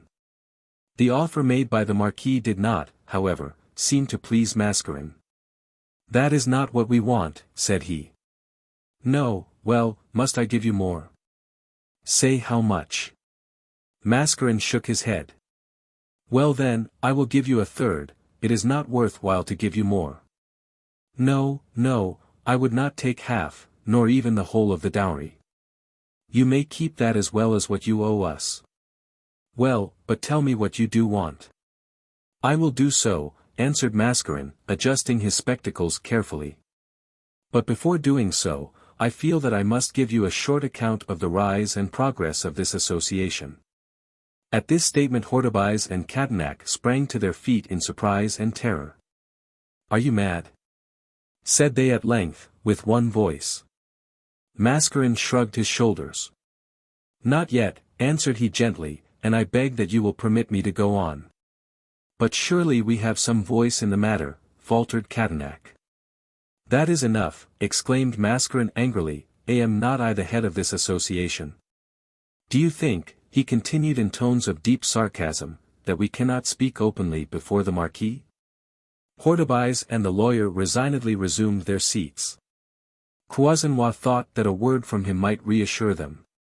Among honest men, began he. We are not honest men, interrupted Mascarin. Sir, added he in a severe tone, nor are you either. This plain speaking brought a bright flush to the face of the Marquis, who had half a mind to be angry, but policy restrained him, and he affected to look on the matter as a joke. Your joke is a little personal, said he. But Mascarin took no heed of his remark. Listen to me, said he, for we have no time to waste, and do you, he added, turning to Paul, pay the greatest attention. A moment of perfect silence ensued, broken only by the hum of voices in the outer office. Marquis, said Mascarin, whose whole face blazed with a gleam of conscious power, 25 years ago I and my associates were young and in a very different position. We were honest then, and all the illusions of youth were in full force. We had faith and hope. We all then tenanted a wretched garret in the Rue de la Harpe, and loved each other like brothers. That was long, long ago, murmured Hortebise. Yes, rejoined Mascarin. And yet the effluxion of times does not hinder me from seeing things as they then were, and my heart aches as I compare the hopes of those days with the realities of the present. Then, Marquis, we were poor, miserably poor, and yet we all had vague hopes of future greatness. Croisenois endeavored to conceal a sneer, the story was not a very interesting one. As I said before, each one of us anticipated a brilliant career. Cadenac had gained a prize by his Treatise on the Transfer of Real Estate, and Hortebise had written a pamphlet regarding which the great Orfila had testified approval. Nor was I without my successes. Hortebise had unluckily quarrelled with his family. Cadenac's relatives were poor, and I had no family. I stood alone. We were literally starving, and I was the only one earning money. I prepared pupils for the military colleges, but as I only earned 25 sous a day by cramming a dull boy's brain with algebra and geometry, that was not enough to feed us all. Well, to cut a long story short, the day came when we had not a coin among us. I forgot to tell you that I was devotedly attached to a young girl who was dying of consumption, and who had neither food nor fuel. What could I do? I knew not. Half mad, I rushed from the house, asking myself if I had better plead for charity or take the money I required by force from the first passer-by. I wandered along the quays, half inclined to confide my sorrow to the Seine, when suddenly I remembered it was a holiday at the Polytechnic school, and that if I went to the Café Semblin or the Palais Royal, I should most likely meet with some of my old pupils, who could perhaps lend me a few sous. 5 francs perhaps, Marquis, that is a very small sum, but in that day it meant the life of my dear Marie and of my 2 friends. Have you ever been hungry, M. de Croisenois? De Croisenois started. He had never suffered from hunger, but how could he tell what the future might bring? For his resources were so nearly exhausted, that even tomorrow he might be compelled to discard his fictitious splendor and sink into the abyss of poverty. When I reached the Café Semblin, continued Mascarin, I could not see a single pupil, and the waiter to whom I addressed my inquiries looked at me with the utmost contempt, for my clothes were in tatters. But at length he condescended to inform me that the young gentlemen had been and gone, but that they would return. I said that I would wait for them. The man asked me if I would take anything, and when I replied in the negative, contemptuously pointed to a chair in a distant corner, where I patiently took my seat. I had sat for some time, when suddenly a young man entered the café, whose face, were I to live for a century, I shall never forget. He was perfectly livid, his features rigid, and his eyes wild and full of anguish. He was evidently in intense agony of mind or body. Evidently, however, it was not poverty that was oppressing him, for as he cast himself upon a sofa, all the waiters rushed forward to receive his orders. In a voice that was almost unintelligible, he asked for a bottle of brandy, and pen, ink, and paper. In some mysterious manner, the sight of this suffering brought balm to my aching heart. The order of the young man was soon executed, and pouring out a tumbler of brandy, he took a deep draught. The effect was instantaneous, he turned crimson, and for a moment almost fell back insensible. I kept my eyes on him, for a voice within me kept crying out that there was some mysterious link connecting this man and myself, and that his life was in some manner interwoven with mine. And that the influence he would exercise over me would be for evil. So strongly did this idea become rooted, that I should have left the café, had not my curiosity been so great. In the meantime the stranger had recovered himself, and seizing a pen, scrawled a few lines on a sheet of paper. Evidently he was not satisfied with his composition, for after reading it over, he lit a match and burnt the paper. He drank more brandy, and wrote a second letter, which, too, proved a failure, for he tore it to fragments, which he thrust into his waistcoat pocket. Again he commenced, using greater care. It was plain that he had forgotten where he was, for he gesticulated, uttered a broken sentence or two and evidently believed that he was in his own house. His last letter seemed to satisfy him, and he recopied it with care. He closed and directed it, then, tearing the original into pieces, he flung it under the table, then calling the waiter, he said, "Here are 20 francs, take this letter to the address on the envelope. Bring the answer to my house. Here is my card." The man ran out of the room, and the nobleman, only waiting to pay his bill, followed almost immediately. The morsels of white paper beneath the table had a strange fascination for me. I longed to gather them up, to put them together, and to learn the secret of the strange drama that had been acted before me. But, as I have told you, then I was honest and virtuous, and the meanness of such an act revolted all my instincts.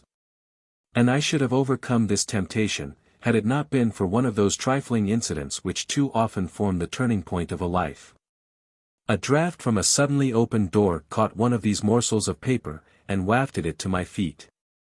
I stooped and picked it up, and read on it the ominous words, "Blow out my brains."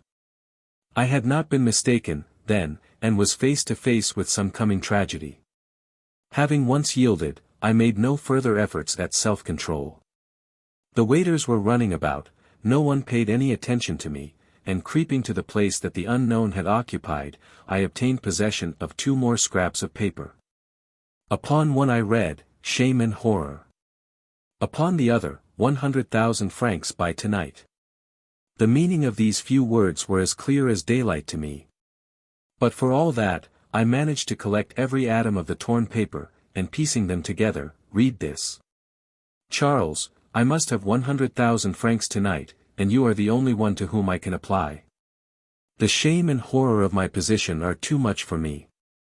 Can you send it me in 2 hours? As you act, so I regulate my conduct. I am either saved, or I blow out my brains. You are probably surprised, Marquis, at the accuracy of my memory, and even now I can see this scrawl as distinctly as if it were before me. At the end of this scrawl was a signature, one of the best-known commercial names, which, in common with other financial houses, was struggling against a panic on the bourse. My discovery disturbed me very much. I forgot all my miseries, and thought only of his. Were not our positions entirely similar? But by degrees a hideous temptation began to creep into my heart, and, as the minutes passed by, assume more vivid color and more tangible reality. Why should I not profit by this stolen secret? I went to the desk and asked for some wafers and a directory. Then, returning, I fastened the torn fragments upon a clean sheet of paper, discovered the address of the writer, and then left the café. The house was situated in the Rue Chaussée d'Auton. For fully half an hour I paced up and down before his magnificent dwelling-place. Was he alive? Had the reply of Charles been in the affirmative? I decided at last to venture, and rang the bell. A liveried domestic appeared at my summons, and said that his master did not receive visitors at that hour, besides, he was at dinner. I was exasperated at the man's insolence, and replied hotly, "If you want to save your master from a terrible misfortune, go and tell him that a man has brought him the rough draft of the letter he wrote a little time back at the Café Semblin." The man obeyed me without a word, no doubt impressed by the earnestness of my manner. My message must have caused intense consternation, for in a moment the footman reappeared, and, in an obsequious manner, said, "Follow at once, sir. My master is waiting for you." He led me into a large room, magnificently furnished as a library, and in the center of this room stood the man of the Café Semblin. His face was deadly pale, and his eyes blazed with fury. I was so agitated that I could hardly speak. "You have picked up the scraps of paper I threw away," exclaimed he. I nodded, and showed him the fragments fastened on to the sheet of notepaper. "How much do you want for that?" asked he. "I will give you 1,000 francs. I declare to you, gentlemen, that up to this time I had no intention of making money by the secret. My intention in going had been simply to say, I bring you this paper, of which someone else might have taken an undue advantage. I have done you a service, lend me 100 francs. This is what I meant to say, but his behavior irritated me, and I answered, "No, I want 2,000 francs. He opened a drawer, drew out a bundle of banknotes, and threw them in my face. "Pay yourself, you villain," said he. I can, I fear, never make you understand what I felt at this undeserved insult. I was not myself, and heaven knows that I was not responsible for any crime that I might have committed in the frenzy of the moment, and I was nearly doing so. That man will, perhaps, never see death so near him, save at his last hour. On his writing table lay one of those Catalan daggers, which he evidently used as a paper cutter.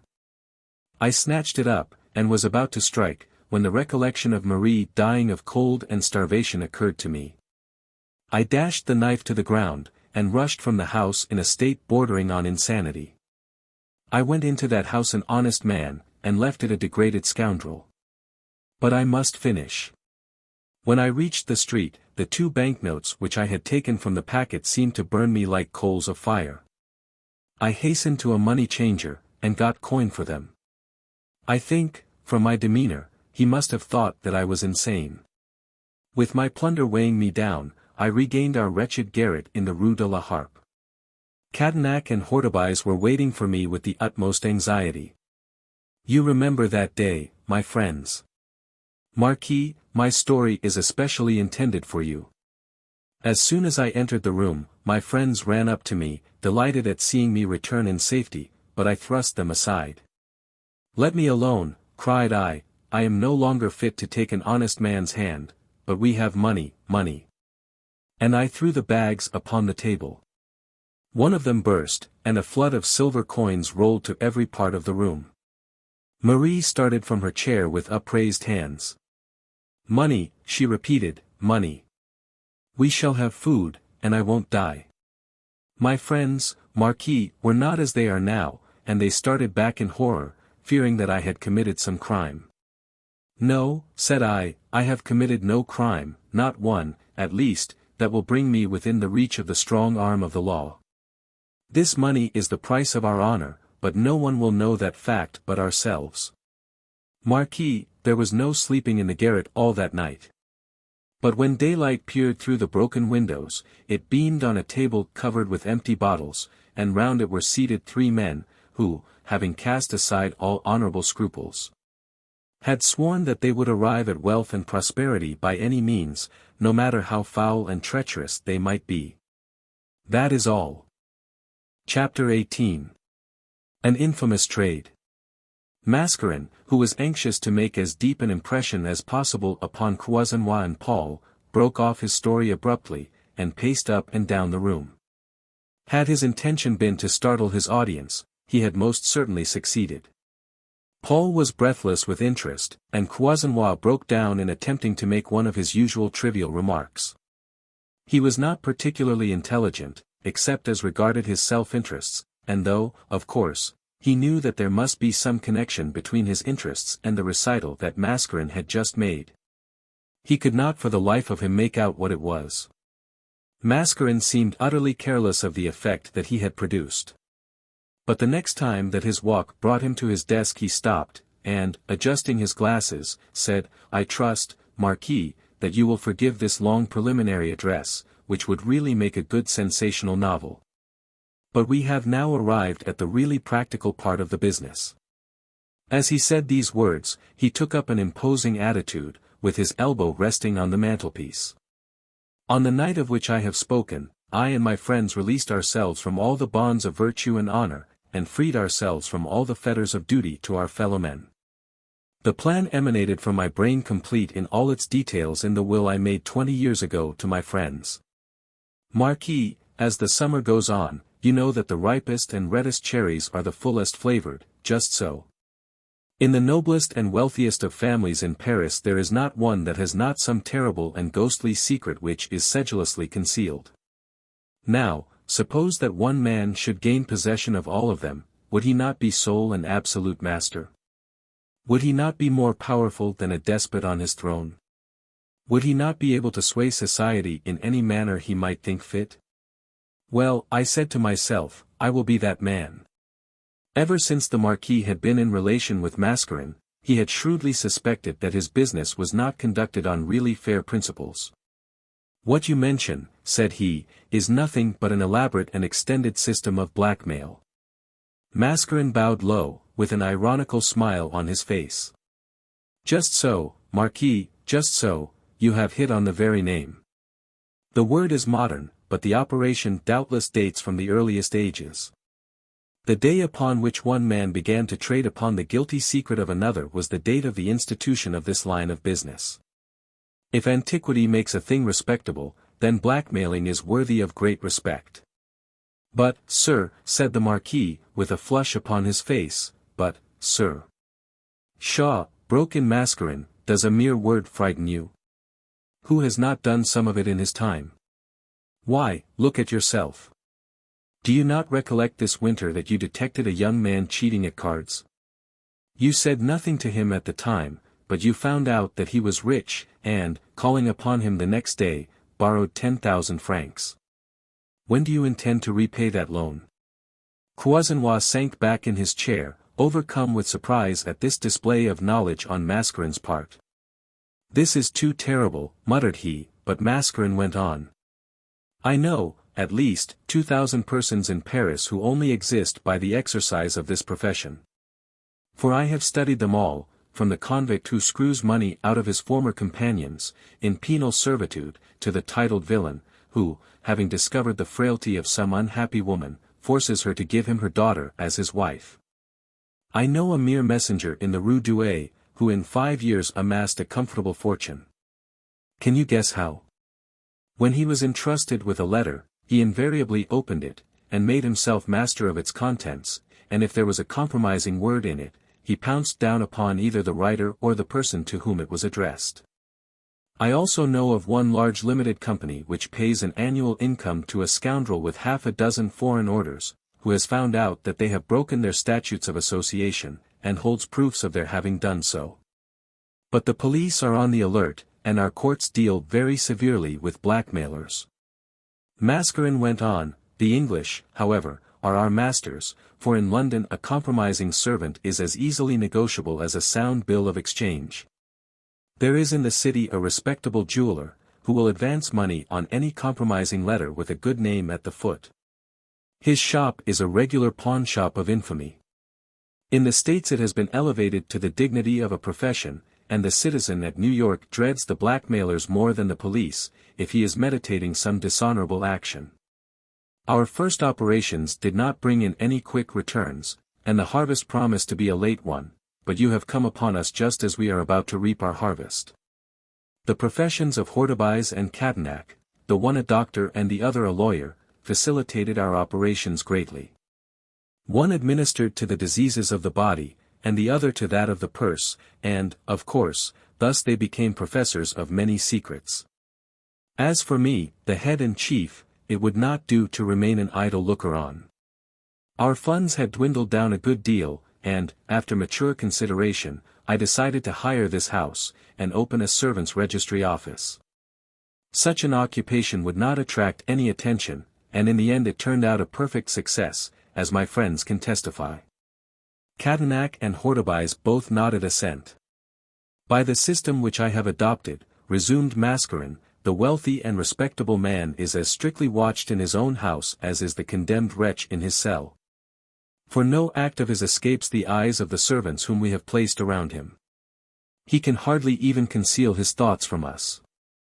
Even the very secret that he has murmured to his wife with closed doors reaches our ears.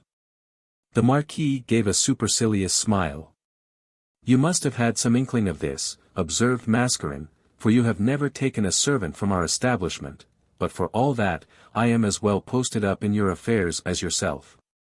You have even now about you a valet of whom you know nothing. Morel was recommended to me by one of my most intimate friends, Sir Richard Wakefield. But for all that I have had my suspicions of him. But we will talk of this later, and we will now return to the subject upon which we have met. As I told you, I conceal the immense power I had attained through our agency, and use it as occasion presents itself, and after 20 years' patient labor, I am about to reap a stupendous harvest. The police pay enormous sums to their secret agents, while I, without opening my purse, have an army of devoted adherents. I see perhaps 50 servants of both sexes daily. Calculate what this will amount to in a year. There was an air of complacency about the man as he explained the working of his system, and a ring of triumph in his voice. You must not think that all my agents are in my secrets, for the greater part of them are quite unaware of what they are doing, and in this lies my strength. Each of them brings me a slender thread, which I twine into the mighty cord by which I hold my slaves. These unsuspecting agents remind me of those strange Brazilian birds, whose presence is a sure sign that water is to be found near at hand. When one of them utters a note, I dig, and I find. And now, Marquis, do you understand the aim and end of our association?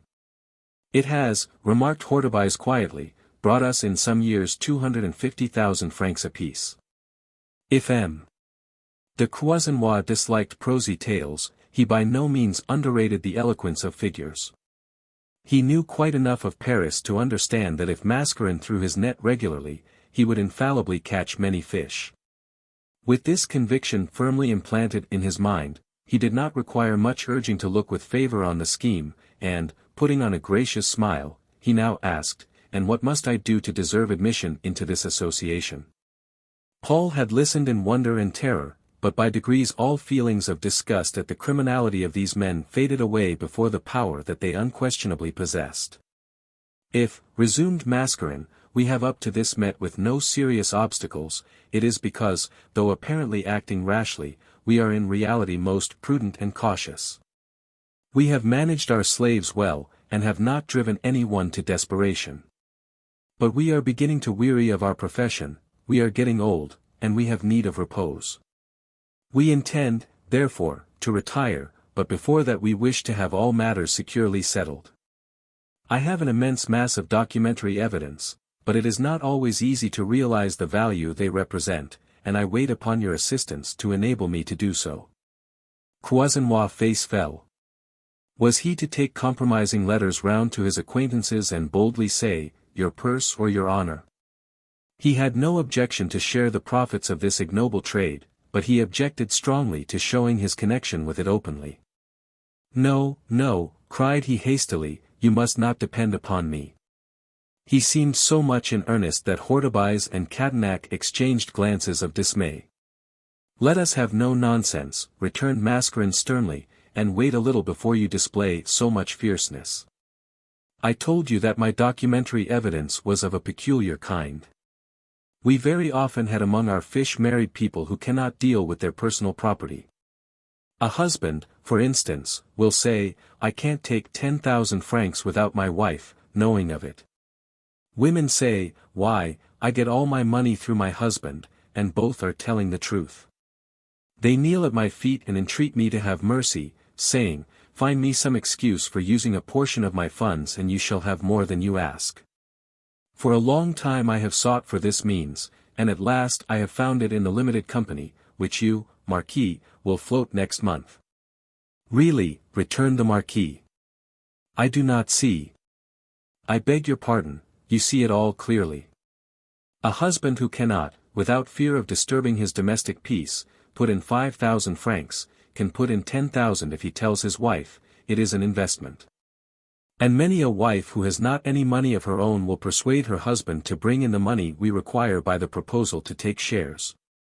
Now, what do you say to the idea? I think that it is an excellent one, but what part am I to play in it? In taking the part of chairman of the company. I could not do so, being merely the proprietor of a servants' registry office.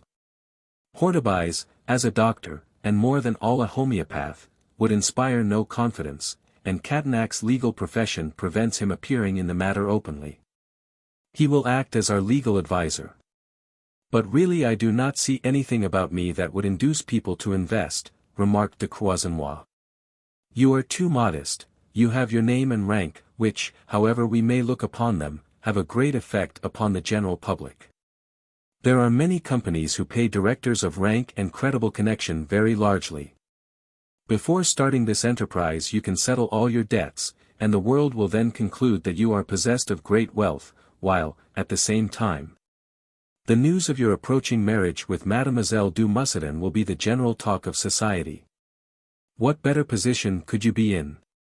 But I have the reputation of being a reckless spendthrift. All the better. The day the prospectus comes out with your name at the head of it, there will be a universal burst of laughter. Men will say, do you see what Croisenois is at now?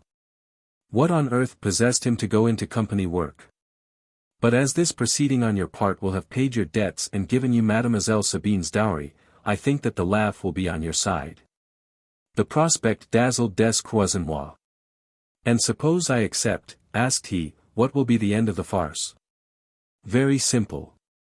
When all the shares are taken up, you will close the office and let the company look after itself. Croisenois started to his feet angrily. Why, cried he, you intend to make a catspaw of me. Such a proceeding would send me to penal servitude. What an ungrateful man he is, said Mascarin, appealing to his audience, when I am doing all I can to prevent his going there. Sir. But Cadinac now felt it time to interfere. You do not understand, remarked he, addressing Croisenois. You will start a company for the development of some native product, let us say Pyrenean marble, for instance, issue a prospectus, and the shares will be at once taken up by Mascarin's clients. Well, what happens then? Why, out of the funds thus obtained we will take care when the crash comes to reimburse any outsiders who may have taken shares in the concern, telling them that the thing has been a failure, and that we are ruined. While Mascarin will take care to obtain from all his clients a discharge in full, so the company will quietly collapse. But, objected the Marquis, all the shareholders will know that I am a rogue. Naturally. They would hold me in utter contempt. Perhaps so, but they would never venture to let you see it. I never thought that you would make objections, and whose character, however deep, will bear investigation. Are you sure that you hold your people securely, asked he, and that none of them will turn surly? Mascarin was waiting for this question, and taking from his desk the pieces of cardboard which he took so much pains to arrange, he replied. I have here the names of 350 people who will each invest 10,000 francs in the company. Listen to me, and judge for yourself. He put all 3 pieces of cardboard together, and then drawing out one he read. N. Civil Engineer. 5 letters written by him to the gentleman who procured his appointment for him, worth 15,000 francs. P. Merchant. Absolute proof that his last bankruptcy was a fraudulent one, and that he kept back from his creditors 200,000 francs. Good for 20,000 francs. Madame V. A photograph taken in very light and airy costume. Poor, but can pay 3,000 francs. M.H. 3 letters from her mother, proving that the daughter had compromised herself before marriage. Letter from a monthly nurse appended. Can be made to pay 10,000 francs. X. A portion of his correspondence with L. in 1848. 3,000 francs. Madame M. de M. A true history of her adventure with M. J. This sample was quite sufficient to satisfy M. de Croisenois. Enough, cried he, I yield. I bow before your gigantic power, which utterly surpasses that of the police. Give me your orders. Before this Mascarin had conquered Hortebise and Paul Violaine, and now he had the Marquis at his feet. Many times during this conversation the Marquis had more than once endeavored to make up his mind to withdraw entirely from the business. But he had been unable to resist the strange fascination of that mysterious person who had been laying bare his scheme with such extraordinary audacity. The few vestiges of honesty that were still left in his corrupted soul revolted at the thought of the shameful compact into which he was about to enter, but the dazzling prospect held out before his eyes silenced his scruples. And he felt a certain pride in being the associate of men who possessed such seemingly illimitable power. Mascarin saw that there was no longer any necessity for the extreme firmness with which he had before spoken, and it was with the most studied courtesy that he replied, I have no orders to give you, Marquis, our interests are identical. And we must all have a voice in the deliberations as to the best means of carrying them out. This change from hauteur to suavity gratified Croisenois' pride immensely. Now, continued Mascarin, let us speak of your own circumstances.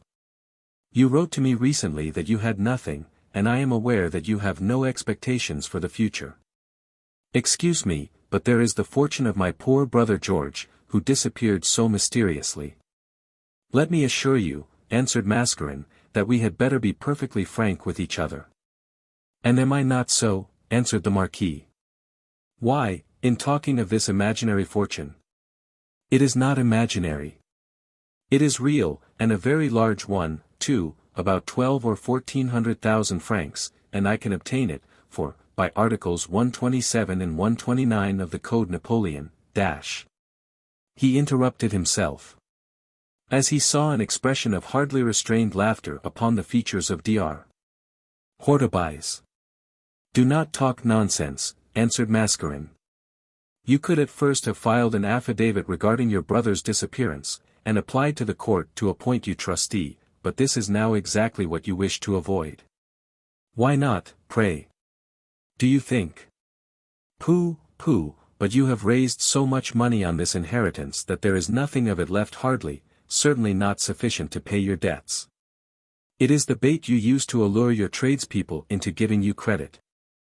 At finding himself so easily fathomed, Croisenois burst into a peal of laughter. Mascarin had by this time thrown himself into an armchair, as though utterly worn out by fatigue. There is no necessity, Marquis, said he, to detain you here longer. We shall meet again shortly, and settle matters. Meanwhile Catanac will draw up the prospectus and articles of association of the proposed company, and post you up in the financial slang of which you must occasionally make use. The Marquis and the lawyer at once rose and took their leave. As soon as the door had closed behind them, Mascarin seemed to recover his energy. Well, Paul, said he, what do you think of all this? Like all men with weak and ductile natures, Paul, after being almost prostrated by the first discovery of his master's villainy, had now succeeded in smothering the dictates of his conscience. And adopted a cynical tone quite worthy of his companions. I see, said he, that you have need of me. Well, I am not a marquis, but you will find me quite as trustworthy and obedient. Paul's reply did not seem to surprise Mascarin, but it is doubtful whether he was pleased by it, for his countenance showed traces of a struggle between extreme satisfaction and intense annoyance. While the doctor was surprised at the cool audacity of the young man whose mind he had undertaken to form. Paul was a little disturbed by the long and continued silence of his patron, and at last he ventured to say timidly. "Well, sir. I am anxious to know under what conditions I am to be shown the way to make my fortune and marry Mademoiselle Flavia Regal, whom I love." Mascarin gave a diabolical smile. "Whose dowry you love," he observed. "Let us speak plainly." "Pardon me, sir, I said just what I meant." The doctor, who had not Mascarin's reasons for gravity, now burst into a jovial laugh. "And that pretty Rose," said he, "what of her?" "Rose is a creature of the past," answered Paul. "I can now see what an idiot I was, and I have entirely effaced her from my memory, and I am half inclined to deplore that Mademoiselle Regal is an heiress, the more so if it is to form a barrier between us." This declaration seemed to make Mascarin more easy. "Reassure yourself, my boy," said he, "we will remove that barrier. But I will not conceal from you that the part you have to play is much more difficult than that assigned to the Marquis de Croisenois. But if it is harder and more perilous, the reward will be proportionately greater. With your aid and advice I feel capable of doing everything necessary," returned Paul. "You will need great self-confidence, the utmost self-possession, and as a commencement you must utterly destroy your present identity. That I will do with the utmost willingness.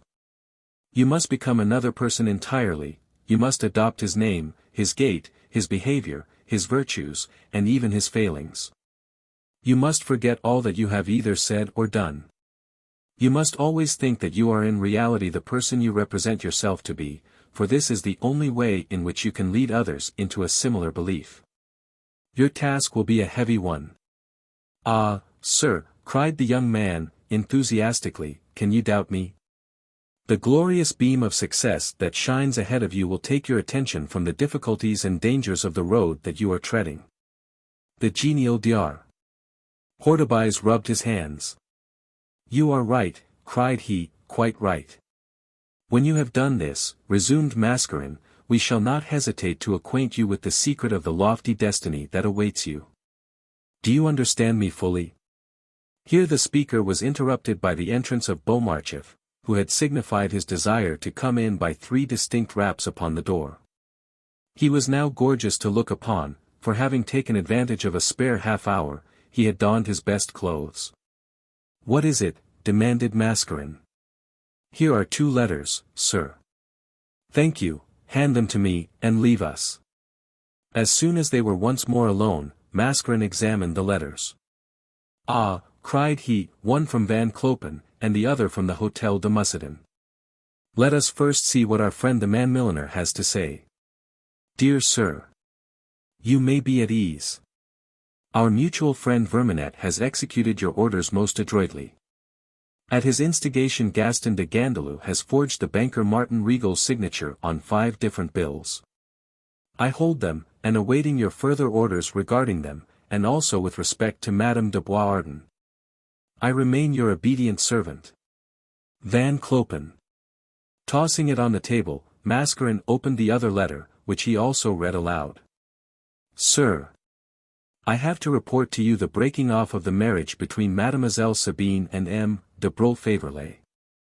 Mademoiselle is very ill, and I heard the medical man say that she might not survive the next 24 hours. Florestan. Mascarin was so filled with rage on learning this piece of news, which seemed likely to interfere with his plans, that he struck his hand down heavily on the table. Damnation, cried he. If this little fool should die now, all our work will have to be recommenced. He thrust aside his chair, and paced hurriedly up and down the room. Florestan is right, said he. This illness of the girl comes on at the date of the rupture of the engagement. There is some secret that we must learn, for we dare not work in the dark. Shall I go to the Hôtel de Mussidan? Asked Hortebise. Not a bad idea. Your carriage is waiting, is it not? You can go in your capacity as a medical man.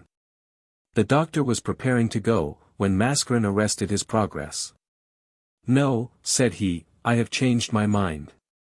We must neither of us be seen near the place. I expect that one of our minds has exploded, that the Count and Countess have exchanged confidences, and that between the two the daughter has been struck down. How shall we find this out? I will see Florestan and try and find out. In an instant he vanished into his inner room, and as he changed his dress, continued to converse with the doctor. This blow would be comparatively trifling, if I had not so much on hand, but I have Paul to look after. The CHAMPDOCE affair must be pressed on, for Cadenac, the traitor, has put the Duke and Perpignan into communication. I must see Perpignan and discover how much has been told him, and how much he has guessed. I will also see Caroline Schimmel, and extract something from her. I wish to heaven that there were 36 hours in the day instead of only 24. By this time he had completed his change of costume and called the doctor into his room. I am off, now, whispered he, do not lose sight of Paul for a single instant, for we are not sufficiently sure of him to let him go about alone with our secret in his possession. Take him to dine at Martin Regal's, and then make some excuse for keeping him all night at your rooms. See me tomorrow. And he went out so hurriedly that he did not hear the cheery voice of the doctor calling after him. Good luck. I wish you all good luck. Chapter 19. A friendly rival. On leaving the Hôtel de Mussidan, M. de Beaufort dismissed his carriage, for he felt as a man often does after experiencing some violent emotion, the absolute necessity for exercise, and to be alone with his thoughts, and by so doing recover his self-possession. His friends would have been surprised if they had seen him pacing hurriedly along the Champs-Élysées. The usual calm of his manner had vanished, and the generally calm expression of his features was entirely absent. As he walked, he talked to himself, and gesticulated. And this is what we call being a man of the world. We think ourselves true philosophers, and a look from a pair of beautiful, pleading eyes scatters all our theories to the winds. He had loved Sabine upon the day on which he had asked for her hand, but not so fondly as upon this day when he had learned that she could no longer be his wife, for, from the moment he had made this discovery, she seemed to him more gifted and fascinating than ever. No one could have believed that he, the idol of society, the petted darling of the women, and the successful rival of the men, could have been refused by the young girl to whom he had offered his hand. Yes, murmured he with a sigh, for she is just the companion for life that I longed for. Where could I find so intelligent an intellect and so pure a mind, united with such radiant beauty, so different from the women of society, who live but for dress and gossip? Has Sabine anything in common with those giddy girls who look upon life as a perpetual value, and who take a husband as they do a partner, because they cannot dance without one? How her face lighted up as she spoke of him, and how thoroughly she puts faith in him. The end of it all is that I shall die a bachelor. In my old age I will take to the pleasures of the table, for an excellent authority declares that a man can enjoy his 4 meals a day with comfort. Well, that is something to look forward to certainly, and it will not impair my digestion if my heirs and expectants come and squabble round my armchair. Ah, he added, with a deep sigh, my life has been a failure. M. de Beaufort was a very different type of man to that which both his friends and his enemies popularly supposed him to be. Upon the death of his uncle, he had plunged into the frivolous vortex of Parisian dissipation, but of this he had soon wearied. All that he had cared for was to see the doings of his racehorse chronicled in the sporting journals, and occasionally to expend a few thousand francs in presents of jewelry to some fashionable actress. But he had secretly longed for some more honorable manner of fulfilling his duties in life, and he had determined that before his marriage he would sell his stud and break with his old associates entirely. And now this wished-for marriage would never take place. When he entered his club, the traces of his agitation were so visible upon his face, that some of the card-players stopped their game to inquire if Chambertin, the favourite for the Chantilly Cup, had broken down. No, no, replied he, as he hurriedly made his way to the writing-room, Chambertin is as sound as a bell. What the deuce has happened to de Broglie? Asked one of the members. Goodness gracious! Remarked the man to whom the question was addressed, he seems in a hurry to write a letter. The gentleman was right. M. de Broglie was writing a withdrawal from his demand for Sabine's hand to M.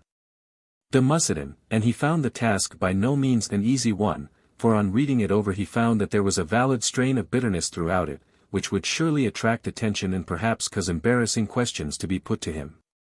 "No," murmured he, "this letter is quite unworthy of me."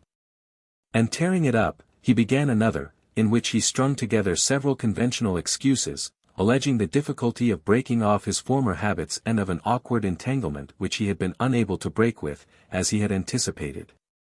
When this little masterpiece of diplomacy was completed, he rang the bell, and, handing it to one of the club servants, told him to take it to the Count de Mussidan's house. When this unpleasant duty was over, M.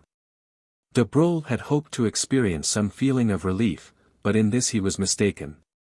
He tried cards, but rose from the table in a quarter of an hour. He ordered dinner, but appetite was wanting. He went to the opera, but then he did nothing but yawn, and the music grated on his nerves. At length he returned home. The day had seemed interminable, and he could not sleep, for Sabine's face was ever before him. Who could this man be whom she so fondly loved and preferred before all others? He respected her too much not to feel assured that her choice was a worthy one, but his experience had taught him that when so many men of the world fell into strange entanglements, a poor girl without knowledge of the dangers around her might easily be entrapped. If he is worthy of her, thought he, I will do my best to aid her, but if not, I will open her eyes. At 4 o'clock in the morning he was still seated musing before the expiring embers of his fire. He had made up his mind to see André. There was no difficulty in this, for a man of taste and wealth can find a ready excuse for visiting the studio of a struggling artist. He had no fixed plan as to what he would say or do, he left all to chance, and with this decision he went to bed, and by 2 in the afternoon he drove straight to the Rue de la Tour d'Auvergne. André's discreet portress was as usual leaning on her broom in the gallery as M. de Broglie's magnificent equipage drew up. "Gracious me," exclaimed the worthy woman, dazzled by the gorgeousness of the whole turnout. "He can't be coming here, he must have mistaken the house." But her amazement reached its height when M. de Broglie, on alighting, asked for André. "Fourth story, first door to the right," answered the woman, "but I will show you the way. Don't trouble yourself," and with these words M. de Broglie ascended the staircase that led to the painter's studio and knocked on the door. As he did so, he heard a quick, light step upon the stairs, and a young and very dark man, dressed in a weaver's blouse and carrying a tin pail which he had evidently just filled with water from the cistern, came up. "Are you M. André?" asked de Broglie. "That is my name, sir. I wish to say a few words to you." "Pray come in," replied the young artist, opening the door of his studio and ushering his visitor in. André's voice and expression had made a favorable impression upon his visitor, but he was, in spite of his having thrown aside nearly all foolish prejudices, a little startled at his costume. He did not, however, allow his surprise to be visible. "I ought to apologize for receiving you like this," remarked André quickly, "but a poor man must wait upon himself." As he spoke, he threw off his blouse and set down the pail in a corner of the room. "I rather should offer my excuse for my intrusion," returned M. de Broglie. "I came here by the advice of one of my friends." He stopped for an instant, endeavoring to think of a name. "By Prince Crescenzi, perhaps," suggested André. Yes, yes," continued M. de Broglie, eagerly snatching at the rope the artist held out to him. "The prince sings your praises everywhere, and speaks of your talents with the utmost enthusiasm. I am, on his recommendation, desirous of commissioning you to paint a picture for me, and I can assure you that in my gallery it will have no need to be ashamed of its companions." André bowed, coloring deeply at the compliment. "I am obliged to you," said he, "and I trust that you will not be disappointed in taking the prince's opinion of my talent." "Why should I be so?" "Because, for the last 4 months I have been so busy that I have really nothing to show you." "That is of no importance. I have every confidence in you." "Then," returned André, "all that we have to do is to choose a subject." André's manner had by this time so captivated de Broglie that he muttered to himself, "I really ought to hate this fellow, but on my word I like him better than anyone I have met for a long time. André had by this time placed a large portfolio on the table. Here, said he, are some 20 or 30 sketches. If any of them took your fancy, you could make your choice. Let me see them, returned de Broglie politely, for having made an estimate of the young man's character, he now wished to see what his artistic talents were like. With this object in view he examined all the sketches in the portfolio minutely, and then turned to those on the walls. André said nothing, but he somehow felt that this visit would prove the turning point of his misfortunes. But for all that the young man's heart was very sad, for it was 2 days since Sabine had left him, promising to write to him the next morning regarding M. de Broglie, but as yet he had received no communication, and he was on the tenterhooks of expectation, not because he had any doubt of Sabine, but for the reason that he had no means of obtaining any information of what went on in the interior of the Hôtel de Mussidan. M. de Broglie had now finished his survey, and had come to the conclusion that though many of André's productions were crude and lacking in finish, yet that he had the true artistic metal in him. He extended his hand to the young man and said forcibly, I am no longer influenced by the opinion of a friend. I have seen and judged for myself, and am more desirous than ever of possessing one of your pictures. I have made my choice of a subject, and now let us discuss the details. As he spoke he handed a little sketch to André. It was a view of everyday life, which the painter had entitled, Outside the Barrier. 2 men with torn garments and wine-flushed faces were struggling in tipsy combat, while on the right-hand side of the picture lay a woman, bleeding profusely from a cut on the forehead, and 2 of her terrified companions were bending over her, endeavoring to restore her to consciousness. In the background were some flying figures, who were hastening up to separate the combatants. The sketch was one of real life, denuded of any sham element of romance, and this was the one that M. de Broglie had chosen.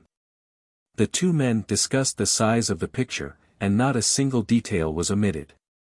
I am sure that you will do all that is right, remarked de Broglie.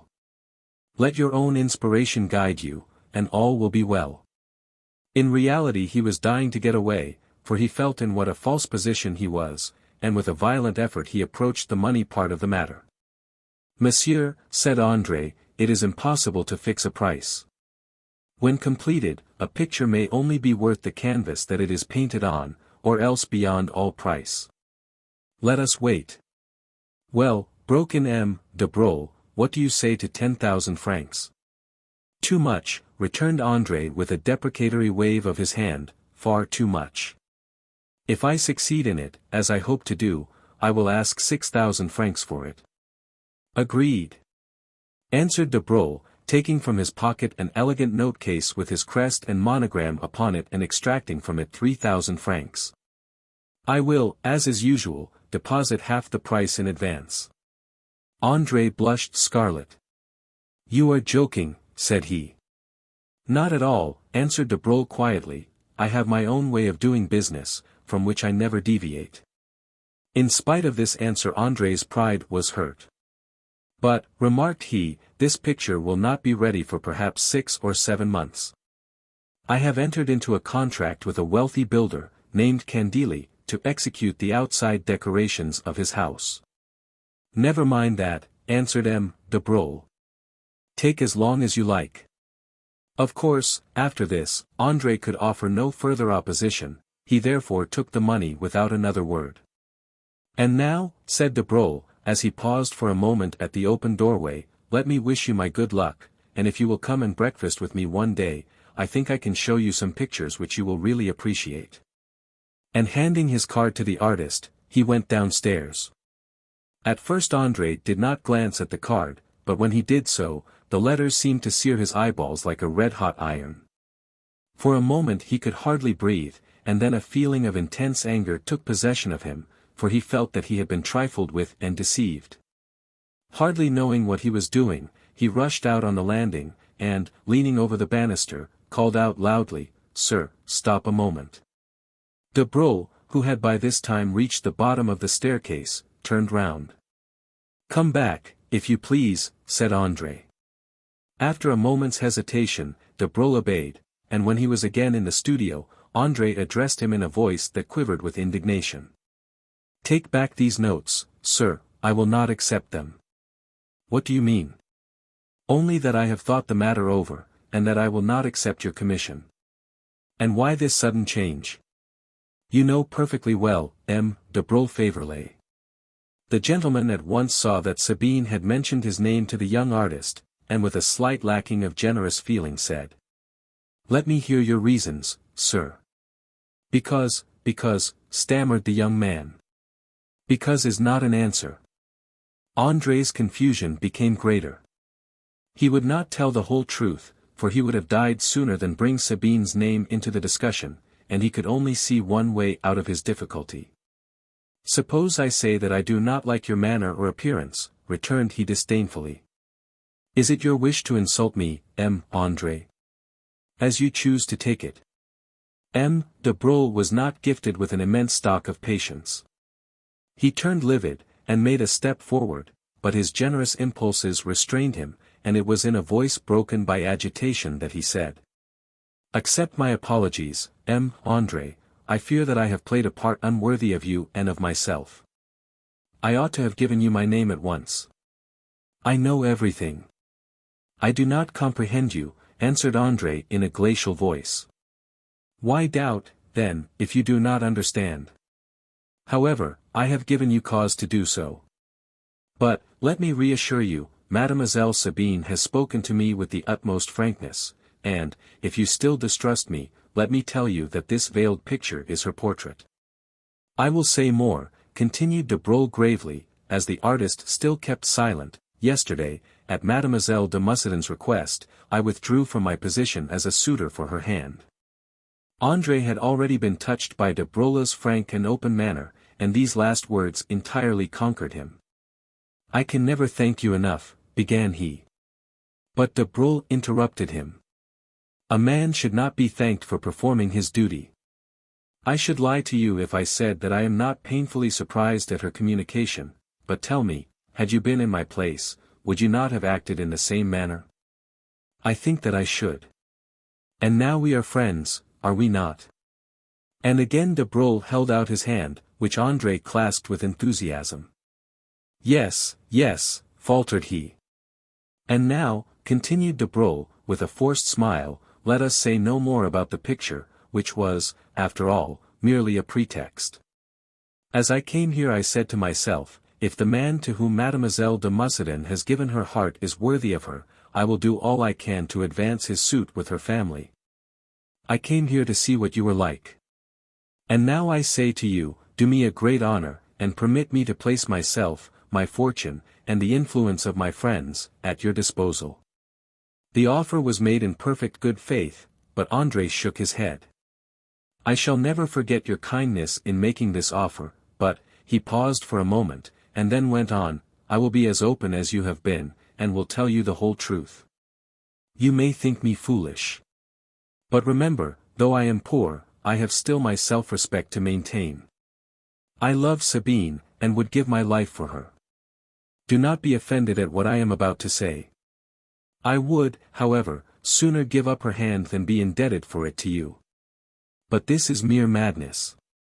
No, sir, it is the purest wisdom, for were I to accede to your wishes, I should feel deeply humiliated by the thought of your self-denial, for I should be madly jealous of the part you were playing. You are of high birth and princely fortune, while I am utterly friendless and unknown, all that I am deficient in you possess. But I have been poor myself," interposed de Broglie, "and perhaps endured even greater miseries than ever you have done. Do you know what I was doing at your age? I was slowly starving to death at Sonora, and had to take the humblest position in a cattle ranch. Do you think that those days taught me nothing? You will be able to judge me all the more clearly then," returned André. "If I raise myself up to Sabine's level, as she begged me to, then I shall feel that I am your equal, but if I accept your aid, I am your dependent. And I will obey her wishes or perish in the effort." Up to this moment the passion which stirred André's inmost soul had breathed in every word he uttered. But, checking himself by a mighty effort, he resumed in a tone of greater calmness. "But I ought to remember how much we already owe you, and I hope that you will allow me to call myself your friend. M.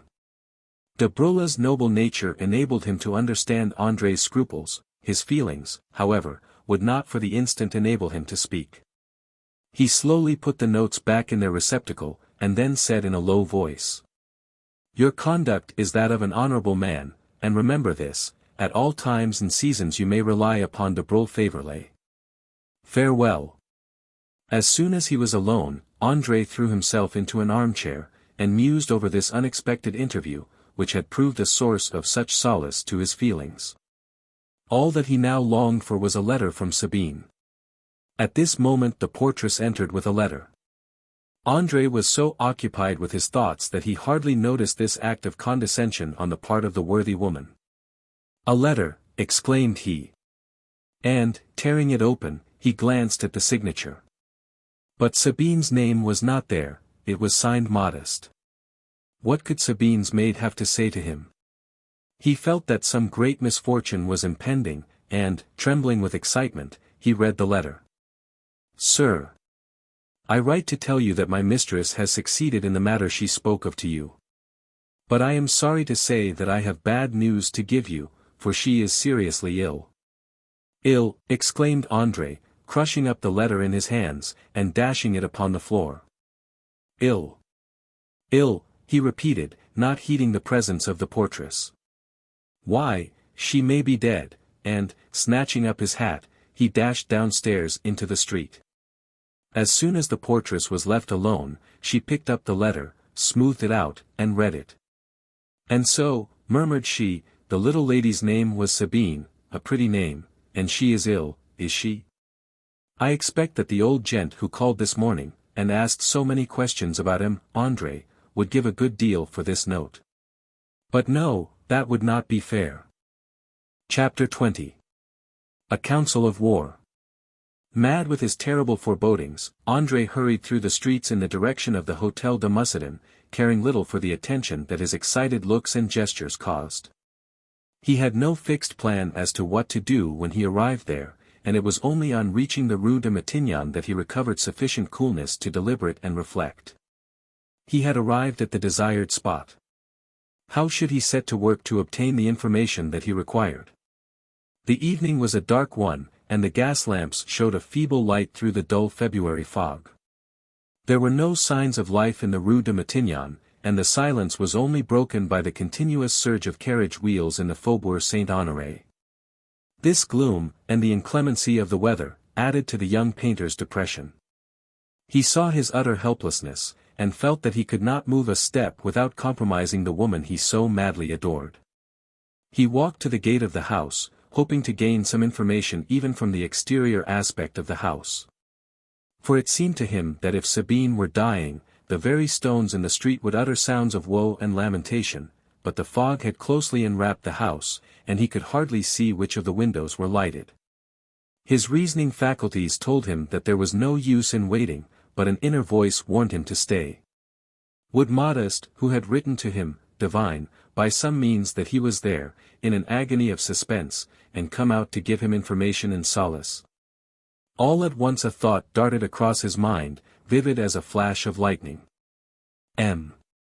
de Broglie will help me," cried he, "for though I cannot go to the house, he will have no difficulty in doing so." By good luck, he had M. de Broglie's card in his pocket, and hurried off to his address. M. de Broglie had a fine house in the Avenue de l'Impératrice, which he had taken more for the commodiousness of the stables than for his own convenience. "I wish to see M. de Broglie," said André, as he stopped breathless at the door, where a couple of footmen were chatting. The men looked at him with supreme contempt. "He is out," one of them at last condescended to reply. André had by this time recovered his coolness, and taking out de Broglie's card, wrote these words on it in pencil: "1 moment's interview."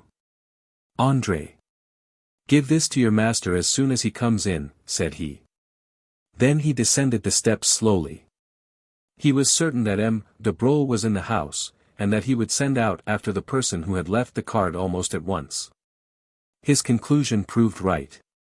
In 5 minutes he was overtaken by the panting lackey, who, conducting him back to the house, showed him into a magnificently furnished library.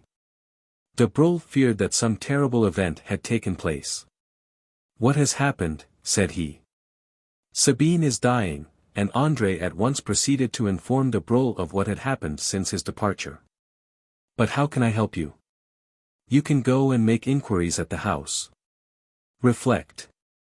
Yesterday I wrote to the Count, and broke off a marriage, the preliminaries of which had been completely settled, and within 24 hours to send and inquire after his daughter's health would be to be guilty of an act of inexcusable insolence.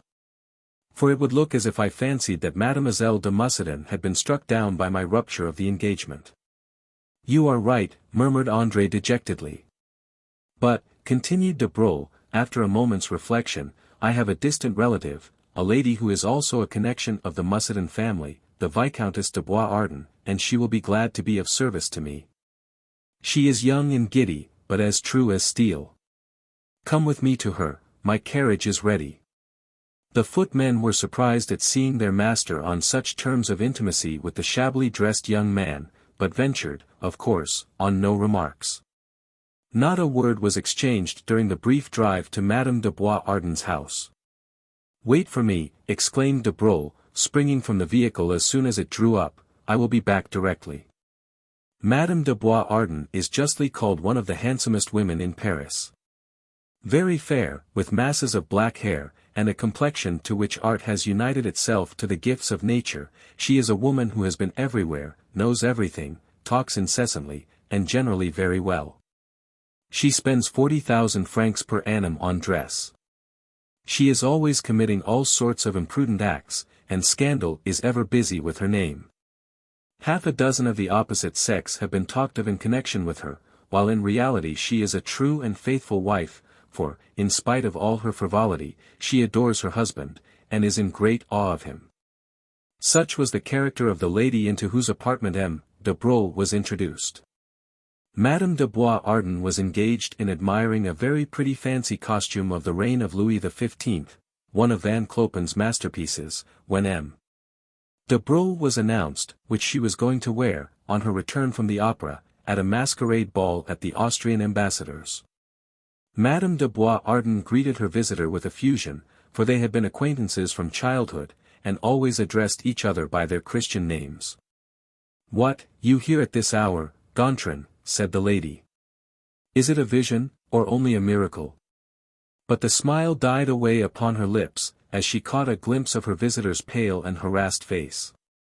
"Is there anything the matter?" asked she. "Not yet," answered he, "but there may be, for I hear that Mademoiselle de Mussidan is dangerously ill." "Is she really? Poor Sabine! What is the matter with her?" "I do not know. And I want you, Clotilde, to send one of your people to inquire into the truth of what we have heard." Madame de Bois-Ardon opened her eyes very wide. "Are you joking?" said she. "Why do you not send yourself?" "It is impossible for me to do so. And if you have any kindness of heart, you do as I ask you, and I want you also to promise me not to say a word of this to any one." Excited as she was by this mystery, Madame de Bois-Ardon did not ask another question. "I will do exactly what you want," replied she, "and respect your secret. I would go at once, were it not that Bois-Ardon will never sit down to dinner without me, but the moment we have finished I will go." "Thanks, 1,000 times. And now I will go home and wait for news from you." "Not at all, you will remain here to dinner." "I must, I have a friend waiting for me." "Do as you please, then," returned the Viscountess, laughing. "I will send round a note this evening." De Broglie pressed her hand, and hurried down, and was met by André at the door, for he had been unable to sit still in the carriage. "Keep up your courage." Madame de Bois-Ardon had not heard of Mademoiselle Sabine's illness, and this looks as if it was not a very serious matter. "We shall have the real facts in 3 hours." 3 hours, groaned André, what a lapse of time. "It is rather long, I admit, but we will talk of her while we wait, for you must stay and dine with me." André yielded, for he had no longer the energy to contest anything. The dinner was exquisite, but the two men were not in a condition of mind to enjoy it, and scarcely consumed anything. Vainly did they endeavor to speak on indifferent subjects, and when the coffee had been served in the library, they relapsed into utter silence. As the clock struck 10, however, a knock was heard at the door, then whisperings, and the rustle of female attire, and lastly Madame de Bois Ardent burst upon them like a tornado. "Here I am," cried she. It was certainly rather a hazardous step to pay such a late visit to a bachelor's house, but then the Viscountess de Bois Ardent did exactly as she pleased. "I have come here, Gontran," exclaimed she, with extreme vehemence, "to tell you that I think your conduct is abominable and ungentlemanly." "Clotilde! Hold your tongue. You are a wretch.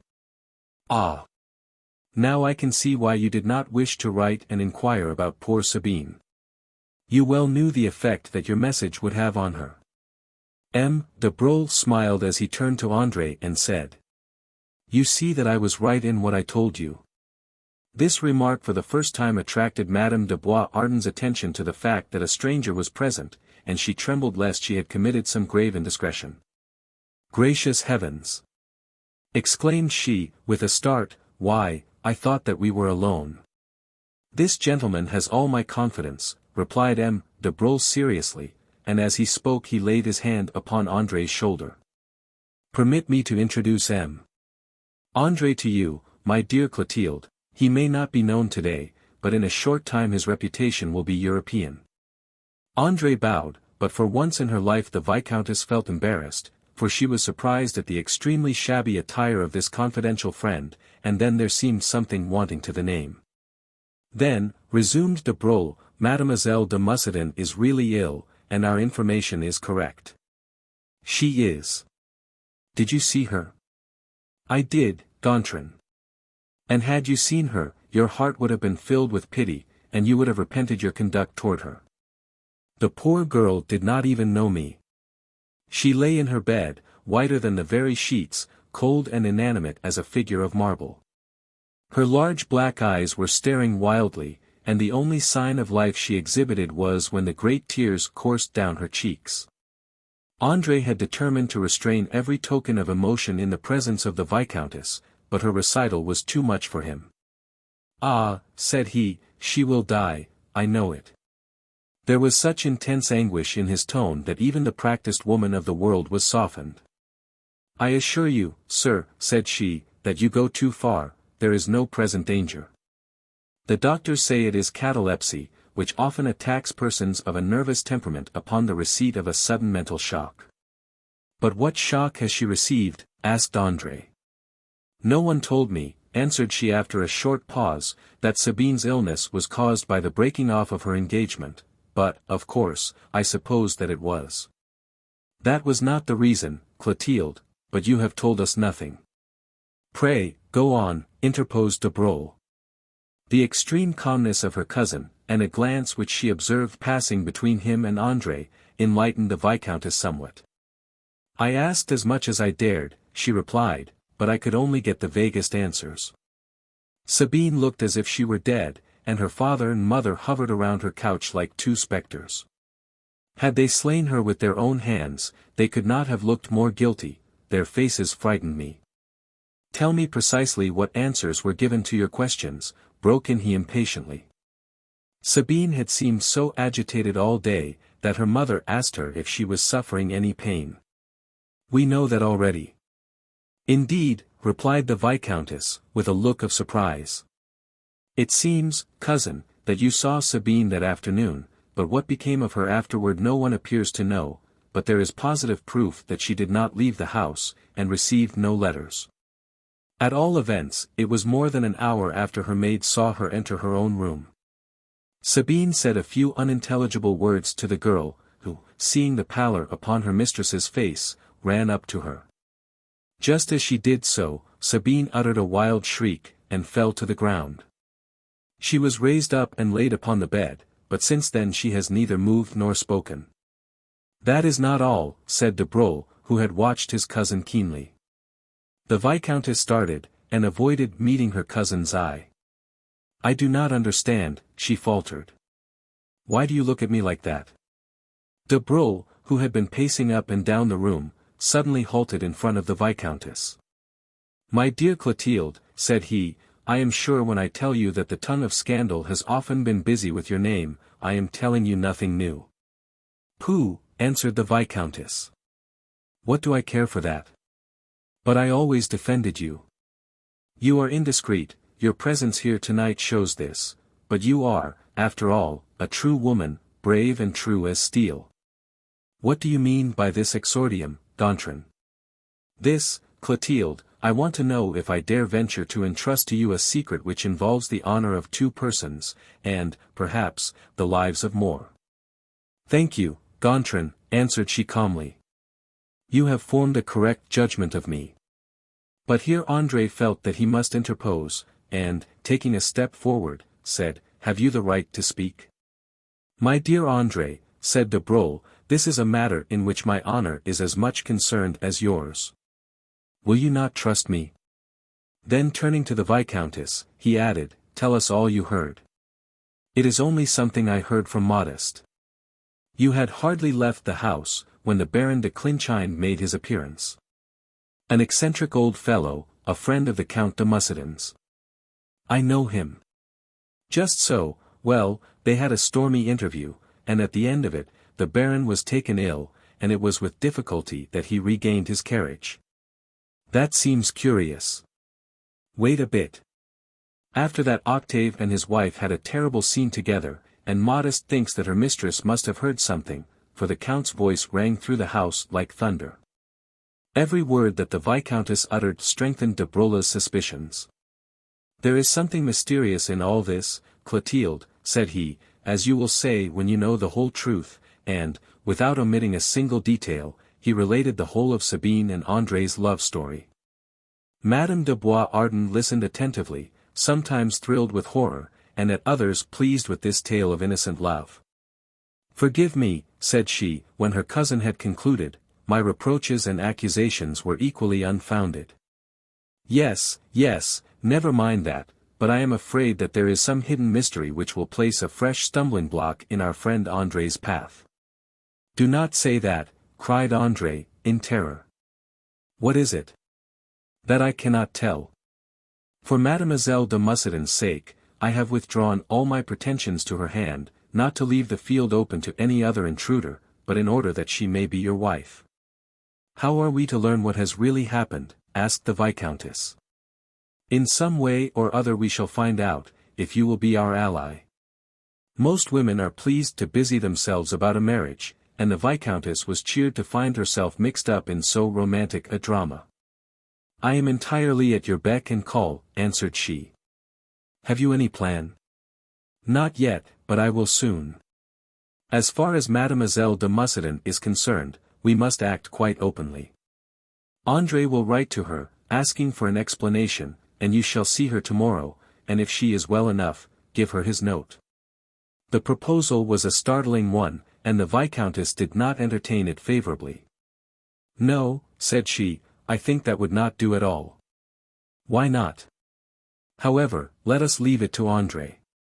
André, thus addressed, stepped forward, and said, "I do not think that it would be delicate to let Mademoiselle de Mussidan know that her secret is known to any one else than ourselves." The Viscountess nodded assent. "If," continued André, "the Viscountess will be good enough to ask Modeste to meet me at the corner of the Avenue de Matignon, I shall be there." "A capital idea, sir," said the lady, "and I will give your message to Modeste." She broke off her speech suddenly, and uttered a pretty little shriek, as she noticed that the hands of the clock on the mantelpiece pointed to 20 to 12. "Great heavens!" cried she, "and I am going to a ball at the Austrian embassy, and now not even dressed." And, with a coquettish gesture, she drew her shawl around her, and ran out of the room, exclaiming as she descended the stairs, "I will call here tomorrow, Gontran, on my way to the Bois," and disappeared like lightning. André and his host sat over the fire, and conversed for a long time. It seemed strange that two men who had met that morning for the first time should now be on such intimate terms of friendship. But such was the case, for a mutual feeling of admiration and respect had sprung up in their hearts. M. De Broglie wished to send André home in his carriage, but this the young man declined, and merely borrowed an overcoat to protect him from the inclemency of the weather. "Tomorrow," said he, as he made his way home, "Modeste shall tell all she knows, provided always that that charming society dame does not forget all about our existence before then." Madame de Boisardin, however, could sometimes be really in earnest. Upon her return from the ball she would not even go to bed, lest she should oversleep herself, and the next day André found Modeste waiting at the appointed spot, and learnt, to his great grief, that Sabine had not yet regained consciousness. The family doctor betrayed no uneasiness, but expressed a wish for a consultation with another medical man. Meanwhile, the girl promised to meet André morning and evening in the same place, and give him such scraps of information as she had been able to pick up. For 2 whole days Mademoiselle de Mussidan's condition remained unchanged, and André spent his whole time between his own studio, the Avenue de Matignon, and M. de Broglie's, where he frequently met Madame de Boisardin. But on the 3rd day Modeste informed him, with tears in her eyes, that though the cataleptic fit had passed away, Sabine was struggling with a severe attack of fever. Modeste and André were so interested in their conversation, that they did not perceive Florestan, who had gone out to post a letter to Mascarin. "Listen, Modeste," whispered André, "you tell me that she is in danger, very great danger. The doctor said that the crisis would take place today, be here at 5 this evening." André staggered like a madman to de Broglie's house. And so excited was he that his friend insisted upon his taking some repose, and would not, when 5 o'clock arrived, permit André to go to the appointment alone. As they turned the corner, they saw Modeste hurrying toward them. she is saved," said she, "for she has fallen into a tranquil sleep, and the doctor says that she will recover."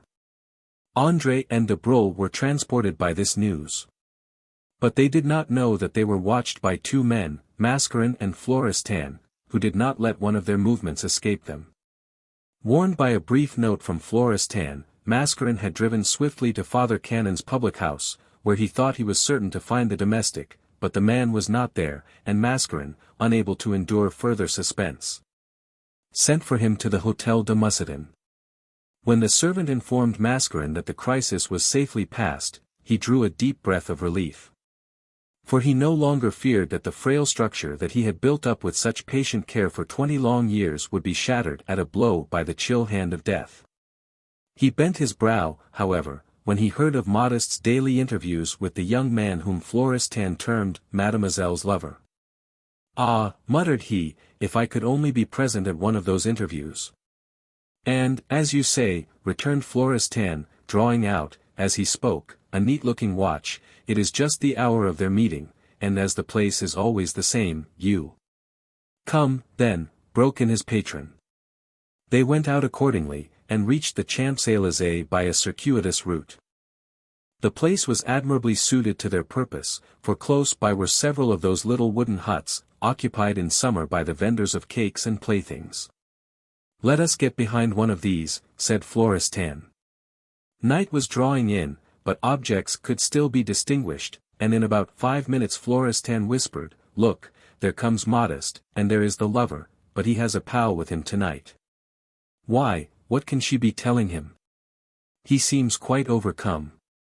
Mascarin divined the truth at once, and found that it would be a difficult task to interfere with the love of a man who displayed so much intensity of feeling. "Then," remarked Mascarin, savagely, "that great booby, staggering about on his friend's arm, is your young lady's lover?" "Just so, sir." "Then we must find out who he is." Florestan put on a crafty air, and replied in gentle accents. "The day before yesterday, as I was smoking my pipe outside, I saw this young bantam swaggering down the street, not but what he seemed rather crestfallen. But I knew the reason for that, and should look just as much in the dumps if my young woman was laid up.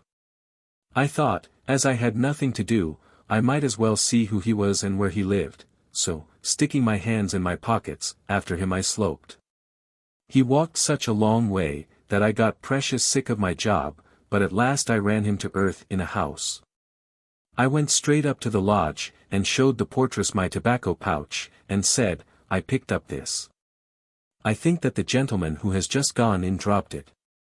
Do you know him? Of course I do, said she.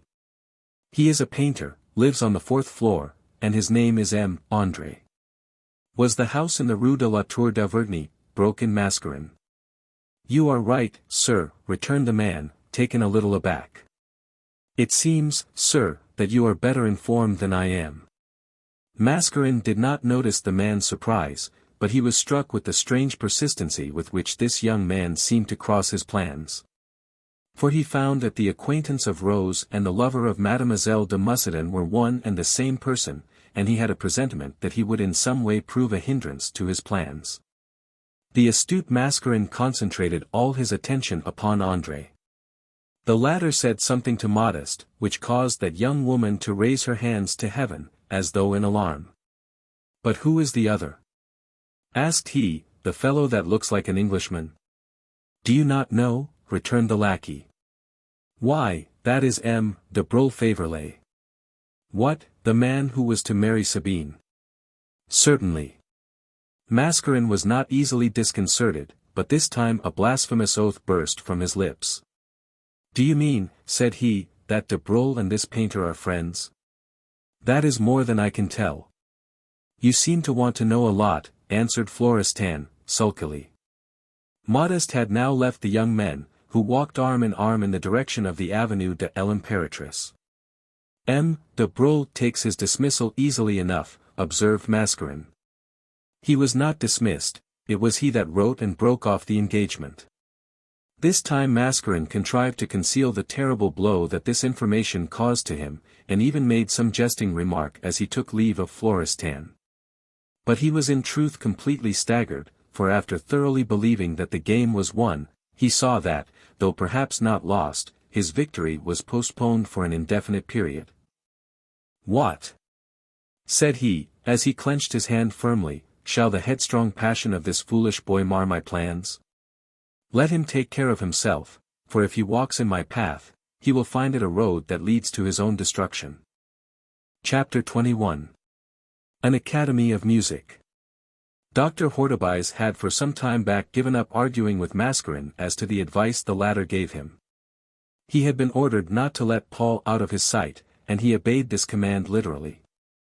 He had taken him to dine at M. Martin Regal's, though the host himself was absent. From there he took Paul to his club, and finally wound up by forcing the young man to accept a bed at his house. They both slept late, and were sitting down to a luxurious breakfast, when the servant announced M. Tanton, and that worthy man made his appearance with the same smile upon his face which Paul remembered so well in the Hôtel de Perrot. The sight of him threw the young man into a state of fury. At last we meet, cried he. I have an account to settle with you. You have an account to settle with me? Asked Daddy Tanton with a puzzled smile. Yes. Was it not through you that I was accused of theft by that old hag, Madame Lupin's? Tanton shrugged his shoulders. Dear me, said he, I thought that M. Mascarin had explained everything, and that you were anxious to marry Mademoiselle Flavia, and that, above all, you were a young man of intelligence and tact. Hortebise roared with laughter, and Paul, seeing his folly, blushed deeply and remained silent. I regret having disturbed you, doctor, resumed Tanton, but I had strict orders to see you. Is there anything new then? Yes. Mademoiselle de Mussidan is out of danger, and M. de Croisenois can commence proceedings at once. The doctor drank off a glass of wine. To the speedy marriage of our dear friend the Marquis and Mademoiselle Sabine, said he gaily. So be it, said Tanton, I am also directed to beg M. Paul not to leave this house, but to send for his luggage and remain here. Hortebise looked so much annoyed that Tanton hastened to add, only as a temporary measure, for I am on the lookout for rooms for him now. Paul looked delighted at the idea of having a home of his own. Good, exclaimed the doctor merrily. And now, my dear Tanton, as you have executed all your commissions, you can stay and breakfast with us. Thanks for the honor, but I am very busy with affairs of the Duc de CHAMPDOCE and must see Perpignan at once. As he spoke he rose, making a little sign which Paul did not catch, and Hortebise accompanied him to the door of the vestibule. "Don't leave that lad alone," said Tanton, "I will see about him tomorrow, meanwhile prepare him a little."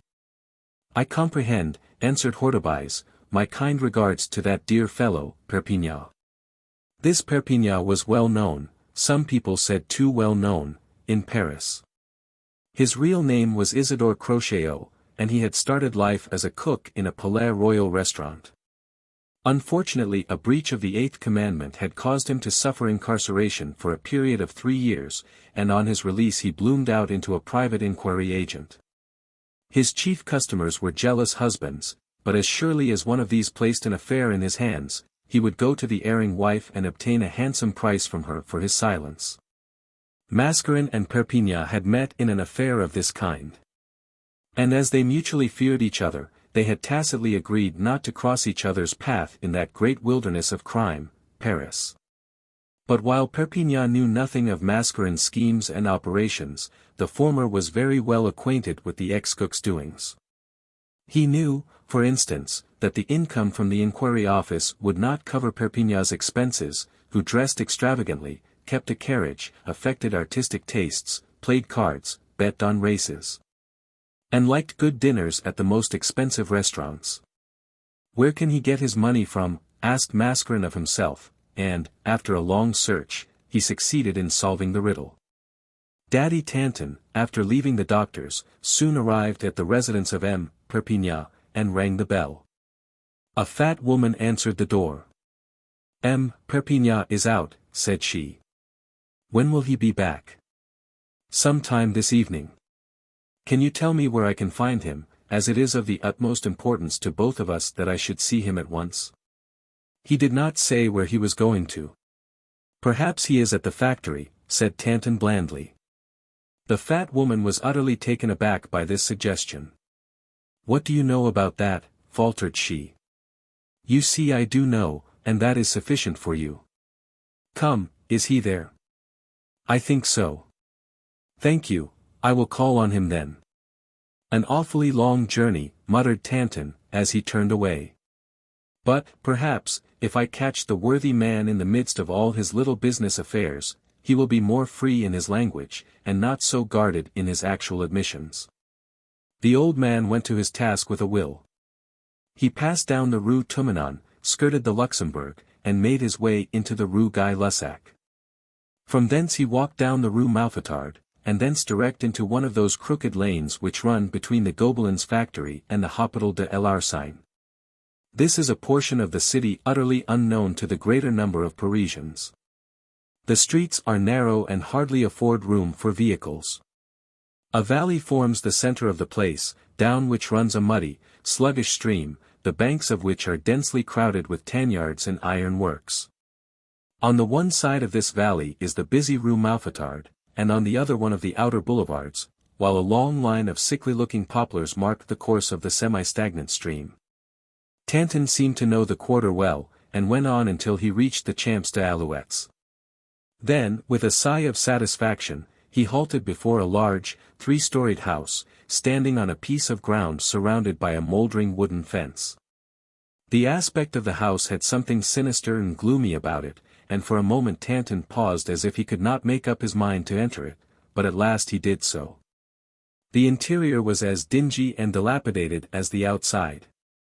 There were 2 rooms on the ground floor, one of which was strewn with straw, with a few filthy-looking quilts and blankets spread over it. The next room was fitted up as a kitchen.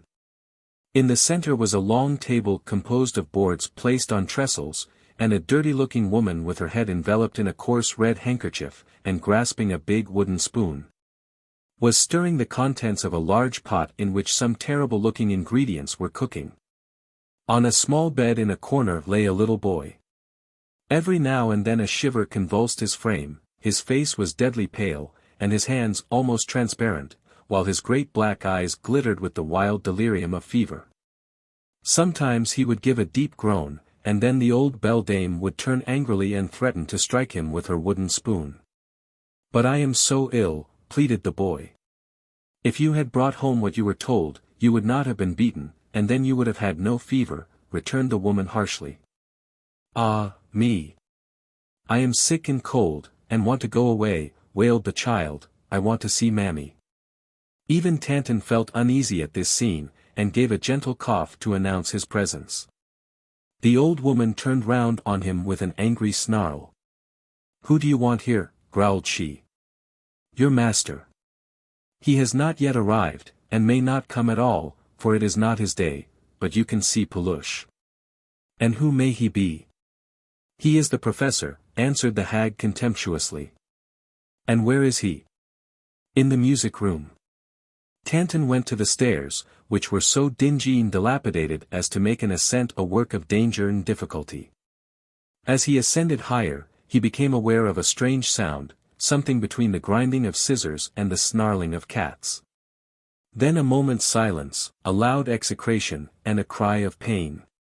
Tanton passed on, and coming to a rickety door, he opened it, and in another moment found himself in what the old hag downstairs had called the music room. The partitions of all the rooms on the floor had been roughly torn down to form this apartment. Hardly a pane of glass remained intact in the windows, the dingy, whitewashed walls were covered with scrawls and drawings in charcoal. A suffocating, nauseous odor rose up, absolutely overpowering the smell from the neighboring tanyards. There was no furniture except a broken chair, upon which lay a dog whip with plaited leather lash. Round the room, against the wall, stood some 20 children, dirty, and in tattered clothes.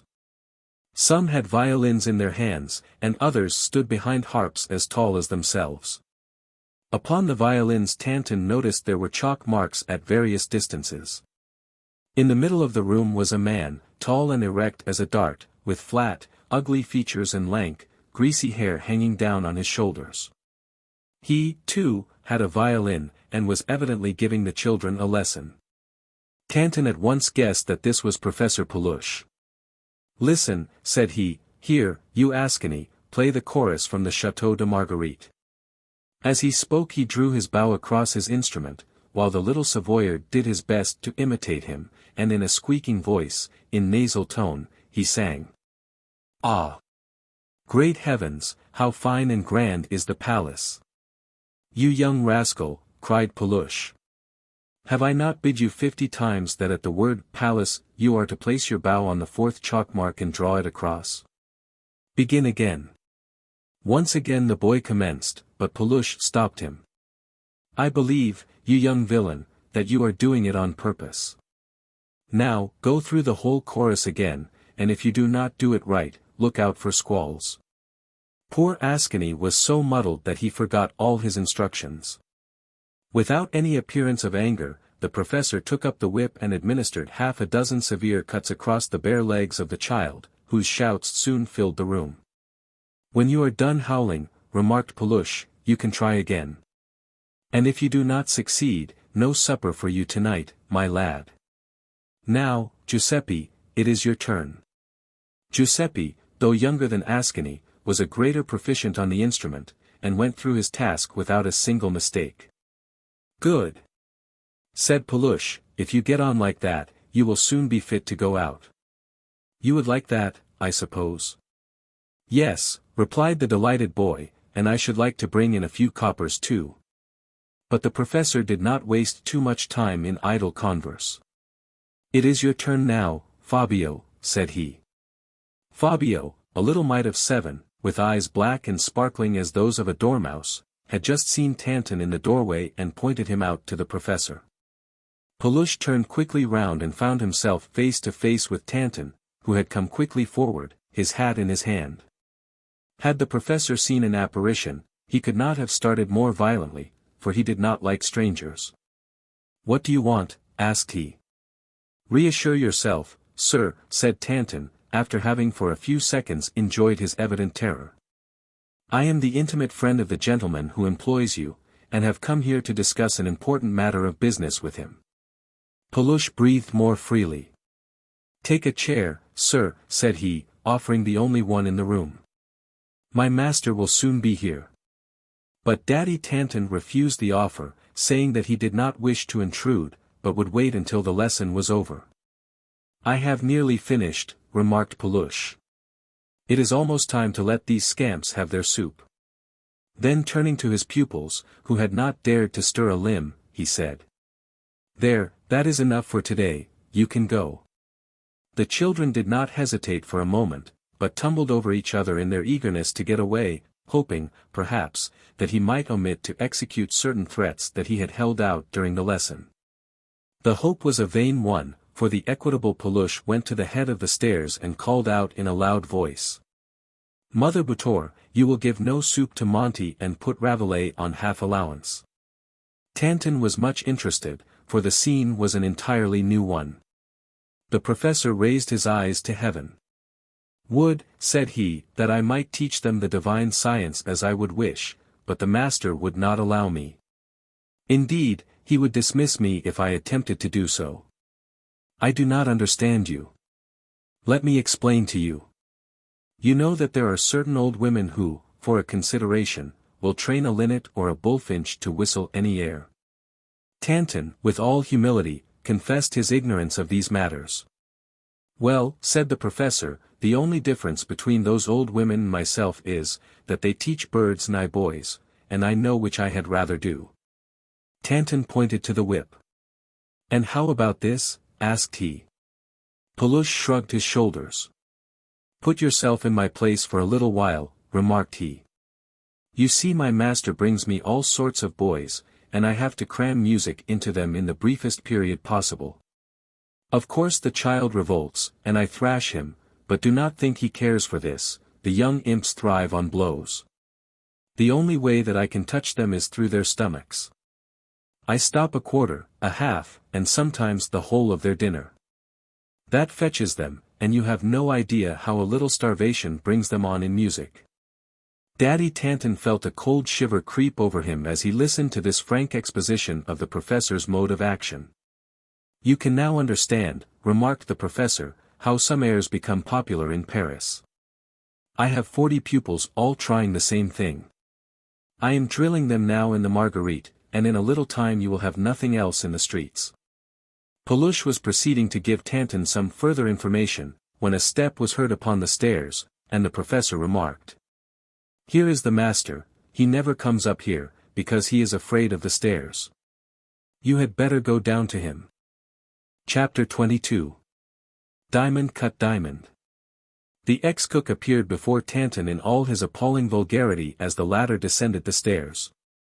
The proprietor of the musical academy was a stout, red-faced man, with an insolent mouth and a cynical eye. He was gorgeously dressed, and wore a profusion of jewelry. He was much startled at seeing Tanton, whom he knew to be the redoubtable Mascarin's right-hand man. "A thousand thunders," muttered he. "If these people have sent him here for me, I must take care what I am about," and with a friendly smile he extended his hand to Tanton. "Glad to see you," said he. "Now, what can I do for you, for I hope you have come to ask me to do something." "The veriest trifle," returned Tanton. "I am sorry that it is not something of importance, for I have the greatest respect for M. Mascarin." This conversation had taken place in the window, and was interrupted every moment by the shouts and laughter of the children, but beneath these sounds of merriment came an occasional bitter wail of lamentation. "What is that?" inquired Perpignan, in a voice of thunder.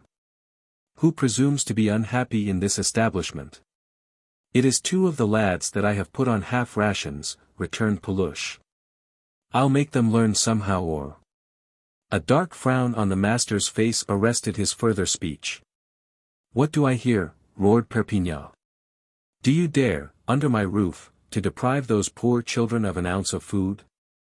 It is scandalous, I may say, infamous on your part, M. Peluche." "But, sir," faltered the professor, "have you not told me hundreds of times that you were an idiot, and would never be anything better? Go and tell Mother Boutour to give these poor children their dinner." Repressing further manifestations of rage, Perpignan took Tanton by the arm and led him into a little side room, which he dignified by the name of his office. There was nothing in it but 3 chairs, a common deal table, and a few shelves containing ledgers. "You have come on business, I presume," remarked Perpignan. Tanton nodded, and the 2 men seated themselves at the table, gazing keenly into each other's eyes, as though to read the thoughts that moved in the busy brain. "How did you find out my little establishment down here?" asked Perpignan. "By a mere chance," remarked Tanton carelessly. "I go about a good deal, and hear many things. For instance, you have taken every precaution here, and though you are really the proprietor, yet the husband of your cook and housekeeper, Boutour, is supposed to be the owner of the house, at least it stands in his name. Now, if anything untoward happened, you would vanish, and only Boutour would remain a prey for the police." Tanton paused for a moment, and then slowly added, "Such tactics usually succeed unless a man has some secret enemy, who would take advantage of his knowledge, to do him an injury by obtaining irrefragable proofs of his complicity." The ex-cook easily perceived the threat that was hidden under these words. "They know something," muttered he, "and I must find out what it is." "If a man has a clear conscience," said he aloud, "he is all right. I have nothing to conceal, and therefore nothing to fear. You have now seen my establishment, what do you think of it? It seems to me a very well-conducted one.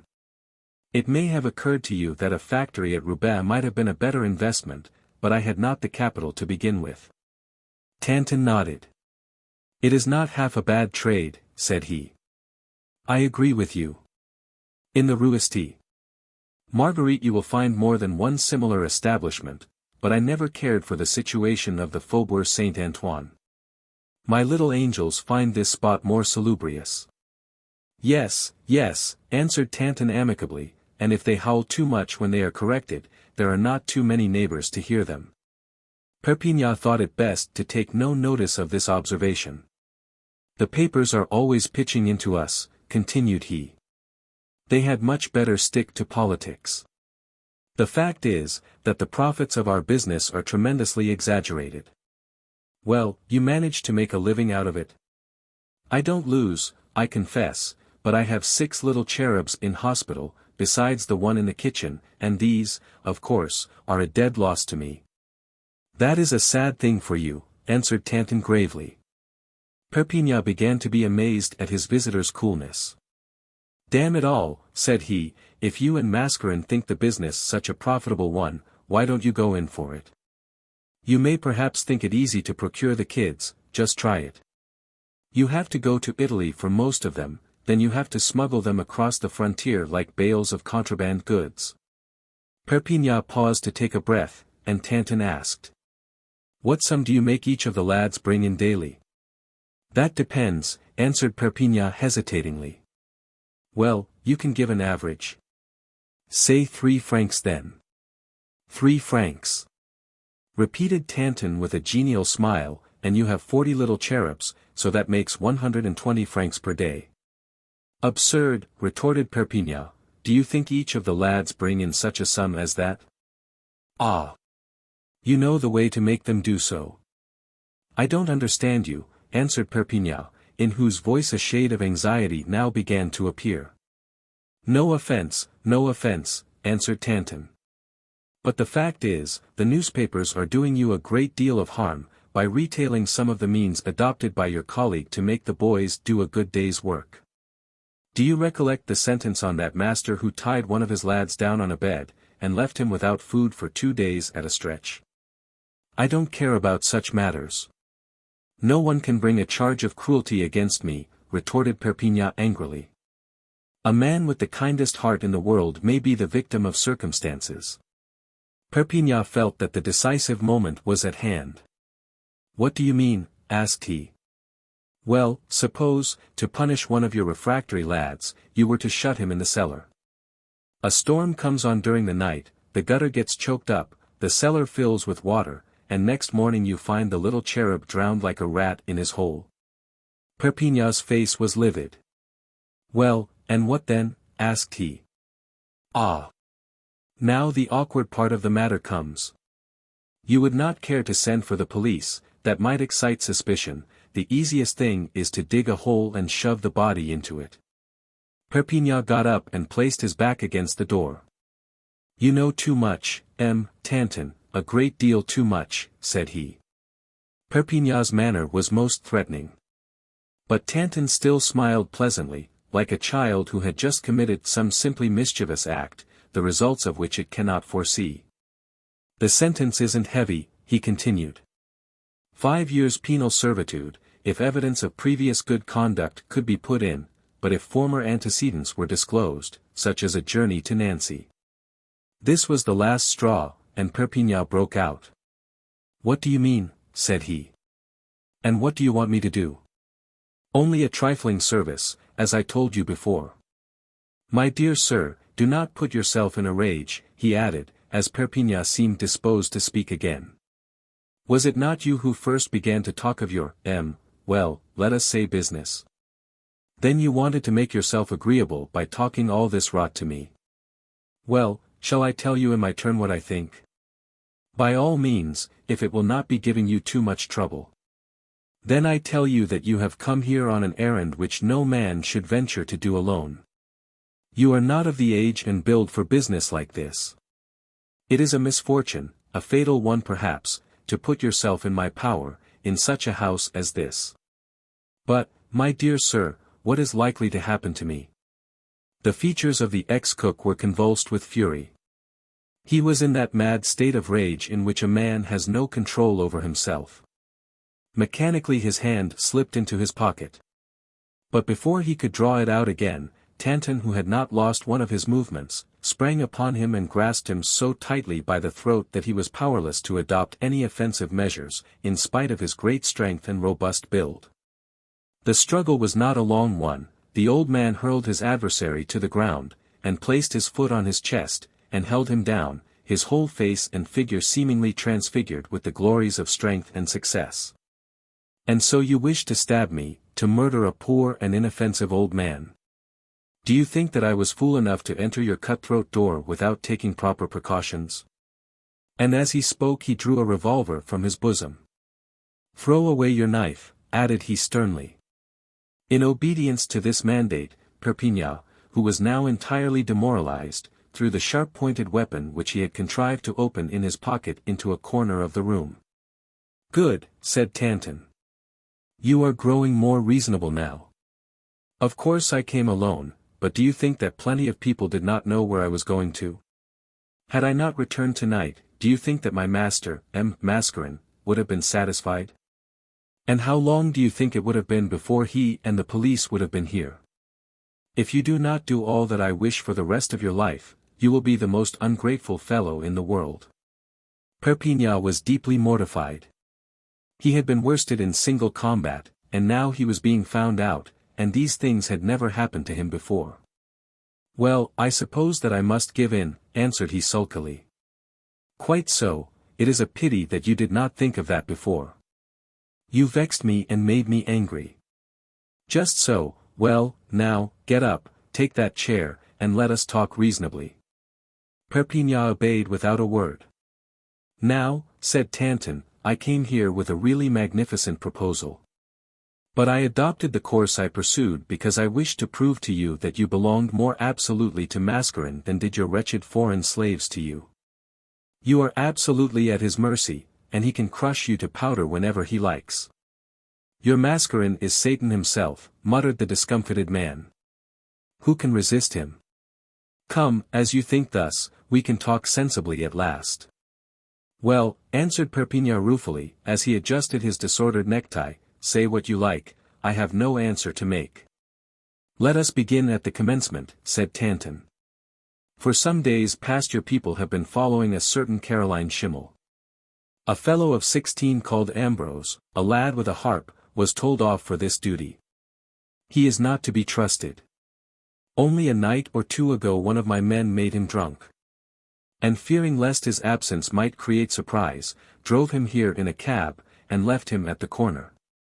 The ex-cook uttered an oath. "Then you too are watching Caroline," said he. "I knew well that there was someone else in the field, but that was no matter of mine." "Well, tell me why you are watching her." "How can you ask me? You know that my motto is silence and discretion, and that this is a secret entrusted to my honor." Tanton shrugged his shoulders. "Why do you talk like that, when you know very well that you are following Ambrose on your own account, hoping by that means to penetrate a secret, only a small portion of which has been entrusted to you?" remarked he. "Are you certain of this statement?" asked the man, with a cunning look. "So sure that I can tell you that the matter was placed in your hands by a certain M. Cadenac." The expression in Perpignan's face changed from astonishment to fear. "Why, this masquerin knows everything," muttered he. "No," replied Tanton, "my master does not know everything, and the proof of this is, that I have come to ask you what occurred between Cadenac's client and yourself, and this is the service that we expect from you." "Well, if I must, I must. About 3 weeks ago, one morning, I had just finished with half a dozen clients at my office in the Rue de Fame, when my servant brought me Cadenac's card. After some talk, he asked me if I could find out a person that he had utterly lost sight of. Of course I said, yes, I could.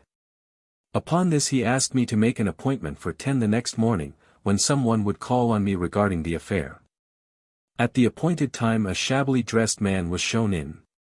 I looked at him up and down, and saw that, in spite of his greasy hat and threadbare coat, his linen was of the finest kind, and that his shoes were the work of one of our best bootmakers. "Aha," said I to myself, "you thought to take me in, did you?" I handed him a chair, and he at once proceeded to let me into his reasons for coming. "Sir," said he, "my life has not been a very happy one, and once I was compelled to take to the foundling asylum a child that I loved very dearly, the son of a woman whom I adored. She is dead now, and I am old and solitary. I have a small property, and would give half of it to recover the child. Tell me, is there any chance of my doing so? You must imagine, my dear sir," continued he, after a slight pause, "that I was much interested in this story, for I said to myself, that the man's fortune must be a very small one if half of it would not amply repay me for making a journey to the Foundling Hospital. So I agreed to undertake the business, but the old fellow was too sharp for me. 'Stop a bit, and let me finish,' said he, 'and you will see that your task will not be so easy as you seem to think it.' I, of course, bragged of my enormous sources of information, and the probability of ultimate success. 'Keep to your story,' said Tanton impatiently, 'I know all about that. I will leave you, then, to imagine all I said to the old man, who listened to me with great satisfaction. I only hope that you are as skillful as M. Cadenac says you are, and have as much influence and power as you assert, for no man has a finer chance than you now have. I have tried all means up to this, but I have failed. I went first to the hospital where the child had been placed, and they showed me the register containing the date of his admission, but no one knew what had become of him, for at 12 years of age he had left the place. And no one had heard of him since. And in spite of every effort, I have been unable to discover whether he is alive or dead." "A pretty riddle to guess," remarked Tanton. "An enigma that it is impossible to solve," returned Perpignan. "How is one to get hold of a boy who vanished 10 years ago, and who must now be a grown-up man? We could do it." Tanton's tone was so decided, that the other man looked sharply at him with a vague suspicion rising in his breast that the affair had also been placed in Mascarin's hands, and if so, whether he had worked it with more success than himself. "You might, for all I know, but I felt that the clue was absolutely wanting," answered Perpignan sulkily. I put on a bold face, however, and asked for the boy's description.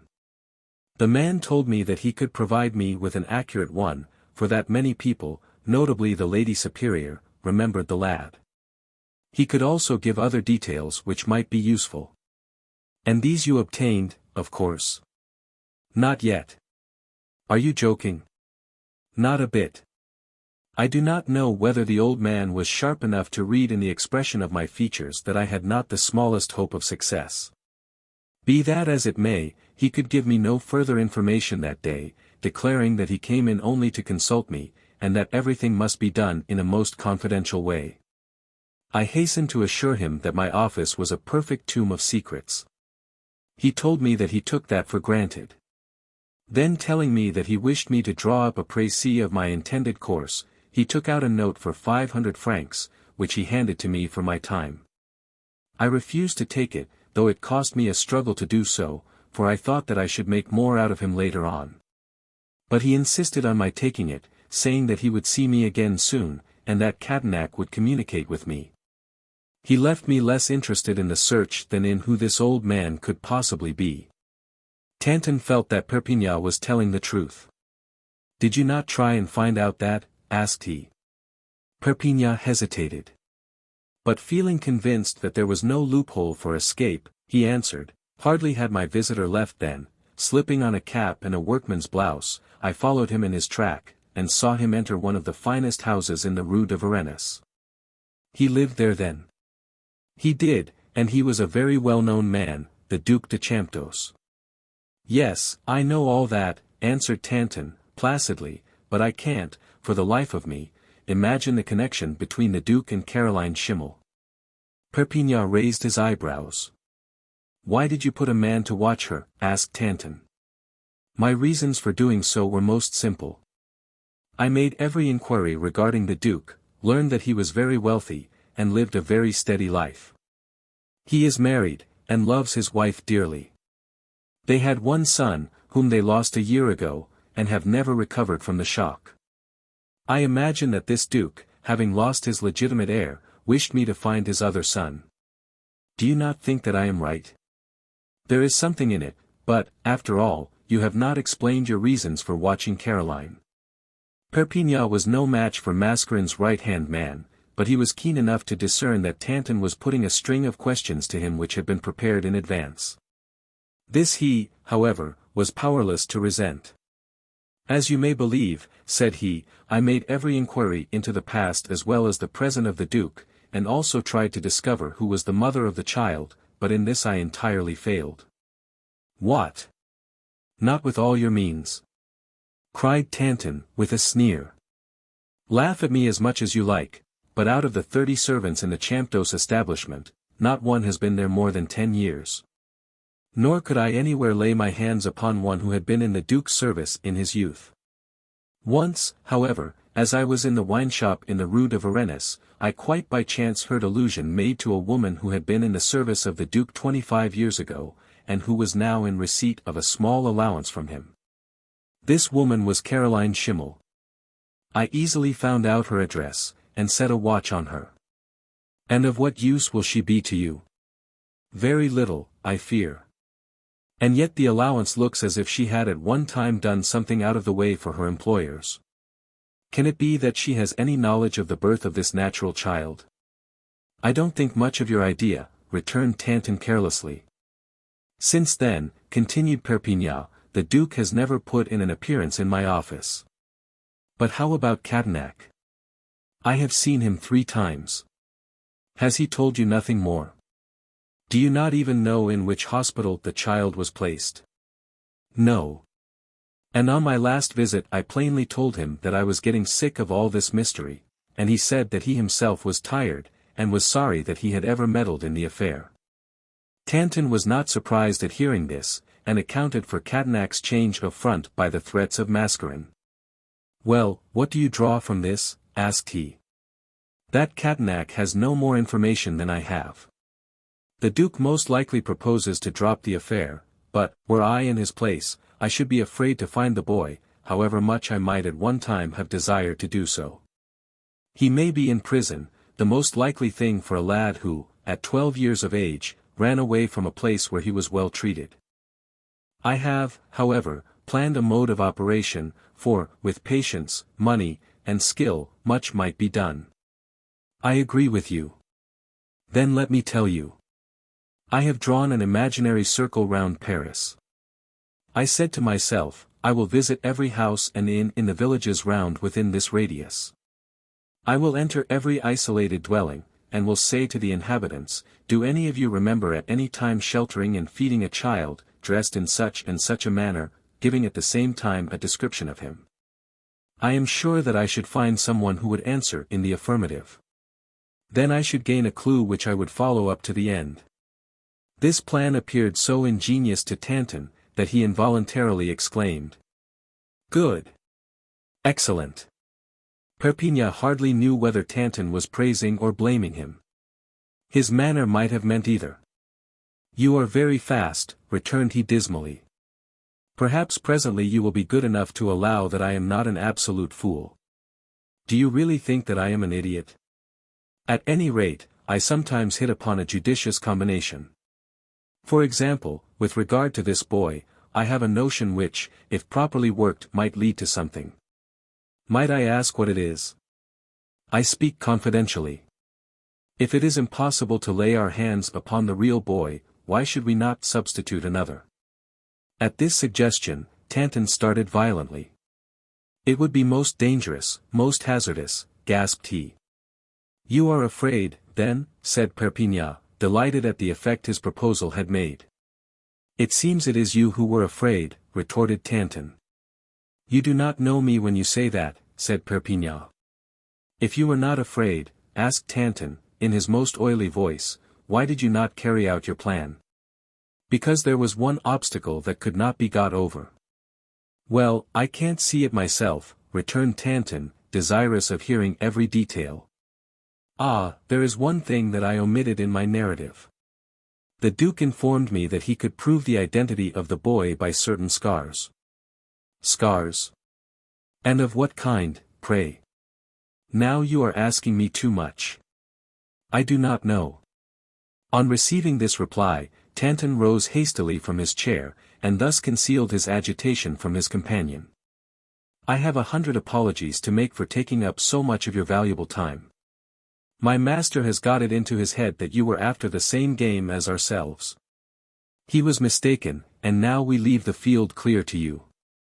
Before Perpignan could make any reply, the old man had passed through the doorway. On the threshold he paused, and said, Were I in your place, I would stick to my first plan. You will never find the boy, but you will get several thousand francs out of the Duke, which I am sure will come in handy. There are scars now, then, muttered Tanton, as he moved away from the house, and that Master Cadenac never said a word about them. Chapter 23. Father and Son. 2 hours after André had left the Avenue de Matignon, one of Mascarin's most trusty emissaries was at his heels, who could watch his actions with the tenacity of a bloodhound. André, however, now that he had heard of Sabine's convalescence, had entirely recovered the elasticity of his spirits, and would never have noticed that he was being followed. His heart, too, was much rejoiced at the friendship of M. de Broglie and the promise of assistance from the Viscountess de Bois-Ardon, and with the assistance of these two, he felt that he could end his difficulties. I must get to work again, muttered he, as he left M. de Broglie's hospitable house. I have already lost too much time.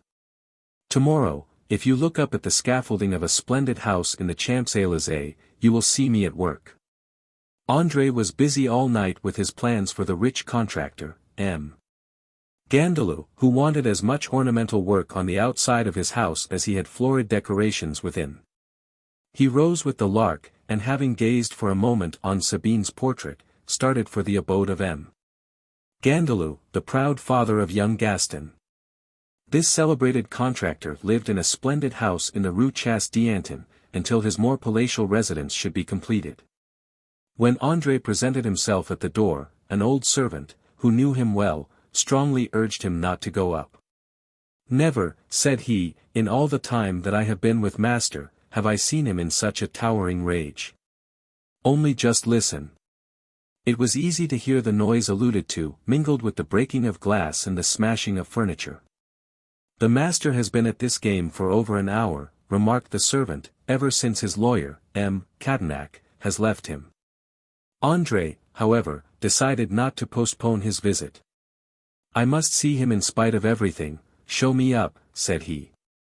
With evident reluctance the domestic obeyed, and threw open the door of a room superbly furnished and decorated, in the center of which stood M. Gandalou waving the leg of a chair frantically in his hand.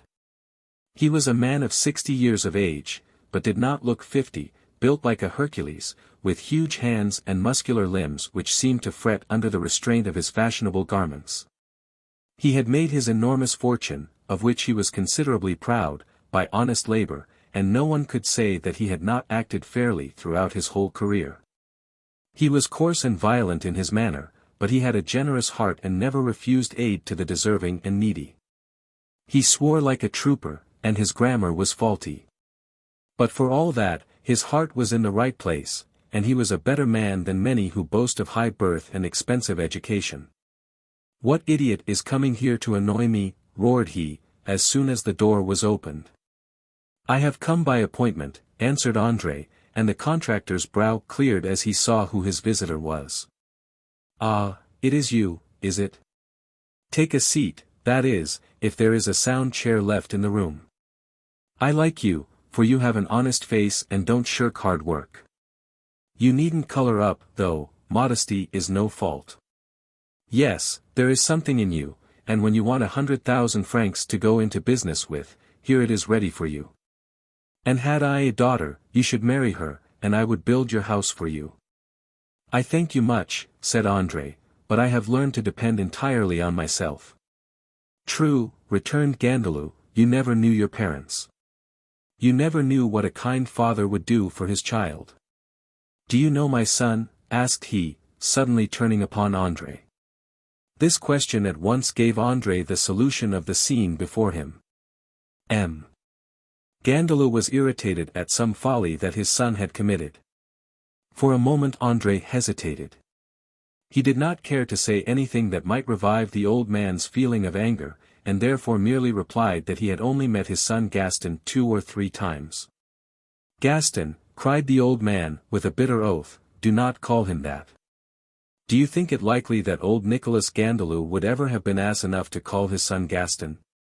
He was called Peter, after his grandfather, but it wasn't a good enough one for the young fool. He wanted a swell name, and Peter had too much the savor of hard work in it for my fine gentleman.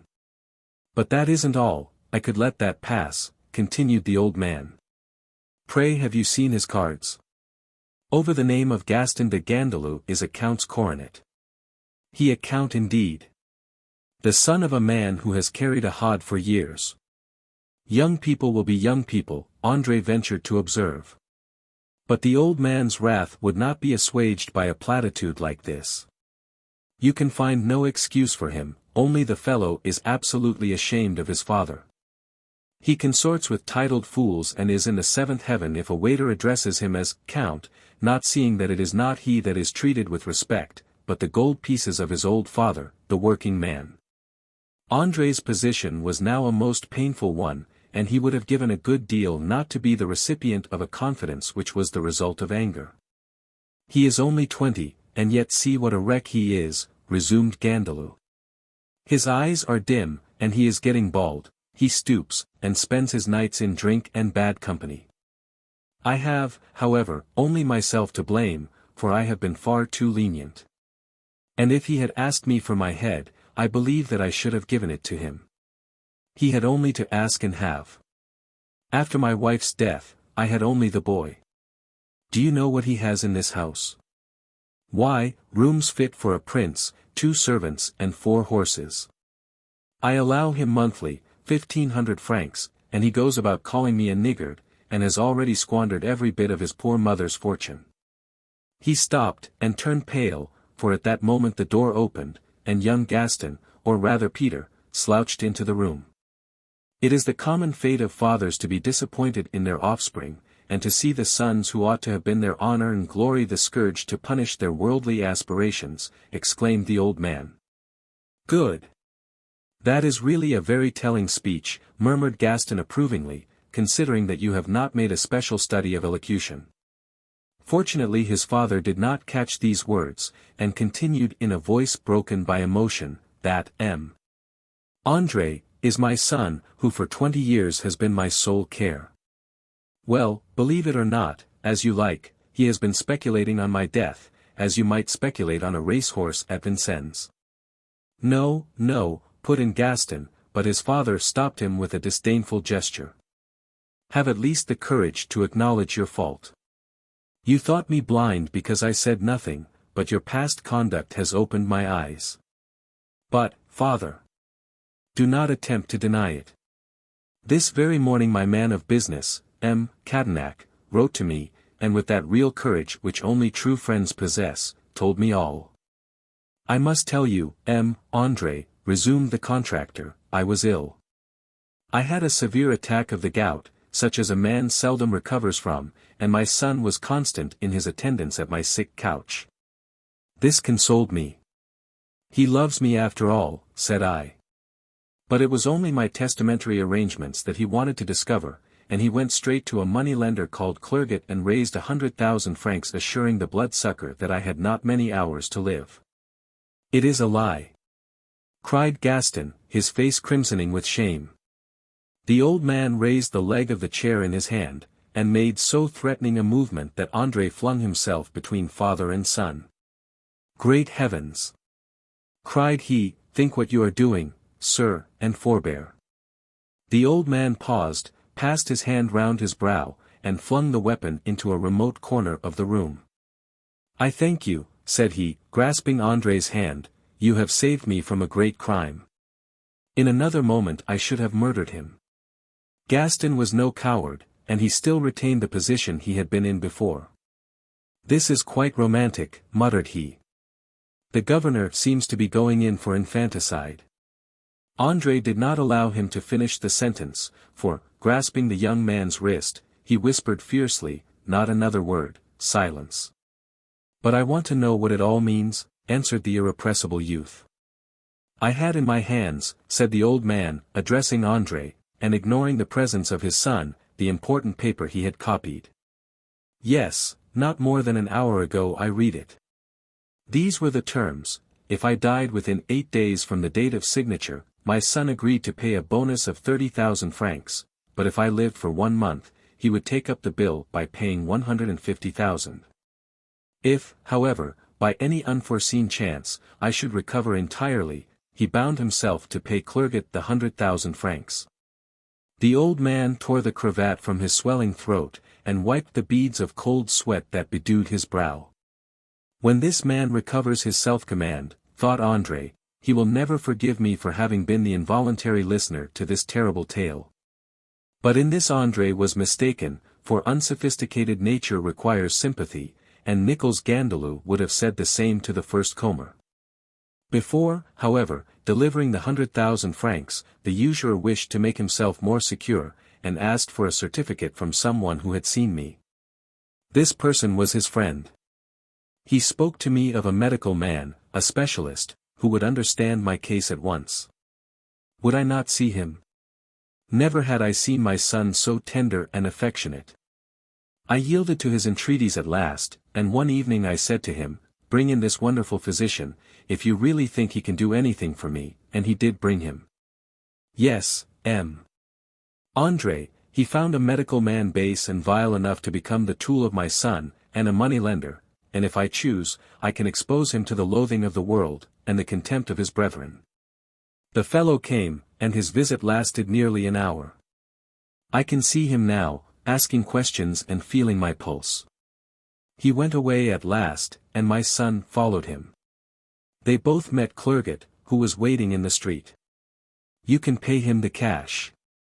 The old man won't last 24 hours longer, said the doctor, and then my son came back happy and radiant, and assured me that I should soon be well again.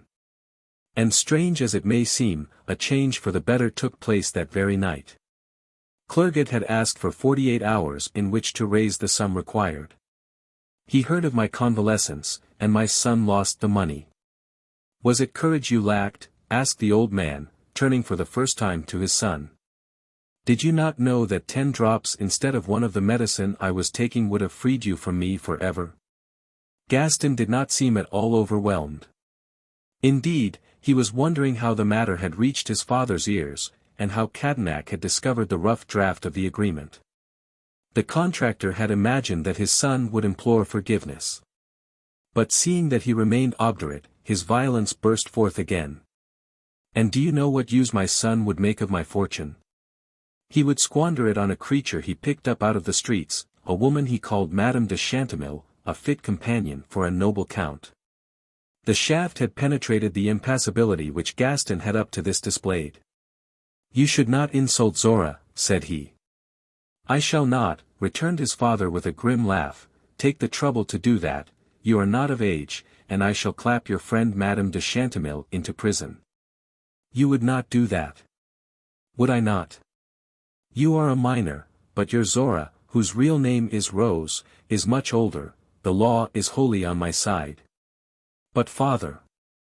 There is no use in crying, my lawyer has the matter in hand, and by nightfall your Zora will be securely caged. This blow was so cruel and unexpected, that the young man could only repeat. Zora in prison. Yes, in the house of correction, and from thence to Saint Lazare. Cadenac told me the very things to be done. Shameful! Exclaimed Gaston, Zora in prison. Why, I and my friends will lay siege to the place. I will go to the court, stand by her side, and depose that this all comes from your devilish malignity. I will say that I love and esteem her, and that as soon as I am of age I will marry her, the papers will write about us. Go on, I rather like the idea. However great a man's self-control may be, it has its limits. Gandalou had restrained himself even while he told his son of his villainous conduct, but these revolting threats were more than he could endure, and André, seeing this, stepped forward, opened the door, and thrust the foolish youth into the corridor. What have you done? Cried the contractor. Do you not see that he will go and warn that vile creature, and that she will escape from justice? And as André, fearing he knew not what, tried to restrain him, the old man, exerting all his muscular strength, thrust him on one side with perfect ease, and rushed from the room, calling loudly to his servants. André was horrified at the scene at which, in spite of himself, he had been compelled to assist as a witness. He was not a fool, and had lived too much in the world of art not to have witnessed many strange scenes and met with many dissolute characters, but, as a rule, the follies of the world had amused rather than disgusted him. But this display of want of feeling on the part of a son toward a father absolutely chilled his blood. In a few minutes Gandalou appeared with a calmer expression upon his face. I will tell you how matters now stand, said he, in a voice that quivered in spite of his efforts. My son is locked up in his room, and a trustworthy servant whom he cannot corrupt has mounted guard over him. Do you not fear, sir, that in his excitement and anger he may? The contractor shrugged his shoulders. You do not know him, answered he, if you imagine that he resembles me in any way. What do you think that he is doing now? Lying on his bed, face downward, yelling for his Zora. Zora, indeed. As if that was a name fit for a Christian. How is it that these creatures are enabled to drug our boys and lead them anywhere? Had his mother not been a saint on earth, I should scarcely believe that he was my son. The contractor sank into a chair and buried his face in his hands. You are in pain, sir, said André. Yes, my heart is deeply wounded. Up to this time I have only felt as a father, now I feel as a man. Tomorrow I send for my family and consult with them, and I shall advertise that for the future I will not be responsible for any debts that my son may contract. He shall not have a penny, and will soon learn how society treats a man with empty pockets. As to the girl, she will disappear in double-quick time. I have thoroughly weighed the consequences of sending this girl to jail, and they are very terrible. My son will do as he has threatened, I am sure of that. And I can picture him tied to that infamous creature for life, looking into her face, and telling her that he adores her, and glorying in his dishonor, which will be repeated by every Parisian newspaper. But is there no other way of proceeding? Asked André. No, none whatever. If all modern fathers had my courage, we should not have so many profligate sons. It is impossible that this conferring with the doctor and the money-lender could have originated in my son's weak brain. He is a mere child, and someone must have put him up to it.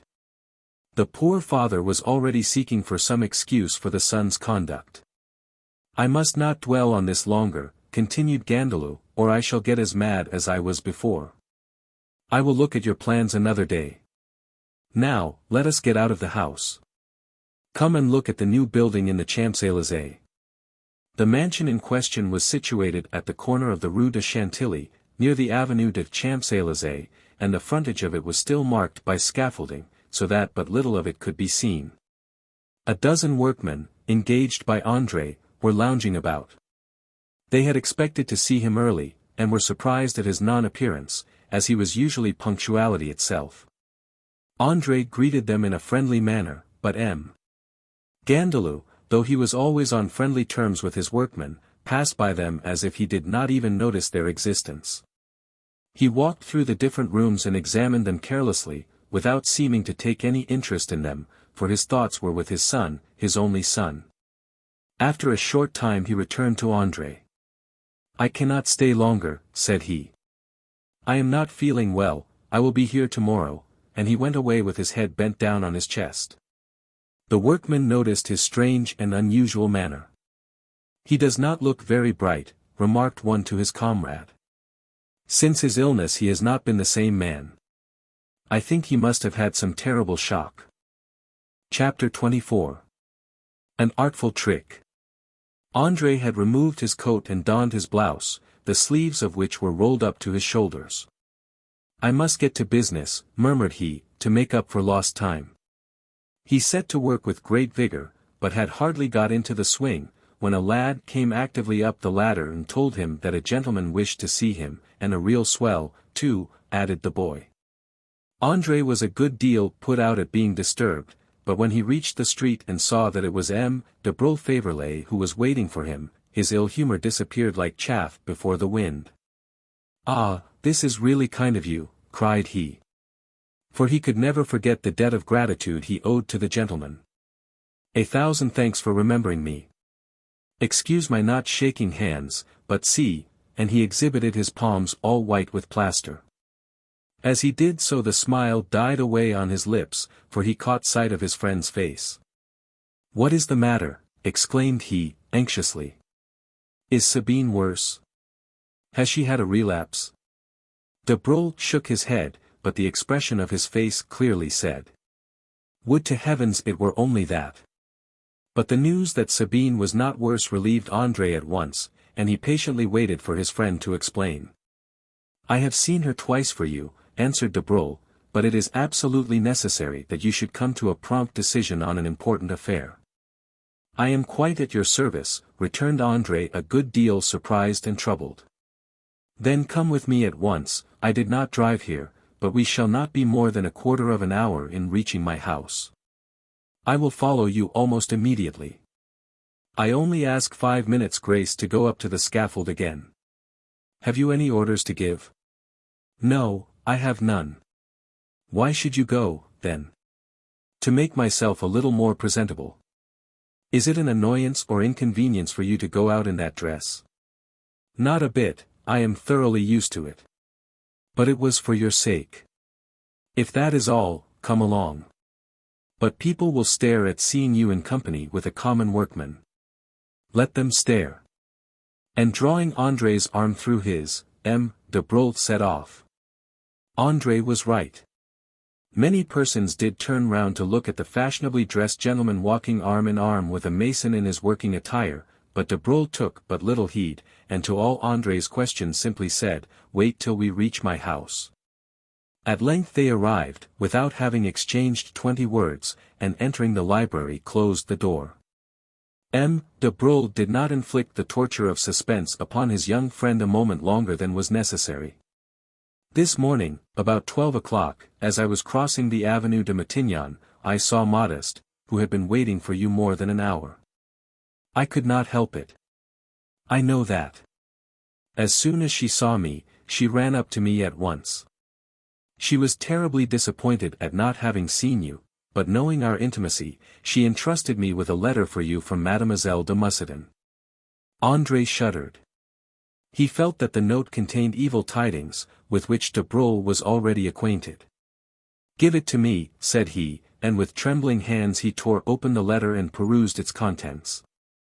"Dearest André, I love you, and shall ever continue to do so, but I have duties, most holy ones, which I must fulfill, duties which my name and position demand of me, even should the act cost me my life. We shall never meet again in this world, and this letter is the last one you will ever receive from me. Before long you will see the announcement of my marriage. Pity me, for great as your wretchedness will be, it will be as nothing compared to mine. Heaven have mercy upon us both. André, try and tear me out of your heart. I have not even the right to die, and oh, my darling, this is the last word you will ever receive from your poor unhappy Sabine. If M. de Broglie had insisted upon taking André home with him before he handed him the letter, it was because Modeste had given him some inkling of its contents. He feared that the effect would be tremendous upon nerves so highly strung and sensitive as those of André. But he need not have been alarmed on this point. As the young painter mastered the contents of the letter, his features became ghastly pale, and a shudder convulsed every nerve and muscle of his frame. With a mechanical gesture he extended the paper to M. de Broglie, uttering the one word, "Read." His friend obeyed him, more alarmed by André's laconism than he could have been by some sudden explosion of passion. "Do not lose heart," exclaimed he. But André interrupted him. "Lose heart," said he, "you do not know me. When Sabine was ill, perhaps dying, far away from me, I did feel cast down, but now that she tells me that she loves me, my feelings are of an entirely different nature." M. de Broglie was about to speak, but André went on. "What is this marriage contract which my poor Sabine announces to me, as if it was her death warrant? Her parents must all along have intended to break with you, but you were beforehand with them. Can they have received a more advantageous offer of marriage already? It is scarcely likely. When she confided the secret of her life to you, she certainly knew nothing of this. What terrible event has happened since then? My brave Sabine would never have submitted unless some coercion had been used that she could not struggle against. She would rather have quitted her father's house forever." As André uttered these words, de Broglie's mind was busy with similar reflections, for Modeste had given him some hint of the approaching marriage, and had begged him to be most careful how he communicated the facts to André. "You must have noticed," continued the young painter, "the strange coincidence between Sabine's illness and this note. You left her happy and full of hope, and an hour afterward she falls senseless, as though struck by lightning. As soon as she recovers a little she sends me this terrible letter. Do you remember that Madame de Bois-Ardent told us that during Sabine's illness her father and mother never left her bedside? Was not this for fear lest some guilty secret of theirs might escape her lips in a crisis of delirium? Yes, I remember that, and I have long had reason to imagine that there is some terrible family secret in the Mussidan's family, such as we too often find among the descendants of noble houses. What can it be? That I have no means of ascertaining, but that there is one I am sure." André turned away and paced rapidly up and down the room. "Yes," said he, suddenly, "there is a mystery, but you and I will leave no stone unturned until we penetrate it." He drew a chair close to the side of his friend, who was reclining on a couch. "Listen," said he, "and correct me if you fancy that I am not right in what I am saying. Do you believe that the most terrible necessity alone has compelled Sabine to write this letter?" "Most certainly. Both the Count and Countess were willing to accept you as their son-in-law." "Exactly so. Could M. de Mussidan have found a more brilliant match for his daughter, one who could unite so many advantages of experience and education to so enormous a fortune?" De Broglie could hardly repress a smile. "I am not wishing to pay you a compliment," said André impatiently. "Reply to my question." "Very well then, I admit that according to the opinion of the world, I was a most eligible suitor, and that M. de Mussidan would find it hard to replace me. Then tell me how it comes about that neither the Count or the Countess has made any effort to prevent this rupture. Their pride, perhaps, has been wounded." "Not so, for Modeste tells us that on the very day you sent the letter the Count was going to call on you to break off the engagement." "Yes, that is so, if we are to believe Modeste." As if to give more emphasis to his words, André started to his feet. "This," cried he, "this man, who has so suddenly appeared upon the scene, will marry Sabine, not only against her own will, but against that of her parents, and for what reason? Who is this man, and what is the mysterious power that he possesses? His power is too great to spring from an honorable source. Sabine is sacrificing herself to this man for some reason or other, and he, like a dastardly cur, is ready to take advantage of the nobleness of her heart." "I admit the correctness of your supposition," said he. "And now, how do you propose to act?" "I shall do nothing as yet," answered the young man, with a fierce gleam in his eyes. Sabine asks me to tear her from my heart. I will affect to do so for the time. Modest believes in me, and will help me. I have patience. The villain who has wrecked my life does not know me, and I will only reveal myself upon the day that I hold him helpless in my hand. Take care, André, urged de Broglie, a false step would ruin your hopes forever. I will make none. As soon as I have this man's name, I will insult him, there will be a duel, and I shall kill him, or he me. A duel will be the height of madness, and would ruin all your hopes of marriage with Sabine. The only thing that holds me back is that I do not wish that there should be a corpse between Sabine and myself. Blood on a bridal dress, they say, brings misery. And if this man is what I suspect him to be, I should be doing him too much honor if I crossed swords with him. No, I must have a deeper vengeance than this, for I can never forget that he nearly caused Sabine's death. He paused for a few seconds, and once again broke the silence which reigned in the room. To abuse the power that he must possess shows what a miserable wretch he must be, and men do not attain such a height of infamy by a single bound. The course of his life must be full of similar crimes, growing deeper and deadlier as he moves on.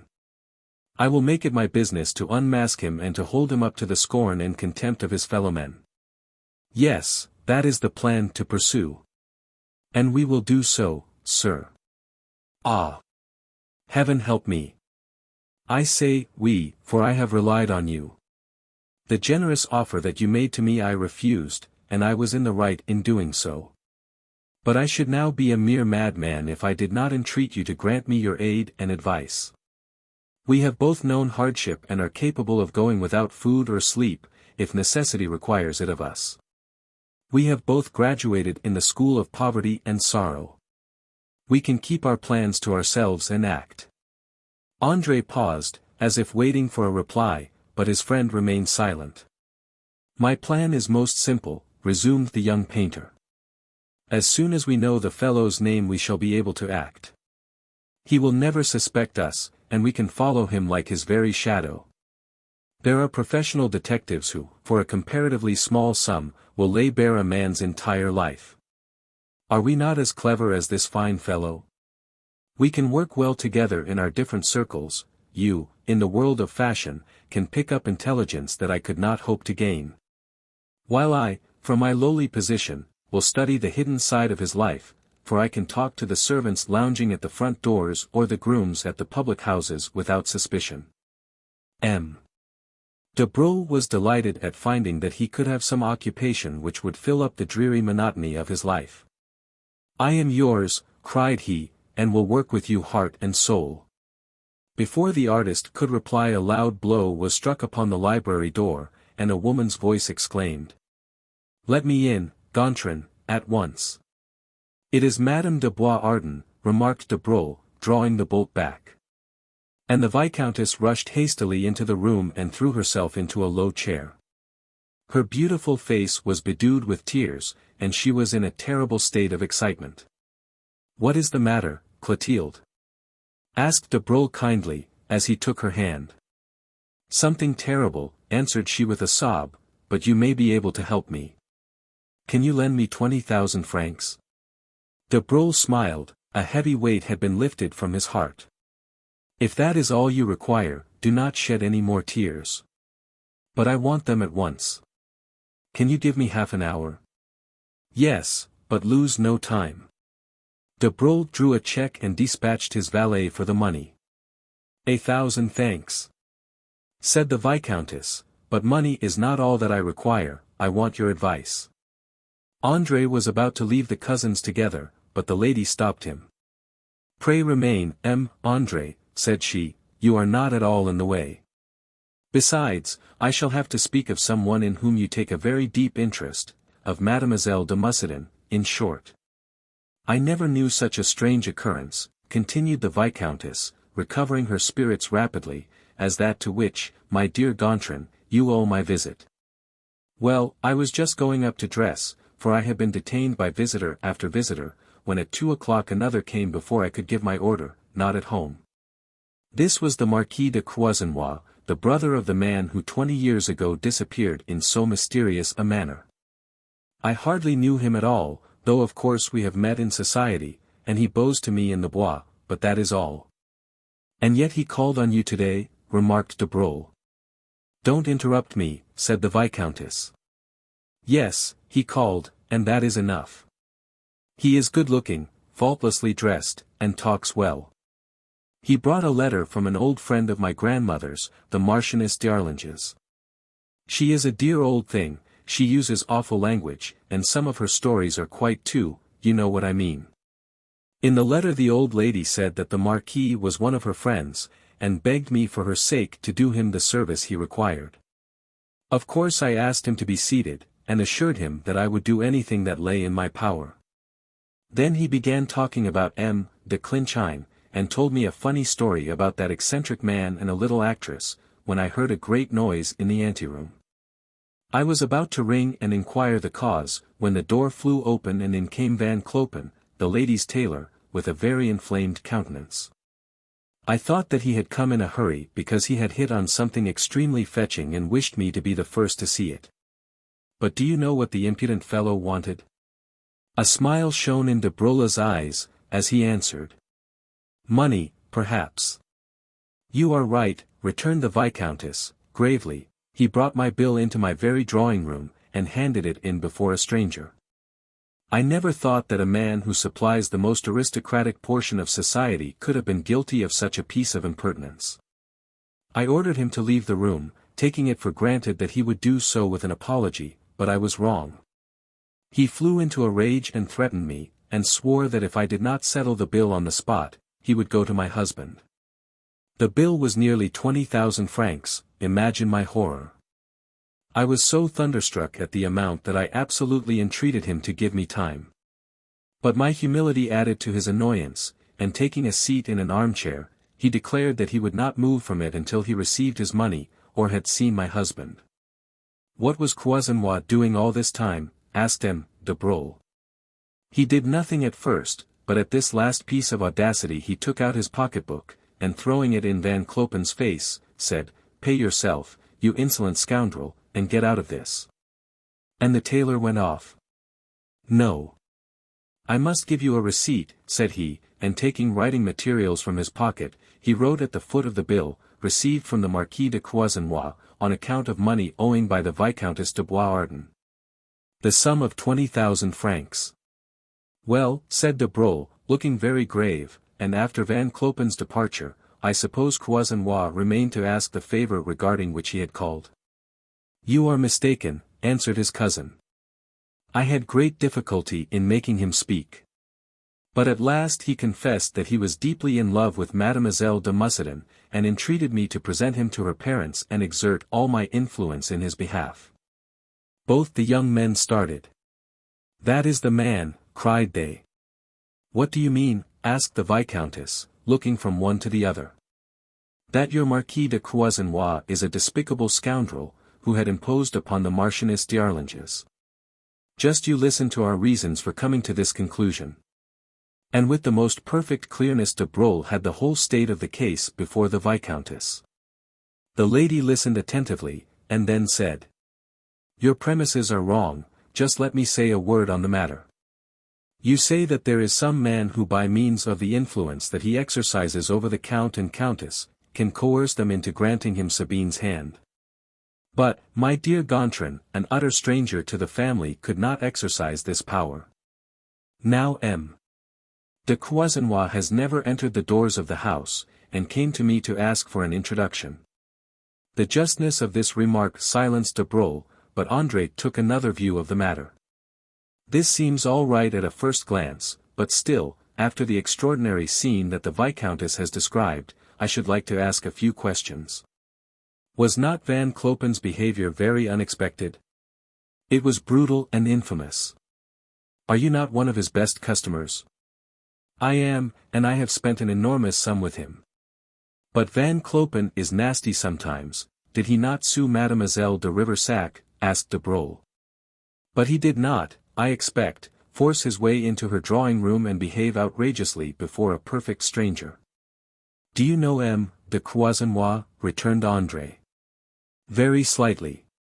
He is of good family, and his brother George was much esteemed by all who knew him. Has he plenty of money? I do not think so, but in time he will inherit a large fortune. Very likely he is over head and ears in debt. And yet he had 20,000 francs in his pocketbook. Is not that rather a large sum to carry when you are simply making a morning call? And it is curious, too, that it should have been the exact sum wanted. Then there is another point. The pocketbook was hurled into Van Clopen's face. Did he submit without a word to such treatment? He certainly said nothing, replied Madame de Boisardin. One question more, if you please. Did Van Clopen open the book and count the notes before he gave the receipt? The Viscountess thought for a moment. I was a good deal excited, said she at length, but I am almost sure that I saw no notes in Van Clopen's hands.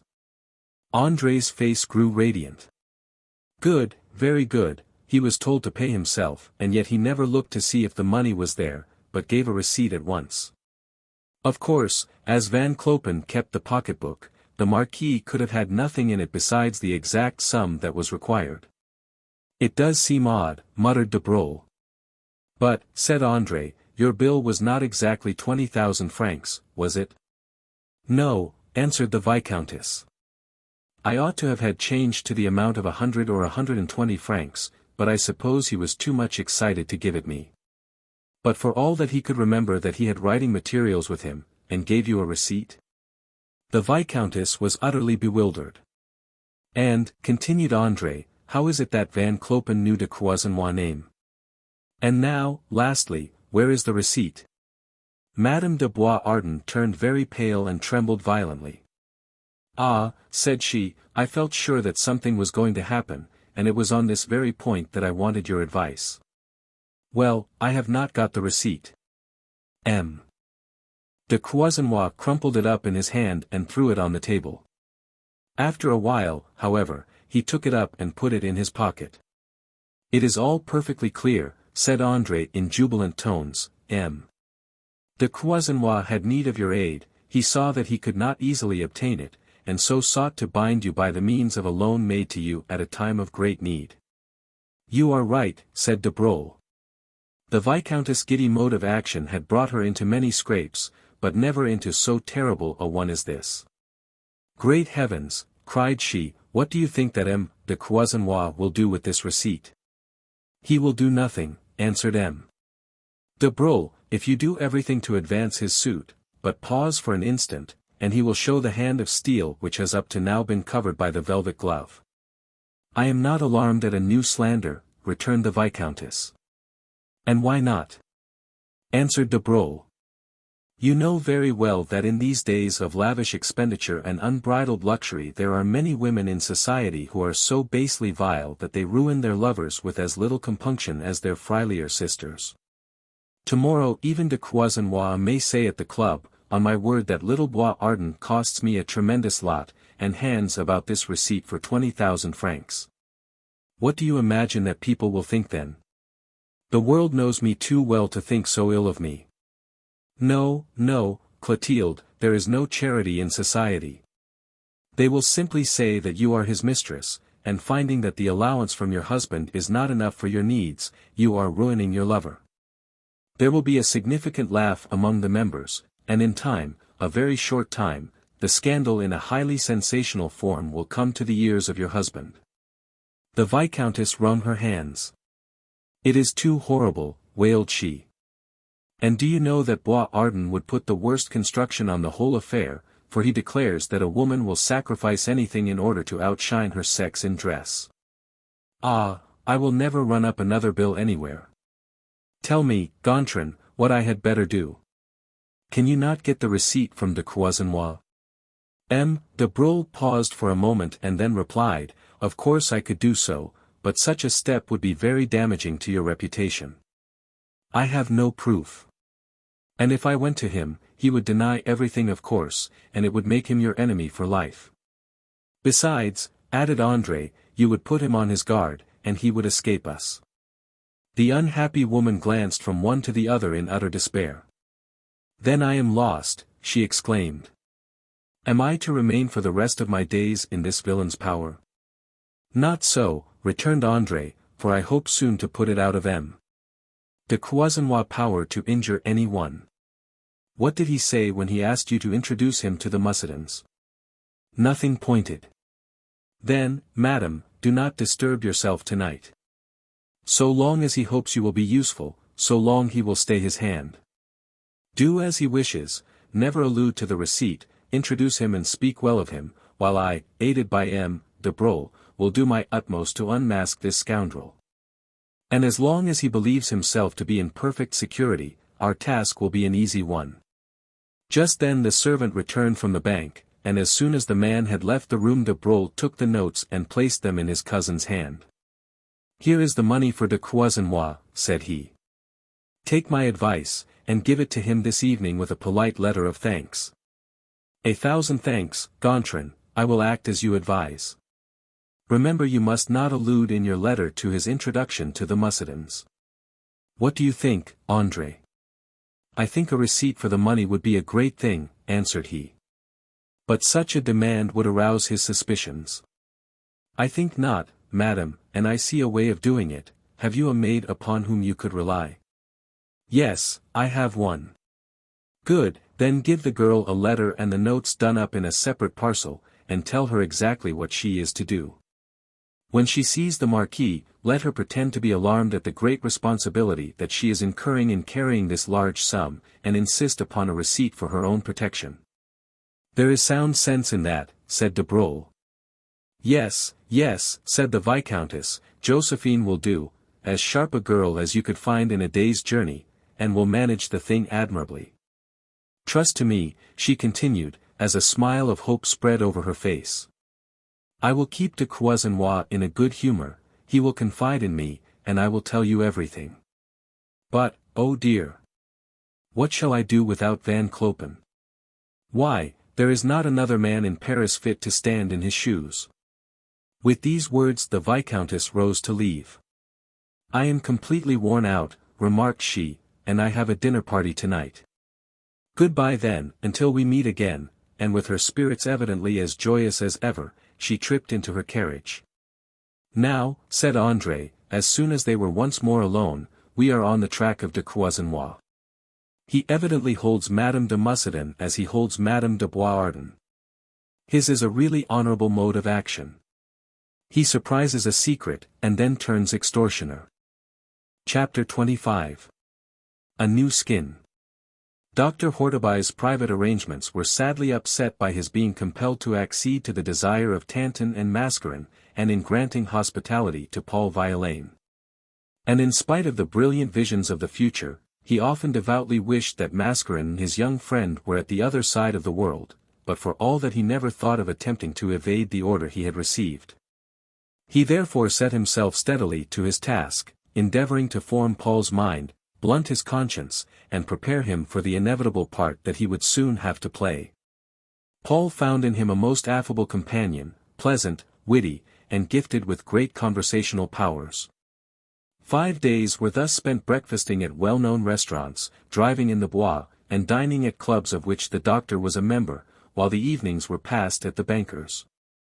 The doctor played cards with his host, while Paul and Flavia conversed together in low whispers, or else hung over the piano together.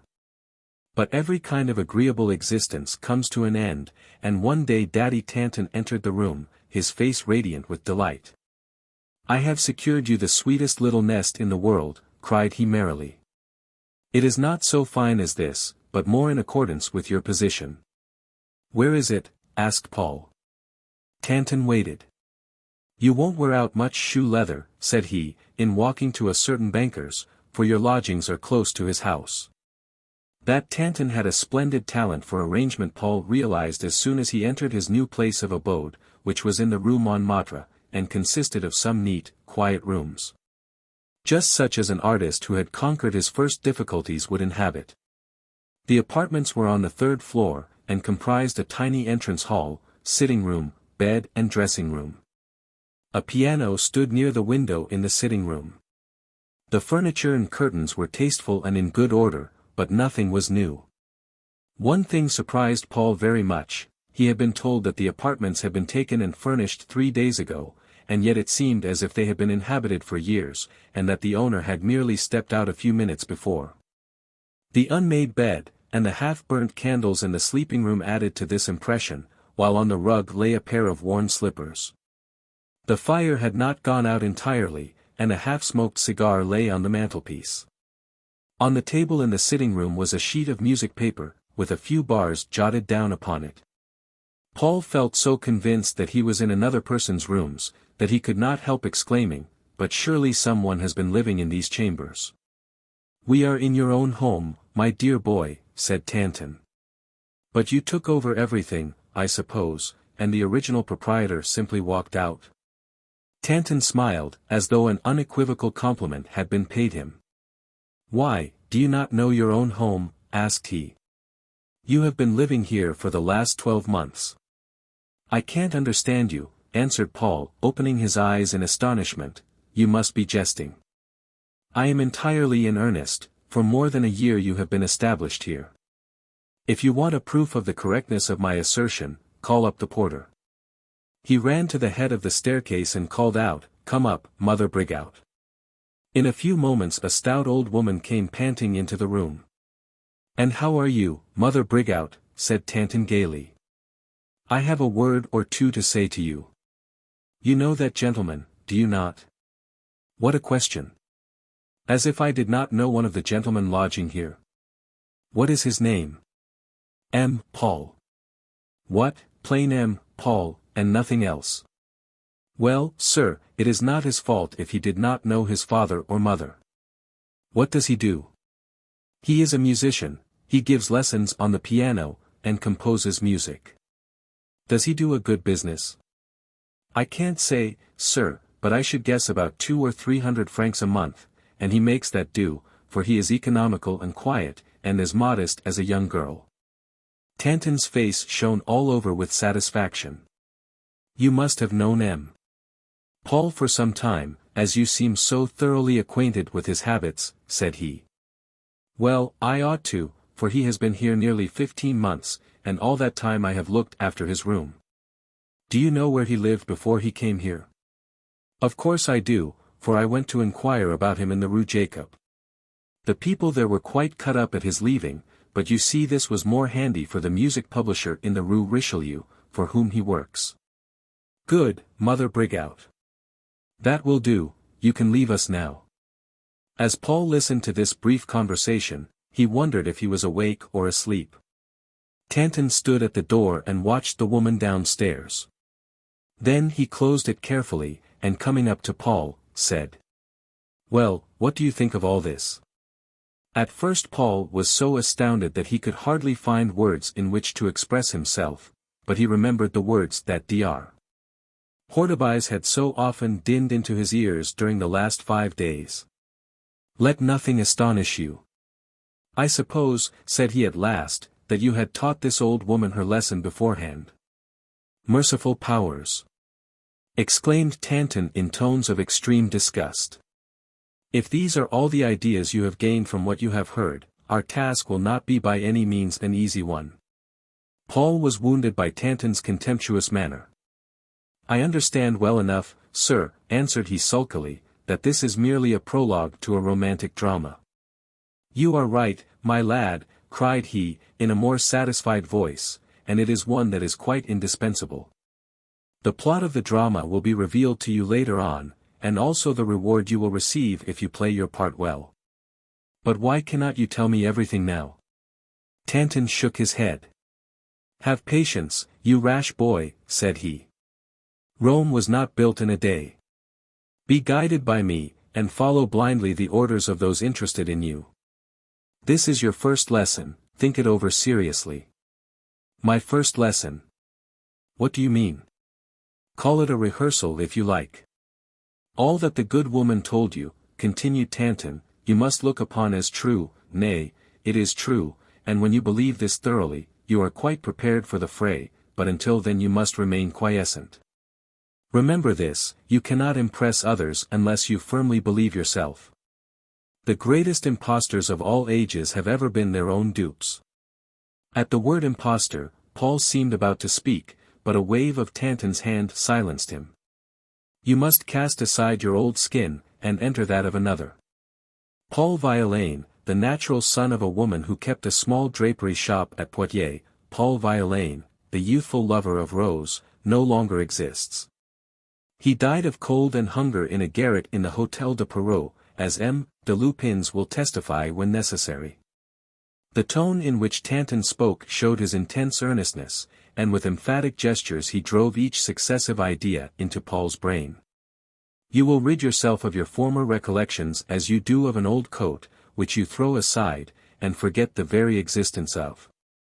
And not only that, but you must lose your memory, and that so entirely, that if anyone in the street calls out Violain, you will never even dream of turning round. Paul's brain seemed to tremble beneath the crime that his companion was teaching him.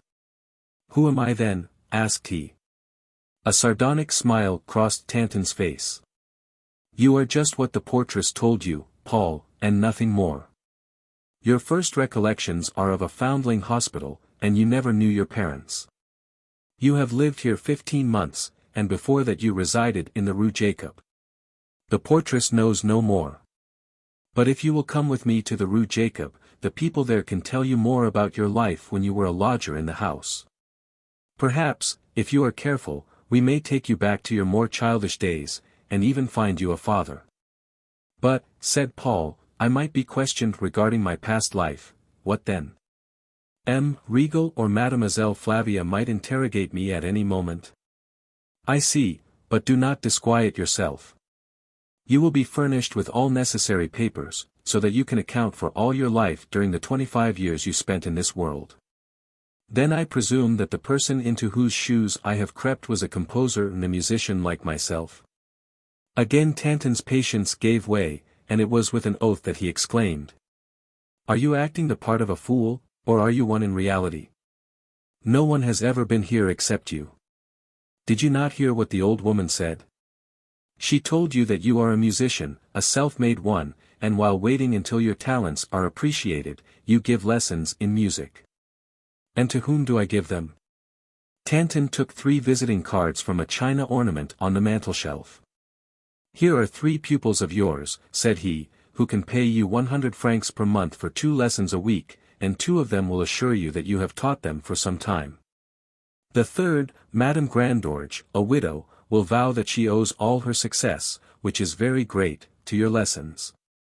You will go and give these pupils their lessons at the hours noted on their cards, and you will be received as if you had often been to the house before, and remember to be perfectly at your ease. I will do my best to follow your instructions. One last piece of information. In addition to your lessons, you are in the habit of copying for certain wealthy amateurs the fragments of old and almost obsolete operas, and on the piano lies the work that you are engaged on for the Marquis de Croisenois. A charming composition by Valserra. You see, continued Tanton, taking Paul by the arm, and showing him round the room, that nothing has been forgotten, and that you have lived here for years past. You have always been a steady young man, and have saved up a little money. In this drawer you will find 8 certificates of scrip from the Bank of France. Paul would have put many more questions, but the visitor was already on the threshold, and only paused to add these words. I will call here tomorrow with Dr. Hortebise.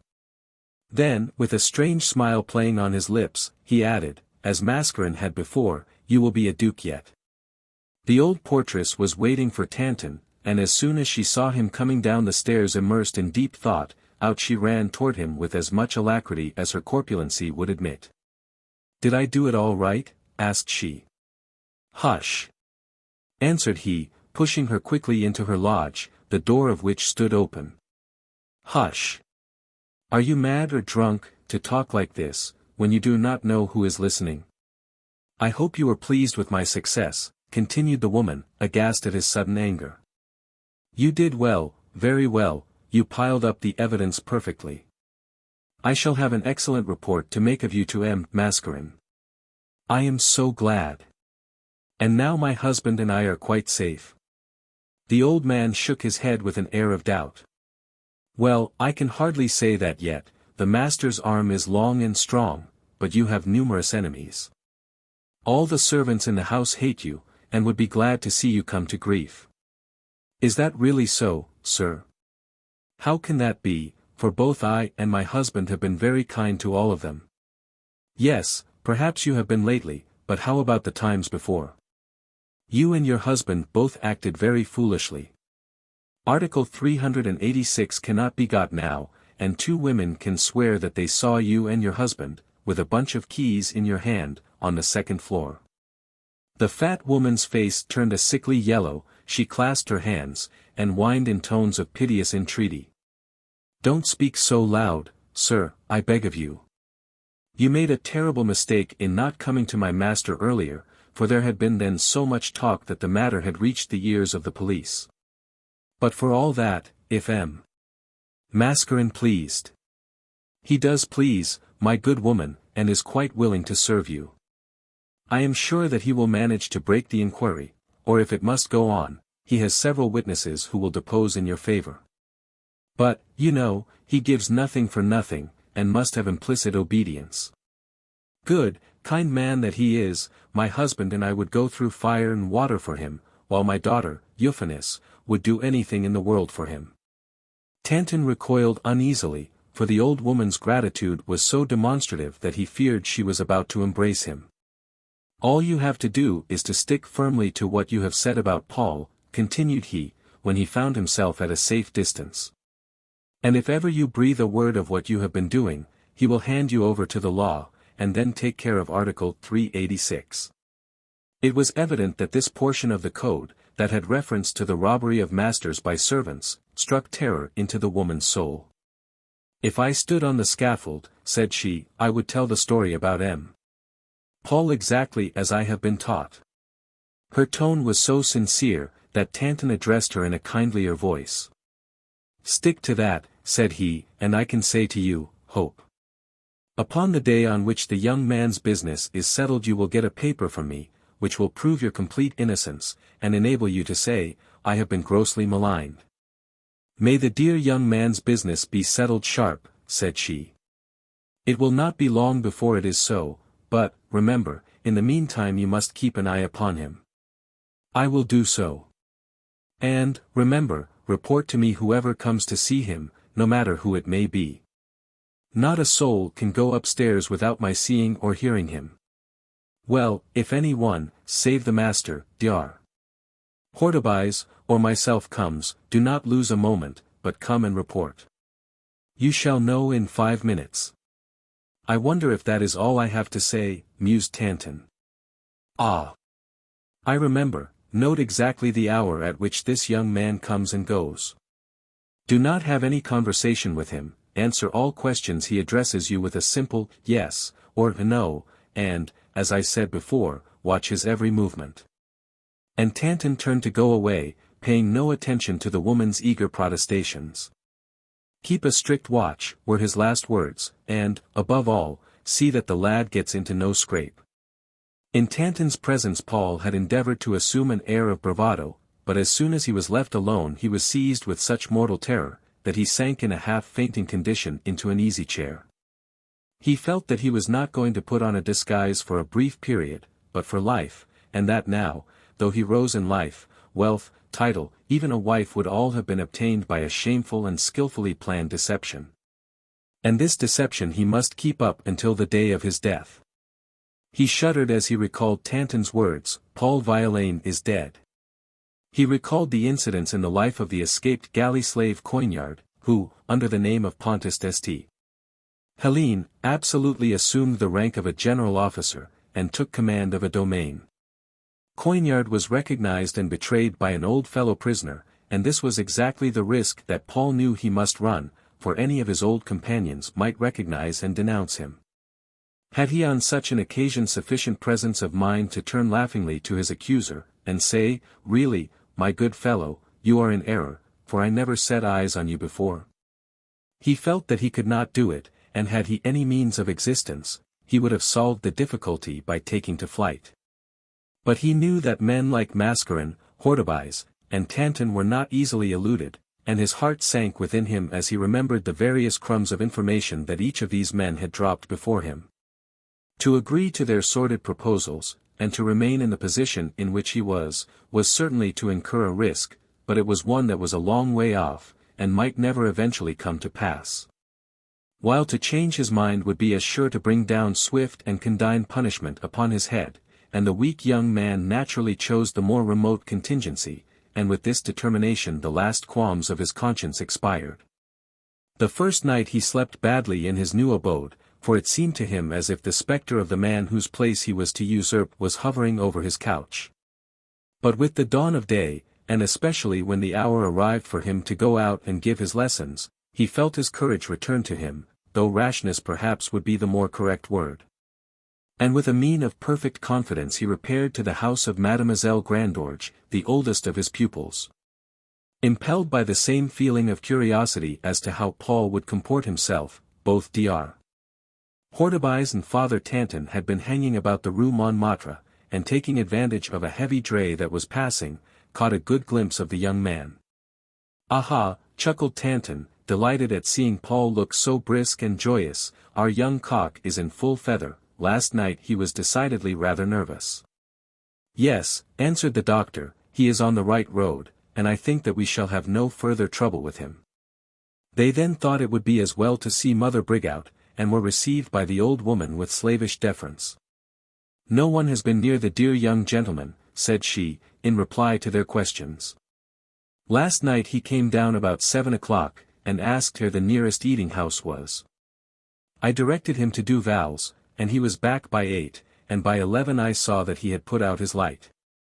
How about today? I went upstairs at 9, and he had just finished dressing. He told me to get his breakfast ready, which I did. He ate well, and I said to myself, 'Good, the bird is getting used to its cage.'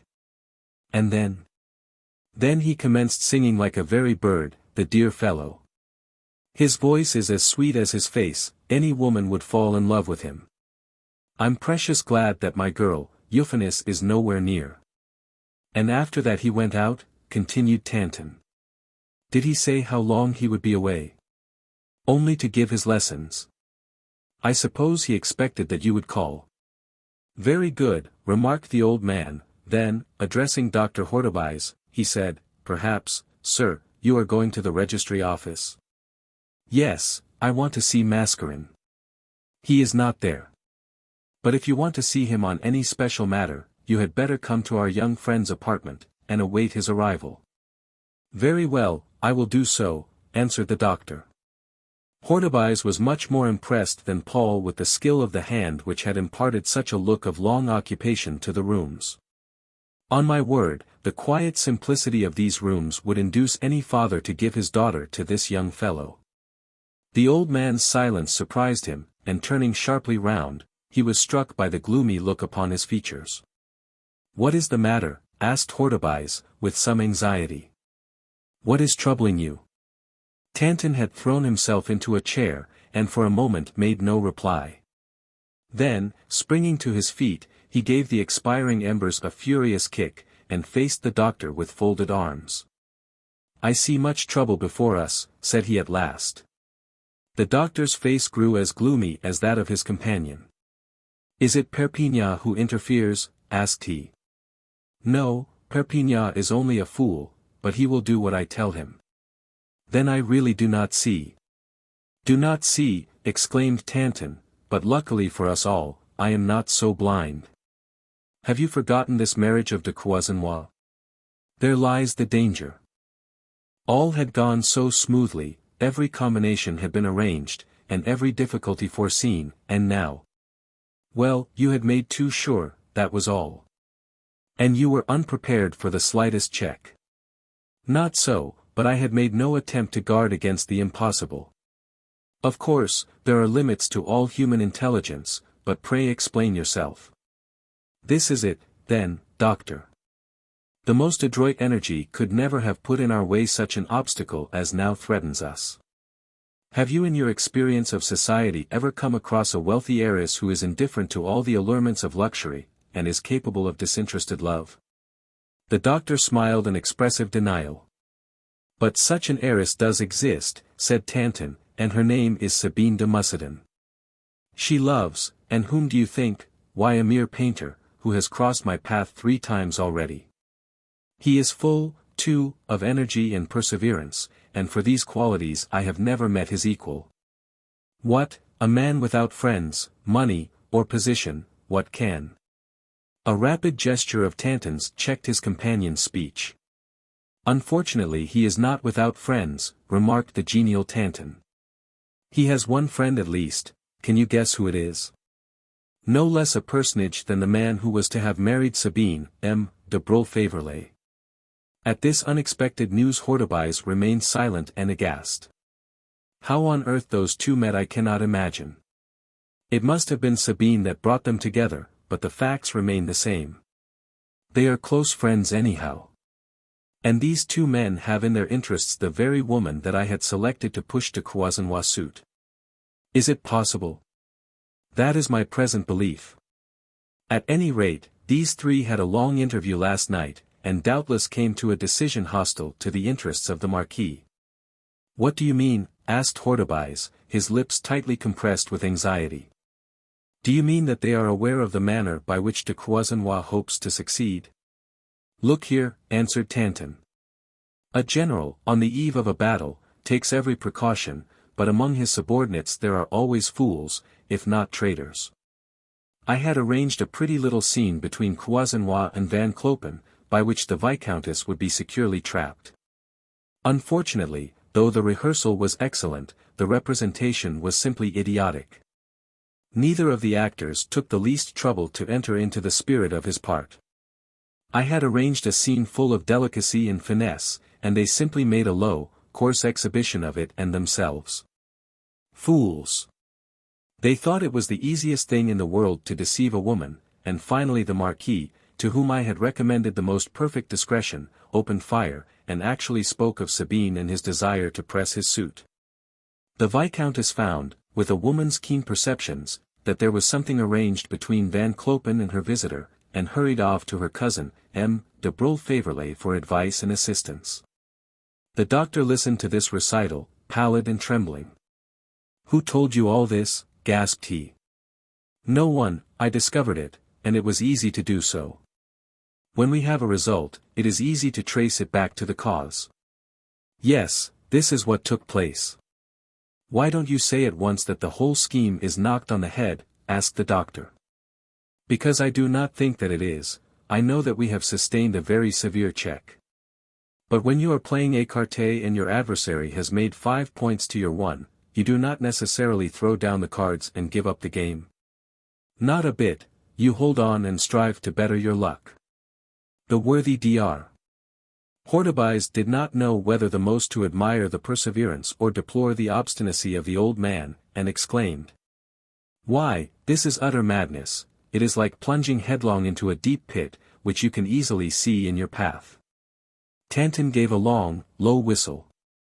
My friend, said he, what in your opinion would be the best course to pursue? I should say, without a moment's hesitation, turn up the whole scheme, and look out for another one, which, if less lucrative, would not be so full of danger. You had hoped to win the game, and with good reason too. Now throw aside all feelings of wounded vanity, and accept your defeat. After all, it does not matter to us who Mademoiselle de Mussidan marries.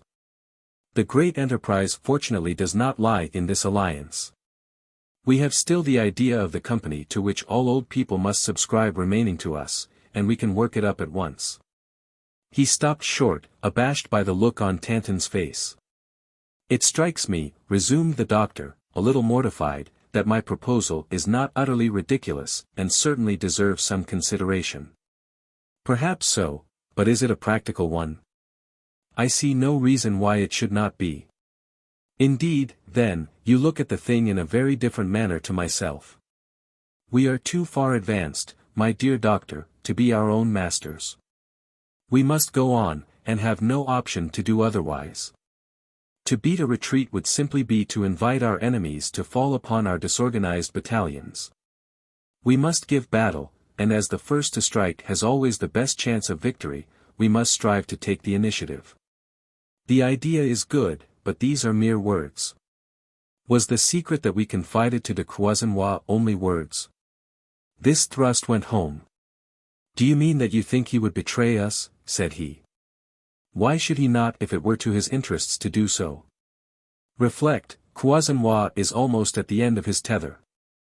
We have dangled the line of a princely fortune before his eyes.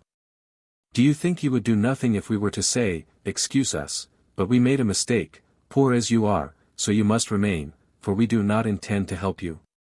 But is it necessary to say that at all?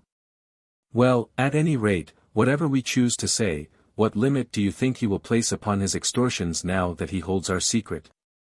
We have taught him his music, and he will make us do our part in the chorus, and can blackmail us as well as we can others. We played a foolish game, answered Dr. Hortebise moodily. No, we had to confide in someone. Besides, the two affairs, that of Madame de Mussidan and the Duc de CHAMPDOCE, ran so well together. They were the simultaneous emanations of my brain. I worked them up together, and together they must stand or fall. Then you are determined to go on. Yes, more determined than ever. The doctor had been playing with his locket for some time, and the contact of the cold metal seemed to have affected his nerves. For it was in a trembling voice that he replied. I vowed long ago that we should sink or swim together. He paused, and then, with a melancholy smile upon his face, continued, I have no intention of breaking my oath, you see. But I repeat, that your road seems to be a most perilous one, and I will add that I consider you headstrong and self-opinionated, but for all that I will follow you, even though the path you have chosen leads to the grave. I have at this moment a something between my fingers that will save me from shame and disgrace, a little pill to be swallowed, a gasp, a little dizziness, and all is over. Tanton did not seem to care for the doctor's explanation. There, that will do, said he. If things come to the worst, you can use the contents of your locket as much as you like, but in the meantime leave it alone, and do not keep jingling it in that distracting manner. For people of our stamp a danger well known is a comparatively slight peril, for threats furnish us with means of defense. Woe, I say, woe to the man who crosses my path, for I will hold my hand from nothing. He stopped for a little, opened every door, and assured himself that there were no eavesdroppers, and then, in a low whisper, he said to Hortebise, do you not see that there is but one obstacle to our success, and that is André? Remove him, and the whole of our machinery will work as smoothly as ever. Hortebise winced, as if suffering from a sudden pain. Do you mean? Asked he. But Tanton interrupted him with a low laugh, terrible to listen to. And why not? Said he. Is it not better to kill than to be killed? Hortebise trembled from head to foot. He had no objection to extorting money by the basest threats, but he drew the line at murder. And suppose we were found out, muttered he. Nonsense. How could we be discovered? Justice always looks for a motive. How, then, could they bring it home to us? They could only find out that a young lady adored by de Broglie had thrown him over in order to marry André. Horrible! Murmured the doctor, much shocked. I dare say that it is horrible, and I have no wish to proceed to extremities. I only wish to speak of it as a remote possibility, and one that we may be compelled to adopt. I hate violence just as much as you do, and trust that it may not be necessary. Just then the door opened, and Paul entered, a letter in his hand. He seemed in excellent spirits, and shook hands with both his visitors. Tanton smiled sarcastically as he contrasted Paul's high spirits with the state of depression in which he had left him not many hours ago. Things are evidently going well with you, remarked the doctor, forcing a smile. Yes. I cannot find any reason for complaint. Have you given your lesson? Yes, what a delightful woman Madame Grandorge is. She has treated me so kindly. That is a good reason for your being so happy, remarked the doctor, with a tinge of irony in his voice. Ah, that is not the only reason, returned Paul. Shall I be indiscreet if I ask the real cause, then? I am not quite sure whether I ought to speak on this matter, said he fatuously. What? A love adventure already, laughed the doctor. The vanity of Paul's nature beamed out in a smile. "Keep your secret, my boy," said Tanton, in louder accents. This, of course, was enough to loosen Paul's tongue. "Do you think, sir," said he, "that I would keep anything from you?" He opened the letter he held in his hand, continuing, "The portress handed this to me as I came in. She said it was left by a bank messenger. Can you guess where it came from? Let me tell you, it is from Mademoiselle Flavia Regal, and leaves no room to doubt of her sentiments toward me. Is that a fact? It is so, and whenever I choose, Mademoiselle Flavia will be only too ready to become Madame Paul." For an instant a bright flush crimsoned old Tanton's wrinkled face, but it faded away almost as soon as it appeared. "Then you feel happy?" asked he, with a slight quiver in his voice. Paul threw back his coat, and, placing his fingers in the armholes of his waistcoat, remarked carelessly. "Yes, of course, I am happy, as you may suppose, but the news is not particularly startling to me. On my third visit to M. Regal's, the girl let me know that I need not sigh in vain." Tanton covered his face with his hands as Paul passed his fingers through his hair, and, striking what he considered an imposing attitude, read as follows. "My dear Paul. I was very naughty, and I repent of it. I could not sleep all night, for I was haunted by the look of sorrow I saw in your face when you took leave of me. Paul, I did it to try you. Can you forgive me? You might, for I suffered much more than you could have done. Someone who loves me, perhaps more than you do, has told me that when a girl shows all the depths of her heart to a man she runs the risk of his despising her. Can this be true? I hope not, Paul, for never, no, never, can I conceal my feelings. And the proof of my faith in you is that I am going now to tell you all. I am sure that if your good friend and mine, Dr. Hortebise, came to my father with a certain request from you, it would not be rejected. Your own Flavia. Did not this letter go straight to your heart? Asked Tanton. Of course it did. Why, she will have 1,000,000 for her wedding portion. On hearing these words, Tanton started up with so threatening an aspect that Paul recoiled a step, but a warning look from the doctor restrained the old man's indignation. He is a perfect sham, muttered he, even his vices are mere pretense. He is our pupil, and is what we have made him, whispered Tanton. Meanwhile Tanton had gone up to Paul, and, placing his hand caressingly on his shoulder, said. My boy, you will never know how much you owe to Mademoiselle Flavia. Paul could not understand the meaning of this scene. These men had done their best to pervert his morals, and to deaden the voice of his conscience, and now that he had hoped to earn their praise by an affectation of cynicism they were displeased with him. Before, however, he could ask a question, Tanton had completely recovered his self-command. My dear boy, said he, I am quite satisfied with you. I came here today expecting to find you still undecided, and I am pleased with the change. But, sir, said Paul. On the contrary, you are firm and strong. Yes, he has got on so well, said the doctor, that we should now treat him as one of ourselves, and confide more in him. Tonight, my young friend, M. Mascarin will get from Caroline Schimmel the solution of the riddle that has for so long perplexed us. Be at the office tomorrow at 10 o'clock, and you shall be told everything. Paul would have asked more questions, but Tanton cut him short with a brief good morning, and went off hurriedly, taking the doctor with him, and seemingly wishing to avoid a hazardous and unpleasant explanation. Let us get out of this, whispered he. In another moment I should have knocked the conceited ass down. Oh, my Flavia! My poor Flavia! Your weakness of today will yet cost you very dear. Paul remained rooted to the ground, with an expression of surprise and confusion upon every line of his face. All his pride and vanity had gone. I wonder, muttered he, what these disagreeable persons are saying about me. Perhaps laughing at my inexperience and ridiculing my aspirations. The idea made him grind his teeth with rage, but he was mistaken, for neither Tanton nor the doctor mentioned his name after they had left his apartment.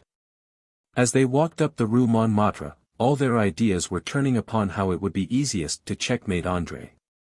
"I have not yet got sufficient information to act on," remarked Tanton meditatively. "My present plan is to remain perfectly quiescent, and I have told Croisenois not to make a move of any kind. I have an eye and ear watching and listening when they think themselves in perfect privacy. Very soon I shall fathom their plans, and then, but in the meantime have faith in me, and do not let the matter worry you."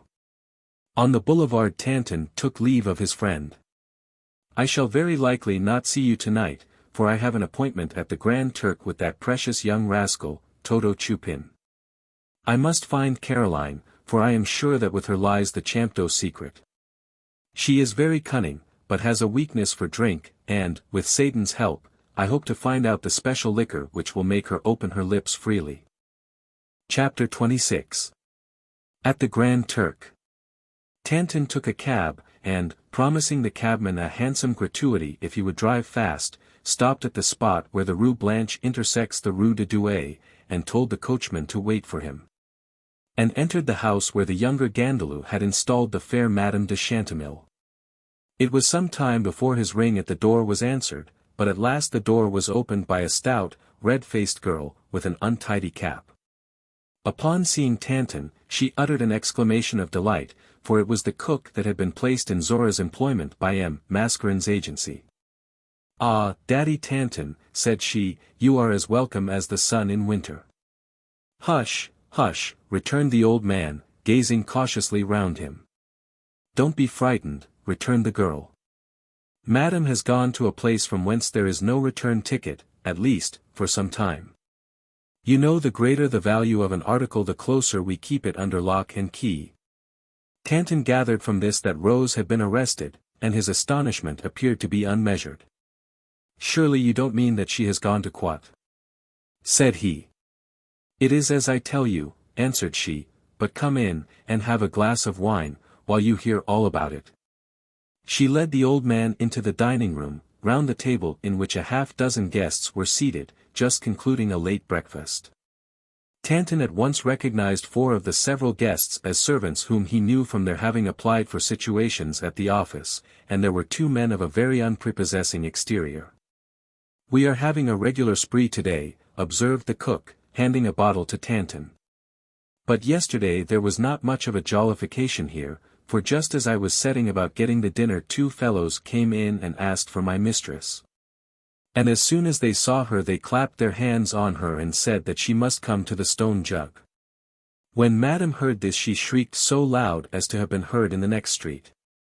She would not go afoot with them, clung to the furniture and banisters, so they just took her up by the head and feet, and carried her down to a cab that was standing at the door.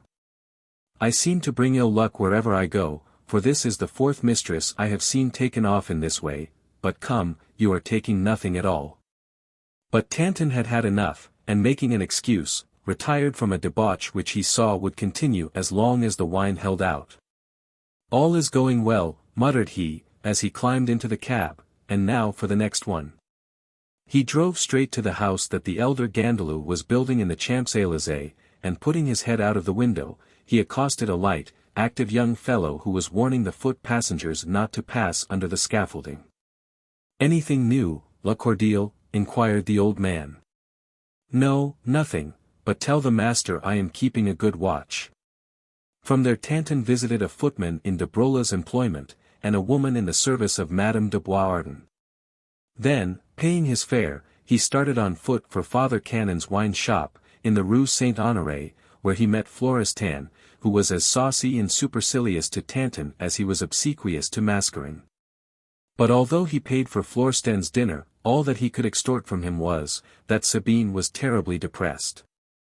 It was fully 8 o'clock before Tanton had got rid of Florestan, and hailing another cab, he ordered the driver to take him to the Grand Turk, in the Rue de Poissonniers. The magnificent sign of the Grand Turk dances in the breeze, and invites such youths as Toto Chupin and his companions. The whole aspect of the exterior seemed to invite the passers-by to step in and try the good cheer provided within, a good table d'hôte at 6 p.m., coffee, tea, liquors, and a grand ball to complete the work of digestion. A long corridor leads to this earthly Eden, and the two doors at the end of it open, the one into the dining, and the other into the ballroom. A motley crew collected there for the evening meal, and on Sundays it is next to impossible to procure a seat. But the dining room is the Grand Turk's greatest attraction, for as soon as the dessert is over the head waiter makes a sign, and dishes and tablecloths are cleared away in a moment. The dining room becomes a café, and the click of dominoes gives way to the rattle of forks, while beer flows freely. This, however, is nothing, for, at a second signal, huge folding doors are thrown open, and the strains of an orchestra ring out as an invitation to the ball, to which all diners are allowed free entrance. Nothing is danced but round dances, polkas, mazurkas, and waltzes. The German element was very strong at the Grand Turk, and if a gentleman wished to make himself agreeable to his fair partners, it was necessary for him, at any rate, to be well up in the Alsatian dialect. The master of the ceremonies had already called upon the votaries of terpsichore to take their places for the waltz as Daddy Tanton entered the hall. The scene was a most animated one, and the air heavy with the scent of beer and tobacco, and would have asphyxiated any one not used to venture into such places. It was the first time that he had ever visited the Grand Turk, and yet any one observing would have sworn that he was one of the regular frequenters as he marched idly through the rooms, making constant pauses at the bar. But glance around him as he might, he could see neither Toto Chupin nor Caroline Schimmel. "Have I come here for nothing," muttered he, "or is the hour too early?" It was hard to waste time thus, but at last he sat down and ordered some beer. His eyes wandered to a large picture on the wall, representing a fat, Eastern-looking man, with a white turban and loose, blue garments, seated in a crimson chair, with his feet resting upon a yellow carpet. One hand was caressing his protuberant paunch, while the other was extended toward a glass of beer. Evidently this is the Grand Turk. And finally by an odalisque, who fills his goblet with the foaming infusion of malt and hops. This odalisque is very fair and stout, and some fair Alsatian damsel has evidently sat as the model. As Tanton was gazing upon this wondrous work of art he heard a squeaking voice just behind him. "That is certainly that young rogue Chupin," muttered he. He turned sharply round, and 2 tables off, in a dark corner, he discovered the young gentleman that he had been looking for. As he gazed on the lad, he was not surprised that he had not recognized him at first, for Toto had been strangely transmogrified, and in no degree resembled the boy who had shivered in a tattered blouse in the archway near the servants' registry office. He was now gorgeous to behold. From the moment that he had got his 100 francs he had chalked out a new line of life for himself, and was busy pursuing it. He had found that he could make all his friends merry, and he had succeeded. He had made a selection from the most astounding wares that the Parisian tailor keeps on hand. He had sneered at young Gaston de Gandalou, and called him an ape, but he had aped the ape. He wore a very short, light coat, a waistcoat that was hideous from its cut and brilliancy, and trousers strapped tightly under his feet. His collar was so tall and stiff, that he had the greatest difficulty in turning his head. He had gone to a barber, and his lank hair had been artistically curled. The table in front of him was covered with glasses and bottles. 2 shocking-looking scamps of the true barrier bully type, with loose cravats and shiny peaked caps, were seated by him, and were evidently his guests. Tanton's first impulse was to catch the debauched youth by the ear, but he hesitated for an instant and reflection conquered the impulse. With the utmost caution so that he might not attract Toto's attention, he crept down to him, concealing himself as best he could behind one of the pillars that supported the gallery. And by this maneuver found himself so close to the lad that he could catch every word he said.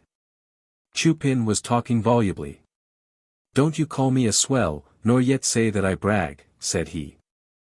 "I shall always make this kind of appearance, for to work in the manner I propose, a man must pay some attention to dress." At this his companions roared with laughter. "All right," returned Toto. "I'm precious sharp, though you may not think so, and shall go in for all kinds of elegant accomplishments, and come out a regular masher."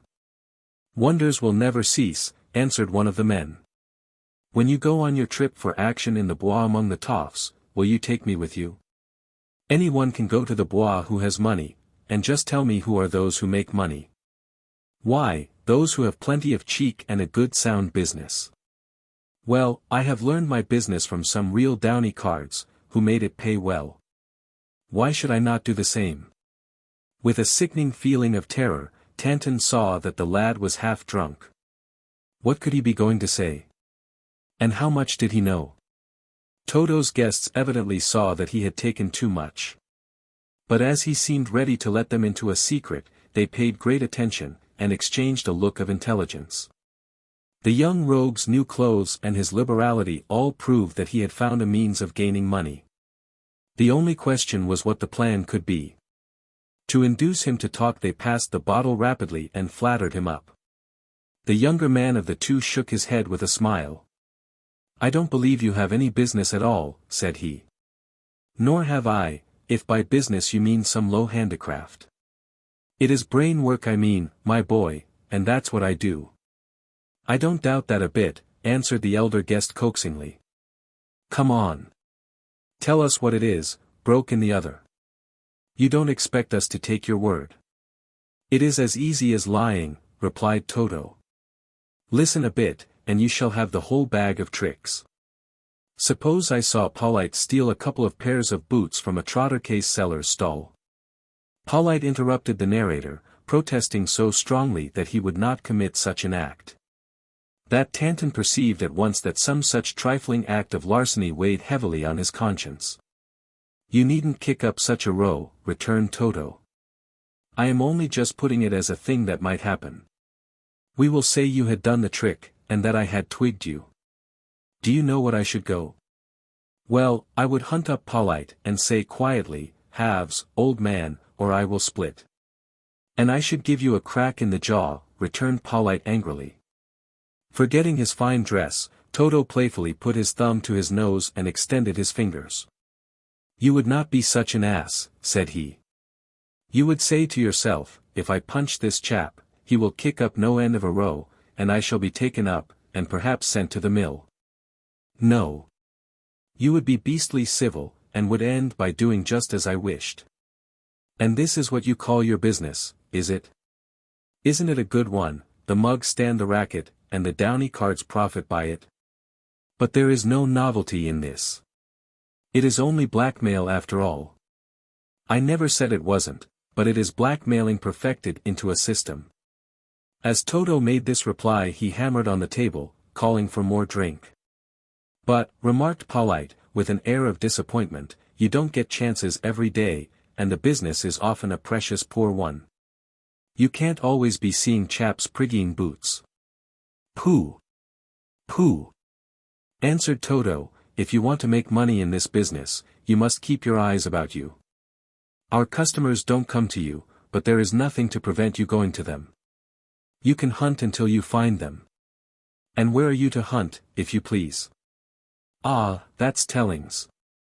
A long silence ensued, during which Tanton was half tempted to come forward. By doing so he would assuredly nip all explanations in the bud.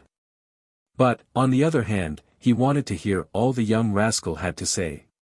He therefore only moved a little nearer, and listened more intently. Forgetting his curls, Toto was abstractedly passing his fingers through his hair, and reflecting with all the wisdom of a muddled brain. Finally, he came to the conclusion that he might speak, and, leaning forward, he whispered. "You won't peach if I tell you the dodge?" His companions assured him that he might have every confidence in them. "Very well. I make my money in the Champs-Élysées, and sometimes get a harvest twice a day. But there are no shoemakers' shops there." "You are a fool," answered Toto contemptuously. "Do you think I blackmail thieves? That wouldn't be half good enough. Honest people, or at least people who call themselves honest, are my game. These are the ones who can be made to pay up." Tanton shuddered. He remembered that Mascarin had made use of the same expression, and at once surmised that Toto must have had an occasional ear to the keyhole. "But," objected Pauline, "honest people have no occasion to pay up." Toto struck his glass so heavily on the table that it flew to shivers. "Will you let me speak?" said he. "Go on," go on, my boy, returned his friend. Well, when I'm hard up for cash, I go into the Champs-Élysées, and take a seat on one of the benches. From there I keep an eye on the cabs and see who gets out of them. If a respectable woman does so, I am sure of my bird. Do you think you know a respectable woman when you see her? I should think that I did. Well, when a respectable woman gets out of a cab where she ought not to have been, she looks about her on all sides, first to the right and then to the left, settles her veil, and, as soon as she is sure that no one is watching her, sets off as if old Nick was behind her. Well, what do you do then? Why, I take the number of the cab, and follow the lady home. Then I wait until she has had time to get to her own rooms, and go to the porter and say, will you give me the name of the lady who has just come in? And do you think the porter is fool enough to do so? Not a bit. I always take the precaution of having a delicate little purse in my pocket. And when the man says, as he always does, I don't know, I pull out the purse, and say, I am sorry for that, for she dropped this as she came in, and I wanted to return it to her. The porter at once becomes awfully civil. He gives the name and number, and up I go. The first time I content myself with finding out if she is married or single. If she is single, it is no go, but if the reverse, I go on with the job. Why, what do you do next? Next morning I go there, and hang about until I see the husband go out. Then I go upstairs, and ask for the wife. It is ticklish work then, my lads. But I say, yesterday, madam, I was unlucky enough to leave my pocketbook in cab number so-and-so. Now, as I saw you hail the vehicle immediately after I had left it, I have come to ask you if you saw my pocketbook. The lady flies into a rage, denies all knowledge of the book, and threatens to have me turned out. Then, with the utmost politeness, I say, I see, madam, that there is nothing to be done but to communicate the matter to your husband. Then she gets alarmed, and, she pays. And you don't see any more of her? Not that day, but when the funds are low, I call and say, it is I again, madam. I am the poor young man who lost his money in such and such a cab on a certain day of the month. And so the game goes on. A dozen such clients give a fellow a very fair income. Now, perhaps, you understand why I am always so well dressed, and always have money in my pocket. When I was shabbily attired, they offered me a 5-franc piece, but now they come down with a flimsy. The young wretch spoke the truth. For to many women, who in a mad moment of passion may have forgotten themselves, and been tracked to their homes by some prowling blackmailer, life has been an endless journey of agony. Every knock at the door makes them start, and every footfall on the staircase causes a tremor as they think that the villain has come to betray their guilty secret. That is all talk, said Polite, such things are never done. They are done, returned Toto sulkily. Have you ever tried the dodge yourself, then? Sneered Polite. At another time Chupin would have lied, but the fumes of the drink he had taken, added to his natural self-conceit, had deprived him of all judgment. Well, muttered he, if I have not done it myself exactly, I have seen others practice it often enough, on a much larger scale, it is true, but one can always do things in a more miniature fashion with perhaps a better chance of success. What? You have seen this done? Of course I have. And had you a share in the swag? To a certain extent. I have followed the cab's times without number, and have watched the goings-on of these fine ladies and gentlemen. Only I was working for others, like the dog that catches the hare, and never has a bit of it to eat. No, all I got was dry bread, with a kick or a cuff for dessert. I shan't put up with it any longer, and have made up my mind to open on my own account. And who has been employing you? A flash of sense passed through Chupin's muddled brain. He had never wished to injure Mascarin, but merely to increase his own importance by extolling the greatness of his employer. I work for people who have no equal in Paris, said he proudly. They don't mince matters either, I can tell you. And they have more money than you could count in 6 months. There is not a thing they cannot do if they desire. And if I were to tell you. He stopped short, his mouth wide open, and his eyes dilated with terror, for before him stood old Daddy Tanton. Tanton's face had a most benign expression upon it, and in a most paternal voice he exclaimed. "And so here you are at last, my lad, and, bless me, how fine! Why, you look like a real swell." But Toto was terribly disconcerted. The mere appearance of Tanton dissipated the fumes of liquor which had hitherto clouded the boy's brain, and by degrees he recollected all that he had said, and, becoming conscious of his folly, had a vague idea of some swift coming retribution. Toto was a sharp lad, and he was by no means deceived by Tanton's outward semblance of friendliness, and he almost felt as if his life depended on the promptness of his decision. The question was, had the old man heard anything of the preceding conversation? "If the old rogue has been listening," said he to himself, "I am in a hole, and no mistake." It was, therefore, with a simulated air of ease that he answered. "I was waiting for you, sir, and it was out of respect to you that I put on my very best togs." "That was very nice of you, I ought to thank you very much. And now, will you?" Toto's courage was coming back to him rapidly. "Will you take a glass of beer, or a liquor of brandy, sir?" said he. But Daddy Tanton excused himself on the plea that he had just been drinking. "That is all the more reason for being thirsty," remarked Toto. "My friends and I have drunk the contents of all these bottles since dinner." Tanton raised his shabby hat at this semi-introduction, and the two roughs bowed smoothly. They were not entirely satisfied with the appearance of the newcomer, and thought that this would be a good moment for taking leave of their host. The waltz had just concluded, and the master of the ceremonies was repeating his eternal refrain of, "Take your places, ladies and gentlemen." And taking advantage of the noise, Toto's friends shook hands with their host and adroitly mixed with the crowd. "Good fellows. Jolly fellows," muttered Toto, striving to catch a last glimpse of them. Tanton gave a low, derisive whistle. "My lad," said he, "you keep execrable company, and one day you will repent it." "I can look after myself, sir." "Do as you like, my lad, it is no business of mine. But, take my word for it, you will come to grief some day. I have told you that often enough." If the old rascal suspected anything, thought Toto, he would not talk in this way. Wretched Toto!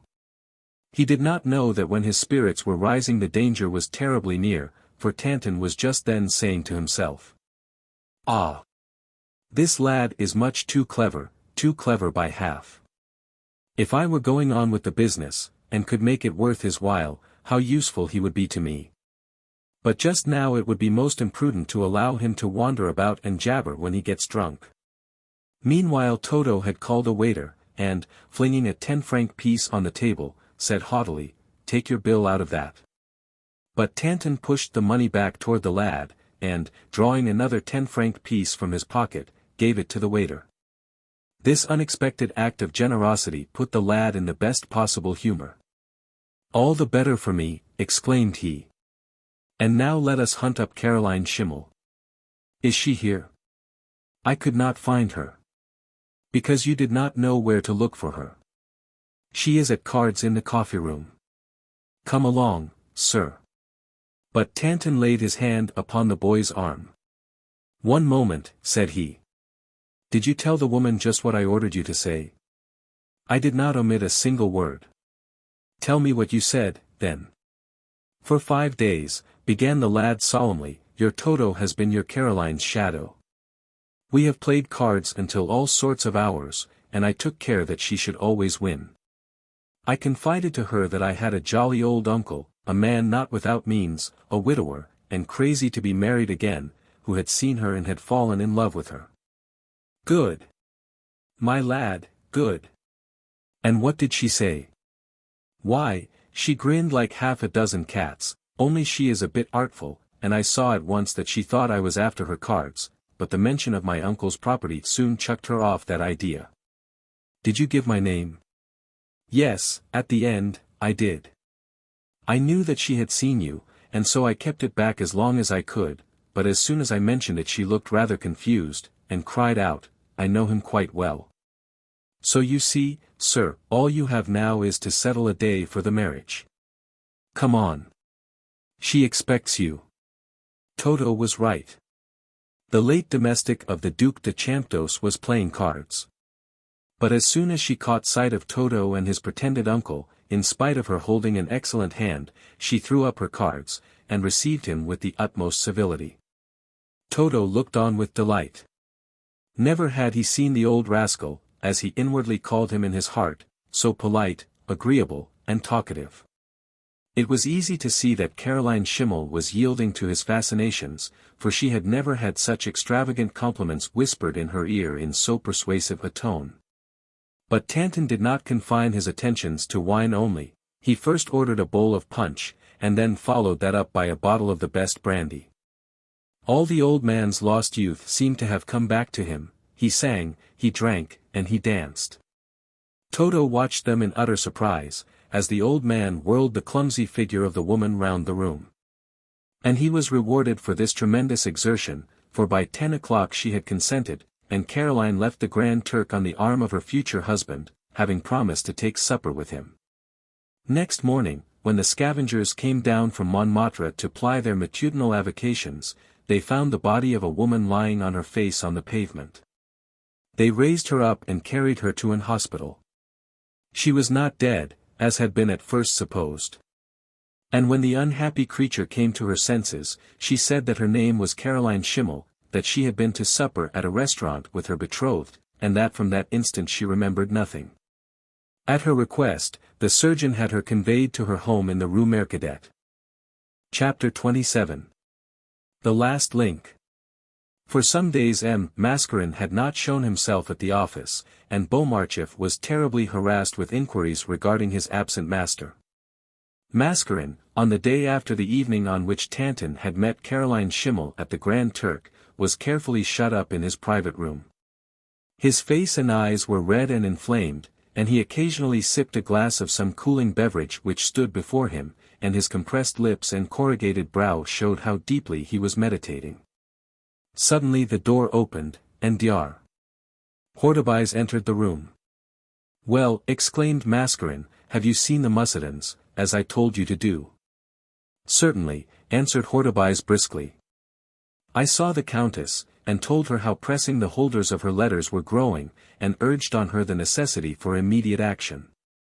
She told me that both she and her husband had determined to yield, and that Sabine, though evidently broken-hearted, would not oppose the marriage." "Good," said Mascarin. "And now, if Croisenois only follows out the orders that I have given him, the marriage will take place without the knowledge of either de Broglie or André. Then we need fear them no longer. The prospectus of the new company is ready, and can be issued almost immediately, but we meet today to discuss not that matter, but the more important one of the heir to the CHAMPDOCE title." A timid knock at the door announced the arrival of Paul, who came in hesitatingly, as if doubtful what sort of a reception he might receive, but Mascarin gave him the warmest possible welcome. "Permit me," said he, "to offer you my congratulations on having won the affections of so estimable and wealthy a young lady as Mademoiselle Flavia. I may tell you that a friend of mine has informed me of the very flattering terms in which her father, M. Regal, spoke of you, and I can assure you that if our mutual friend Dr. Hortebise were to go to the banker with an offer of marriage on your part, you have no cause to dread a refusal." Paul blushed with pleasure, and as he was stammering out a few words, the door opened for the third time, and Catanac made his appearance.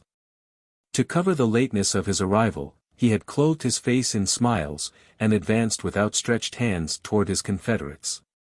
But Mascarin's look and manner were so menacing, that he recoiled a few steps and gazed on him with an expression of the utmost wonder and surprise. "What is the meaning of this reception?" asked he. "Can you not guess?"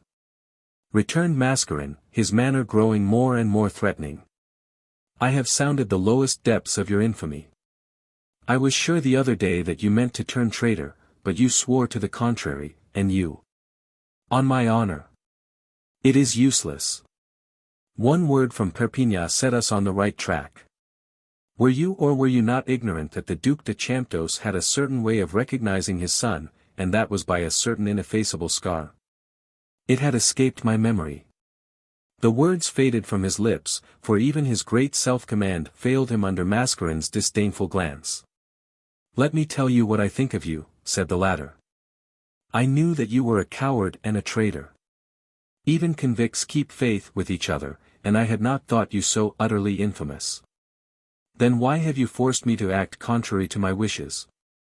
This reply exasperated Mascaren so much that he grasped Cadenac by the throat, and shook him violently. "I made use of you, you viper," said he, "because I had placed you in such a position that you could not harm us. And now you will serve me because I will show you that I can take everything from you, name, money, liberty, and life. All depends upon our success. If we fail, you fall into an abyss of the depth and horrors of which you can have no conception. I knew with whom I had to deal, and took my measures accordingly. The most crushing proofs of your crime are in the hands of a person who has precise orders how to act. When I give the signal, he moves, and when he moves, you are utterly lost." There was something so threatening in the silence that followed this speech that Paul grew faint with apprehension. "And," went on Mascaren, "it would be an evil day for you if anything were to happen to Hortebise, Paul, or myself. For if one of us were to die suddenly, your fate would be sealed. You cannot say that you have not been warned." Cadenac stood with his head bent upon his breast, rooted to the ground with terror. He felt that he was bound, and gagged, and fettered hand and foot. Mascaren swallowed some of the cooling draught that stood before him, and tranquilly commenced. "Suppose, Cadenac, that I were to tell you that I know far more of the CHAMPDOCE matter than you do. For, after all, your knowledge is only derived from what the Duke has told you. You think that you have hit upon the truth, you were never more mistaken in your life. I, perhaps you are unaware, have been many years engaged in this matter. Perhaps you would like to know how I first thought of the affair. Do you remember that solicitor who had an office near the law courts, and did a great deal of blackmail business? If you do, you must remember that he got 2 years hard labor." "Yes, I remember the man," returned Cadenac in a humble voice. "He used," continued Mascaren, "to buy up waste paper, and search through the piles he had collected for any matters that might be concealed in the heterogeneous mass. And many things he must have found. In what sensational case have not letters played a prominent part? What man is there who has not at one time or other regretted that he has had pen and ink ready to his hand? If men were wise, they would use those patent inks, which fade from the paper in a few days. I followed his example, and, among other strange discoveries, I made this one." He took from his desk a piece of paper, ragged, dirty, and creased, and, handing it to Hortebise and Paul, said, "Read."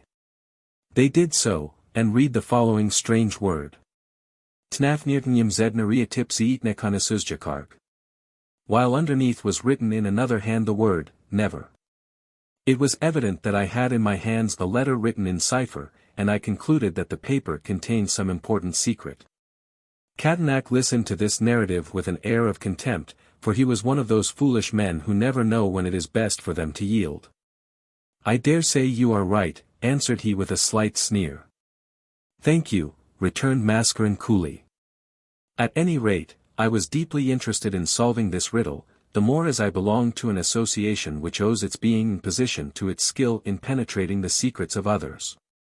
I shut myself up in my room, and vowed that I would not leave it until I had worked out the cipher." Paul, Hortebise, and Cadenac examined the letter curiously, but could make nothing of it. "I can't make head or tail of it," said the doctor impatiently. Mascaren smiled as he took back the paper, and remarked, "At first I was as much puzzled as you were, and more than once was tempted to throw the document into the waste paper basket. But a secret feeling that it opened a way to all our fortunes restrained me. Of course there was the chance that I might only decipher some foolish jest, and no secret at all, but still I went on. If the commencement of the word was written in a woman's hand, the last word had evidently been added by a man. But why should a cryptogram have been used? Was it because the demand was of so dangerous and compromising a character that it was impossible to put it in plain language? If so, why was the last word not in cipher? Simply because the mere rejection of what was certainly a demand would in no manner compromise the writer. You will ask how it happens that demand and rejection are both on the same sheet of paper. I thought this over, and came to the conclusion that the letter had once been meant for the post, but had been sent by hand.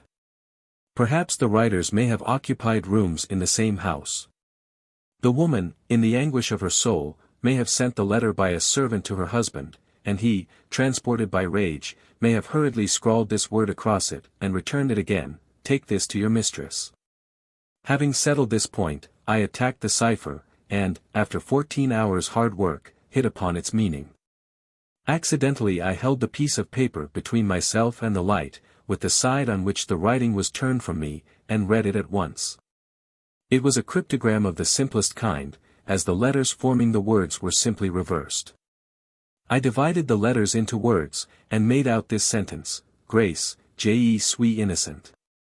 Ayez pity, rendez-moi notre enfant, mercy, I am innocent. Give me back our son. Hortebise snatched up the paper and glanced at it. "You are right," said he, "it is the art of cipher writing in its infancy. I had succeeded in reading it, but how to make use of it? The mass of waste paper in which I found it had been purchased from a servant in a country house near Vendôme. A friend of mine, who was accustomed to drawing plans and maps, came to my aid, and discovered some faint signs of a crest in one corner of the paper. With the aid of a powerful magnifying glass, I discovered it to be the cognizance of the Ducal house of CHAMPDOCE. The light that guided me was faint and uncertain, and many another man would have given up the quest. But the thought was with me in my waking hours, and was the companion of my pillow during the dark hours of the night. 6 months later I knew that it was the Duchess who had addressed this missive to her husband, and why she had done so. By degrees I learned all the secret to which this scrap of paper gave me the clue, and if I have been a long while over it, it is because one link was wanting which I only discovered yesterday. "Ah," said the doctor, "then Caroline Schimmel has spoken." Yes, drink was the magician that disclosed the secret that for 20 years she had guarded with unswerving fidelity. As Mascarin uttered these words he opened a drawer, and drew from it a large pile of manuscript, which he waved over his head with an air of triumph. "This is the greatest work that I have ever done," exclaimed he. "Listen to it, Hortebise, and you shall see how it is that I hold firmly, at the same time, both the Duke and Duchess of CHAMPDOCE, and Diana the Countess of Mussidan.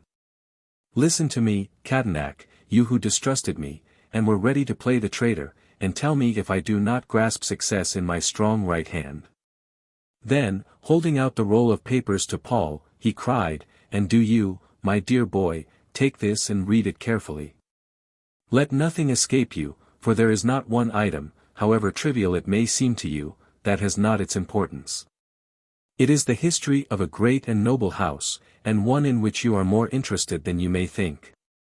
Paul opened the manuscript, and, in a voice which quivered with emotion, he read the facts announced by Mascarin, which he had entitled The Mystery of CHAMPDOCE. The conclusion of this exciting narrative will be found in the volume called The Mystery of CHAMPDOCE. Part 2. The CHAMPDOCE Mystery. Chapter 1. A Ducal Monomaniac. The traveler who wishes to go from Poitiers to London by the shortest route will find that the simplest way is to take a seat in the stagecoach which runs to Saumur. And when you book your place, the polite clerk tells you that you must take your seat punctually at 6 o'clock. The next morning, therefore, the traveler has to rise from his bed at a very early hour, and make a hurried and incomplete toilet, and on arriving, flushed and panting, at the office, discover that there was no occasion for such extreme haste. In the hotel from whence the coach starts everyone seems to be asleep, and a waiter, whose eyes are scarcely open, wanders languidly about. There is not the slightest good in losing your temper, or in pouring out a string of violent remonstrances.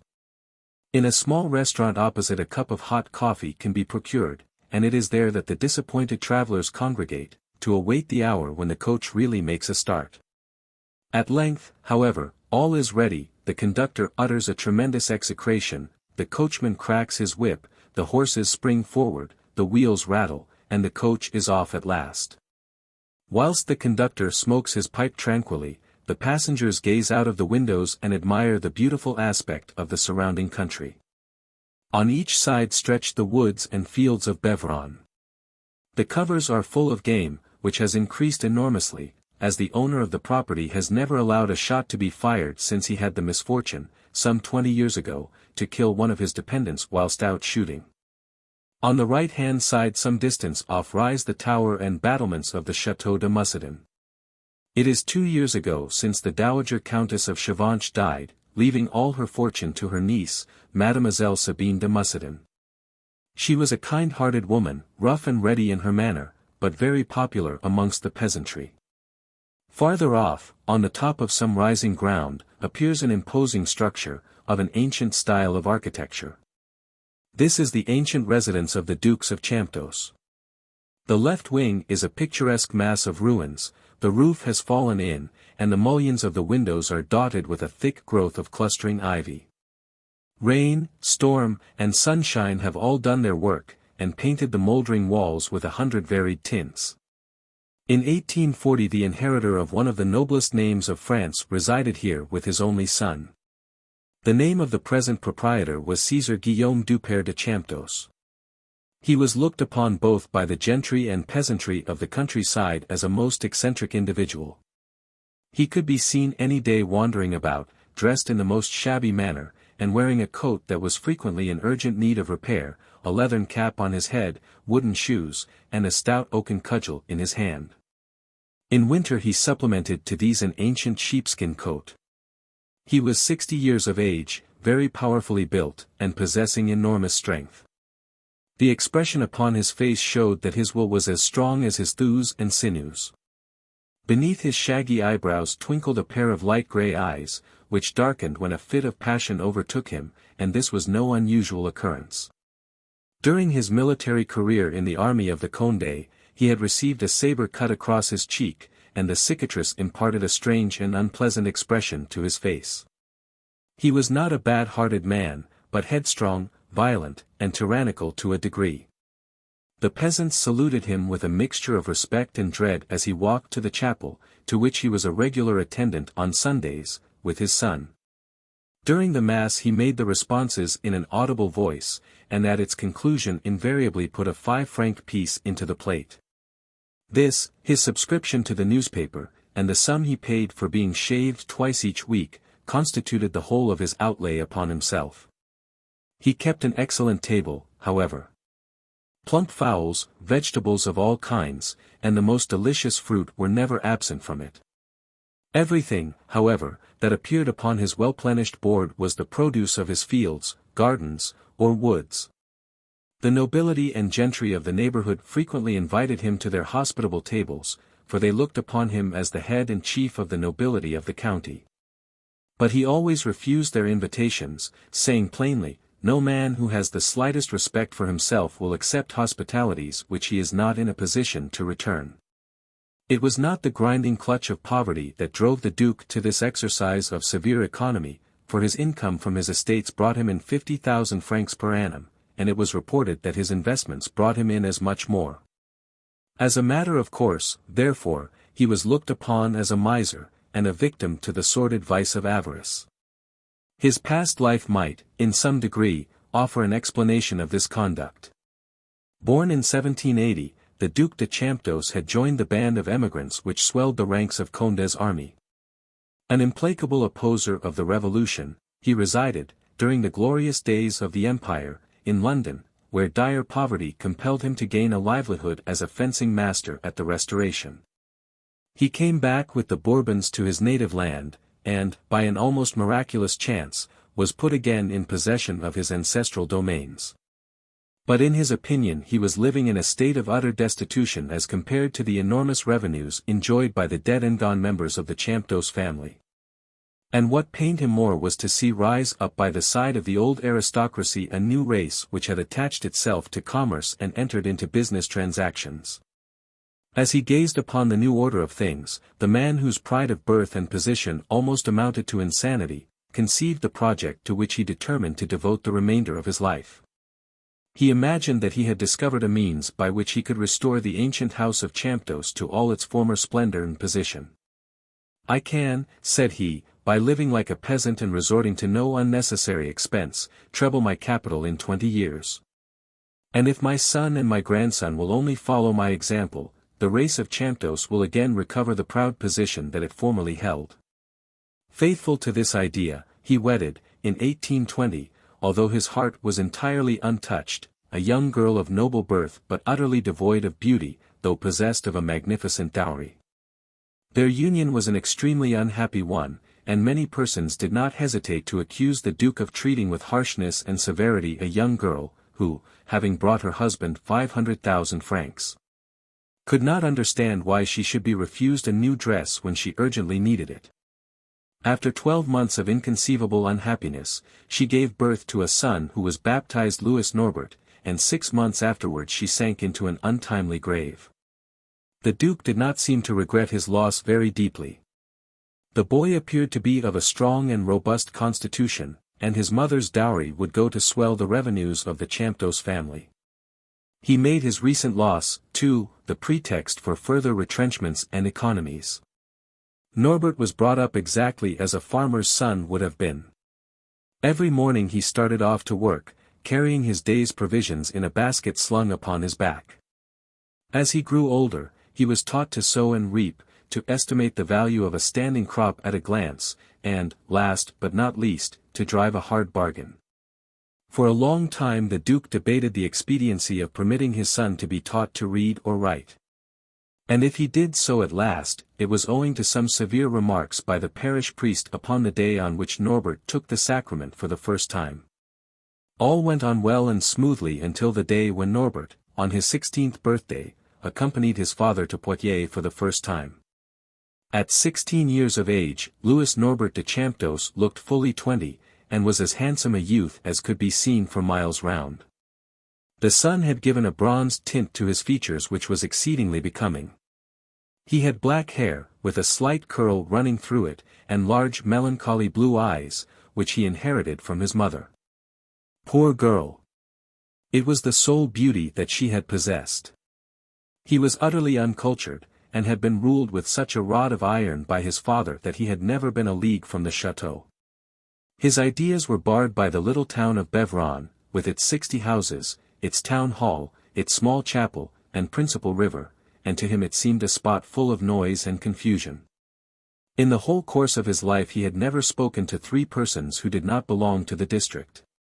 Bred up in this secluded manner, it was almost impossible for him to understand that any one could lead a different existence to that of his own. His only pleasure was in procuring an abundant harvest, and his sole idea of excitement was high mass on Sunday.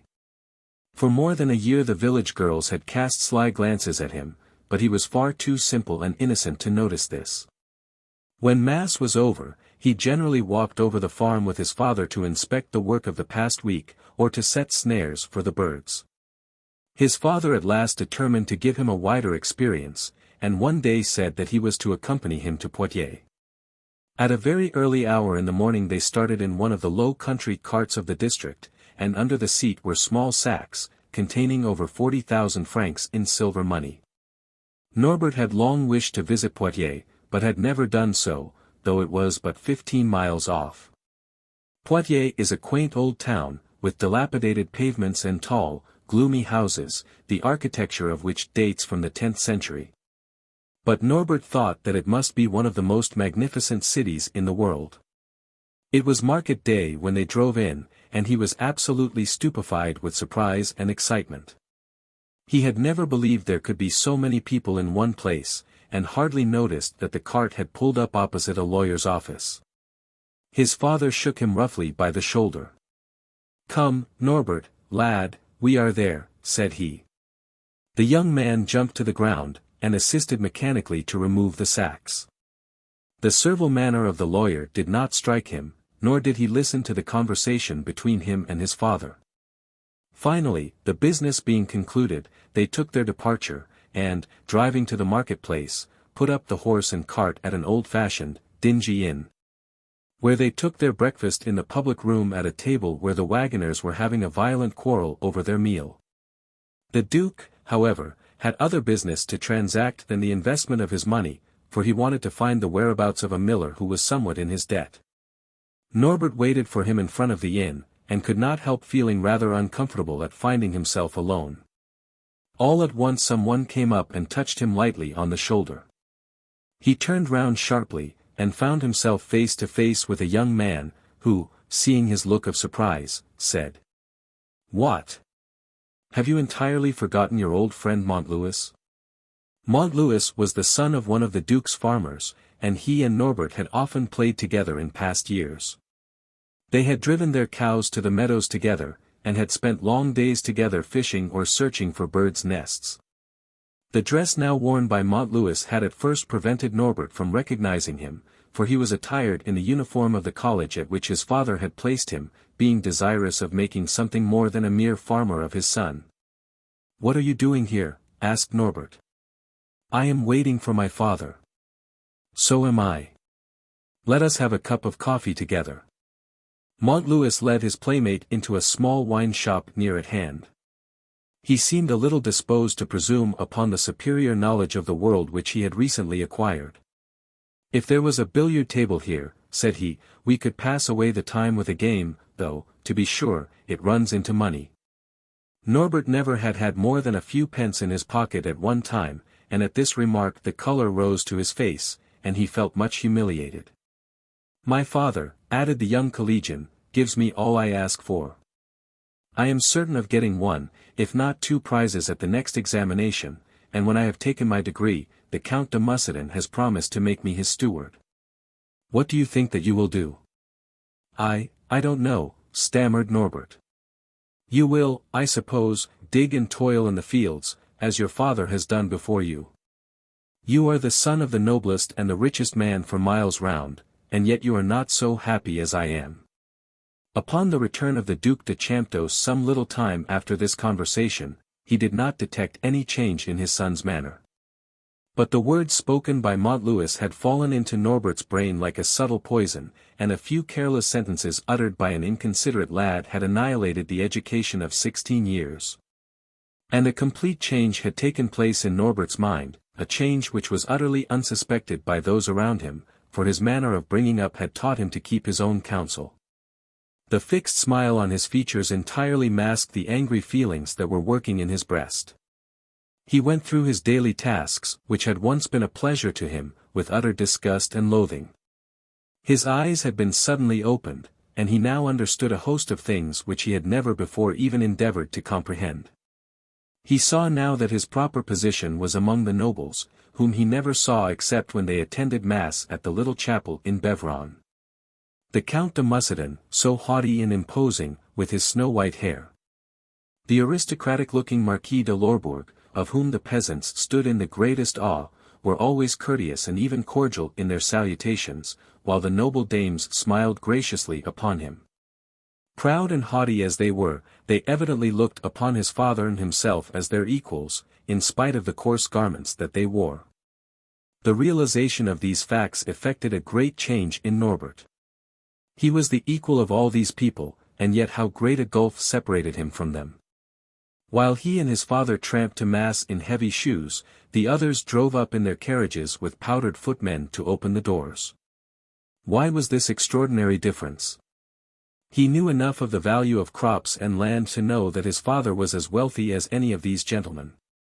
The laborers on the farm said that his father was a miser, and the villagers asserted that he got up at night and gazed with rapture upon the treasure that was hidden away from men's eyes. Norbert is an unhappy lad, they would say. He who ought to be able to command all the pleasures of life is worse off than our own children. He also recollected that one day, as his father was talking to the Marquis de Lorbourg, an old lady, who was doubtless the Marchioness, had said, "Poor boy. He was so early deprived of a mother's care." What did that mean unless it was a reflection upon the arbitrary behavior of his father? Norbert saw that these people always had their children with them, and the sight of this filled him with jealousy, and brought tears of anguish to his eyes. Sometimes, as he trudged wearily behind his yoke of oxen, goad in hand, he would see some of these young scions of the aristocracy canter by on horseback. And the friendly wave of the hand with which they greeted him almost appeared to his jaundiced mind a premeditated insult. What could they find to do in Paris, to which they all took wing at the first breath of winter? This was a question which he found himself utterly unable to solve. To drink to intoxication offered no charms to him, and yet this was the only pleasure which the villagers seemed to enjoy. Those young men must have some higher class of entertainment, but in what could it consist? Norbert could hardly read a line without spelling every word, but these new thoughts running through his mind caused him to study, so as to improve his education. His father had often told him that he did not like lads who were always poring over books, and so Norbert did not discontinue his studies, but simply avoided bringing them under his father's notice. He knew that there was a large collection of books in one of the upstairs rooms of the chateau. He managed to force the lock of the door, and he found some thousands of volumes, of which at least 200 were novels, which had been the solace of his mother's unhappy life. With all the eagerness of a man who is at the point of starvation and finds an unexpected store of provisions, Norbert seized upon them. At first he had great difficulty in dividing fact from fiction. He arrived at two conclusions from perusing this heterogeneous mass of literature. One was, that he was most unhappy, and the other was, that he hated his father with a cold and determined loathing. Had he dared, he would have shown this feeling openly, but the Duc de CHAMPDOCE inspired him with an unconquerable feeling of terror.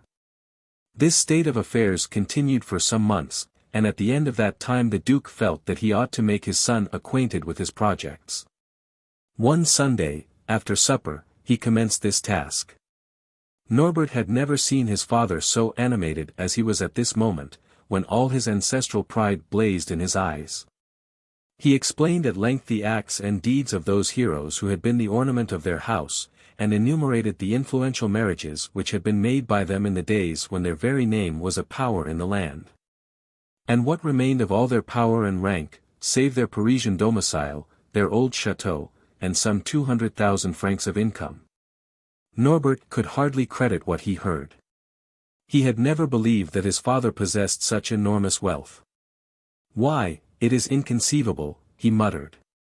And yet, as he looked round, he saw that the surroundings were those of a peasant's cottage. How could he endure so many discomforts and wounds to his pride? In his anger he absolutely started to his feet with the intention of reproaching his father, but his courage failed him, and he fell back into a chair, quivering with emotion. The Duc de CHAMPDOCE was pacing up and down the room. "Do you think it so little?" asked he angrily. Norbert knew that not one of the neighboring nobility who had the reputation of being wealthy possessed half this annual income.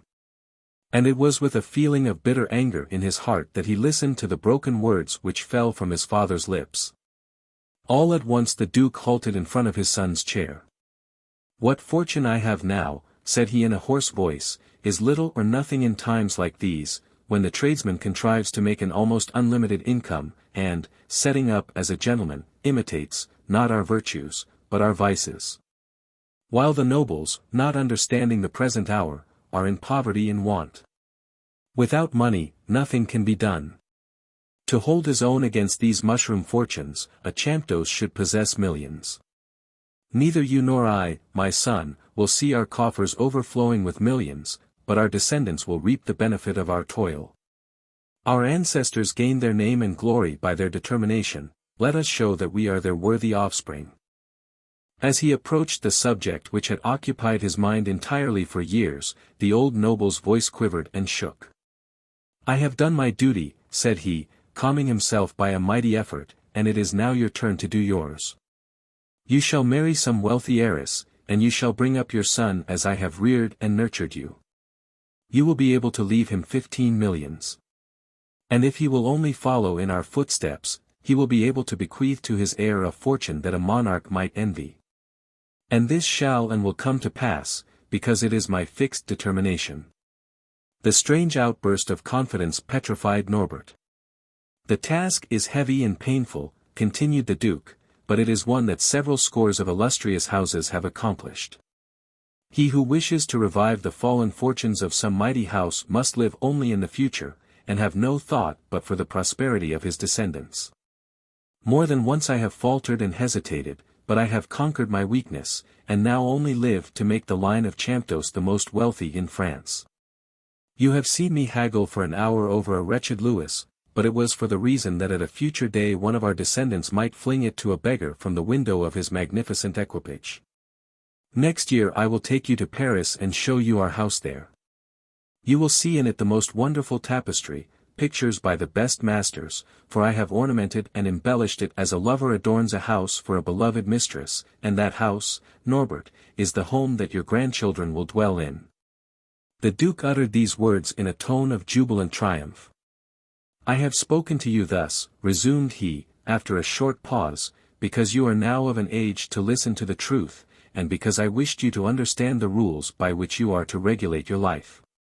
You have now arrived at years of discretion, and must do of your own free will what you have up to this time done at my bidding. This is all that I have to say. Tomorrow you will take 25 sacks of wheat to the miller at Beuvron." Like all tyrannical despots, the Duke never contemplated for a moment the possibility of any one disobeying his commands, yet at this very moment Norbert was registering a solemn mental oath that he would never carry out his father's wishes. His anger, which his fears had so long restrained, now burst all bounds, and it was in the broad chestnut tree avenue, behind the chateau, far from any listening ear, that he gave way to his despair. So long as he had only looked upon his father as a mere miser, he had permitted himself to indulge in hope, but now he understood him better, and saw that lifelong plans, such as the Duke had framed, were not to be easily overruled. "My father is mad," said he, "yes, decidedly mad." He had made up his mind that for the present he would yield to his despotism, but afterwards, in the future, what was he to do? It is an easy thing to find persons to give you bad advice, and the very next day Norbert found one at Beuvron in the shape of a certain man called Dauman, a bitter enemy of the Duke. Chapter 2. A dangerous acquaintance. Dauman was not a native of this part of the country, and no one knew from whence he came. He said that he had been an attorney's clerk, and had certainly resided for a long time in Paris. He was a little man of 50 years of age, clean-shaved, and with a sharp and cunning expression of countenance. His long nose, sharp, restless eyes, and thin lips, attracted attention at first sight. His whole aspect aroused a feeling of distrust. He had come to Beuvron, some 15 years before, with all his provisions in a cotton handkerchief slung over his shoulder. He was willing to make money in any way, and he prospered and rose. He owned fields, vineyards, and a cottage, which is at the juncture of the highway to Poitiers and the cross road that leads to Beuvron. His aim and object were to be seen everywhere, to know everybody, and to have a finger in every pie in the neighborhood around. If any of the farmers or the laborers wanted small advances, they went to him, and he granted them loans at exorbitant rates of interest. He gave most disputants counsel, and had every point of law at his fingers' ends. He could teach people how to sail as close to the wind as possible, and yet to be beyond the reach of the law. He affected to be only too anxious to ameliorate the lot of the peasant class, and yet he was drawing heavy sums from them by way of interest. He endeavored by every means in his power to rouse their feelings of animosity against both the priesthood and the gentry. His artful way of talking, and the long black coat which he wore, had given him the nickname of the "counsellor" in the district. The reason why he disliked the Duke was because the latter had more than once shown himself hostile to him, and had taken him before the court of justice, from which Dauman only escaped by means of bribery of suborned witnesses. He vowed that he would be revenged for this, and for 5 years had been watching his opportunity, and this was the man whom Norbert met when he went to deliver his corn to the miller. As he was coming back with his empty wagon, Dauman asked for a lift back as far as the cross road that led to his cottage. "I trust, sir," said he with the most servile courtesy, "that you will excuse the liberty I take, but I am so utterly crippled with rheumatism that I can hardly walk, Marquis." Dauman had read somewhere that the eldest son of a duke was entitled to be styled Marquis, and it was the first time that Norbert had been thus addressed. Before this he would have laughed at the appellation, but now his wounded vanity, and his exasperation at the unhappy condition in which he found himself, tempted him to accept the title without remonstrance. "All right, I can give you a lift," said he, and the counsellor clambered into the cart. All the time that he was showering thanks upon Norbert for his courtesy he was watching the young man's face carefully. Evidently, thought the counsellor to himself, something unusual has taken place at the Château de CHAMPDOCE. Was not the opportunity for revenge here? Long since he had decided that through the son he could strike the father. But he must be cautious. You must have been up very early, Marquis, said he. The young man made no reply. The Duke, resumed Daumon, is most fortunate in having such a son as you.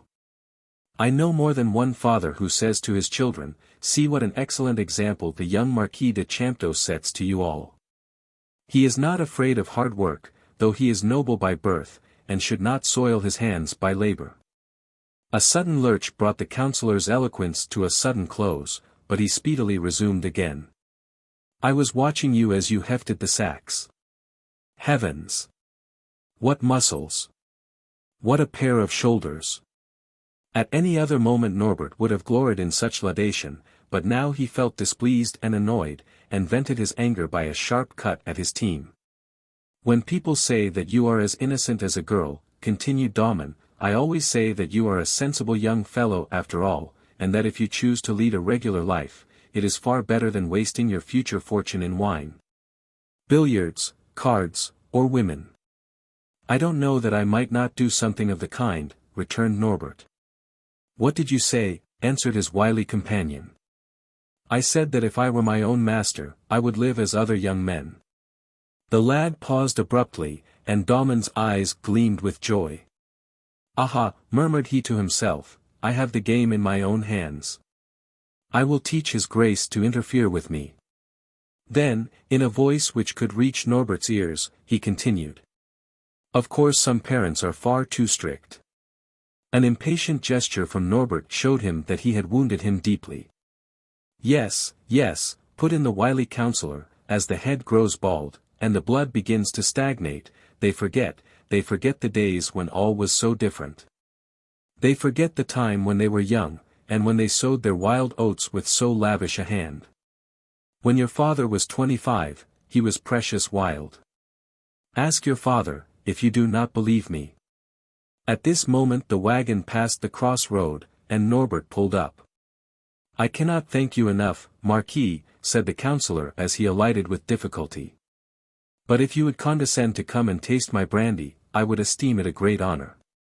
Norbert hesitated for an instant, his reasoning powers urged him to decline the offer, but he refused to listen to them, and, fastening his horses to a tree, he followed Daumon down the by-road. The cottage was an excellent one, and extremely well furnished. A woman, who acted as Daumon's housekeeper, served the refreshments.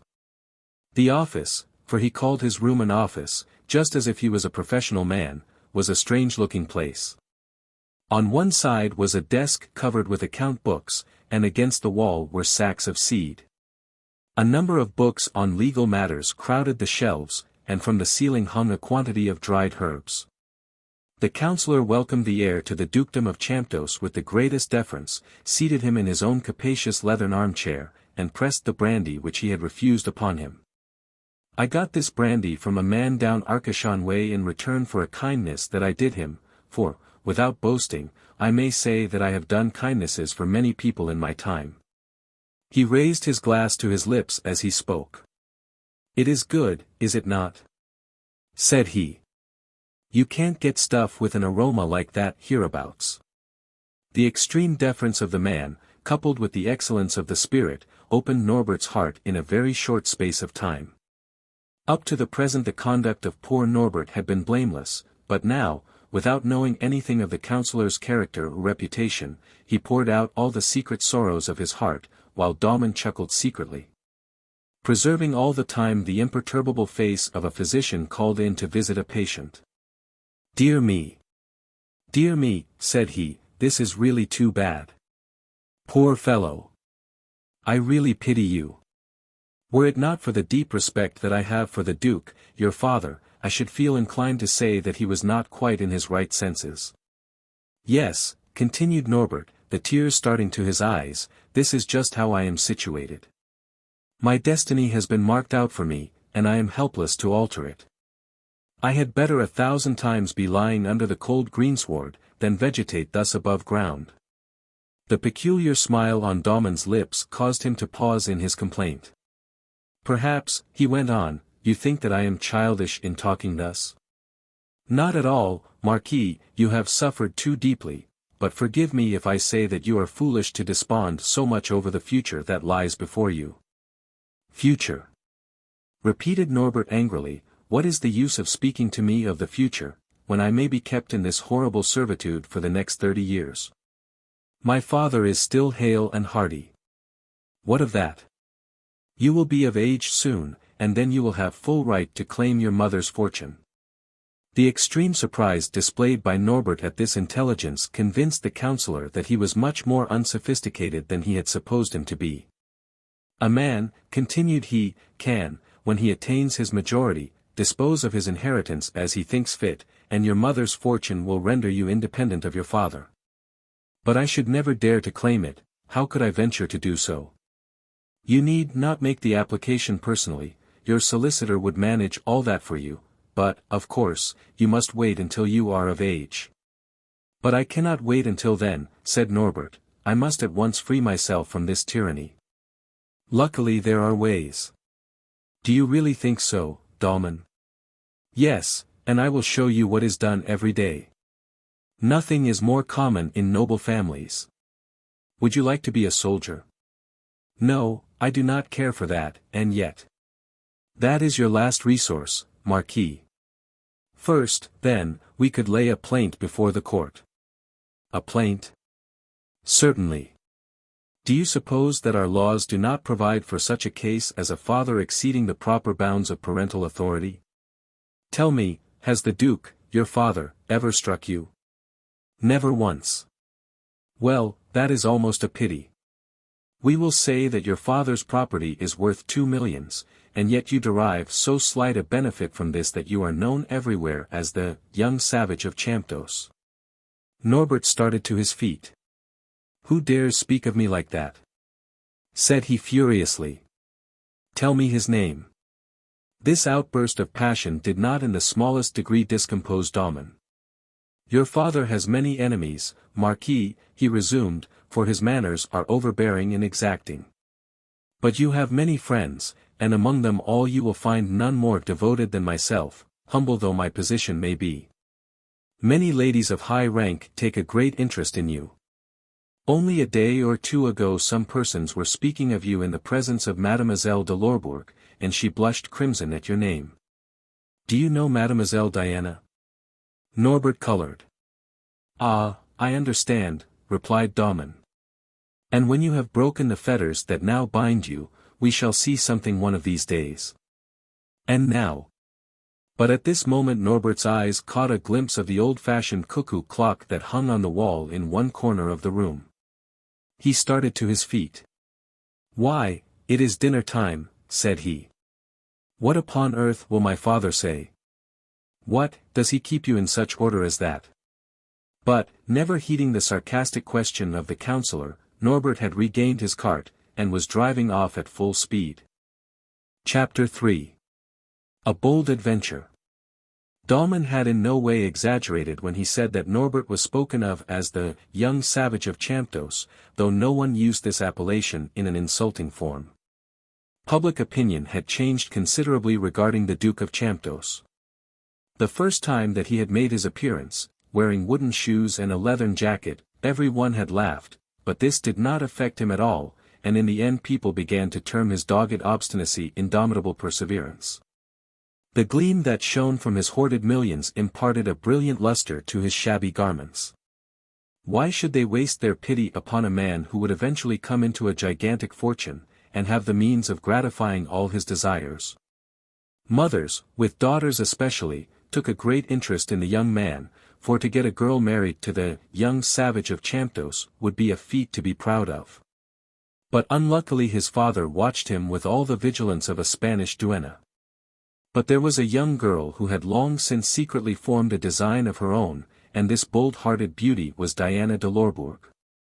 It was with perfect justice that she had received the name of the Belle of Poitiers. She was tall and very fair, with a dazzling complexion and masses of lustrous hair. But her eyes gleamed with a suppressed fire, which plainly showed the constitution of her nature. She had been brought up in a convent, and her parents, who had wished her to take the veil, had only been induced to remove her owing to her obstinate refusal to pronounce the vows, coupled with the earnest entreaties of the Lady Superior, who was kept in a constant state of ferment owing to the mutinous conduct of her pupil.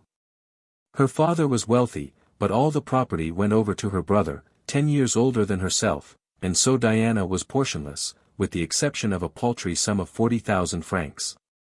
"My child," said her father to her the first day of her return, "you have come back to us once more, and now all you have to do is to fascinate some gentleman who is your equal in position and who has plenty of money. If you fail in that, back you go to the convent." "Time enough to talk about that some years hence," answered the girl with a smile. "At present I am quite contented with being at home with you." M. de Lorbourg had commented with some severity upon the conduct of the Duc de Champdos towards his son, but he was perfectly willing to sacrifice his daughter's heart for a suitable marriage. "I shall gain my end," murmured the girl, "I am sure of it." She had heard a friend of her father speaking of Norbert and his colossal expectations. "Why should I not marry him?" she asked of her own heart. And, with the utmost skill, she applied herself to the execution of her design, for the idea of being a duchess, with an income of 200,000 francs, was a most fascinating one. But how was she to meet Norbert?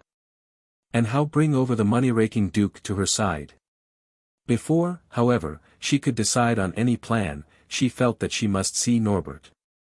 He was pointed out to her one day at Mass, and she was struck by his beauty and by an ease of manner which even his shabby dress could not conceal.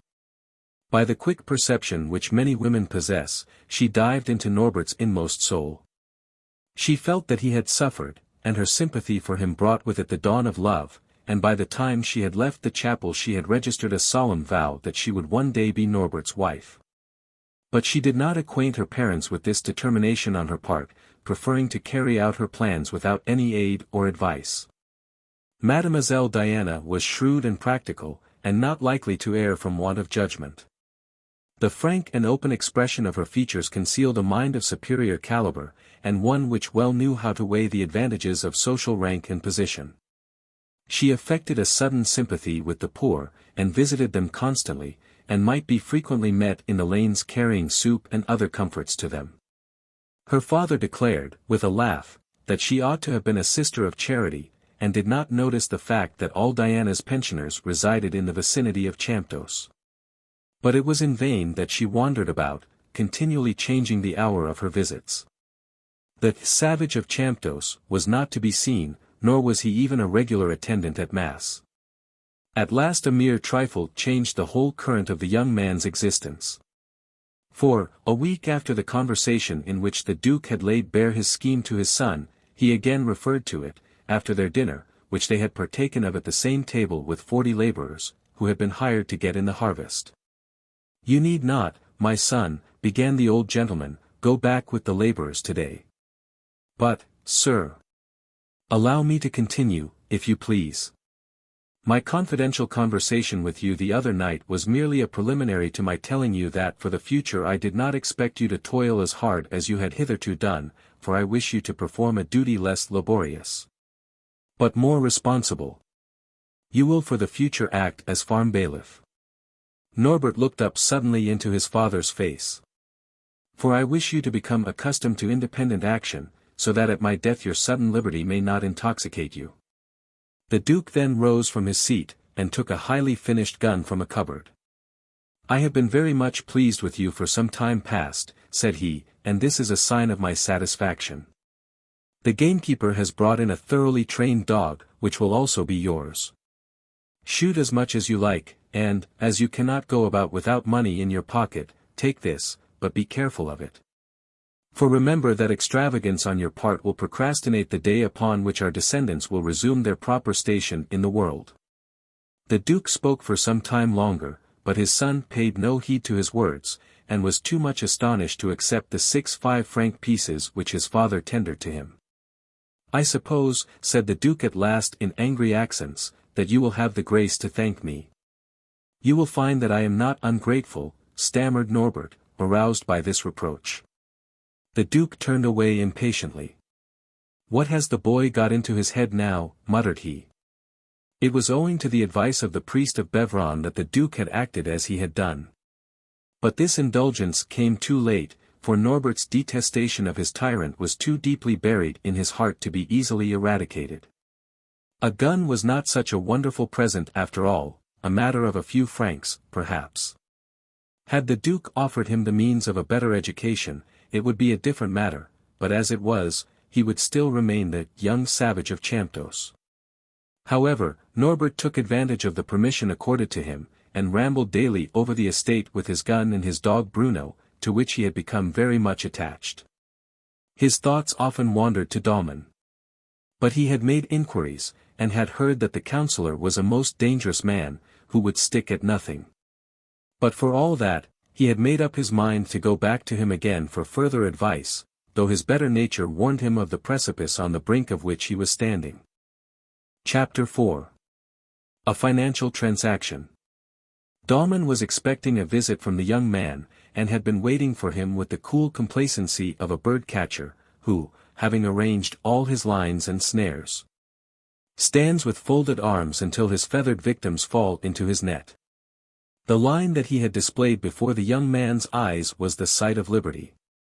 Daumon had emissaries everywhere, and knew perfectly well what was going on at the Château de CHAMPDOCE, and could have repeated the exact words made use of by the Duke in his last conversation with his son. And was aware of the leave of liberty that had been granted to Norbert, and was as certain as possible that this small concession would only hasten the rebellion of the young Marquis. He often took his evening stroll in the direction of CHAMPDOCE, and, pipe in mouth, would meditate over his schemes. Pausing on the brow of a hill that overlooked the chateau, he would shake his fist, and mutter, "He will come. Ah, yes, he must come to me." And he was in the right, for, after a week spent in indecision, Norbert knocked at the door of his father's bitterest enemy. Daumon, concealed behind the window curtain, had watched his approach, and it was with the same air of deference that he had welcomed the Marquis, as he took care to call him. But he affected to be so overcome by the honor of this visit that he could only falter out, "Marquis, I am your most humble servant." And Norbert, who had expected a very warm greeting, was much disconcerted. For a moment he thought of going away again, but his pride would not permit him to do so, for he had said to himself that it would be an act of a fool to go away this time without having accomplished anything. "I want to have a bit of advice from you, counsellor," said he, "for as I have but little experience in a certain matter, I should like to avail myself of your knowledge." "You do me too much honor, Marquis," murmured the counsellor with a low bow. "But surely," said the young man, "you must feel that you are bound to assist me after all you told me a day or two back. You mentioned two means by which I could regain my freedom, and hinted that there was a third one. I have come to you today to ask you what it was." Never did any man more successfully assume an air of astonishment than did Daumon at this moment. "What," said he, "do you absolutely remember those idle words I made use of then?" "I do most decidedly." The villain's heart of Daumon was filled with delight, but he replied, "Oh, Marquis, you must remember that we say many things that really have no special meaning, for between act and intention there is a tremendous difference. I often speak too freely, and that has more than once got me into trouble." Norbert was no fool, in spite of his want of education, and the hot blood of his ancestors coursed freely through his veins. He now struck the butt end of his gun heavily upon the floor. "You treated me like a simpleton, then, it appears," remarked he angrily. "My dear Marquis, and imagined that you could trifle with me. You managed to learn my real feelings for your own amusement, but, take care, this may cost you more than you think." "Ah, Marquis, can you believe that I would act so basely? What else can I think?" Daumon paused for a moment, and then said, "You will be angry when you hear what I have to say, but I cannot help speaking the truth." "I shall not be angry, and you can speak freely. I am but a very poor and humble man. What have I to gain by securing any note, and by encouraging you to brave your father's anger? Just think what must happen if I opposed the all-powerful Duc de CHAMPDOCE. Why, I might find myself in prison in next to no time. And for what reason, if you please? Asked Norbert. Have you never studied law in the slightest degree, Marquis? Dear me, how neglectful some parents are. You are not of age, and there is a certain article, 354 in the Code, that could be so worked that a poor humble creature like me could be locked up for perhaps 5 years. The law deals very hardly when anyone has dealings with a minor, the more especially when the father is a man of untold wealth. If the Duke should ever discover. But how could he ever do so? Dalman made no reply, and his silence so plainly showed Norbert that the counsellor did not trust him, that he repeated the question in an angry voice. Your blind subservience to your father is too well known. You believe that I should confess everything to him. You yourself told me that when his eyes were fixed on yours you could not avoid yielding to his will. Norbert's anger gradually died away, as he replied in accents of intense bitterness. I may be a savage, but I am not likely to become a traitor. If I once promised to keep a secret, no measures or tortures would tear it from me. I may fear my father, but I am a CHAMPDOCE, and fear no other mortal man. Do you understand me? But, Marquis. No other mortal man, interrupted Norbert sternly, will ever know from me that we have ever exchanged words together.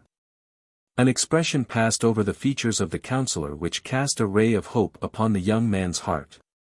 Upon my word, said he, anyone would judge from my hesitation that I had some wrong motive in acting as I am doing, but I never give bad advice, and anyone will tell you the same about me. And this is the breviary by which I regulate all my actions. As he spoke, he took a book from his desk, and waved it aloft. Norbert looked puzzled and angry. What do you mean? Asked he. Nothing, Marquis, nothing. Have patience, your majority is not far off, and you have only a few years to wait. Remember that your father is an old man, let him carry out his plan for a few years longer, and... Norbert struck his fist savagely upon the table, crying out furiously. It was not worth my coming here if this was all that you had to say. And, whistling to Bruno, the young man prepared to quit the room. Ah, Marquis. You are far too hasty, said the counsellor humbly. Norbert paused. Speak then, answered he roughly. In a low, impressive voice, Dalman went on. Remember, Marquis, that though I should like to see you have a better understanding with your father, yet, at the same time, I should like to work for the happiness of you both. I am like a judge in court, who endeavors to bring about a compromise between the litigants. Can you not, while effecting perfect submission, live in a manner more suited to you? There are many young men of your age in a precisely similar position. Norbert took a step forward and began to listen earnestly. You have more liberty now, continued Dalman. Pray, does your father know how you employ your time? He knows that I can do nothing but shoot.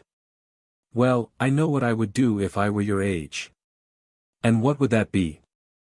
First of all, I would stay at home sufficiently often not to arouse Papa's suspicions, and the rest of my leisure I would spend in Poitiers, which is a very pleasant town. I could take nice rooms in which I could be my own master.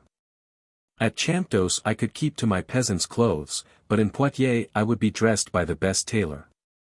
I should pick up a few boon companions amongst the jolly students, and have plenty of friends, ladies as well as gentlemen. I would dance, sing, and drink, and would dip into every kind of life, so that... He paused for a second and then said, there ought to be a fast horse or so in your father's stables, eh?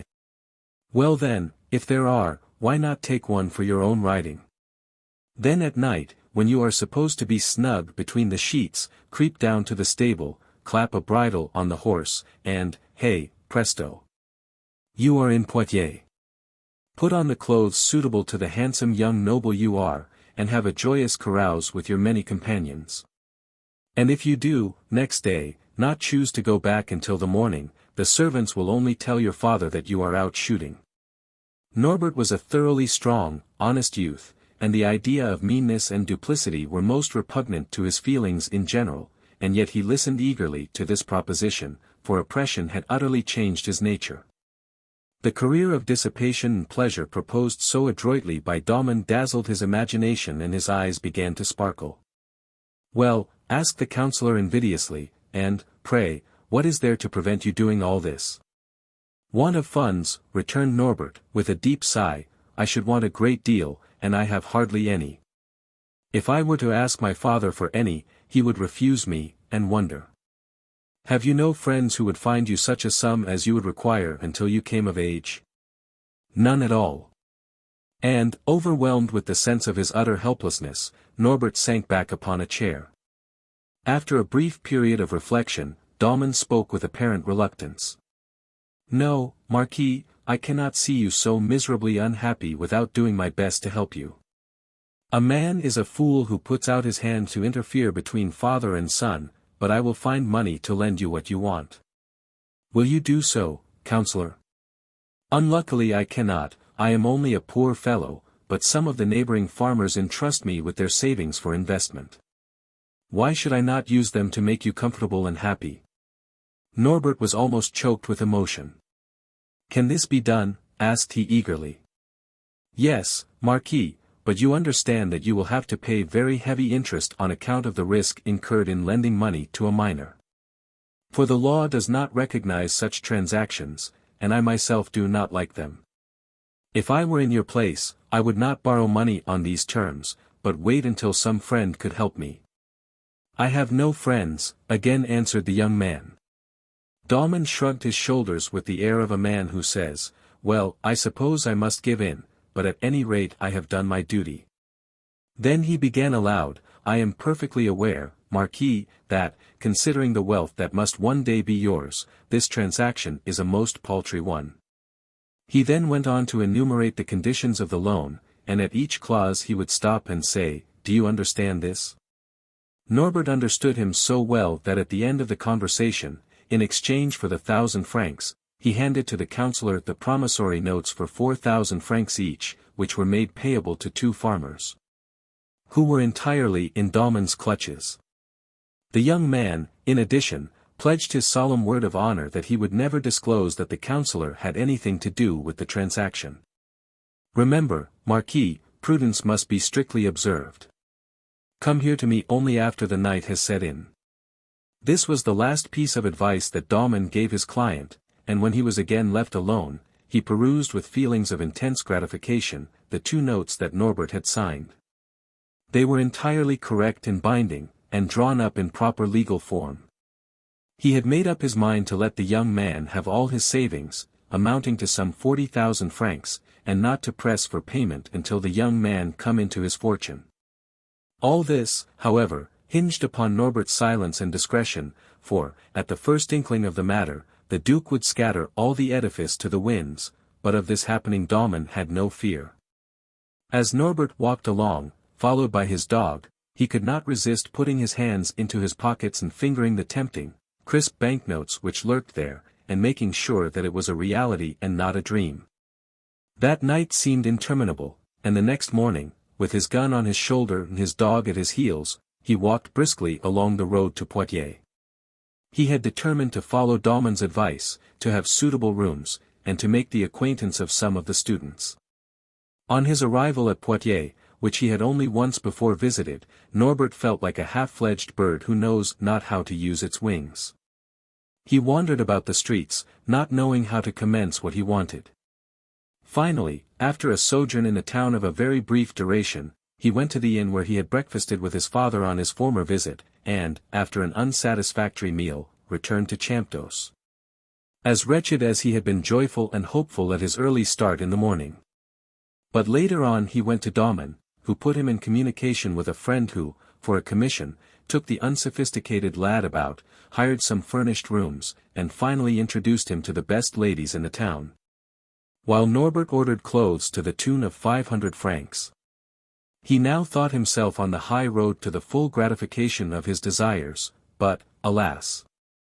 The reality, compared with what his imagination had pictured, appeared rank and chilling.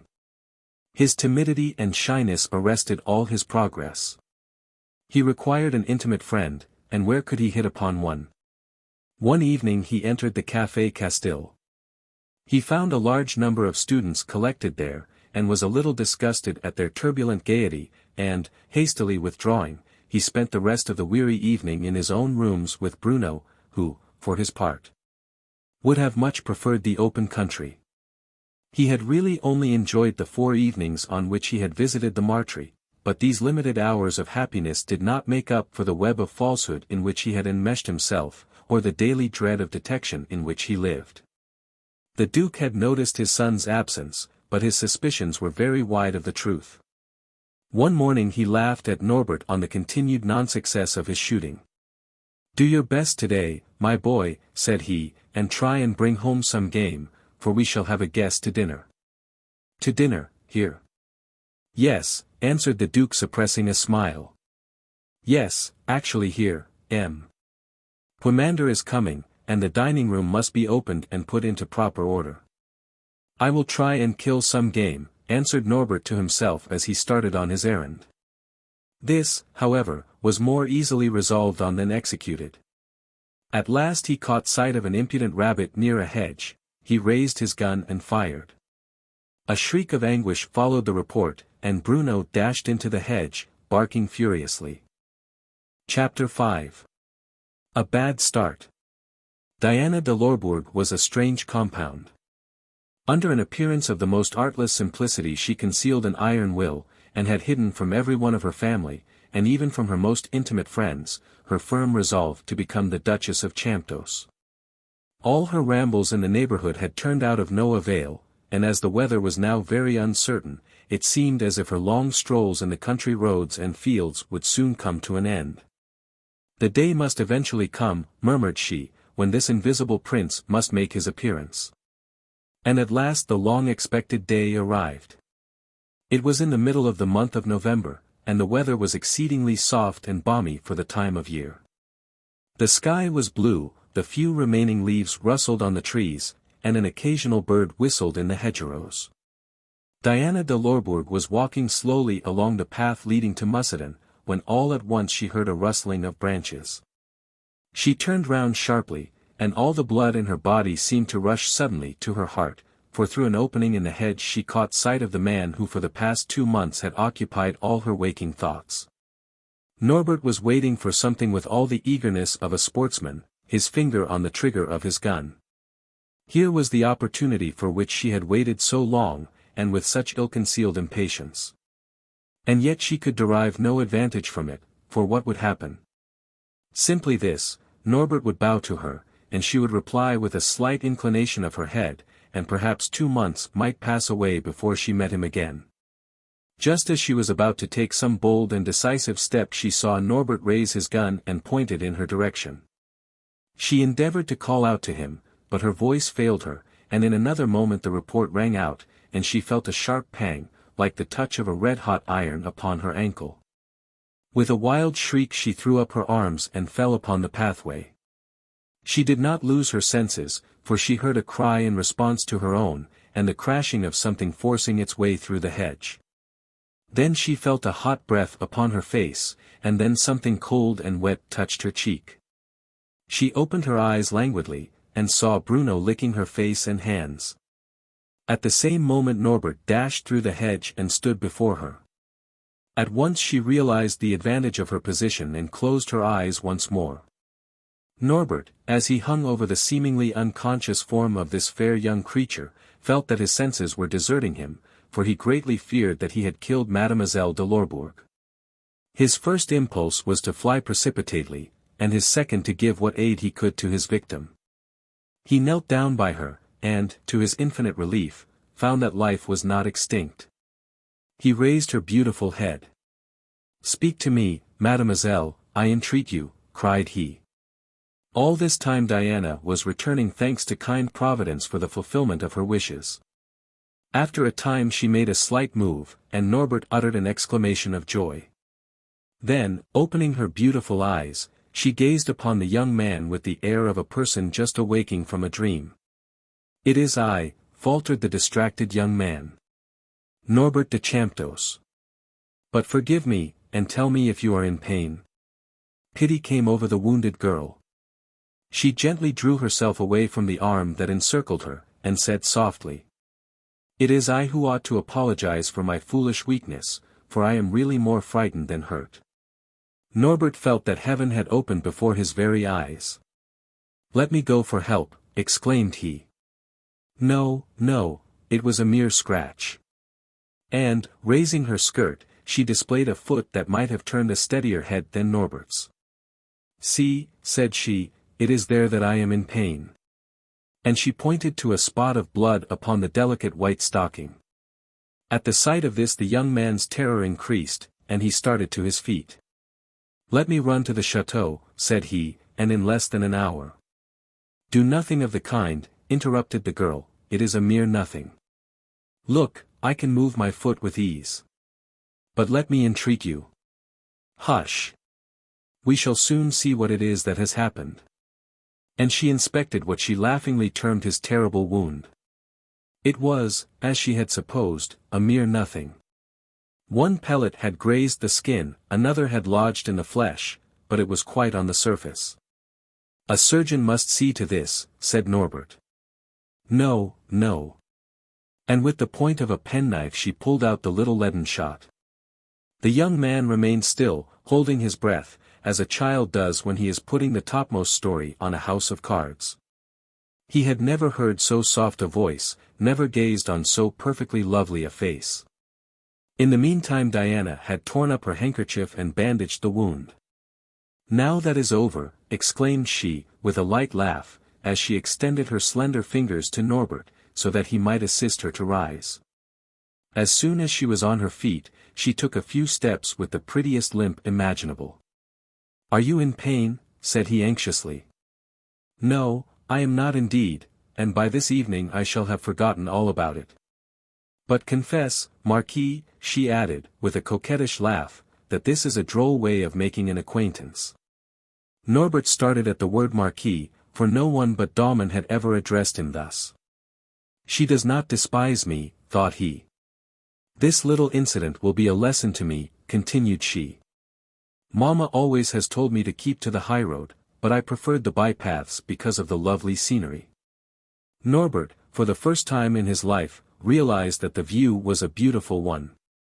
I am this way nearly every day, pursued Diana, though I am very wicked to disobey my mother. I go to see poor La Bervin. She is dying of consumption, poor thing, and I take her a little soup and wine every now and then. She spoke like a real sister of mercy, and, in Norbert's opinion, wings only were lacking to transform her into a perfect angel. The poor woman has 3 children, and their father does nothing for them, for he drinks what he earns, the young girl went on. Bervin was one of the identical men to whom Norbert had given his promissory note for 4,000 francs, for he was one of the 2 men who had entrusted Dahlmann with their savings for investment. But the young man was not in a condition to notice this. Diana had meantime slung her basket on her arm. Before I leave you today, said she, I should so much like to ask a favor of you. A favor of me, mademoiselle? Yes. Oblige me by saying nothing of what has occurred today to any one, for should it come to my parents' ears, they would undoubtedly deprive me of the little liberty that they now grant me. Mademoiselle, answered Norbert, be sure that I will never mention the terrible accident that my awkwardness has caused. Thank you, Marquis, answered the girl, with a half-mocking courtesy. Another time let me advise you, before you shoot, to look that no one is behind a hedge. With these words she tripped away, without her tiny feet showing any signs of lameness. She had read Norbert's heart like the pages of a book, and felt that there was every chance of her winning the game. I am sure of it now, said she, I shall be the Duchess of CHAMPDOCE. How grateful she felt for that untimely shot. And she felt sure that Norbert had understood what she meant when she had said that she went along that path. She felt certain that the young man had not lost one word. She believed that the only opposition would come from his father. As she looked round for a moment, she saw Norbert standing fixed and motionless as the trees around him. After Diana had departed, the unhappy lad felt as if she had taken half his life with her. Was it all a dream? He knelt down, and, after a slight search, discovered the little pellet, the cause of all the mischief, and, taking it up carefully, returned home. To his extreme surprise, he found the main gateway wide open, and from a window he heard his father's voice calling out in kindly accents. "Come up quickly, my boy, for our guest has arrived." Chapter 6. The Count de Puymandour. Since the death of the Duchess of CHAMPDOCE the greater portion of the chateau had been closed, but the reception rooms were always ready to be used at a very short notice. The dining room was a really magnificent apartment. There were massive buffets of carved oak, black with age, ornamented with brass mountings. The shelves groaned beneath their load of goblets and salvers of the brightest silver, engraved with the haughty armorial bearings of the House of CHAMPDOCE. Standing near one of the windows, Norbert saw a man, stout, robust, bald and red-faced, wearing a mustache and slight beard. His clothes were evidently made by a first-rate tailor, but his appearance was utterly commonplace. "This is my son," said the Duke, the Marquis de CHAMPDOCE. "Marquis, let me introduce you to the Count de Puymandour." This was the first time that his father had ever addressed Norbert by his title, and he was greatly surprised. The great clock in the outer hall, which had not been going for 15 years, now struck, and instantly a butler appeared, bearing a massive silver soup tureen, which he placed on the table, announcing solemnly that his grace was served. And the little party at once seated themselves.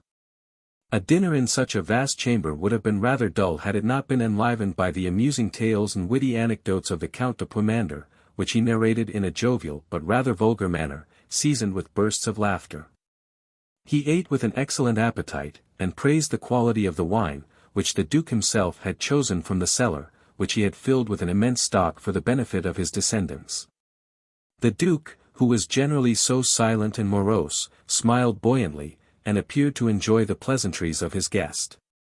Was this only the duty of the host, or did his geniality conceal some hidden scheme?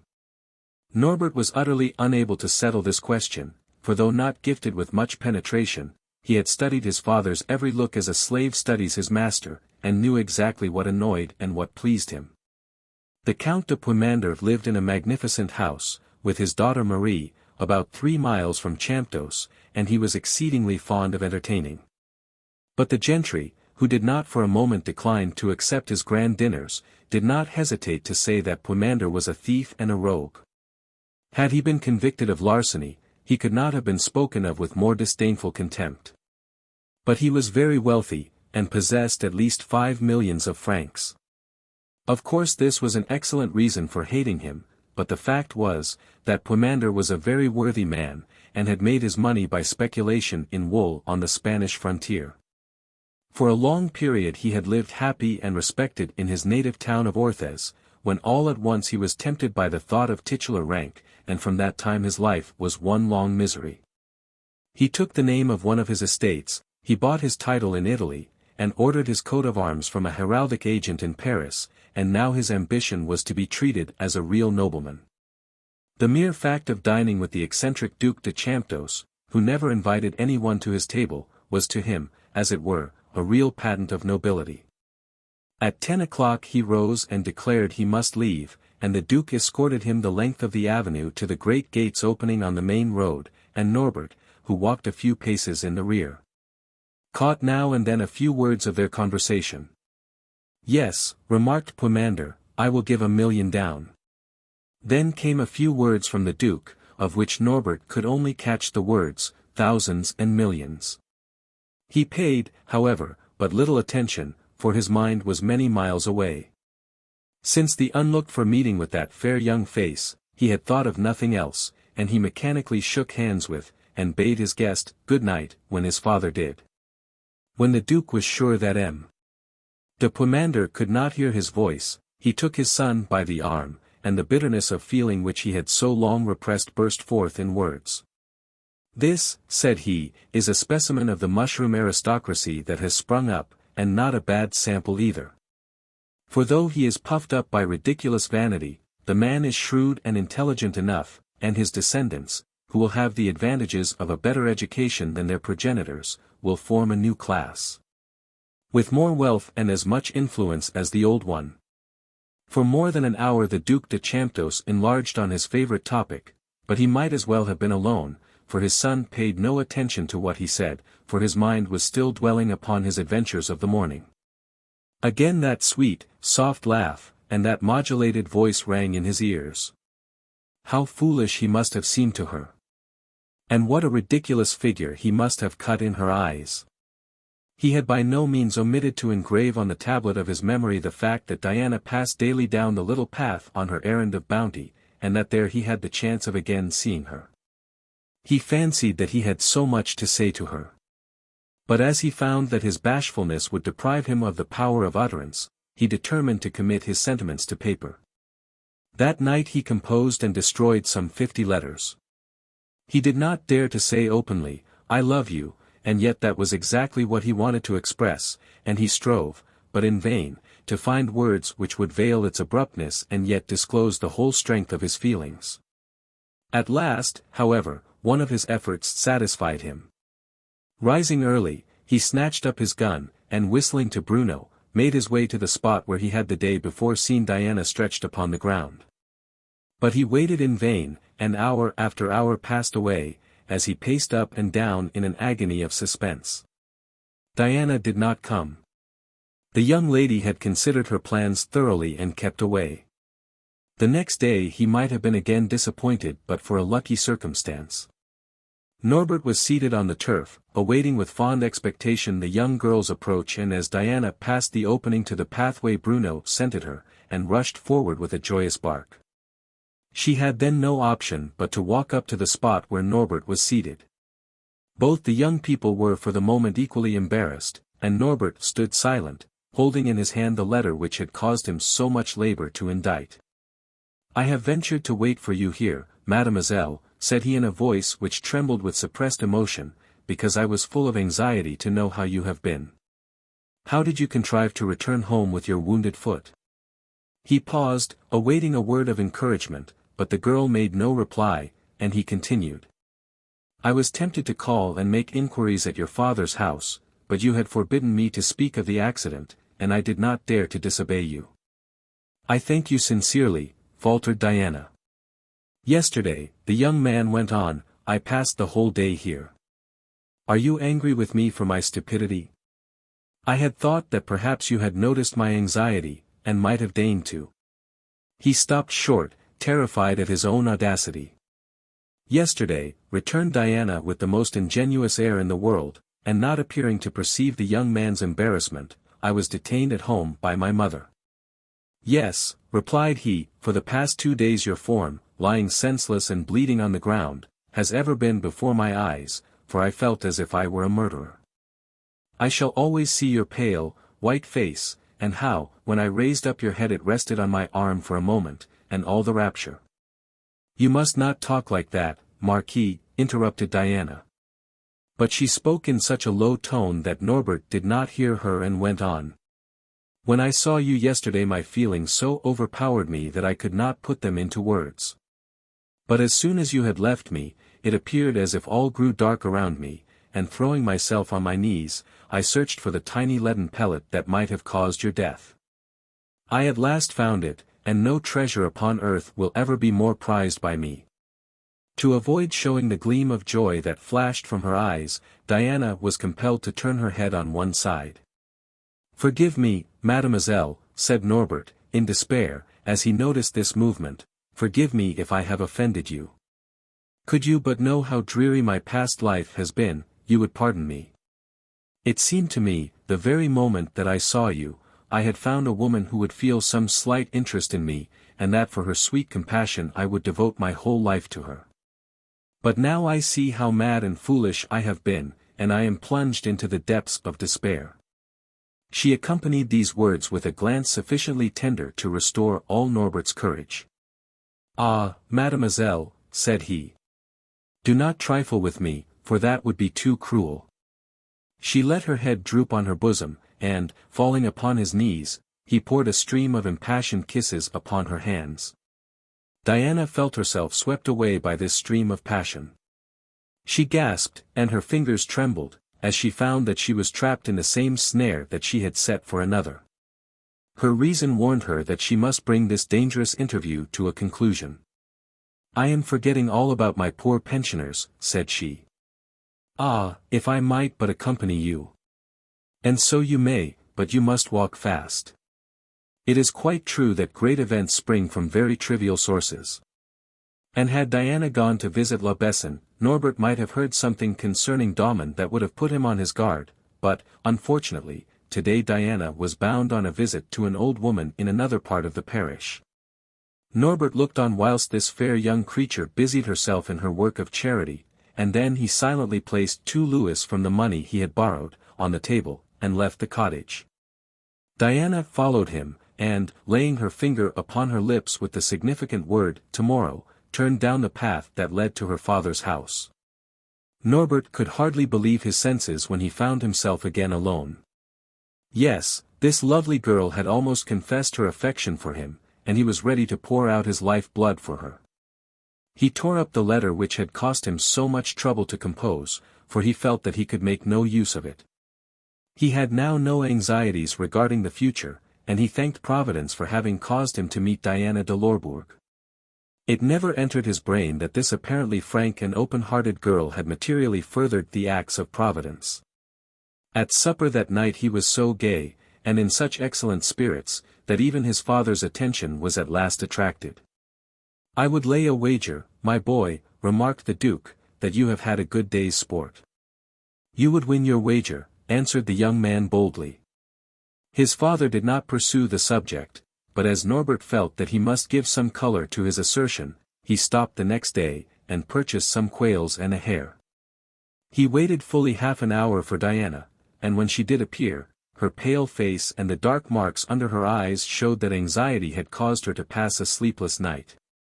No sooner had she parted from Norbert than she saw the risk that she was running by her imprudent conduct.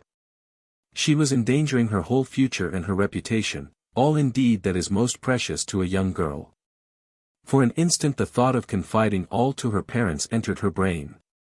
But she rejected the idea almost as soon as she had conceived it, for she felt that her father would believe that the parsimonious Duc de CHAMPDOCE would never consent to such a marriage, and that her entire liberty would be taken from her. And that she might even be sent back to the convent. "I cannot stop now," she murmured, "and must be content to run all risks to effect an object in which I am now doubly interested."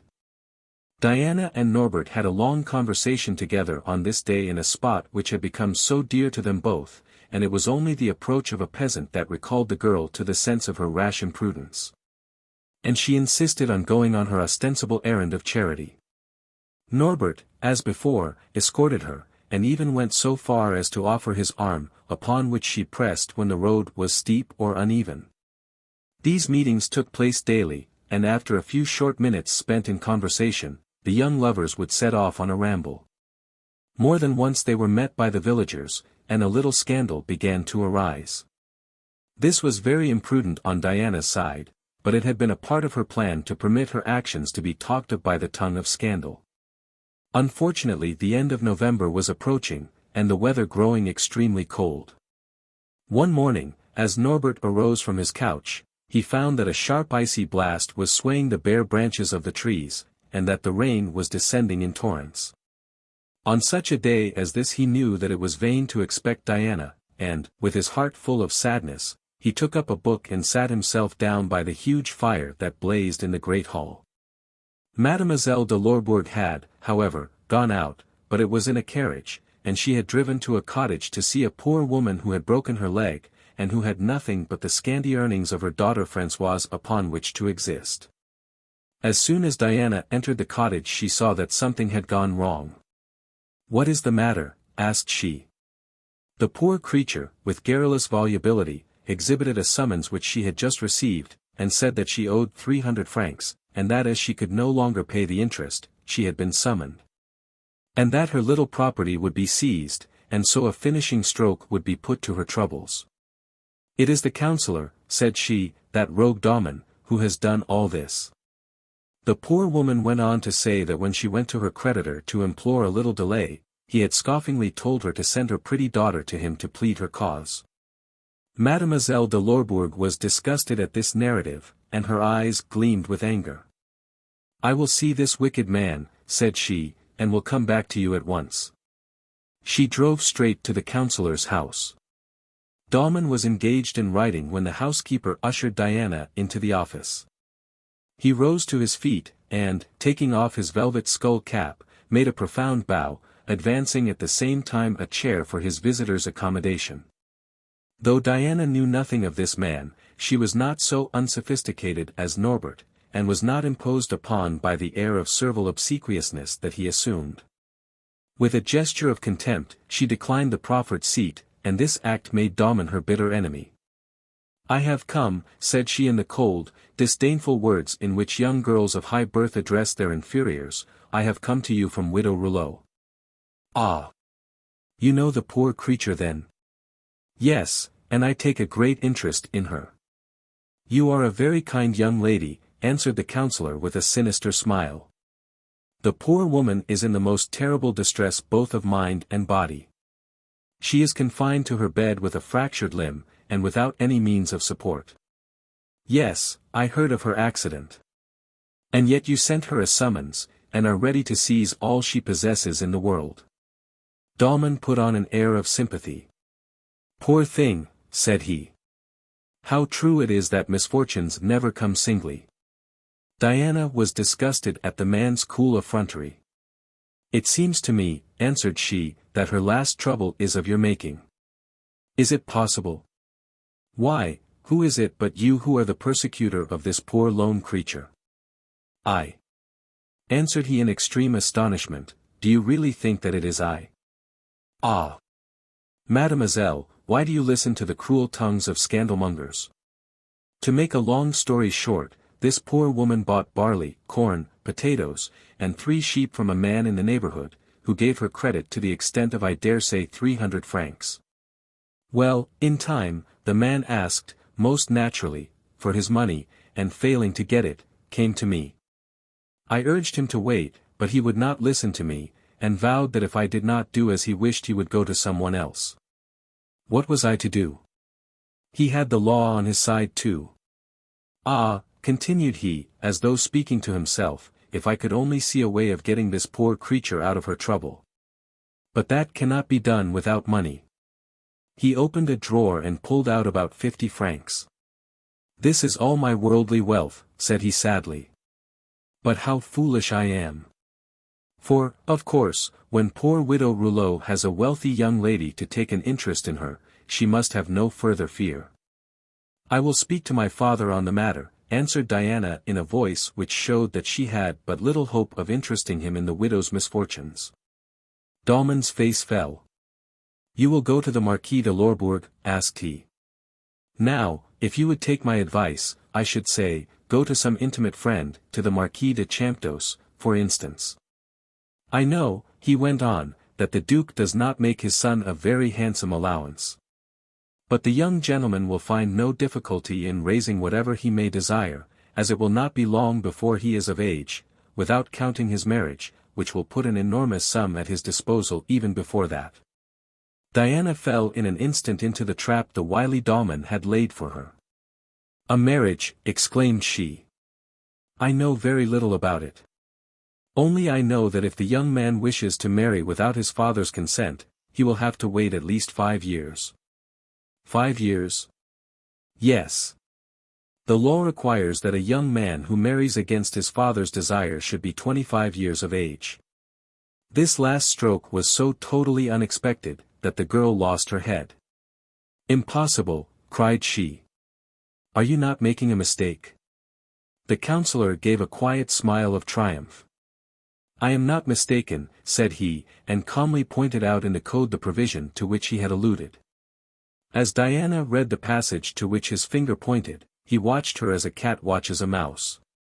"After all, what does it matter to me?" remarked Diana, making an effort to recover herself. "I will speak about this poor woman's case to my father," and, with her limbs bending under her, she left the room. As Dalman returned from accompanying her to the door, the councillor rubbed his hands. Things are getting decidedly warm, muttered he. He felt that he must gain some further information, and this he could not get from Norbert. It would be also as well, he thought, to tell the sheriff to stay proceedings relative to the widow Rouleau. By this means he might secure another interview with Mademoiselle de Lorbourg, and perhaps win the poor girl's confidence. As Diana rode home, she abandoned herself to the grief which the intelligence that she had just heard had caused her, for the foresight of the framers of the law had rendered all her deeply laid plans of no avail. The Duke of CHAMPDOCE, murmured she to herself, will never consent to his son's marriage with so scantily a dowered woman as I am, but as soon as Norbert is of age he can marry me, in spite of all his father's opposition, but, oh! 'Tis a dreary time to wait. For a moment she dared to think of the possible death of the old man. But she shuddered as she remembered how strong and healthy he was, and felt that the frail edifice of her hope had been crushed into 10,000 atoms. For all this, however, she did not lose courage. She was not one of those women who, at the first check, beat a retreat. She had not yet decided upon a fresh point of departure, but she had fully made up her mind that she would gain the victory. The first thing was to see Norbert with as little delay as possible. Just then the carriage pulled up at the widow's cottage, which she entered hastily. "I have seen Daumon," said she. "Do not be alarmed, all matters will be arranged shortly." Then, without listening to the thanks and blessings which the poor woman showered upon her, she said, "Give me a piece of paper to write on," and, standing near the casement, she wrote in pencil on a soiled scrap of paper the following words. Diana would, perhaps, have been at the usual meeting place today, in spite of the weather, had she not been compelled to visit a poor woman in a contrary direction. Upon the same business, she will have to call tomorrow at the house of a man called Daumon. She folded the note and said, "This letter must be taken at once to M. Norbert de CHAMPDOCE. Who will carry it?" Françoise had made a smock frock for one of the farm servants at CHAMPDOCE, and the delivery of it formed a good excuse for going up to the chateau, and she willingly undertook the errand. The next day, in the midst of a heavy shower of rain, Norbert made his appearance at Daumon's office, saying, as a pretext for his visit, that he had exhausted his stock of money, and required a fresh supply.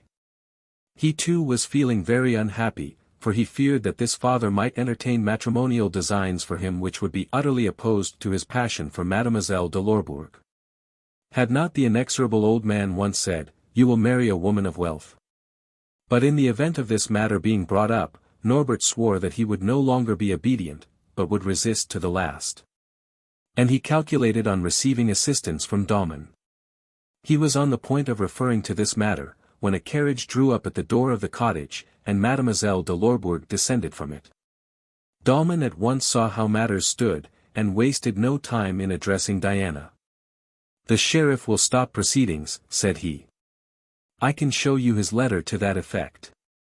He turned away, and searched as diligently for the letter as if it had existed anywhere except in his own imagination. "Dear me," said he at length. "I cannot find it. I must have left it in the other room. I have so much to do, that really there are times when I forget everything. I must find it, however. Excuse me, I will be back immediately." His sudden departure from the room had been a mere matter of calculation. For, guessing that an assignation had been planned, he thought that he might know what took place at it by a little eavesdropping. He therefore applied first his ear and then his eye to the keyhole, and by these means acquired all the information he desired. A moment of privacy with the object of his affection seemed to Norbert an inestimable boon. When Diana had first entered, he was horrified at the terrible alteration that had taken place in the expression of her face. He seized her hand, which she made no effort to withdraw, and gazed fixedly into her eyes. "Tell me," murmured he in accents of love and tenderness, "what it is that has gone wrong." Diana sighed, then a tear coursed slowly down her cheek. Norbert was in the deepest despair at these signs of grief. "Great heavens," cried he. "Will you not trust me? Am not I your truest and most devoted friend?" At first she refused to answer him, but at length she yielded to his entreaties, and confessed that the evening before her father had informed her that a young man had sought her hand in marriage, and one who was a perfectly eligible suitor. Norbert listened to this avowal, trembling from head to foot, with a sudden access of jealousy. "And did you make no objections?" asked he. "How could I?" retorted she. "What can a girl do in opposition to the will of all her family, when she has to choose between the alternative that she loathes, or a lifelong seclusion in a convent?"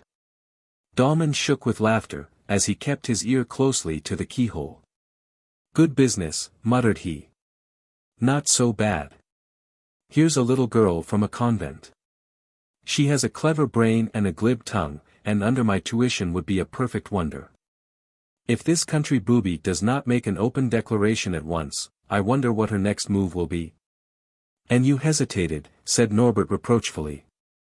"Remember, you may escape from the walls of the convent, but not from the bonds of an ill-assorted marriage." Diana, who looked more beautiful than ever in her despair, wrung her hands. "What reason can I give to my father for declining this offer?" said she.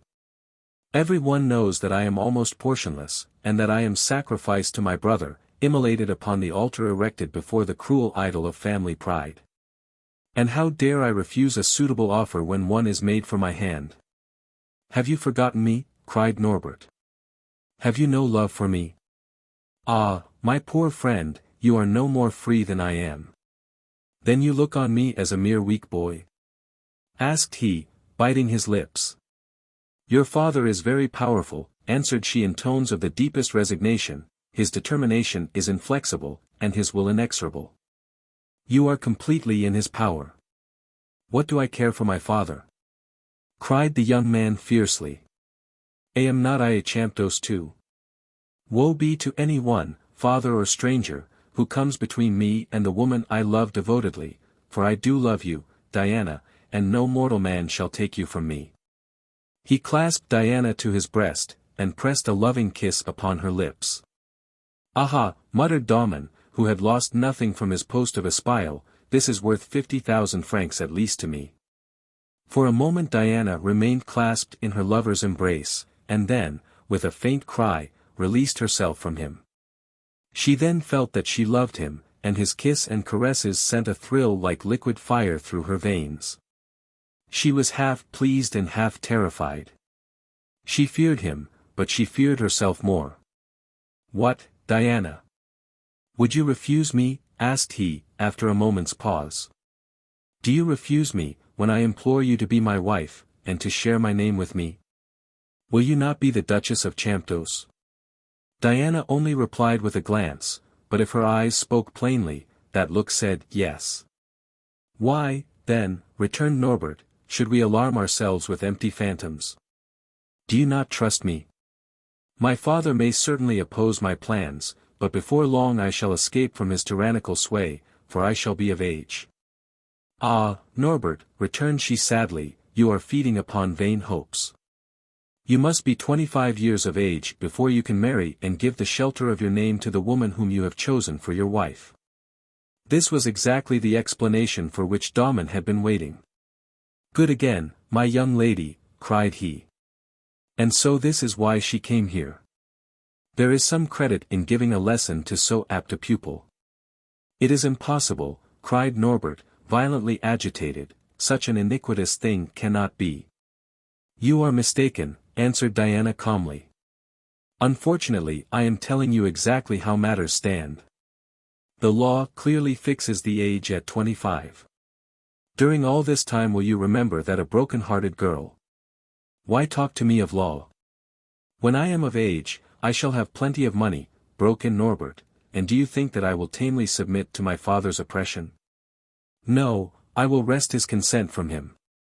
During this conversation the counsellor was carefully removing the dust from the knees of his trousers.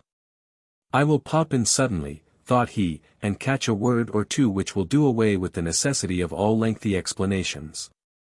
He suited the action to the word, and appeared suddenly before the lovers.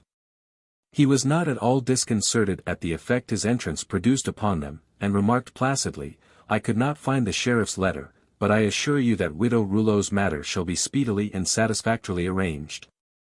Diana and Norbert exchanged glances of annoyance at finding their secret at the mercy of such a man.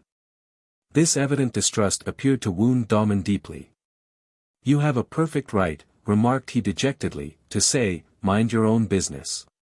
But the fact is, that I hate all kinds of injustice so much that I always take the side of the weakest, and so, when I come in and find you deploring your troubles, I say to myself, doubtless here are two young people made for each other." "You forget yourself," broke in Diana haughtily. "I beg your pardon," stammered Damon. "I am but a poor peasant, and sometimes I speak out too plainly. I meant no harm, and I only hope that you will forgive me." Damon looked at Diana. And as she made no reply, he went on, "Well, says I to myself, here are two young folks that have fallen in love, and have every right to do so, and yet they are kept apart by unreasonable and cruel-minded parents. They are young and know nothing of the law, and without help they would most certainly get into a muddle. Now, suppose I take their matter in hand, knowing the law thoroughly as I do, and being up to its weak as well as its strong points." He spoke on in this strain for some minutes, and did not notice that they had withdrawn a little apart, and were whispering to each other. "Why should we not trust him?" asked Norbert. "He has plenty of experience. He would betray us. He would do anything for money. That is all the better for us then, for if we promise him a handsome sum, he will not say a word of what has passed today. Do as you think best, Norbert." Having thus gained Diana's assent, the young man turned to Damon. "I put every faith in you, and so does Mademoiselle de Lorbourg. You know our exact situation. What do you advise?" "Wait and hope," answered the counselor. "The slightest step taken before you are of age will be fatal to your prospects, but the day you are 21 I will undertake to show you several methods of bringing the Duke on his knees." Nothing could make this speech more explicit. But he was so cheerful and confident, that when Diana left the office, she felt a fountain of fresh hope well up in her heart. This was nearly their last interview that year, for the winter came on rapidly and with increased severity, so that it was impossible for the lovers to meet out of doors. And the fear of spying eyes prevented them from taking advantage of Damon's hospitality. Each day, however, the widow's daughter, Françoise, carried a letter to Lorbourg, and brought back a reply to CHAMPDOCE. The inhabitants of the various country houses had fled to more genial climates, and only the Marquis de Lorbourg, who was an inveterate sportsman, still lingered. But at the first heavy fall of snow he too determined to take refuge in the magnificent house that he owned in the town of Poitiers. Norbert had foreseen this, and had taken his measures accordingly. 2 or 3 times in the week he mounted his horse and rode to the town. After changing his dress, he made haste to a certain garden wall in which there was a small door. At an agreed hour this door would gently open, and as Norbert slipped through he would find Diana ready to welcome him, looking more bewitching than ever. This great passion, which now enthralled his whole life, and the certainty that his love was returned, had done away with a great deal of his bashfulness and timidity. He had resumed his acquaintanceship with Montlouis, and had often been with him to the Café Castille. Montlouis was only for a short time at Poitiers, for as soon as spring began he was to join the young Count de Mussidan, who had promised to find some employment for him. The approaching departure was not at all to Montlouis' taste, as he was madly in love with a young girl who resided in the town. He told all to Norbert. And as confidence begets confidence, he more than once accompanied the young Marquis to the door in the garden wall of the Count de Lorbourg's town house. April came at last. The gentry returned to their country houses, and in time the happy day arrived when Diana de Lorbourg was to return to her father's country mansion. The lovers had now every opportunity to meet, and would exhort each other to have patience, and a week after Diana's return they spent a long day together in the woods. After this delicious day, Norbert, happy and light-hearted, returned to his father's house. "Marquis," said the Duke, plunging at once into the topic nearest his heart, "I have found a wife for you, and in 2 months you will marry her."